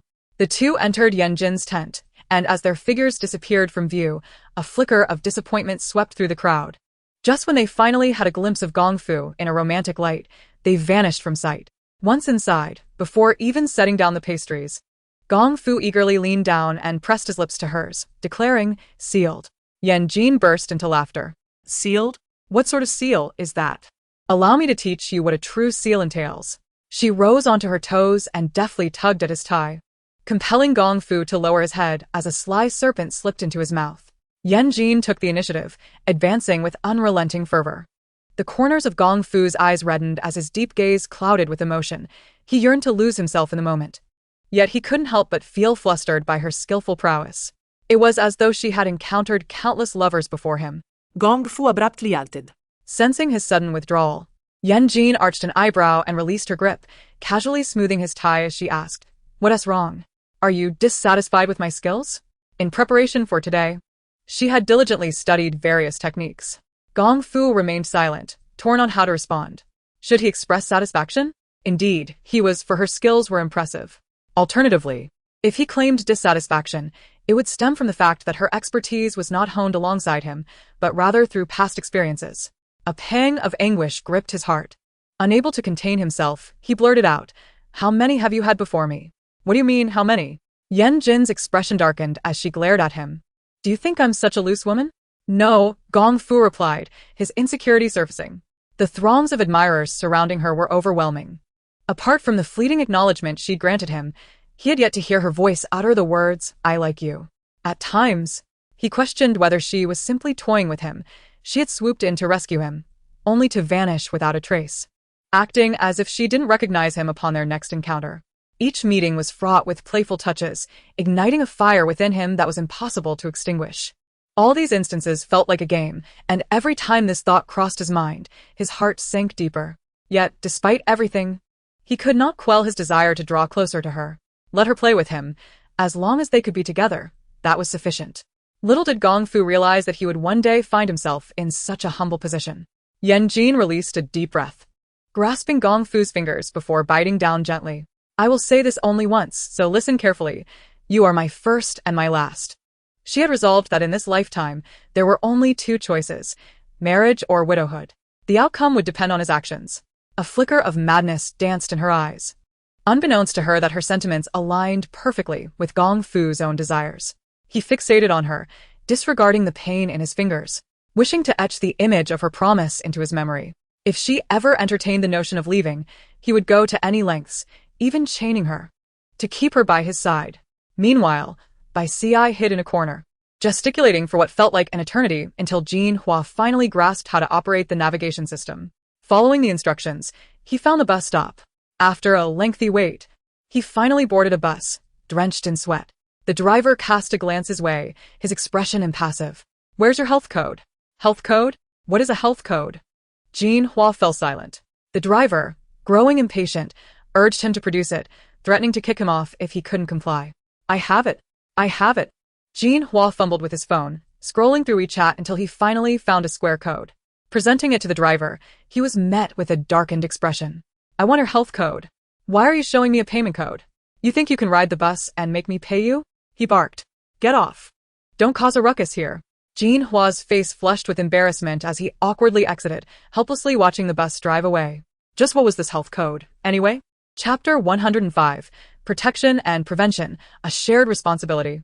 Undeterred by his earlier setback, Jin Hua resolved to seek answers. He turned and headed towards a nearby convenience store. Upon entering, he barely heard the cheerful welcome, before noticing the clerk recoiling, pinching his nose. Where's your mask? No entry without a mask. In the face of the pandemic, it is everyone's responsibility. Please heed the instructions posted at the entrance. This time, Jin Hua was unceremoniously expelled without uttering a word. Clad in a robe, he stood at the entrance of a convenience store, resembling a foolish soul waiting to be tricked. Before long, a person approached him, offering a mask. Brother, navigating this world is no easy feat these days, Jin Hua mused, and indeed, it was so. In his youth, Descending the mountain was not like this. Back then, there were fewer vehicles and people, and every face bore a radiant smile rather than being obscured by masks. He sighed, Pulling his thoughts back to the present. Observing the man before him, who donned the mask in imitation, Jin Hua expressed his gratitude. Thank you, brother. No need for thanks. A mask costs 5 yuan. WeChat or cash? 5 yuan. Is the cost of living truly this exorbitant now? A bead of cold sweat trickled down Jin Hua's forehead. Having only brought 50 yuan with him this trip, he realized he would be spending a tenth of it before even exiting the small town. Resolutely, he removed the mask and returned it. What? This is the first time I've heard of someone returning a mask after wearing it. Do you think I'm easy to bully and are trying to swindle me? That was not my intention, Jin Hua exclaimed, genuinely startled. He never meant to intimidate anyone. If you think I'm the one trying to swindle, then you must be mistaken. Who sells masks for 5 yuan? Others only charge 1. A nearby girl interjected, hands on her hips, glaring at the man. The man, sensing her boldness, quickly retreated without demanding payment for the mask. Jin Hua looked at the girl, gratitude evident on his face. Thank you, thank you. No need for thanks, she replied with a wink, her curiosity piqued. Is this your first time in town? You seem unfamiliar. Not my first time, but I haven't visited in decades, Jin Hua responded candidly. The girl smiled brightly, her dimples deepening as she grinned. My name is Xiao Ai. Where are you headed? Let me show you the way. That would be most kind of you, young lady, Jin Hua replied. Ha, stop calling me young lady. Your speech makes you sound like an ancient scholar. Come on, let us get in the car. Xiao AI hailed a cab and they both climbed in. As the taxi drove off, a cloud of smoke lingered behind. Jin Hua, engrossed in conversation with the girl, did not notice that the navigation had fallen silent. It wasn't until they arrived that he realized they had stopped in front of a dark, foreboding factory. Before he could alight, the driver turned around, and the door swung open, revealing several burly men eyeing him intently. Get out. Xiao AI chuckled. Uncle, you really are quite naive. She squinted playfully, clapping her hands, and the men, as if given a command, seized Jin Hua and dragged him from the vehicle. Meanwhile, Bai Si awaited Jin Hua in the distance, unaware that his master had been taken to a shadowy factory. Inside a tent, Yan Jin finished her snack and suddenly produced a talisman, beginning to draw. Gong Fu. Watching curiously from the side, inquired, "What is this for?" "It's for summoning someone," Yan Jin replied, narrowing her eyes. "To be honest, I am not of this world. I suspect someone has orchestrated my entry here, and I am eager to discover who dares to provoke me." Gong Fu declared, "Once I find him, I will surely give him a taste of his own medicine." Yan Jin clenched her fist and Gong Fu, observing her fury, fell silent. Chapter 106. Cosplay. Yan Jin possessed immense strength, enough to wrestle a wild boar barehanded. A single punch could easily be lethal. Feeling a twinge of panic, Gong Fu pondered whether to admit fault now, while he still could. What if he angered her and faced immediate separation? Noticing the barely concealed rage in her eyes, he silently sealed his lips. "Why are you not surprised by what I said?" Yan Jin inquired, her gaze piercing. Gong Fu stiffened, managing a weak smile. "With all the bizarre occurrences surrounding you, I would hardly be taken aback." He quickly added, attempting to justify himself.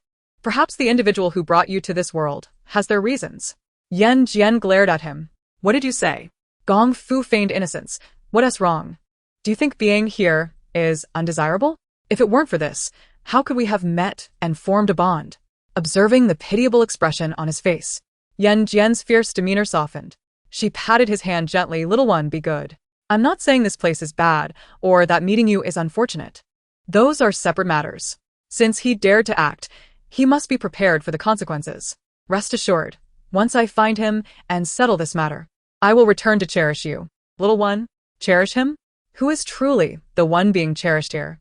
Gong Fu, momentarily forgetting his fear of exposure, silently ground his teeth, wishing to prove that she was indeed the one deserving of affection. "Materials are insufficient," Yan Jin murmured, glancing at the talisman. "I must find a way to obtain them." Suddenly, she turned to Gong Fu. "Can you locate flowing sand gold?" Given the circumstances, even if he could, he would have to decline the request. To search for flowing sand gold and risk exposure was foolishness. Without hesitation, he shook his head. "I cannot find it." Yan Jin clicked her tongue, disdain creeping into her eyes. The illustrious CEO of YR is not so impressive after all. Gong Fu's mouth twitched. Unable to contain himself at her disparaging gaze, he relented. "I can give it a try, but I cannot guarantee success." The moment the words left his mouth, regret washed over him. What a foolish moment of impulse. "This is splendid. If I fail to find it, I will be further ridiculed. If I succeed, I risk exposure. It seems I am caught between a rock and a hard place." Gong Fu longed to retract his statement, but Yan Jin offered him no opportunity. "Then it's up to you," she said, cheerfully patting his shoulder. At that moment, Gong Fu felt as though a 1,000-pound weight had been placed upon him. Meanwhile, Bai Si sensed something amiss. The echoing talisman remained silent. Growing anxious, he recognized the chaos of the world below, the treachery of human hearts. His master had not descended in a long while and had suddenly gone dark. He feared for his safety. The last time he ventured out, he endured numerous hardships, being swindled and starving for 2 days while sleeping under a bridge. His master, at such an advanced age, could hardly withstand such trials. Bai Si soon contacted the Xianmen sect. "Junior brother, what is wrong? The master is absent, and the elder has become quite lethargic," he mumbled, chewing on an apple. "Is it fun outside? Why are you dressed in ancient garb? Are you indulging in cosplay? My goodness. Is even the fool becoming trendy next time on the mountain?" Others gathered around, eyes bright as they gazed at Bai Si. "Who is this little junior disciple cosplaying as? It's truly splendid. If he steps outside, he will surely attract a crowd." With such a look, if a video is shot and posted on Douyin, it would undoubtedly garner millions of views. The chatter continued unabated. Bai Si, with a serious expression, interrupted them, stating that their master had gone missing. What? The eldest brother halted his action of eating an apple. The second brother hurriedly rushed to the ancestral hall to check the spirit lantern. If the lantern remained lit, it meant the person was safe. If it extinguished, then.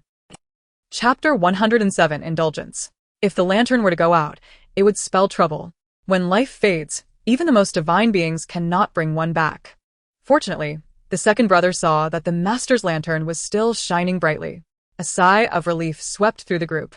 The eldest brother quickly finished his apple, patting his chest with assurance. Don't worry, little junior disciple. Master must not have gone far. I will descend the mountain to find him right away. I shall go too, chimed in the second and third brothers in unison. Bai Si nodded, recognizing the strength in numbers. Then I shall rely on you, brothers. With that, he departed. With the eldest brother and the others present, Bai Si felt considerably more at ease. As he stepped outside, he encountered Yan Jin and Gong Fu approaching. Ancestor. Bai Si bowed deeply. After performing the formal greeting, he glanced at Gong Fu, seemingly conflicted, before finally addressing him, Ancestral Master. Gong Fu's lips curled into a smile. Although the disparity in their generational titles was puzzling, he found joy in the similarity of this address to that of Yan Jin's revered ancestor. Yan Jin chuckled softly, for the first time finding Bai Si somewhat agreeable. In a good mood, she felt inclined to offer him a piece of advice. Your brow bears a heavy aura of malevolence. Recently, those around you may face significant tribulations. Take this, it shall ensure your safe passage through the impending storm. Yan Jin tossed him a talisman. Bai Si swiftly caught it, gripping it tightly in gratitude. Though the ancestor had lost her memory, her subconscious still cared for the younger generation. Otherwise, why would she part with such a precious item? If the 001 system were to witness this, it might very well choke on its own disbelief. To Yan Jin, the talismans she casually doodled were an everyday occurrence, yet to Bai Si, they transformed into something invaluable. Thank you, ancestor. Bai Si clasped his hands together, preparing to bow once more, but Yan Jin halted him. No need for formalities. Each talisman is worth 10,000. Will it be cash, WeChat, Alipay, or credit card? Bitsi's smile instantly froze. T10,000? I don't have that much money. Yan Jin frowned subtly, her expression betraying disbelief. This individual, who appeared quite dapper, turned out to be something of a pauper. Bai Si felt a wave of embarrassment wash over him. He feared nothing more than disappointing the ancestor with his financial state. Rubbing the back of his head awkwardly, he ventured, Can I owe you for now? Once my payment arrives, I shall deliver it personally. Very well, let us formalize this. Yan Jin produced a piece of paper and a pen, presenting them to him. Gong Fu and the 001 system exchanged glances, both suppressing their amusement at the scene. Yet Bai Si, with utmost seriousness, penned the IOU, inquiring if everything was satisfactory or needed modification. Yan Jin flicked the IOU playfully, her smile one of satisfaction. That will suffice. Seeing the ancestor's smile, Bai Si couldn't help but smile back. If the ancestor was so in need of money, he would strive to act diligently in his craft, earning enough to keep her smiling daily. The affection evident in Bai Si's gaze stirred an unexpected sense of urgency within Gong Fu. Pressing his lips together, he suddenly wrapped his arm around Yan Jin's slender waist, pulling her closer while casting a challenging glance at Bai Si. Bai Si was left utterly bewildered. What was this absurdity? A bunch of fools, and one infatuated simpleton. The 001 system, observing from the sidelines, couldn't he help but voice its disdain. What a childish display. I admit, I'm feeling a twinge of jealousy. Tomorrow marked the performance summary meeting, and it had already begun to slack off. A day in the film crew passed swiftly. Bai Si, Yan Jin, and the others had no night scene scheduled. After completing their last scene in the afternoon, Yan Jin was whisked away by Gong Fu. Once Gong Fu departed, Director Liu and the others felt a palpable sense of relief. With such a formidable presence watching over us, I had no room for dissent. Had it not been for that, I wouldn't have let them leave so early. Regrettably, they hadn't even completed the healing scene with Shu and Nangong Min. Nor had they managed to film the Lantern Festival segment. Bai Si too exited the film crew, sensing something amiss. This time, not only had their master vanished, but even the eldest brother and the others were untraceable. Chapter 108. Imprint. Bai Si murmured to himself, once again trying to contact the Xianmen sect. Upon hearing this news, the other disciples erupted in chaos. Someone must be deliberately targeting our Xianmen sect. We shall descend the mountain together to find our master. Should anyone dare to harm them, we will not rest until we settle the score. By Ci observed the throng setting off, and for some inexplicable reason, a foreboding feeling washed over him.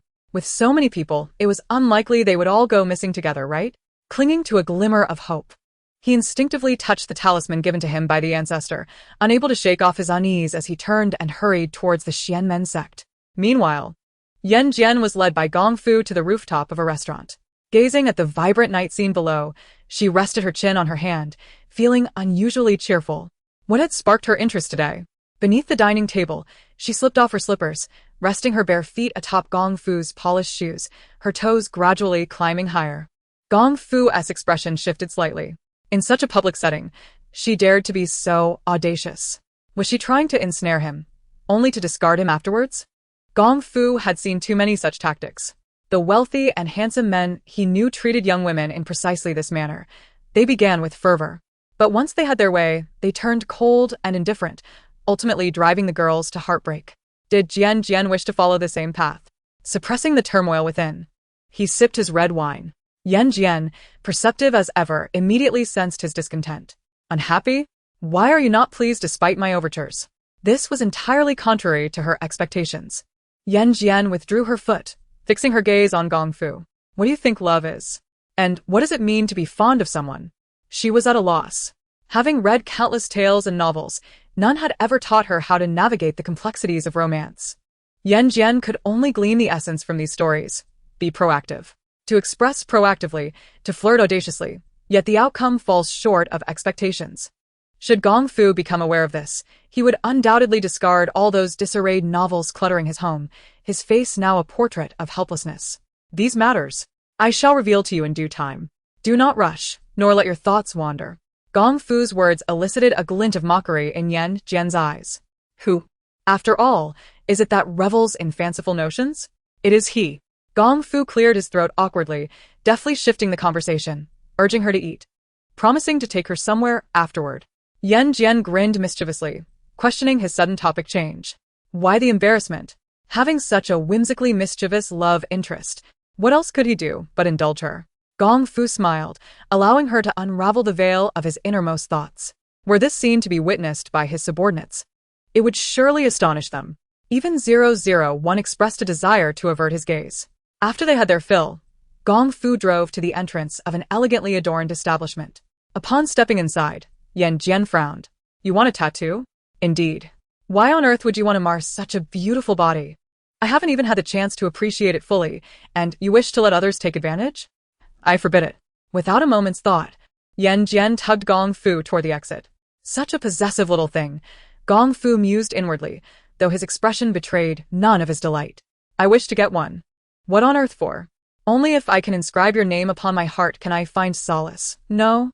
Yan Jin paused, turning to see Gong Fu pointing at his left chest. This was the location of his heart, the very chamber filled with thoughts of her. He envisioned etching a mark exclusively belonging to Yan Jin. Chapter 109. The ankle bracelet. Gong Fu was resolute. Once he made a decision, it was unyielding. Upon learning the reason, Yan Jin did not attempt to dissuade him further. I'll help you with the tattoo. Gong Fu hesitated. You can do that? If I can't, I can learn. Are you afraid?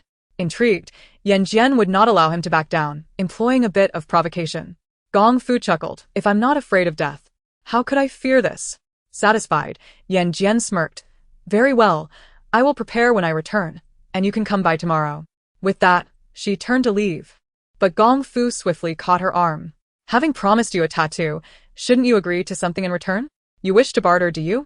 A trade? Yan Jin gazed at him incredulously. You are cunning, but I like it.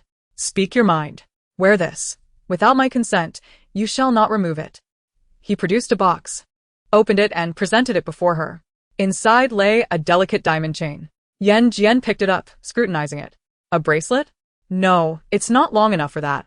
Nor too short for a necklace. It's an ankle bracelet. He took it back, crouching to grasp her ankle, gently fastening the chain engraved with their initials. It's exquisite and fits perfectly. My careful measurements were not in vain. Gong Fu lowered his head, planting a kiss upon her toes. You don't mind it's dirty? Yan Jin was taken aback, attempting to retract her foot, but his warm hand drew her back, placing several more kisses. Yan Jin's feet are not dirty. Even if they were, I would not mind. Yan Jin felt quite shameless. Little did she know, Gong Fu's audacity knew no bounds, surpassing her own. On another front, Bai Si exerted tremendous effort to locate his master and 3 senior brothers within a dark factory. Having bound those responsible, he cast them aside. Observing his master and brothers, grimy from labor, he fell into an unprecedented silence. Upon seeing Bai Si, the group erupted into tears, as if they had spotted a savior. The factory resonated with their lamentations. Boo-woo, little junior brother. The outside world is perilous. We long to return to the mountain. The eldest rushed over, weeping uncontrollably, looking as though they had been thoroughly bullied. Bai Si, with a furrowed brow, questioned how his master had been deceived into such a predicament, and how his senior brothers had also fallen prey. The eldest, second, and third brothers fell silent, the other disciples too embarrassed to speak. Let's refrain from discussing such a disgraceful matter. Jin Hua interjected, unapologetically tearing away their facade. You have no idea, the moment they saw a pretty girl, their eyes glazed over, forgetting all about scammers. Master, you were also deceived by Xiao AI, weren't you? The eldest murmured, indignantly. Jin Hua shot him a glare. That was not deception. I deliberately accompanied her to experience life. Bai Si observed his master's weary visage, left speechless. What a life experience. It was merely a case of pride leading to suffering. He, burdened by his headache, extracted them from the factory, subsequently alerting the authorities to rescue the nearby individuals ensnared as laborers and the homeless. Chapter 110. The fanatic once outside, Jin Hua and the others felt as if they had been reborn. Without pausing for a wash, they clamored to seek their revered ancestor. Bai Si, besieged by their enthusiasm, had no choice but to lead them to their destination. Upon returning home, Yan Jin halted abruptly at the sight of a ragtag group of beggars seated at her doorstep. Glancing back at the doorplate 302, indeed. Thus, who were these people? She regarded them with skepticism. Upon noticing her, Jin Hua and the others leaped up in excitement, approaching her with muffled cries. Ancestor, we have finally found you. Ooh, ancestor. The outside world is truly perilous. There are so many scammers and wicked people out there. Yan Jin was bewildered. When had she acquired such a motley crew of beggar disciples? Why did everyone call her ancestor? Her expression remained impassive as she regarded them. The coldness of her gaze rendered them momentarily stiff, their bravado diminished. Jin Hua swallowed hard, admiration flickering in his eyes. Truly, the ancestor possessed an undeniable aura, even without uttering a word. What a pity she had lost her memory. Otherwise, with her capabilities, revitalizing the Xianyuan sect would pose no challenge. She turned to Bai Si, her voice low. Did you bring them? Bai Si shrank back, nodding. Yan Jin scoffed. Do you think this is a refuge for the destitute? You bring every stray here? The eldest brother retorted, I am not a stray. Do you even have a say in this? Yan Jin shot a glare in his direction, causing the leader to instantly fall silent. Whimpering, he mused, how could the venerable ancestor appear so gentle, yet possess such a fierce temperament? Bai Si hurriedly stepped forward to explain, Ancient One, please don't be angry. Master and the others are merely eager to see you. We have been searching for you for many years, and I can understand their feelings. And then? Yan Jin replied coldly, I have stated that I do not recognize you. Gong Fu halted at the entrance, having heard the commotion. He promptly exited the vehicle, inquiring, what is going on? Upon seeing him standing beside Yan Jin in an intimate manner, Jin Hua and the others were momentarily bewildered. Bai Si hastily introduced, this is the Ancient One's partner, our esteemed ancestor. The revelation that the venerable ancestor had a partner sparked astonishment. How could someone so fierce have found a suitor? This last thought remained unspoken among them. Curiosity piqued, they gazed at Gong Fu, who resembled a giant panda surrounded by onlookers.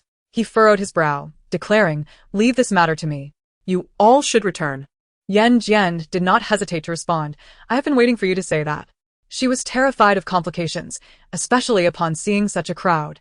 Her mind buzzed with chaos. Gong Fu, amused by her distressed expression, affectionately ruffled her hair. So charming yet proud, he wished to shield this rare side of her from the prying eyes of so many men. Hurry inside, he urged, gently pushing her into the room. Once the door was securely locked, and after savoring the lingering sensation on his fingertips, he turned to face the assembly. Leave this place at once. The leader protested. Not a chance. What kind of ancestor was this? To put it bluntly, he was merely the ancient one's kept man. With that physique, he could easily defeat 10 of them. Gong Fu remained silent as he swiftly approached, launching a powerful punch. The leader, taken aback, realized that such a fierce strike could not be executed without a decade of training. Aware that he could not withstand the blow, and fearing for his safety, he attempted to dodge, only to find another strike coming at him. Gong Fu's speed was astonishing. As the leader evaded, he sustained numerous injuries. What the hell? How dare you bully the senior brother? Brothers, let us go at him together. Together? The second brother hesitated, but his doubts were drowned out by the surge of people rushing forward. Reluctantly, he joined them. Jin Hua and Bai Ci refrained from intervening, opting instead to observe and assess. They were gauging Gong Fu's capabilities to determine if he was worthy of their esteemed and beautiful ancestor. Should he fail this test, it would be unfortunate for him. The amusement on Jin Hua and Bai Ci's faces quickly faded as their fellow disciples fell one after another. All within a mere 3 minutes. Bai Ci fell silent, while Jin Hua shot a fierce glare at the group of inept disciples. To think they could not even withstand a mere 3 minutes against 10 opponents. If word got out, would the reputation of the Xianmen sect be tarnished? Pain echoed through the crowd as they regarded the coldly intimidating Gong Fu, perceiving him not as a delicate man but rather as a formidable wolf.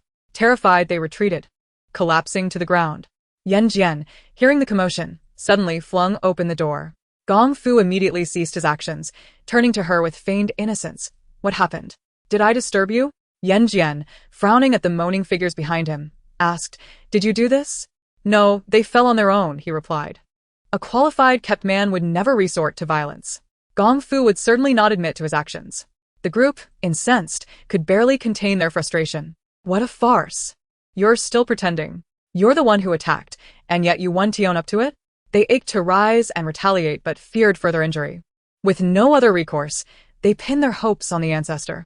Yan Jin fell silent. How could this fellow be so inept at lying, who tumbles and ends up covered in bruises? The others looked at her with pitiful eyes, yearning for her to deliver justice. Alas, the only response they received was, Be gentle. Don't hurt your hands. Bai Ci and Jin Hua, the bruised disciples, shouldn't she be concerned about their faces instead? Why was she worried about Gong Fu's hands? Had the ancestor lost sight of what truly mattered? The group simmered with indignation. Jin Hua cleared his throat. What are you glaring at? This is the ancestor's test for you. Look at yourselves. You couldn't even withstand 10 against 1 and fell within 3 minutes. If this gets out, I would be embarrassed. Bai Ci nodded vigorously. Indeed, the ancestor is wise. She must think our training is insufficient, which is why she has devised the strategy. We will intensify our training upon our return, ensuring we do not disappoint her expectations. Jin Hua nodded in satisfaction. Your little junior brother is quite perceptive. In just a few exchanges, they had crafted a sufficient excuse for Yan Jin. Such a tacit understanding. Upon hearing this, the group fell into an awkward silence. Yan Jin protested, I didn't say that. I didn't do anything. Gong Fu remarked, Yan Jin has many fans. I must keep an eye on her. The disciples pondered. Their ancestor had yet to return to the Xianmen sect, and already, Master and the junior brother were blindly siding with her. If she were to return, would the Xianmen be thrown into chaos?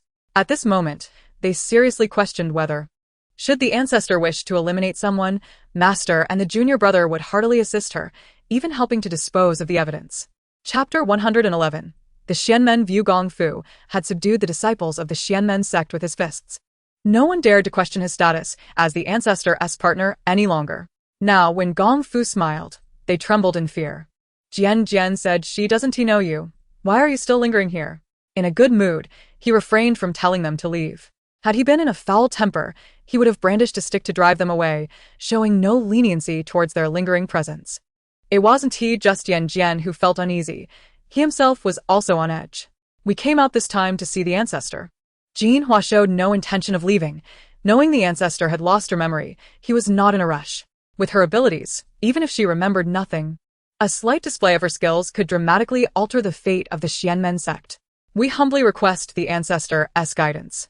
With a thud, he knelt before her, palms down, performing 3 deep bows. When the master knelt, how could the other disciples not follow suit? Yan Jin frowned slightly. Receiving such unearned reverence could diminish one's merit, especially from these individuals who possessed some degree of merit themselves. If she did not intervene, it would ultimately harm the foundation of her current body. Moreover, she had just realized that these individuals were not entirely fabricating their claims. There was indeed a connection between them. It is perplexing how she, having only traversed to this realm this month, could possibly be referred to as the revered ancestor by them. The term ancestor implies the founding figure of the Xianmen sect. Even disregarding other factors, the timeline simply does not align. This situation suggests either a misidentification on their part or that there are ulterior motives at play. Open the observatory. Yan Jin uttered merely 2 words. In an instant, Jin Hua's eyes sparkled with enlightenment. An ancestor is indeed extraordinary. Jin Hua understood. He rose with excitement, leaving his disciples in a state of bewilderment. Bai Ci kindly elaborated, explaining that the ancestor's intention was to establish the Xianmen Observatory here, offering complementary resolution of supernatural matters to rebuild the sect's reputation. Though this method may appear rudimentary, it is undeniably the most effective means of enhancing the Xianmen sect's standing at present. However, a pressing question loomed: how to promote this initiative?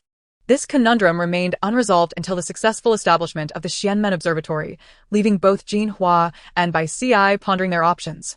The disciples sat idly within the temple, swatting at flies, utterly bored. Master, is this approach truly effective? One queried. What is the rush? Can the ancestors' words be doubted? Jin Hua held unwavering faith in Yan Jin's pronouncement. If guests do not come to us, let us seek them out. The suggestion, exuberantly proposed by the elder disciple, fell upon the group in silence. Could this truly work? How would they even begin to seek guests? Would they claim to exorcise ghosts? The mere thought of frightening passers-by was daunting, and worse, they might end up apprehended, subjected to 9 years of compulsory education. Meanwhile, Yan Jin received a message. Ghostly figures spotted at Minji Manor? The text was accompanied by a brief video. In the footage, shadows danced, and a ghastly visage loomed on the pale wall. Startling upon first glance, Yan Jin focused on the final line, a reward of 5 million, along with a premium compass. The image of the compass struck a chord of familiarity within her, reminiscent of the exquisite peachwood sword. With a heart full of intrigue, Yan Jin ventured alone to the exterior of Minji Manor, while the 001 system remained behind, attending a performance review meeting at the end of the month. The system's leader is the Heavenly Path, which encompasses both grand and minor aspects, with its own leader being one of the most unscrupulous. This malevolent entity demanded that systems, traversing myriad realms and binding hosts for tasks, profit through the sale of treasures from their respective marketplaces. Thus, a multitude of systems emerged, and she was once the foremost among them, a point of pride for the unscrupulous Heavenly Path. Yet now, she faced a disheartening downfall, plummeting from first to last place. She could envision the mockery from other systems at the assembly, as she had once derided those with poor performance. Now, the tides had turned, and she comprehended the anxiety and unease that had plagued those systems she once scorned. In the dim recesses of Minji Manor, Yan Jin scaled the wall and leaped down, her agile form disappearing into the shadows. Moments later, another silhouette emerged on the wall. Upon reaching the internal garden of the manor, Yan Jin sensed something amiss, glancing back with a cryptic smile. Strange, where did everyone go? After finally catching up, I seem to have lost them again. How unfortunate. A man, with a camera, furrowing his brow, had been following Yan Jin for some time. Her routine was predictable. Aside from acting, she often met with Gong Fu, leaving no scandalous material to uncover. Had it not been for his instincts honed over years in this profession, he would have abandoned the pursuit long ago. However, tonight, having finally detected a new development, he was thrilled to follow, only to lose her again. Perplexed, he lingered, muttering to himself, Minji Manor has been abandoned for years. Why would she come to such a desolate place? Is she meeting a lover? How thrilling, yet so easy to remain undetected. She seems to know how to indulge.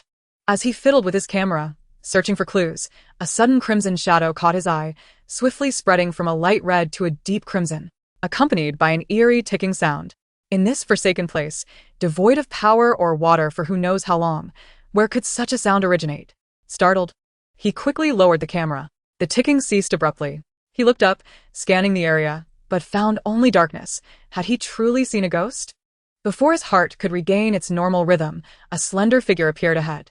Was this not Yan Jin, The very person he had lost sight of? His eyes brightened. Disregarding his fear, he hurried to follow her. Meanwhile, Gong Fu prepared to depart for Yan Jin's residence. They had arranged a tattoo session for the evening. The thought of their upcoming rendezvous brought an involuntary smile to his lips. Just as his smile reached his eyes, a woman, wrapped in layers of fabric, unexpectedly stepped in front of his vehicle. Gong Fu. Get out. I have something to say to you. Her voice was unfamiliar, laced with urgency. Gong Fu did not exit the car. Instead, he leaned back in his seat, his long fingers rhythmically tapping the steering wheel. As she saw him rev the engine, Panic set in. Wait. Yan Jin is a fraud. I am the one who saved you all those years ago. Chapter 112. Broken Promises. Gong Fu regarded her with a cold, piercing gaze. The woman felt a shiver run down her spine under his scrutiny. This was not how she had envisioned it. She swallowed hard and rushed to the window, pounding on it. I have evidence. Get out, and I will show you. You expect me to simply get out because you say so? Gong Fu scoffed, pressing the accelerator. The woman, caught off guard, nearly toppled over as the car sped away, stumbling a few steps before looking up to find Gong Fu vanished. Cursed fate.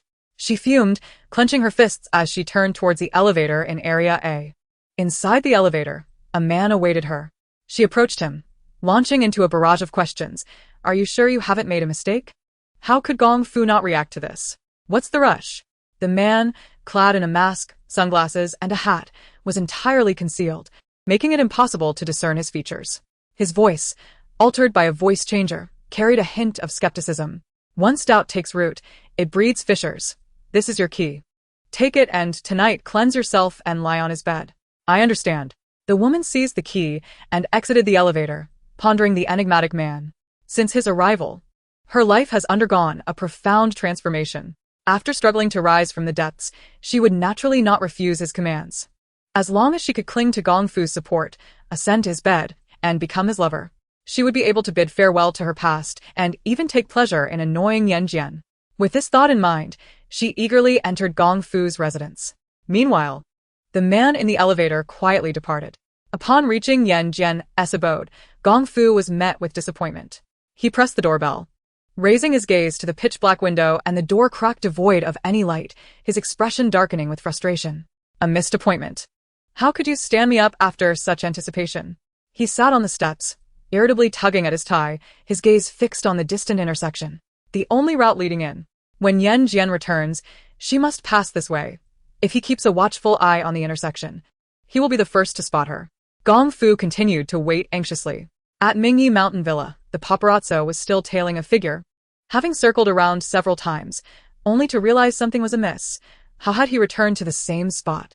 He glanced at the familiar wall, a sudden sense of foreboding flashing through his mind. Before he could halt his steps, an icy presence swept over him, and a voice whispered, "Hee, you finally noticed."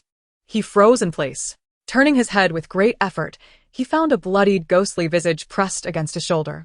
The ghost grinned wide, its mouth stretching to its ears, and exclaimed, "Hee." Ah. The figure he had been following was not Yan Jin at all. It was a specter. The man screamed, rolling his eyes back in terror, and fainted on the spot. The ghost crouched down, kicking the paparazzo's body, its gaze fixated on its prey, thinking, a useless man should be devoured piece by piece. Devour people? Yan Jin, who had been hiding in the shadows, suddenly emerged. She strolled forward leisurely, an incongruous sweet smile adorning her face. How dare you act up in front of me? I see you are growing impatient with life. Her seemingly leisurely pace was, in fact, remarkably swift. In the blink of an eye, she stood before the ghost.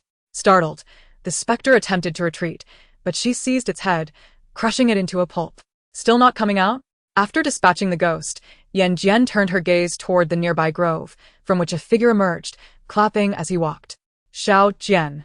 You're still so formidable. The speaker was Ming Yan. Yan Jin raised an eyebrow and cut to the chase.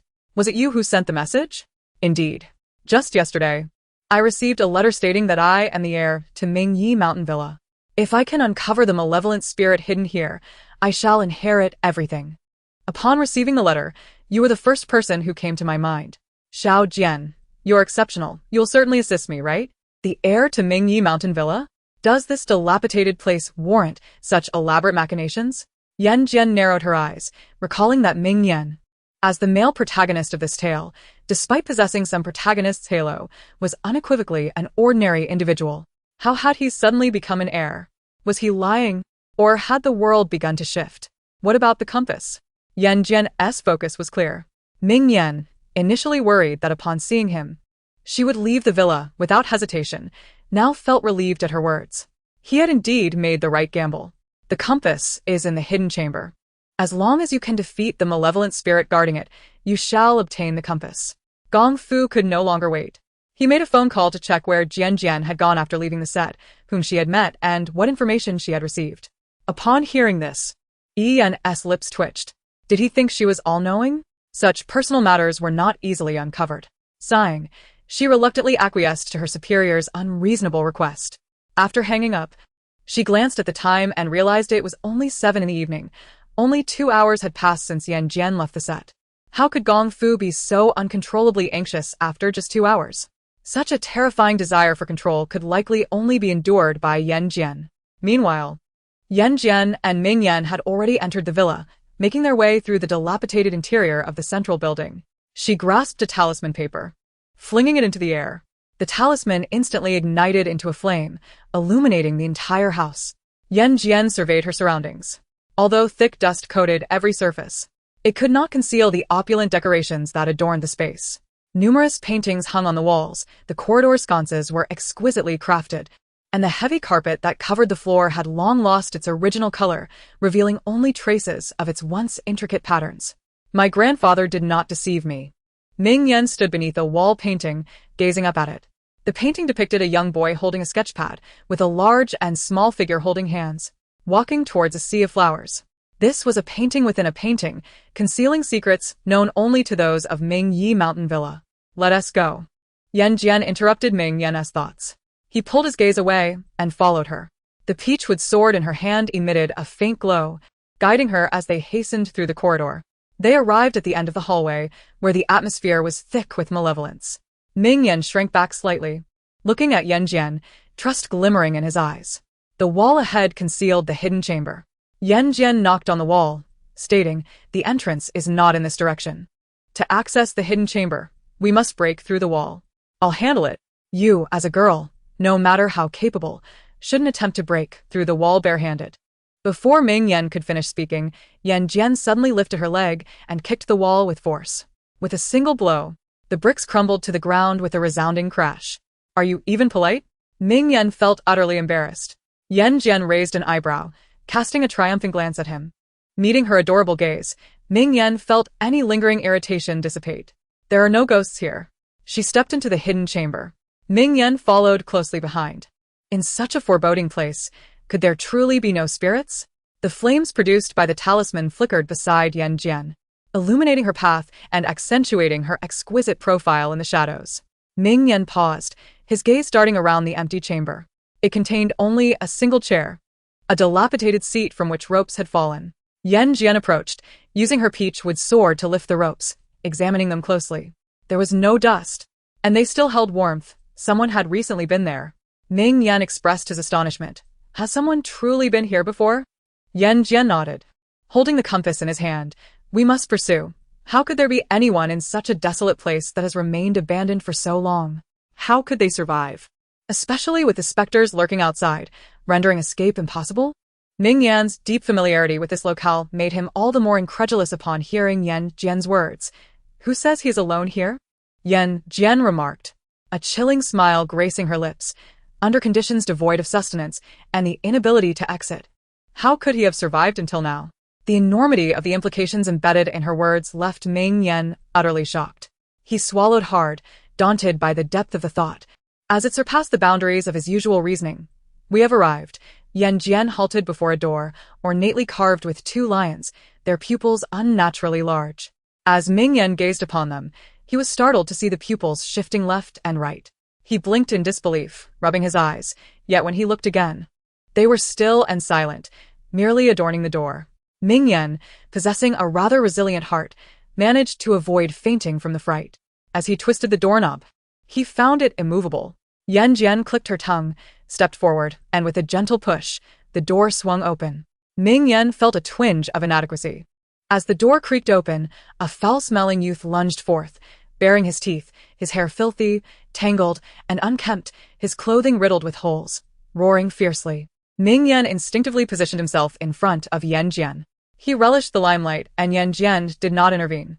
In the brief moment, as she stepped aside, the youth tackled Ming Yan to the ground, akin to a wild beast, sinking his teeth into Ming Yan's neck. A hiss escaped Ming Yan as pain coursed through him, causing him to tremble. The youth, intoxicated by the scent of blood, bit down harder. Yan Jin observed for a moment, then shook her head, producing talisman paper which she affixed to the youth's back, immobilizing him instantly. Seizing the moment, Ming Yan pushed the youth off him and scrambled to his feet, clutching his bleeding neck, his pallor turning ashen. What is wrong with this child? The youth remained fixed in place, his gaze locked onto Ming Yan with predatory intensity. A chilling indifference lurking in his eyes that was utterly disconcerting. Send me the information about Ming Yi Manor, Yan Jin demanded, her response seemingly unrelated to the inquiry. Send it now. I haven't saved it, but I recall everything. Ming Yan replied softly. This place has been abandoned for approximately 5 years. The inhabitants vanished overnight, and the precise cause remains a mystery. The prevailing rumor is that it is haunted. Naturally, over the years, numerous skeptics have ventured here, only to disappear without a trace, leading to a gradual decline in visitors. Is there a list of the missing persons? None. If you desire it, I can look it up and send it to you later.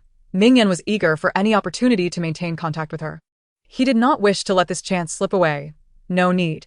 Yan Jin suddenly chuckled, her fingers brushing her lips, her eyes narrowing with amusement. He will be displeased. Are you referring to Gong Fu?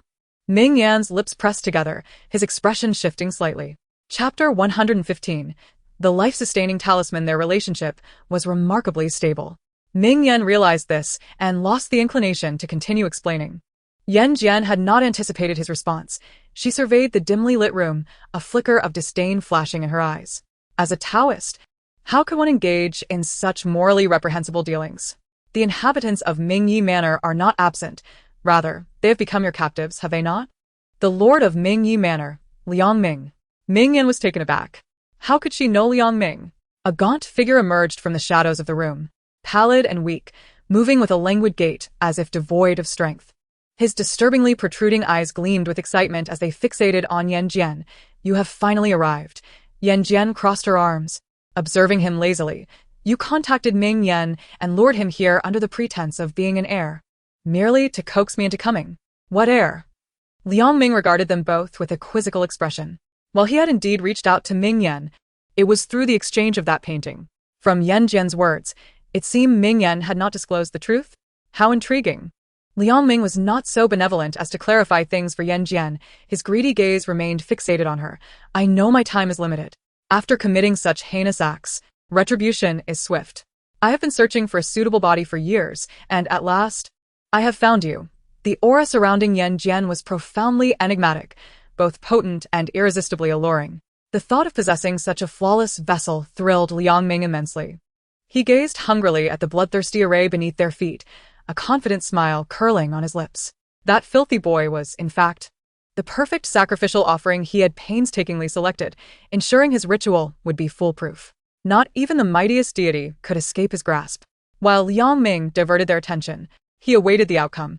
However, after an interminable wait, he realized that they remained unscathed. The sacrificial offering was unharmed. Yan Jin and Ming Yan were also perfectly fine.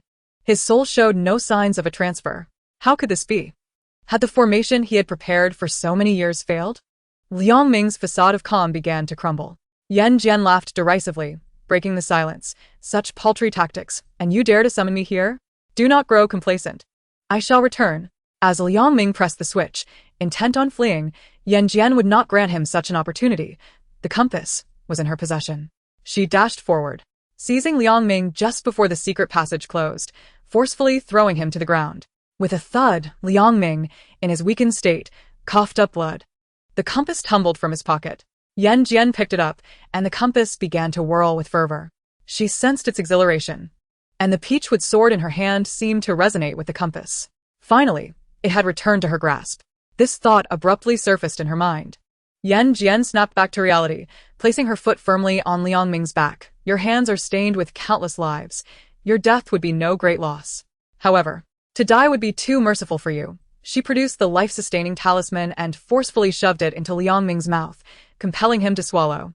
The talisman could sustain one's final breath in critical moments, demanding only the price of enduring 10 hours of heartache each day. What a bargain. Wouldn't you agree? What a ridiculous bargain. Liang Ming retorted, enraged, spitting blood once more before losing consciousness. Ming Yan stood, utterly bewildered, having overheard their exchange. Every character he recognized. Yet, when combined, their meanings eluded him. Ming Yan found himself ensnared in confusion, remaining perplexed until he departed from the villa, still unable to grasp the situation. Liang Ming and the youth were escorted to the police station. The incident at Minji Villa was of great significance, with far-reaching implications, and news of it was suppressed. The young man's family was soon contacted after verification, and once everything was resolved and statements recorded, the two departed. After a simple bandaging, Ming Yan was resolute in his desire to escort Yan Jin home. It was perilous for a girl to traverse the night alone. Are you sure the danger doesn't lie with someone else? Yan Jin scoffed, her tone tinged with arrogance, yet her words bore truth. Ming Yan hesitated, acutely aware that this excuse was somewhat flimsy, but he remained steadfast, insisting, I will accompany you. Yan Jin, fatigued from the day's exertions, sat languidly in the car, refraining from further debate on the matter. Thus, the two returned to Yan Jin's residence. As they alighted, they unexpectedly encountered Gong Fu, who had been waiting for them all night. Chapter 116. The tattoo. Oh dear, I forgot I was supposed to give him a tattoo tonight. Yan Jin halted abruptly. And, before she could explain, Gong Fu spoke up. With a sardonic smile that barely concealed his disdain, he remarked, a date? Just the two of you? A solitary man and a woman? How thrilling! With each word, he advanced closer, and before long, he stood directly before Yan Jin, his gaze piercing, a tempest of madness lurking in his eyes, instilling a sense of dread. There's nothing between us, Ming Yan interjected, unable to contain himself. His words, however, only served to ignite Gong Fu's ire. Did I ask you? Ming Yan was momentarily silenced. Wait! Yan Jin reached for Gong Fu's hand, intending to speak, but her lips were swiftly silenced. Gong Fu grasped her wrist tightly, while his other hand pressed against her lower back, leaning down to fiercely claim her lips, his fervor overwhelming any semblance of restraint. The metallic tang of blood spread through the air, and Yan Jin's almond-shaped eyes widened, reflecting only him. In the instant she realized her misstep, she braced herself, undeterred by Gong Fu's aggressive advances, feeling an exhilarating thrill instead. Their passionate encounter morphed into a game of desire, the dynamics shifting with each exchange. Beneath the streetlights, their shadows melded into one. Such sweetness was not for others to intrude upon. Witnessing Gong Fu's forceful kiss upon Yan Jin before him, Ming Yan felt a sharp pang in his heart, but what tormented him most was Yan Jin's reciprocation. Why was it that, despite their prior acquaintance, Gong Fu had managed to usurp his position? Clenching his fists, he lamented, pondering whether an earlier realization on his part could have altered the outcome. Unable to endure the scene any longer, Ming Yan shut his eyes and turned away, his figure disappearing into the darkness, retreating further away. With the nuisance gone, Gong Fu grew more audacious. You deceived me. We had an agreement for you to give me a tattoo tonight, yet you slipped away to amuse yourself with another man. I waited for you all night. He lamented while exacting his retribution. This duality of his nature even drew admiration from Yan Jin. She playfully licked her lips, the small gesture compelling Gong Fu to relent entirely. He withdrew, tenderly wiping the remnants of moisture from her lips, his gaze fixed intently upon her. No more chances. Fine. As you say. Yan Jin raised an eyebrow. Let us go inside. It's still early, and we have time. Pausing, she lifted her chin, and in the midst of Gong Fu's perplexed stare, she dropped a bombshell. You should also get a tattoo. What? Gong Fu thought he had misheard. He had never anticipated Yan Jin would make such a request. Noticing his hesitation, she frowned. What's the matter? Are you displeased? Gong Fu quickly shook his head. How could I be displeased? I'm just worried it might hurt you. Perhaps you should reconsider. Her intent was more than sufficient. Yan Jin, exuding impatience, urged, Stop with the needless prattle. I'm not afraid of pain. With that, she pulled him inside.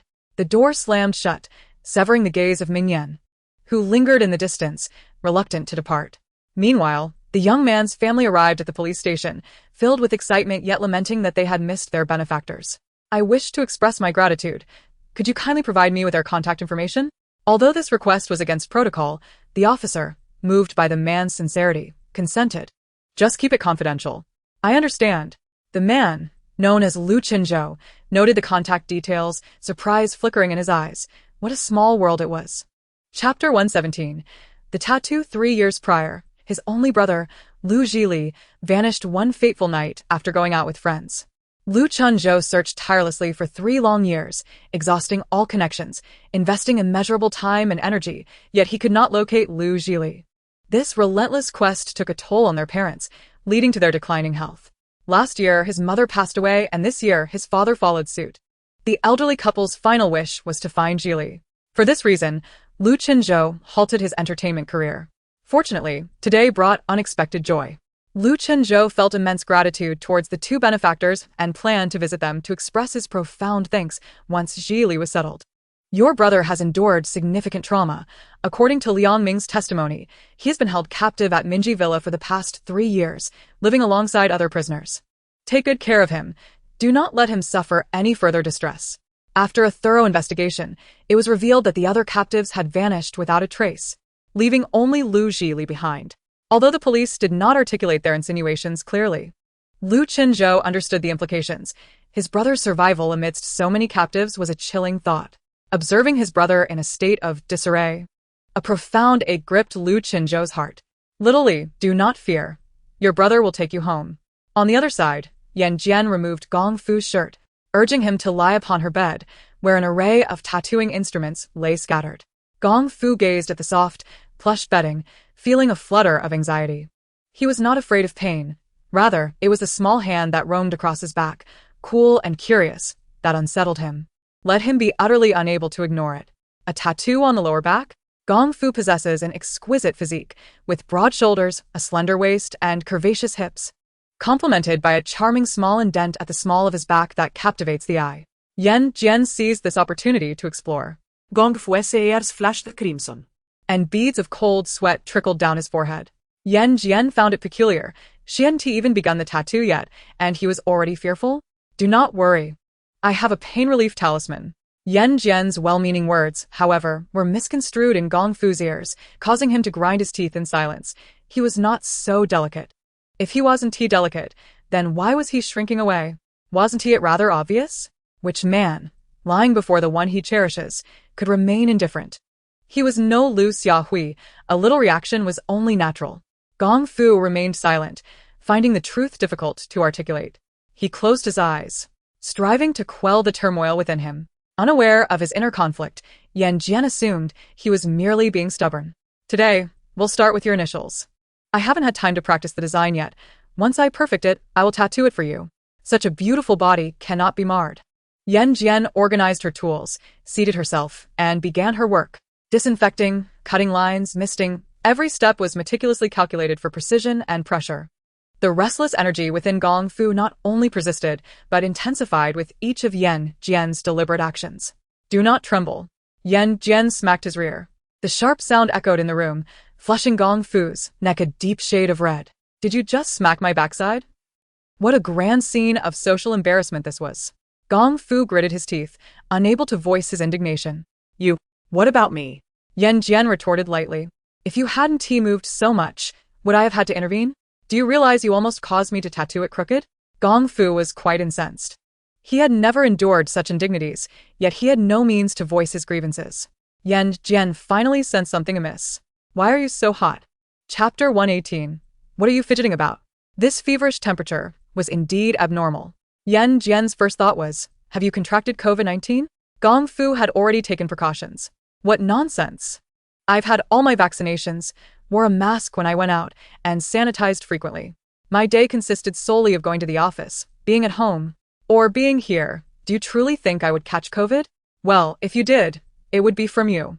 Someone had been out on a date all night. Gong Fu began to tally the accounts. Yan Jin smirked, her hands unwavering in their task. Have you installed cameras on me? How can you be so certain I was out on a date and not attending to business? Of course, it was because of that message. Gong Fu nearly let something slip before catching himself. However, having spoken half the truth, any reasonable person would pick up on the discrepancy, and Yan Jin was no exception. Her eyes narrowed as her grip tightened. A slight grunt escaped her lips. The sting replaced the incessant itch. Gong Fu shifted uneasily, yet remained silent. If this matter were brought to light, it would only implicate him. Investigating her would hardly be a noble tactic. Quite stubborn, aren't you? Yan Jin chuckled.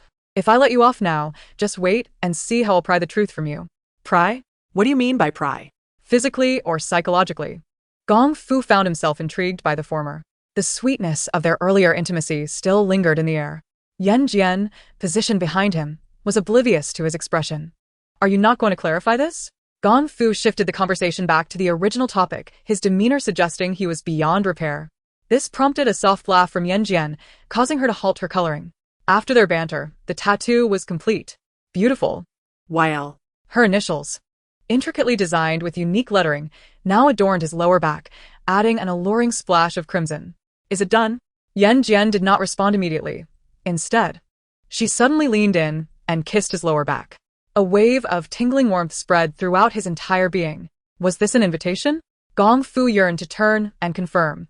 But Yan Jin held him firmly in place. What are you fidgeting about? If the design gets smudged, just wait and see how I'll discipline you. Her words did not deter Gong Fu. Instead, they ignited a fervent desire within him. He glanced back at her. You permit officials to set fires but forbid commoners to light lamps. How domineering you are. The bright incandescent light illuminated him, revealing every angle of his striking features to Yan Jin. Such a handsome man lying before her. How could she let this opportunity slip by without taking advantage? If a woman isn't a little wicked, a man won't love her.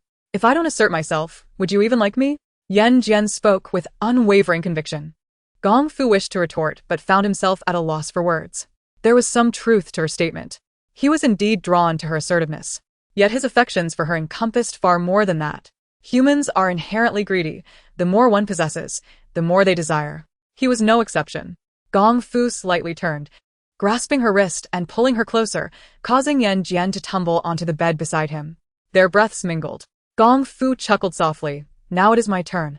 If the tattoo gets smudged, you can inspect it thoroughly later. If it does, feel free to punish me. I wouldn't mind going through this again. Chapter 119. Stirring restlessness with that, Gong Fu pressed down upon her. Yan Jin complied without a hint of struggle, even beginning to reciprocate. In the brightly lit room, she lay with half-closed eyes, her satin-like hair cascading across the bed, accentuating her exquisitely delicate, porcelain-like face. Her languid and alluring demeanor captivated Gong Fu, who couldn't resist kissing the corners of her lips. A hint of laughter crept into Yan Jin's previously indifferent expression. The sensation of their lips and teeth intertwined was rather pleasant. Her fair hand reached behind his head, pressing him down, while her face tilted slightly, deepening the kiss. Gong Fu became even more exhilarated. In such close proximity, there was no escape. All that was meant to be known and all that was not meant to be known. Yan Jin comprehended in that moment. She widened her eyes in an instant, and I remarked on how feverish she felt. So, it was true? Was she only now realizing the extent of his hardships? She had endured an entire night, yet fate seemed to conspire against them, preventing any continuation. Gong Fu bit down fiercely, arousing his own desires. How could it still feel so natural? A punishment was in order. Yan Jin's lips curled into a slight smile. She leaned in closer to his ear and whispered softly, "Do you need my assistance?" Assistance? At her words, his ears instantly flushed crimson. Did she truly comprehend the implications of her statement? No need, Gong Fu decisively declined. Surprised, Yan Jin inquired, "Are you certain? Once this opportunity passes, it may never return." Why did she seem more eager than him? Gong Fu fell silent, rising to head towards the bathroom. After a considerable time, he returned to the room, a coolness enveloping him. Yan Jin was toying with the feet of a doll, glancing up at him. Did you take a cold shower? Such an obvious matter needed stating. Why did she delight in witnessing others' awkwardness? Gong Fu, exasperated, approached and playfully flicked her nose, assuring her, "Don't worry, the tattoo is covered. It hasn't touched a drop of water." "I'll check," Yan Jin declared, seizing his hand and pulling him forward, attempting to tug down the towel wrapped around his lower body. Gong Fu, quick-witted, grasped the towel tightly. "What are you doing?" "Just checking," Yan Jin replied innocently, blinking. Gong Fu couldn't help but laugh in frustration. "If you're checking, why tug at the towel? The tattoo is on my lower back, not down below. What are you afraid of?" "I just want a glance." With a light huff, Yan Jin remarked, human anatomy is quite similar. What you possess, others do as well. Why be shy? Gong Fu was taken aback. What do you mean? Have you seen others? Such comprehension skills, Yan Jin retorted. If I had seen them, would I still be so curious? Gong Fu exhaled in relief. Warning. No more thoughts like that. Does your family live by the sea? Why are you being so cautious? Yan Jin lifted her chin defiantly.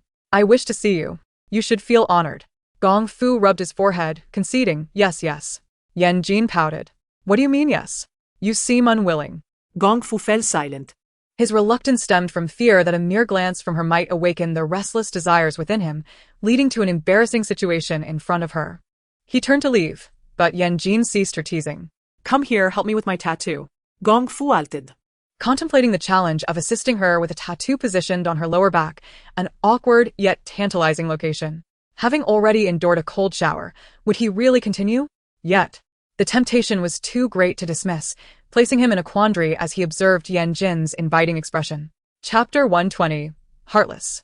Make haste, Yan Jin yawned. If we delay any longer, dawn will break.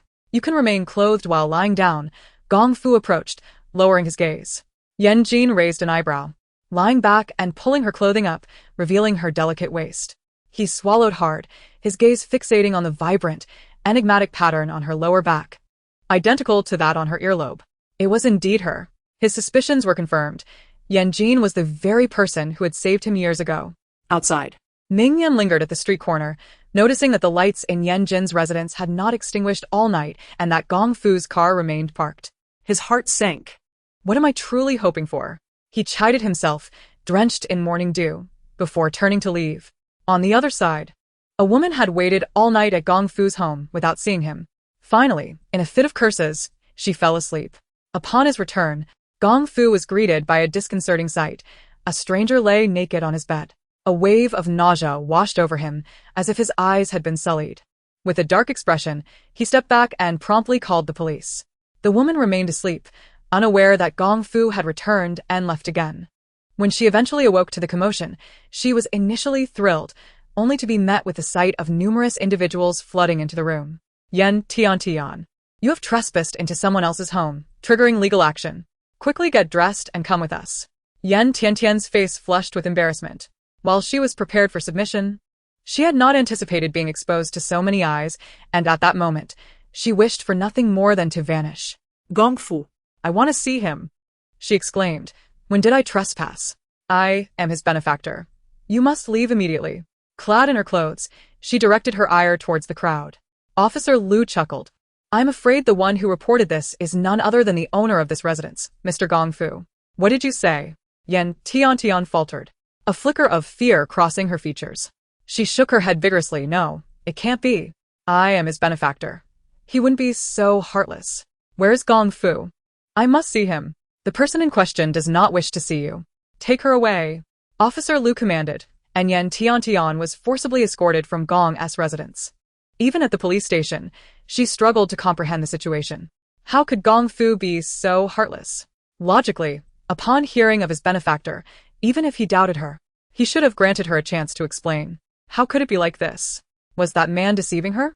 No, that seemed implausible. What benefit would he gain from such deception? It had to be Yan Jin. She was undoubtedly the one stirring trouble. A glimmer of jealousy flashed in Yan Tian's eyes. Gong Fu ordered the sheets to be discarded, replacing the entire bed, and had disinfectant sprayed throughout the house. Once the cleaning was complete, he retreated to his study. The study was locked, secured by fingerprint and iris recognition, rendering it inaccessible to anyone but him. Thus, the items within remained untouched, and Gong Fu sat in his chair, accessing the surveillance footage on his computer.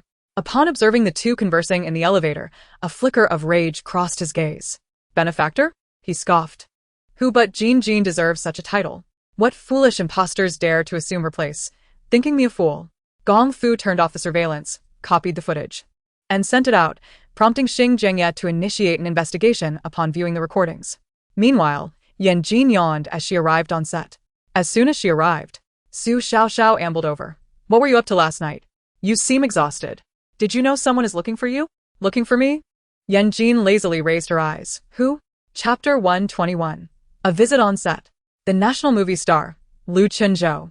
Lu Chenzhou, at the age of 25, entered the entertainment industry at merely 15. He gained the spotlight by winning the Best Supporting Actor award for an art film titled Across the Threshold, propelling him into the public eye and catapulting him to fame. Over the years, in addition to achieving notable success in the film industry, he has also maintained an active presence on television, amassing numerous leading actor awards. Each drama he starred in became a sensation, ultimately culminating in his triumph at the Golden Crow Best Actor Awards. Yet, this remarkable individual unexpectedly announced a temporary withdrawal from the industry a few years ago, leaving everyone perplexed. Given his trajectory, an international breakthrough seemed imminent. However, he made a decision that raised many questions. The specific reasons behind his choice remain unknown. Even to Su Xiaoxiao, who felt a twinge of regret but could hardly contain her excitement. Her aunt knew him. He was, after all, her idol. With his retreat from the entertainment sphere over the past 2 years, she had not heard any news about him. To her astonishment, he had appeared here, seeking out her aunt. "Tell me honestly, what is your relationship with him?" Su Xiaoxiao burst forth with the gossip, her excitement palpable. Others perked up their ears, secretly eavesdropping. The sudden appearance of Lu Chenzhou, a major figure who had been in seclusion for years, naturally caused a stir among the crew. Everyone was watching him, as well as Yan Jin, speculating on the nature of their relationship. This year, Yan Jin had seemingly struck gold, signing with YR and catching the attention of YR's CEO, who happened to be a fan of hers, while the enigmatic National Energy Group openly supported her. Now, even the National Film Emperor sought her out. Not only that, But the mysterious Gong Zong transformed into a caring boyfriend on set, while Lu Chenzhou, despite his grounded demeanor, had not been seen for years, making his reemergence solely to meet Yan Jin all the more enviable. Among the crew and actors, whispers circulated, and enterprising individuals covertly captured photos of Lu Chenzhou arriving at the Peach and Plum Blossoms Everywhere set, sharing them online. Despite his absence from the public eye for years, his influence remained substantial, with a loyal fanbase. The news quickly ascended to the top of the trending charts. National Film Emperor Lu Chenzhou spotted. Peach and Plum Blossoms Everywhere. Is Lu Chenzhou making a cameo? With the trending topic came a flurry of comments. After all these years, Lu Yingdi is still as handsome as ever. Oh my, not only is he handsome, but his physique is also impressive. I'm envious. Savvy fans began to save the images for their screensavers, envisioning waking up to Lu Yingdi's charming face every day. What a thrilling prospect. How clever. However, the cast of the Peach and Plum Blossoms Everywhere had been finalized. How could Brother Chenzhou possibly be there? Was he making a comeback after years of absence? Would a mere cameo in Peach and Plum Blossoms Everywhere be beneath him? Could it be that Lu Chenzhou is merely visiting? Visiting? Whose visit? The male lead or supporting role? Or perhaps the female lead? wait. Don't tell me he's visiting his girlfriend? What? Lu Yingdi has a girlfriend? Pass it on. What? Lu Yingdi has a child? To be honest, my child with Lu Chenzhou is running around everywhere. Pfft, you shameless person. Ha ha ha. This batch of netizens not only excels at gossip, but also has extraordinary imagination. A multitude of netizens, curious about Lu Chenzhou's sudden appearance in the crew, could not resist making jokes. Chapter 122. Misunderstanding at this moment. Within the crew, Yan Jin raised an eyebrow upon hearing Su Xiaoxiao's question, leaning in with a lowered voice. What do you think? Su Xiaoxiao's face flushed at the gentle fragrance enveloping her, and by the time she regained her composure, Yan Jin had already moved away. Lu Chenzhou's eyes lit up upon seeing Yan Jin. He stood and extended his hand. Hello, I am Lu Chenzhou. It was you and Mingyan who saved my brother, Lu Zhili, last night. Last night? Yan Jin and Mingyan? Others who had been paying attention couldn't help but glance at Yan Jin. Everyone had seen the reality show Ultimate Survival, and it was evident that Mingyan had feelings for Yan Jin. So, they had gone out together last night? Did Gong Fu know about this? The onlookers regarded Yan Jin with intrigue. Some even discreetly edited this news online, and as it spread, the internet erupted with fervor. Mingyan is the third party. Yan Jin is cheating. Gong Fu is in the dark. This absurd love triangle has me hooked. Breaking. National Film Emperor Lu Chenzhou secretly loves gossip, not only taking the crown of the gossip masses, but also pursuing it to the set. Various sensational headlines flooded the internet, attracting numerous comments and trending topics. What is wrong with Yan Jin? How can she not cherish such an outstanding man like Gong Fu, straddling two boats? She is truly an insatiable woman. A variety show star without a substantial body of work, and instead of valuing her current popularity, she chooses to self-destruct and cheat. Truly, what was she thinking? Artists with chaotic personal lives should exit the entertainment industry. Many criticized Yan Jin, while supporters of Gong Fu emerged in droves. Conversely, the figure caught between them, Ming Yan, received little discussion. Upon seeing the negative comments online, Ming Yan's expression darkened. He attempted to log into his account to clarify, only to find himself locked out. He looked at his manager, puzzled. What does this mean? Gong Zong instructed that the company will handle this matter. You need not intervene. Gong Fu? He will handle it? Ming Yan pursed his lips, visibly displeased. He understood that his freedom at YR was limited, but he hadn't expected it to be this restricted.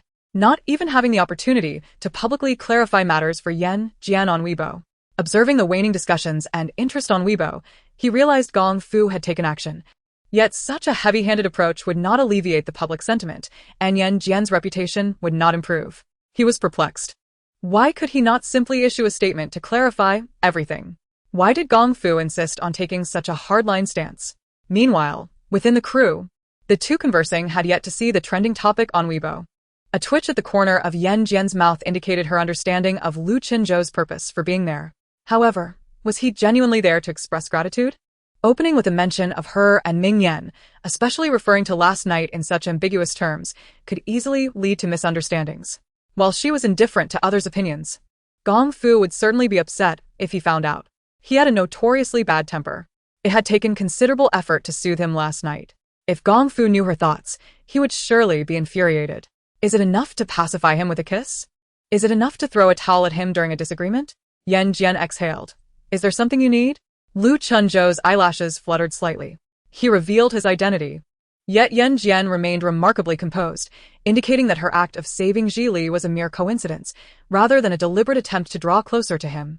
As this realization dawned upon him, the smile in his eyes gradually transformed into genuine warmth. I wish to treat you to a meal, Miss Yan. Might you honor me with your presence? Chapter 123. The test. Without a moment's hesitation, Yan Jin declined the invitation. Lu Qinzhou, however, remained unperturbed. He wore a perfectly measured smile, his gaze unwaveringly fixed upon her. When you find time, do let me know. Here is my business card. I am available at any moment. Lu Qinzhou's sincerity was evident. His initial probing was misplaced, but in their line of work, they encountered countless individuals daily, many of whom sought to ingratiate themselves. A modicum of caution served both parties well. Yan Jin accepted the card and casually tucked it into her pocket. The onlookers were left bewildered. Lu Qinzhou wished to treat Yan Jin to a meal, and she had turned him down? Yet here he was, smiling and attempting to arrange another meeting? What a bewildering turn of events. It was well known that although Lu Qinzhou appeared affable and down-to-earth, in reality, he maintained a distance from others, often subtly keeping people at bay. This was a stark contrast to his current pursuit of Yan Jin, where he seemed undeterred by rejection, displaying a relentless determination to engage with her. The crowd couldn't help but envy Yan Jin. So many influential figures were vying for her attention, and yet she remained indifferent. Were it them in her position, they would have been beside themselves with excitement. After all, having the illustrious Lu Yingdi as an ally would surely lead to an abundance of lucrative opportunities. Having achieved his objective, Lu Qinzhou departed. Upon returning to his car, his assistant promptly approached him, smartphone in hand. Brother, look at this. Trending topic? Lu Qinzhou's brow furrowed as he read the disparaging comments circulating on Weibo. He had been absent for a considerable time and was taken aback by the rapid spread of online discourse. Just moments after he had spoken in the film crew, rumors began to proliferate online. While some of the information was false, it had morphed into a perceived truth through sheer repetition. If he did not address this promptly, any subsequent explanations would be futile. The controversy had originated from his words. Thus, it was incumbent upon him to clarify. In a grave tone, he announced, I will go live. The assistant was taken aback. Ha! He closed his eyes. I need to connect with Gong Fu Live. He and Gong Fu shared a close friendship, a fact unbeknownst to many. Initially, upon hearing of Gong Fu's connection with Yan Jin, he had wondered if she had seduced Gong Fu and that their relationship was merely a facade. However, after spending time with Yan Jin, he realized that her feelings were genuine. Now that such a significant incident had occurred, Gong Fu was clearly waiting for him to make a move. If he failed to respond in a timely manner, Lu Qinzhou shook his head, dismissing the thought. His assistant, having followed him for years, was neither particularly quick nor slow to react. After a brief moment, he began organizing the live stream. Meanwhile, Yan Jin had also become aware of the trending topic. Her expression darkened. Su Xiaoxiao, observing from the sidelines, felt a surge of anxiety.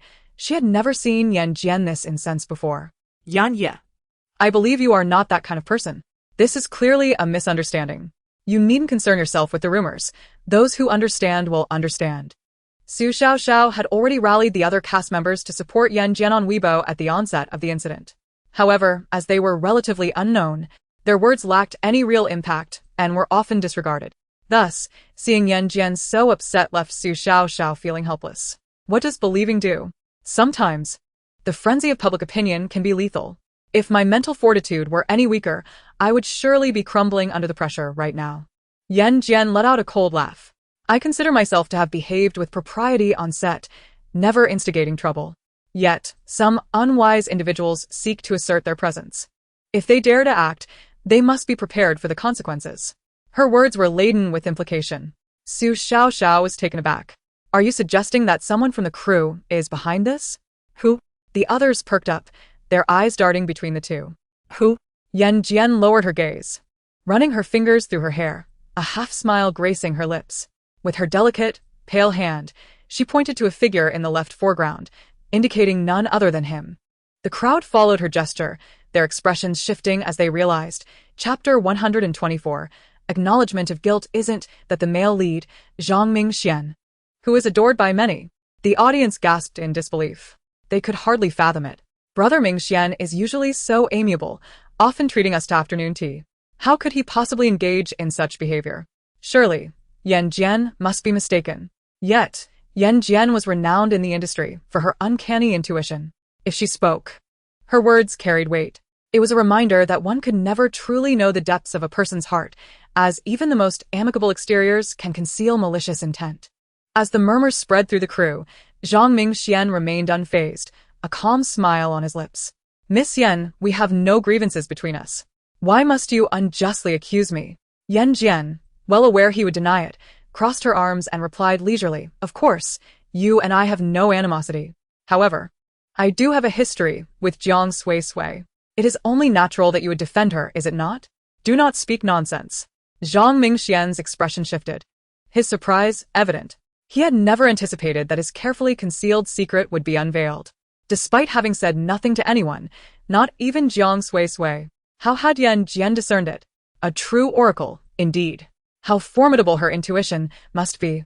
Was there anyone who could retain a secret in her presence? Zhang Mingxian felt a chill run down his spine. I did not do it. He had no intention of confessing. Having been cautious moments earlier, he was certain no one had observed him, and he knew Yan Jin lacked any evidence to implicate him. His air of confidence elicited a laugh from Yan Jin. I have given you an opportunity, yet you fail to appreciate it. Do not blame me for being unyielding. As she spoke, she produced a smartphone. Zhang Mingxian's expression turned to one of disbelief. How is that possible? My phone. How did it end up in Yan Jin's hands? He quickly patted his pockets, only to find them empty. His face fell, and at that moment, Yan Jin unlocked the phone's password, accessed Weibo, and logged into a secondary account to reveal the messages Zhang Mingxian had sent. What else do you have to say? Yan Jin regarded him coldly. Zhang Mingxian pressed his lips together, rendered speechless. Within the bustling crew, as the lead actor, he was already under scrutiny. Everyone was aware of what phone he typically used, and now, with irrefutable evidence before them, he found himself at a loss. Yet, he could not comprehend how Yan Jin had managed to obtain his phone. Was it possible she was truly some sort of reincarnated monster? Yan Jin managed to acquire a mobile phone and, being privy to the password, it was undoubtedly orchestrated by her puppets, who frequently flit about aimlessly. She possesses an unwavering grasp on the activities of everyone within the production team. Thus, Zhang Mingxian found himself ensnared in her discerning gaze. With a resigned sigh, he acknowledged his predicament. His longevity in the industry was attributable to his innate adaptability, and now that he understood the formidable nature of Yan Jin, he refrained from further confrontation. Offending someone and making a mistake warrants an apology, plain and simple. As for the opinions of others in the crew regarding him, he remained indifferent. Zhang Mingxian gazed at Yan Jin, declaring, I shall issue a statement on Weibo to publicly apologize. Hurry up, Yan Jin retorted, tossing the phone back to him. Her urgency stemmed from the fear that Gong Fu might become aware of the situation and misconstrue it. That man was notoriously petty, and further provocation would only exacerbate his insecurities. Chapter 125. The spectacle. Meanwhile, Zhang Mingxuan's public apology ignited a fervent discussion online. On the other hand, as Lu Chenzhou commenced his live broadcast, a multitude of fans flooded the stream, propelling it to trending status. Lu Chenzhou live stream connecting with Gong Fu. Yan Jin did not cheat. She clearly states she is not a mistress. Gong Fu has not been betrayed. It is all a misunderstanding. That day, the infamous paparazzo Lian Yi, who had been following Yan Jin and fainted while the camera was still rolling, seized the opportunity to release a video on his account. In the footage, Ming Yan and Yan Jin are seen infiltrating Ming Yi Manor under the cover of night, apprehending Liang Ming and rescuing Lu Zhili, with the police arriving shortly thereafter to seal off the estate. Upon the video's release, all rumors were swiftly dispelled. I always said Yan Jin could never betray. No matter how exceptional Ming Yan is, he pales in comparison to President Gong. Anyone with sense would cherish such a relationship. Those who had hastily condemned her were quick to retract their statements. Some viewers found Lu Zhili strikingly familiar. Upon investigation, they were astonished to discover that he was indeed the brother of the esteemed actor Lu Yingdi. Coupled with the clarifications provided by Lu Yingdi during the live stream, the truth became unmistakably clear. The comments surged, "Poor Lu Zhili." It turns out Lu Yingdi withdrew from the industry because his brother went missing. How heart-wrenching. Thank goodness, Lu Zhili is safe. We owe a great deal to Yan Jin and Ming Yan. Without them, how could Lu Zhili have been found so swiftly? If Lu Zhili remained lost, we would never have the chance to see Lu Yingdi again. How disgusting of Zhang Mingxian to exploit trivial matters and post sensationalized claims online, leading others to misunderstand Yan Jin and Ming Yan. Those who relish in malicious gossip should promptly exit the production of Peach and Plum all over the world. This magnificent show is beyond your unworthy participation. The comments continued to pour in, with some advising certain foolish haters to exercise their brains before launching baseless accusations. Why engage in mindless slander without evidence? Is surfing the internet so taxing on your intellect? The backlash against Zhang Mingxian was relentless. His Weibo account oscillated between posts and deletions. Each time he ventured online, he was met with an avalanche of vitriol and private messages, leaving him in a state of agitation. He had never anticipated that the aftermath of his apology would be so overwhelming. Had he foreseen this, he would have chosen to endure in silence. Why provoke Yan Jin? He did not wish to jeopardize his chance at the lead role in Peach and Plum. Exhaling deeply, Zhang Mingxian abruptly turned and walked towards Yan Jin. To his surprise, Yan Jin regarded his approach with astonishment. He halted, and before the gathered crowd, bowed 3 times, repeatedly uttering, "I am truly sorry. I should not have disseminated false information online, resulting in you being maligned. I sincerely apologize and hope you can forgive me this once. I promise there will be no next time." The crew was taken aback. Zhang Mingxian was making a public apology? In truth, given his current stature, enduring this storm would allow him to continue participating in events and filming as usual. He had no need to bow to an artist of lesser prominence. Yet, he chose to do so. The nature of the internet is such that trends are ephemeral. Many matters fail to sustain their momentum for long. Netizens are notoriously fickle. They do not linger on any one issue for too long. Generally, as long as capable individuals can suppress the situation, time will allow the online community to forget. Even if some well-meaning individuals remember, reviving the matter later would unlikely cause significant trouble. The entertainment industry is often quite forgiving towards male celebrities. Zhang Mingxian was surely aware of this. His actions, therefore, indicated a genuine apprehension of Yan Jin and the formidable individuals surrounding her. As of now, those who had publicly defended Yan Jin included Gong Fu, Lu Chenzhou, Shen Lao, Shen Jin, the members of the Guaning Group, Jiang Qi, Gu Cheng by CI, the director of Extreme Survival Li Meng, the director of Peach and Plum Lu Kuning, Jiang Ai, the screenwriter by Tian, and many others such as Su Xiaoxiao, Wu Yi, Zhang Ji, Ding Xiyu, and Li Jiahui.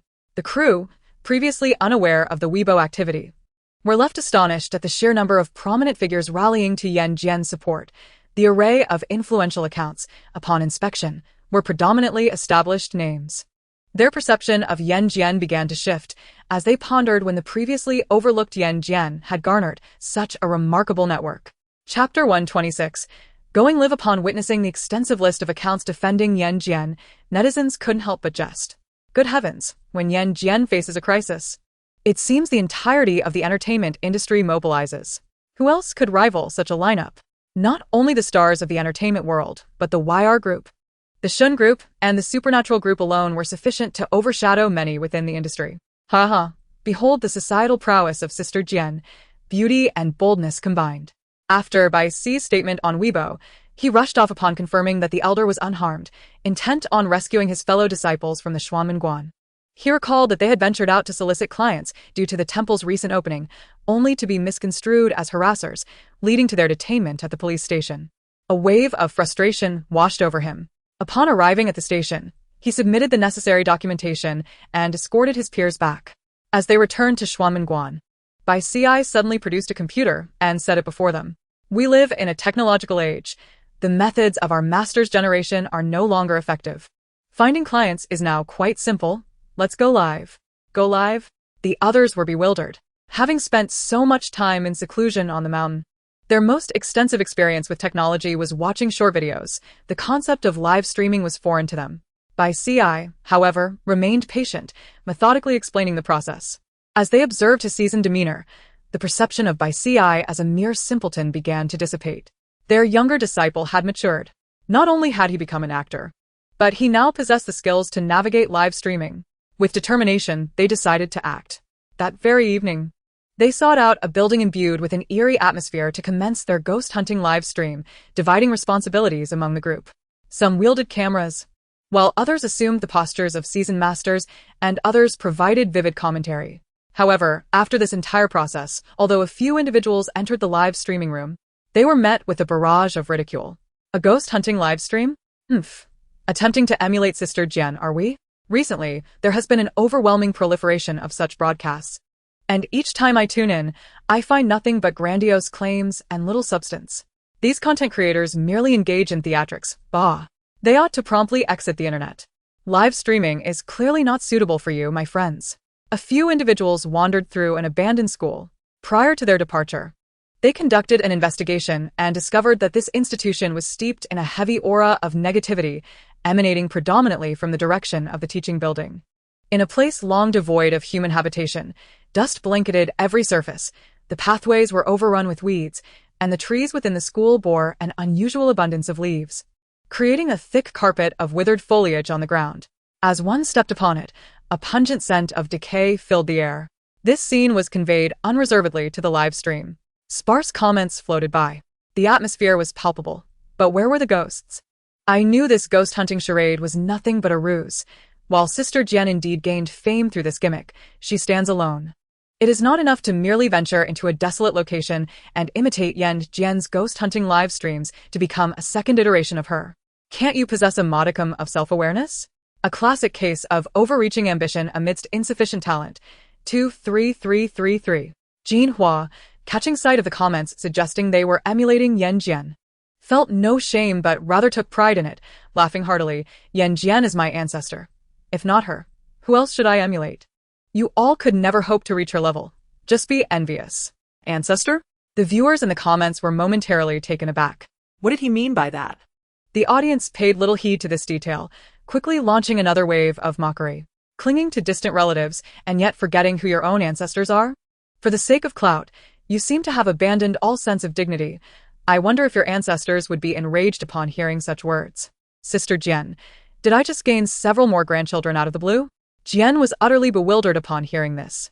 Unable to contain herself, she burst into laughter. All right, I have officially become Sister Jian. Jean Hua snorted dismissively, disregarding their scornful jibes. Master, we've arrived. The leader's expression grew serious. Chapter 127. A striking pose and swift speed. The group now stood at the foot of the teaching building. The door below was locked, but the rusted old lock had not been opened in ages and was easily broken. They ascended the staircase. The staircase was shrouded in darkness. Only with flashlights could they discern the steps. The camera remained trained on the staircase in Jean Hua, and gradually, the viewers in the live stream found themselves holding their breath, instinctively fixating on the screen. It was quite eerie. In this foreboding place, could there truly be ghosts? The atmosphere was indeed suggestive of something sinister. I've been here before. It's merely desolate, devoid of any spirits. If there were ghosts here, I would eat excrement while standing on my head. Ha ha ha, stay up there. I've captured this moment, eagerly awaiting the host's comeuppance. Drip, drip. Suddenly, the sound of dripping water echoed through the staircase, amplified many times over in the darkness, leaving everyone momentarily stunned. The leader furrowed his brow.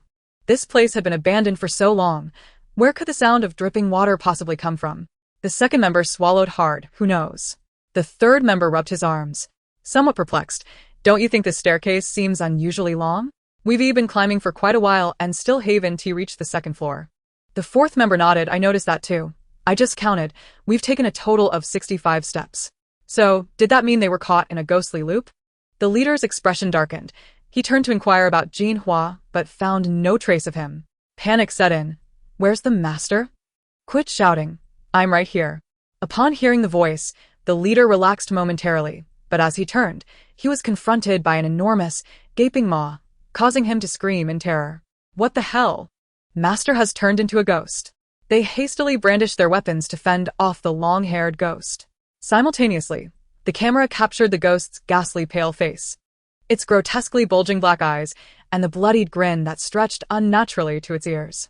The live stream comments flooded in at lightning speed. Goodness, the comments are our shield. The comments are our shield. Damn, that scared the life out of me. Luckily, I prepared some emergency heart-calming pills. Otherwise, I might have fainted at home. This ghost is hideous. Why do I have the feeling this is scripted? I think so too. Don't follow the trend upstairs. I remember your ID. You just claimed you'd eat excrement while standing on your head if there were any ghosts. When are you going to live stream that for us? Ha ha ha. Eagerly awaiting your live stream of eating excrement. Just moments ago, the user who had been so boisterous now dared not utter a single word. For they witnessed the ghost's hair suddenly extend, ensnaring several of the hosts tightly. The notion of whether it was scripted or not was rendered moot in that instant. This ghost was not an act, it was genuinely real. Do not mistake my silence for weakness. Do you think I am a sickly cat? The leader unsheathed a peachwood sword and swung it at the hare. His posture was striking, his speed impressive. Yet, the hare remained unscathed. He froze, caught in an awkward predicament that left the viewers in fits of laughter. This is hilarious. A horror film has suddenly transformed into a comedy. What a twist. The leader, undeterred by the failure, swung again. Yet, the long, thick strands of hair remained unyielding, laughing mockingly as they ensnared his peachwood sword, rendering it impossible for him to withdraw. The second member, stifling a laugh, contorted his expression. How about it, senior brother? Let me give it a try. If I can't do it, what makes you think you can? The leader shot him an irritated glare. What are you waiting for? Everyone, attack together. If we can't defeat this ghost, we'll never escape this staircase. The group collectively brandished their weapons, assaulting the relentless hare, but it proved remarkably resilient. No matter how they attempted to sever it, the strands only tightened their grip. I can't breathe. Faces turned crimson, and just as they faced imminent peril, a sound akin to celestial chimes resonated. A single tolling of an ancient bell echoed through the dark staircase. Chapter 128. What's wrong with the hosts? Everyone's eyes brightened. It's the master. No sooner had they spoken than an intricately carved ancient bell materialized out of thin air, radiating a golden light that dispelled the darkness enveloping the staircase. The ghost recoiled, its hair retracting in response to the bell's chime. This was the very entity it feared most. As the golden light faded, Jin Hua appeared before them. A mere parlor trick. The treasures passed down by the ancestors are not something ordinary spirits can withstand. Even after so many years, the ancient bell retains its formidable power, as robust as ever.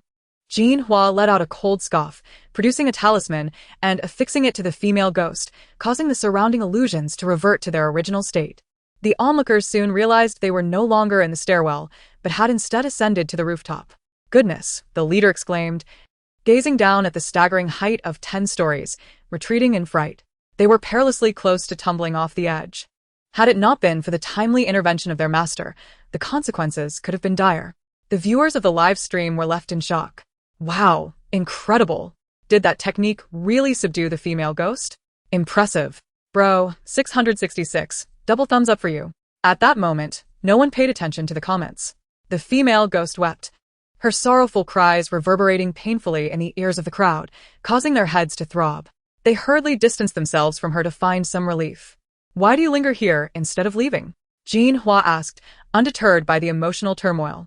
He crouched before the ghost, brushing aside the hair that obscured her face. Fixing his gaze upon her intently, the ghost was none other than Zhang Jie. She felt intimidated by Jin Hua and ceased her tears upon hearing his question. I can't leave. I mean no harm. I'm simply bored and wanted you to stay and play with me. Almost choked us. And you call that no malice? The crowd grimaced. It had been so long since they had encountered someone who, in their excitement, forgot how fragile human life was and acted too harshly. My apologies, Zhang Jie said, her dark eyes wide, an innocently haunting smile adorning her pale face. The crowd murmured, in this day and age, even malevolent spirits pretend to be innocent? Jin Hua continued his inquiry. Is it your doing that this school has fallen into disrepair? Zhang Jie's expression shifted, as if recalling something. Her face contorted with anguish. I am not at fault. I only wish to uncover the truth, to seek justice for myself. I am not at fault. And have you found it? Zhang Jie froze. Her head drooping in despair. No. Do you know why? Jin Hua gently tapped her forehead. Because there is no murderer. Thus, you cannot find one. Have you forgotten? You took your own life.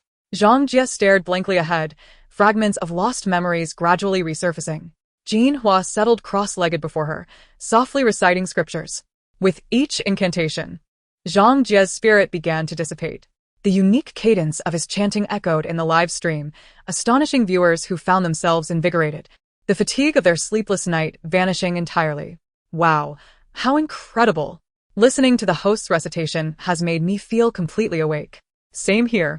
Late at night, I feel more energized than after drinking coffee. Haha, from now on, when I feel drowsy, I'll just tune in to the host's chanting. It's far more effective than any coffee or strong tea, and I'll save a good deal of money. Jin Hua beamed with pride at the comments. He lifted his chin, basking in the glory of ancestral teachings. Envy me, do you? Jealous, are you?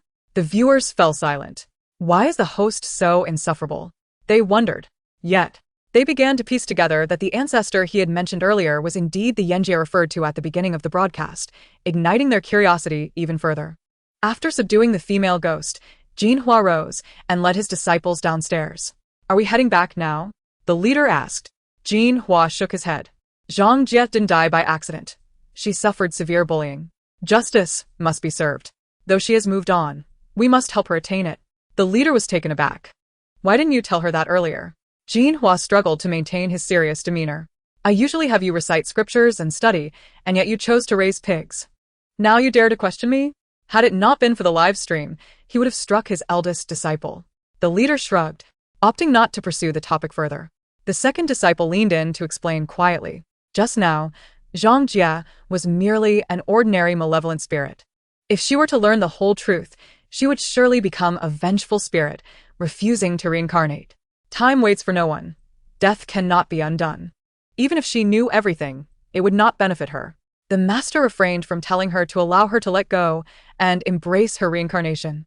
The second disciple's words reached the live stream, prompting viewers to comment. The host may be unattractive, but their heart is good. Campus bullying is abhorrent. My son became reclusive due to being bullied at school and now suffers from autism, refusing to leave the house or attend classes. I sincerely hope the host can help Zhang Jie attain justice and raise awareness that bullying must not be tolerated. Many viewers began to share the live stream to spread the message. Meanwhile, Yan Jin, taking a break from filming to surf the internet, stumbled upon the live stream. Upon entering, she saw Jin Hua confronting the 5 individuals who had once bullied Zhang Jie. Watching them weep and plead for Zhang Jie's forgiveness, vowing never to harm others again. Jin Hua narrowed his eyes, knowing that what man does, heaven observes. I hope you can keep your promises, take heed of your actions. The vows made that day, if not upheld, would surely bring repercussions upon them. As the 5 watched Jin Hua and his companions depart, tears streamed down their faces. They had been racked with guilt since Zhang Jie's suicide, yet had never dared to speak of it. After transferring schools, they had struggled with the shadows of their past, grappling with depression. Now, with a chance to vent their emotions, they found themselves unable to stop crying. Once Jin Hua and the others left, they began to follow the comments in the live stream. Yan Jin, lost in thought, cast a contemplative glance at Jin Hua. As a Taoist, although they lacked certain abilities, they possessed commendable qualities, particularly in their conduct. Currently, She was alone, facing challenges. If they could assist her, perhaps it would serve her interests as well. After a moment's reflection, Yan Jin sent a text message to Bai Si. Upon receiving it, Bai Si was nearly overwhelmed with excitement. In the live stream, comments continued to pour in. Those people are truly despicable, relying on their sob stories for sympathy.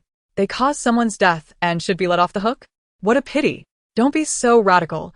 The host is just an ordinary person, and their capabilities are limited.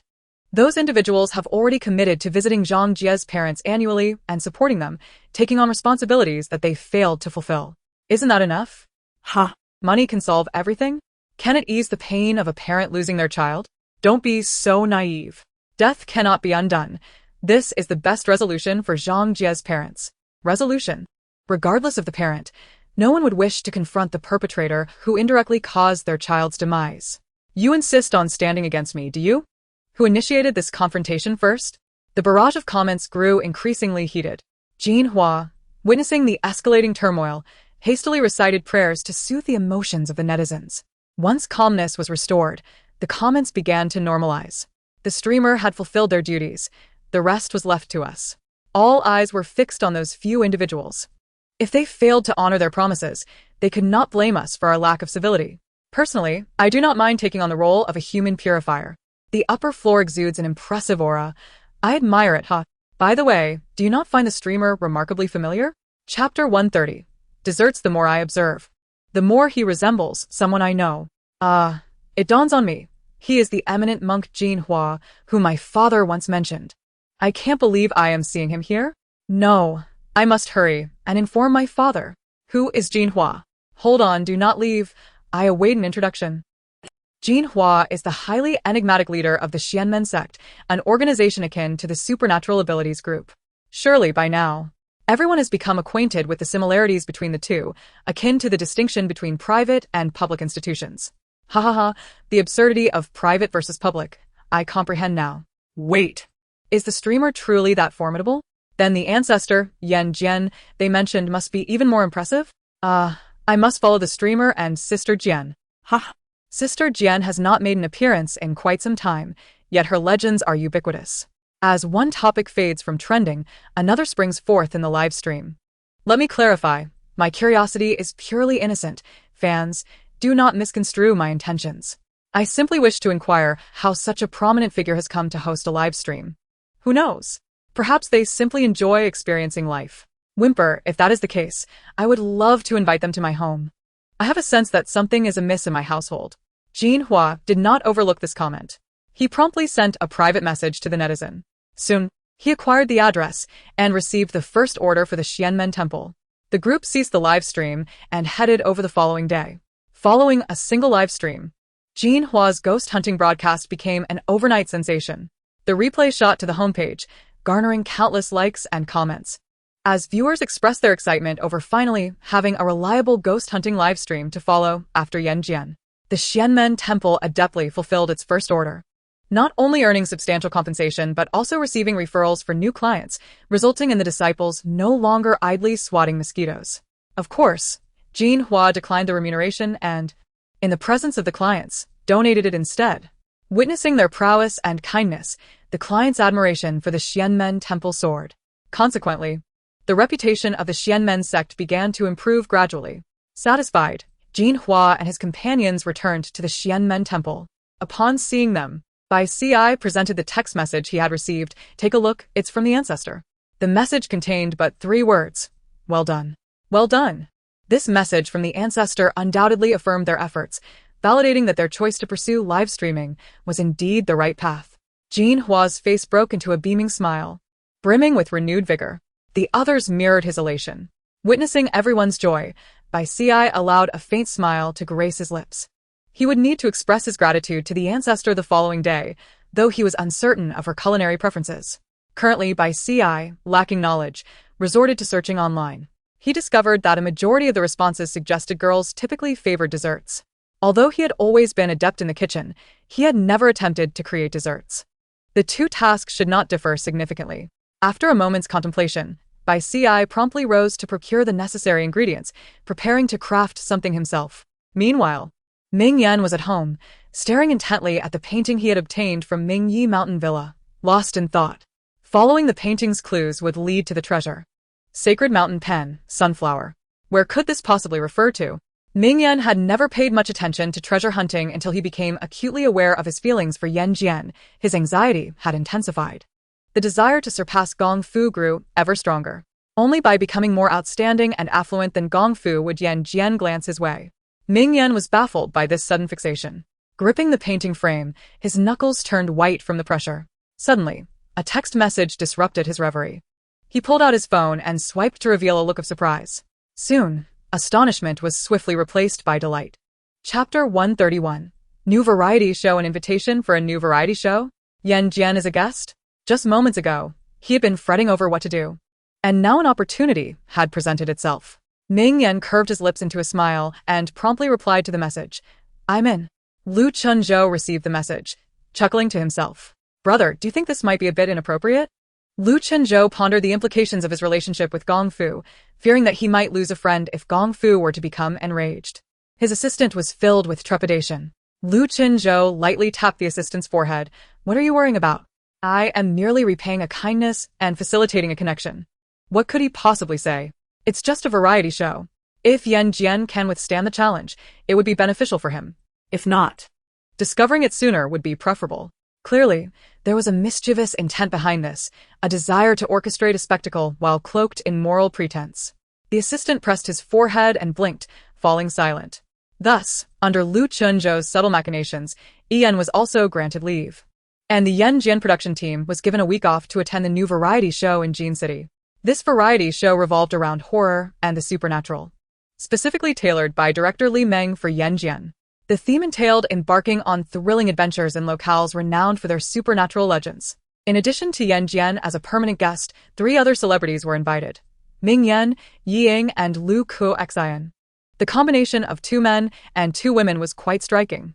By the time Gong Fu learned of this, Yan Jin had already boarded the plane. He forced a smile. Tossing the documents onto the floor, you better provide me with an explanation. Why is Ming Yan participating in this variety show? Yi Yan stood expressionless in the office.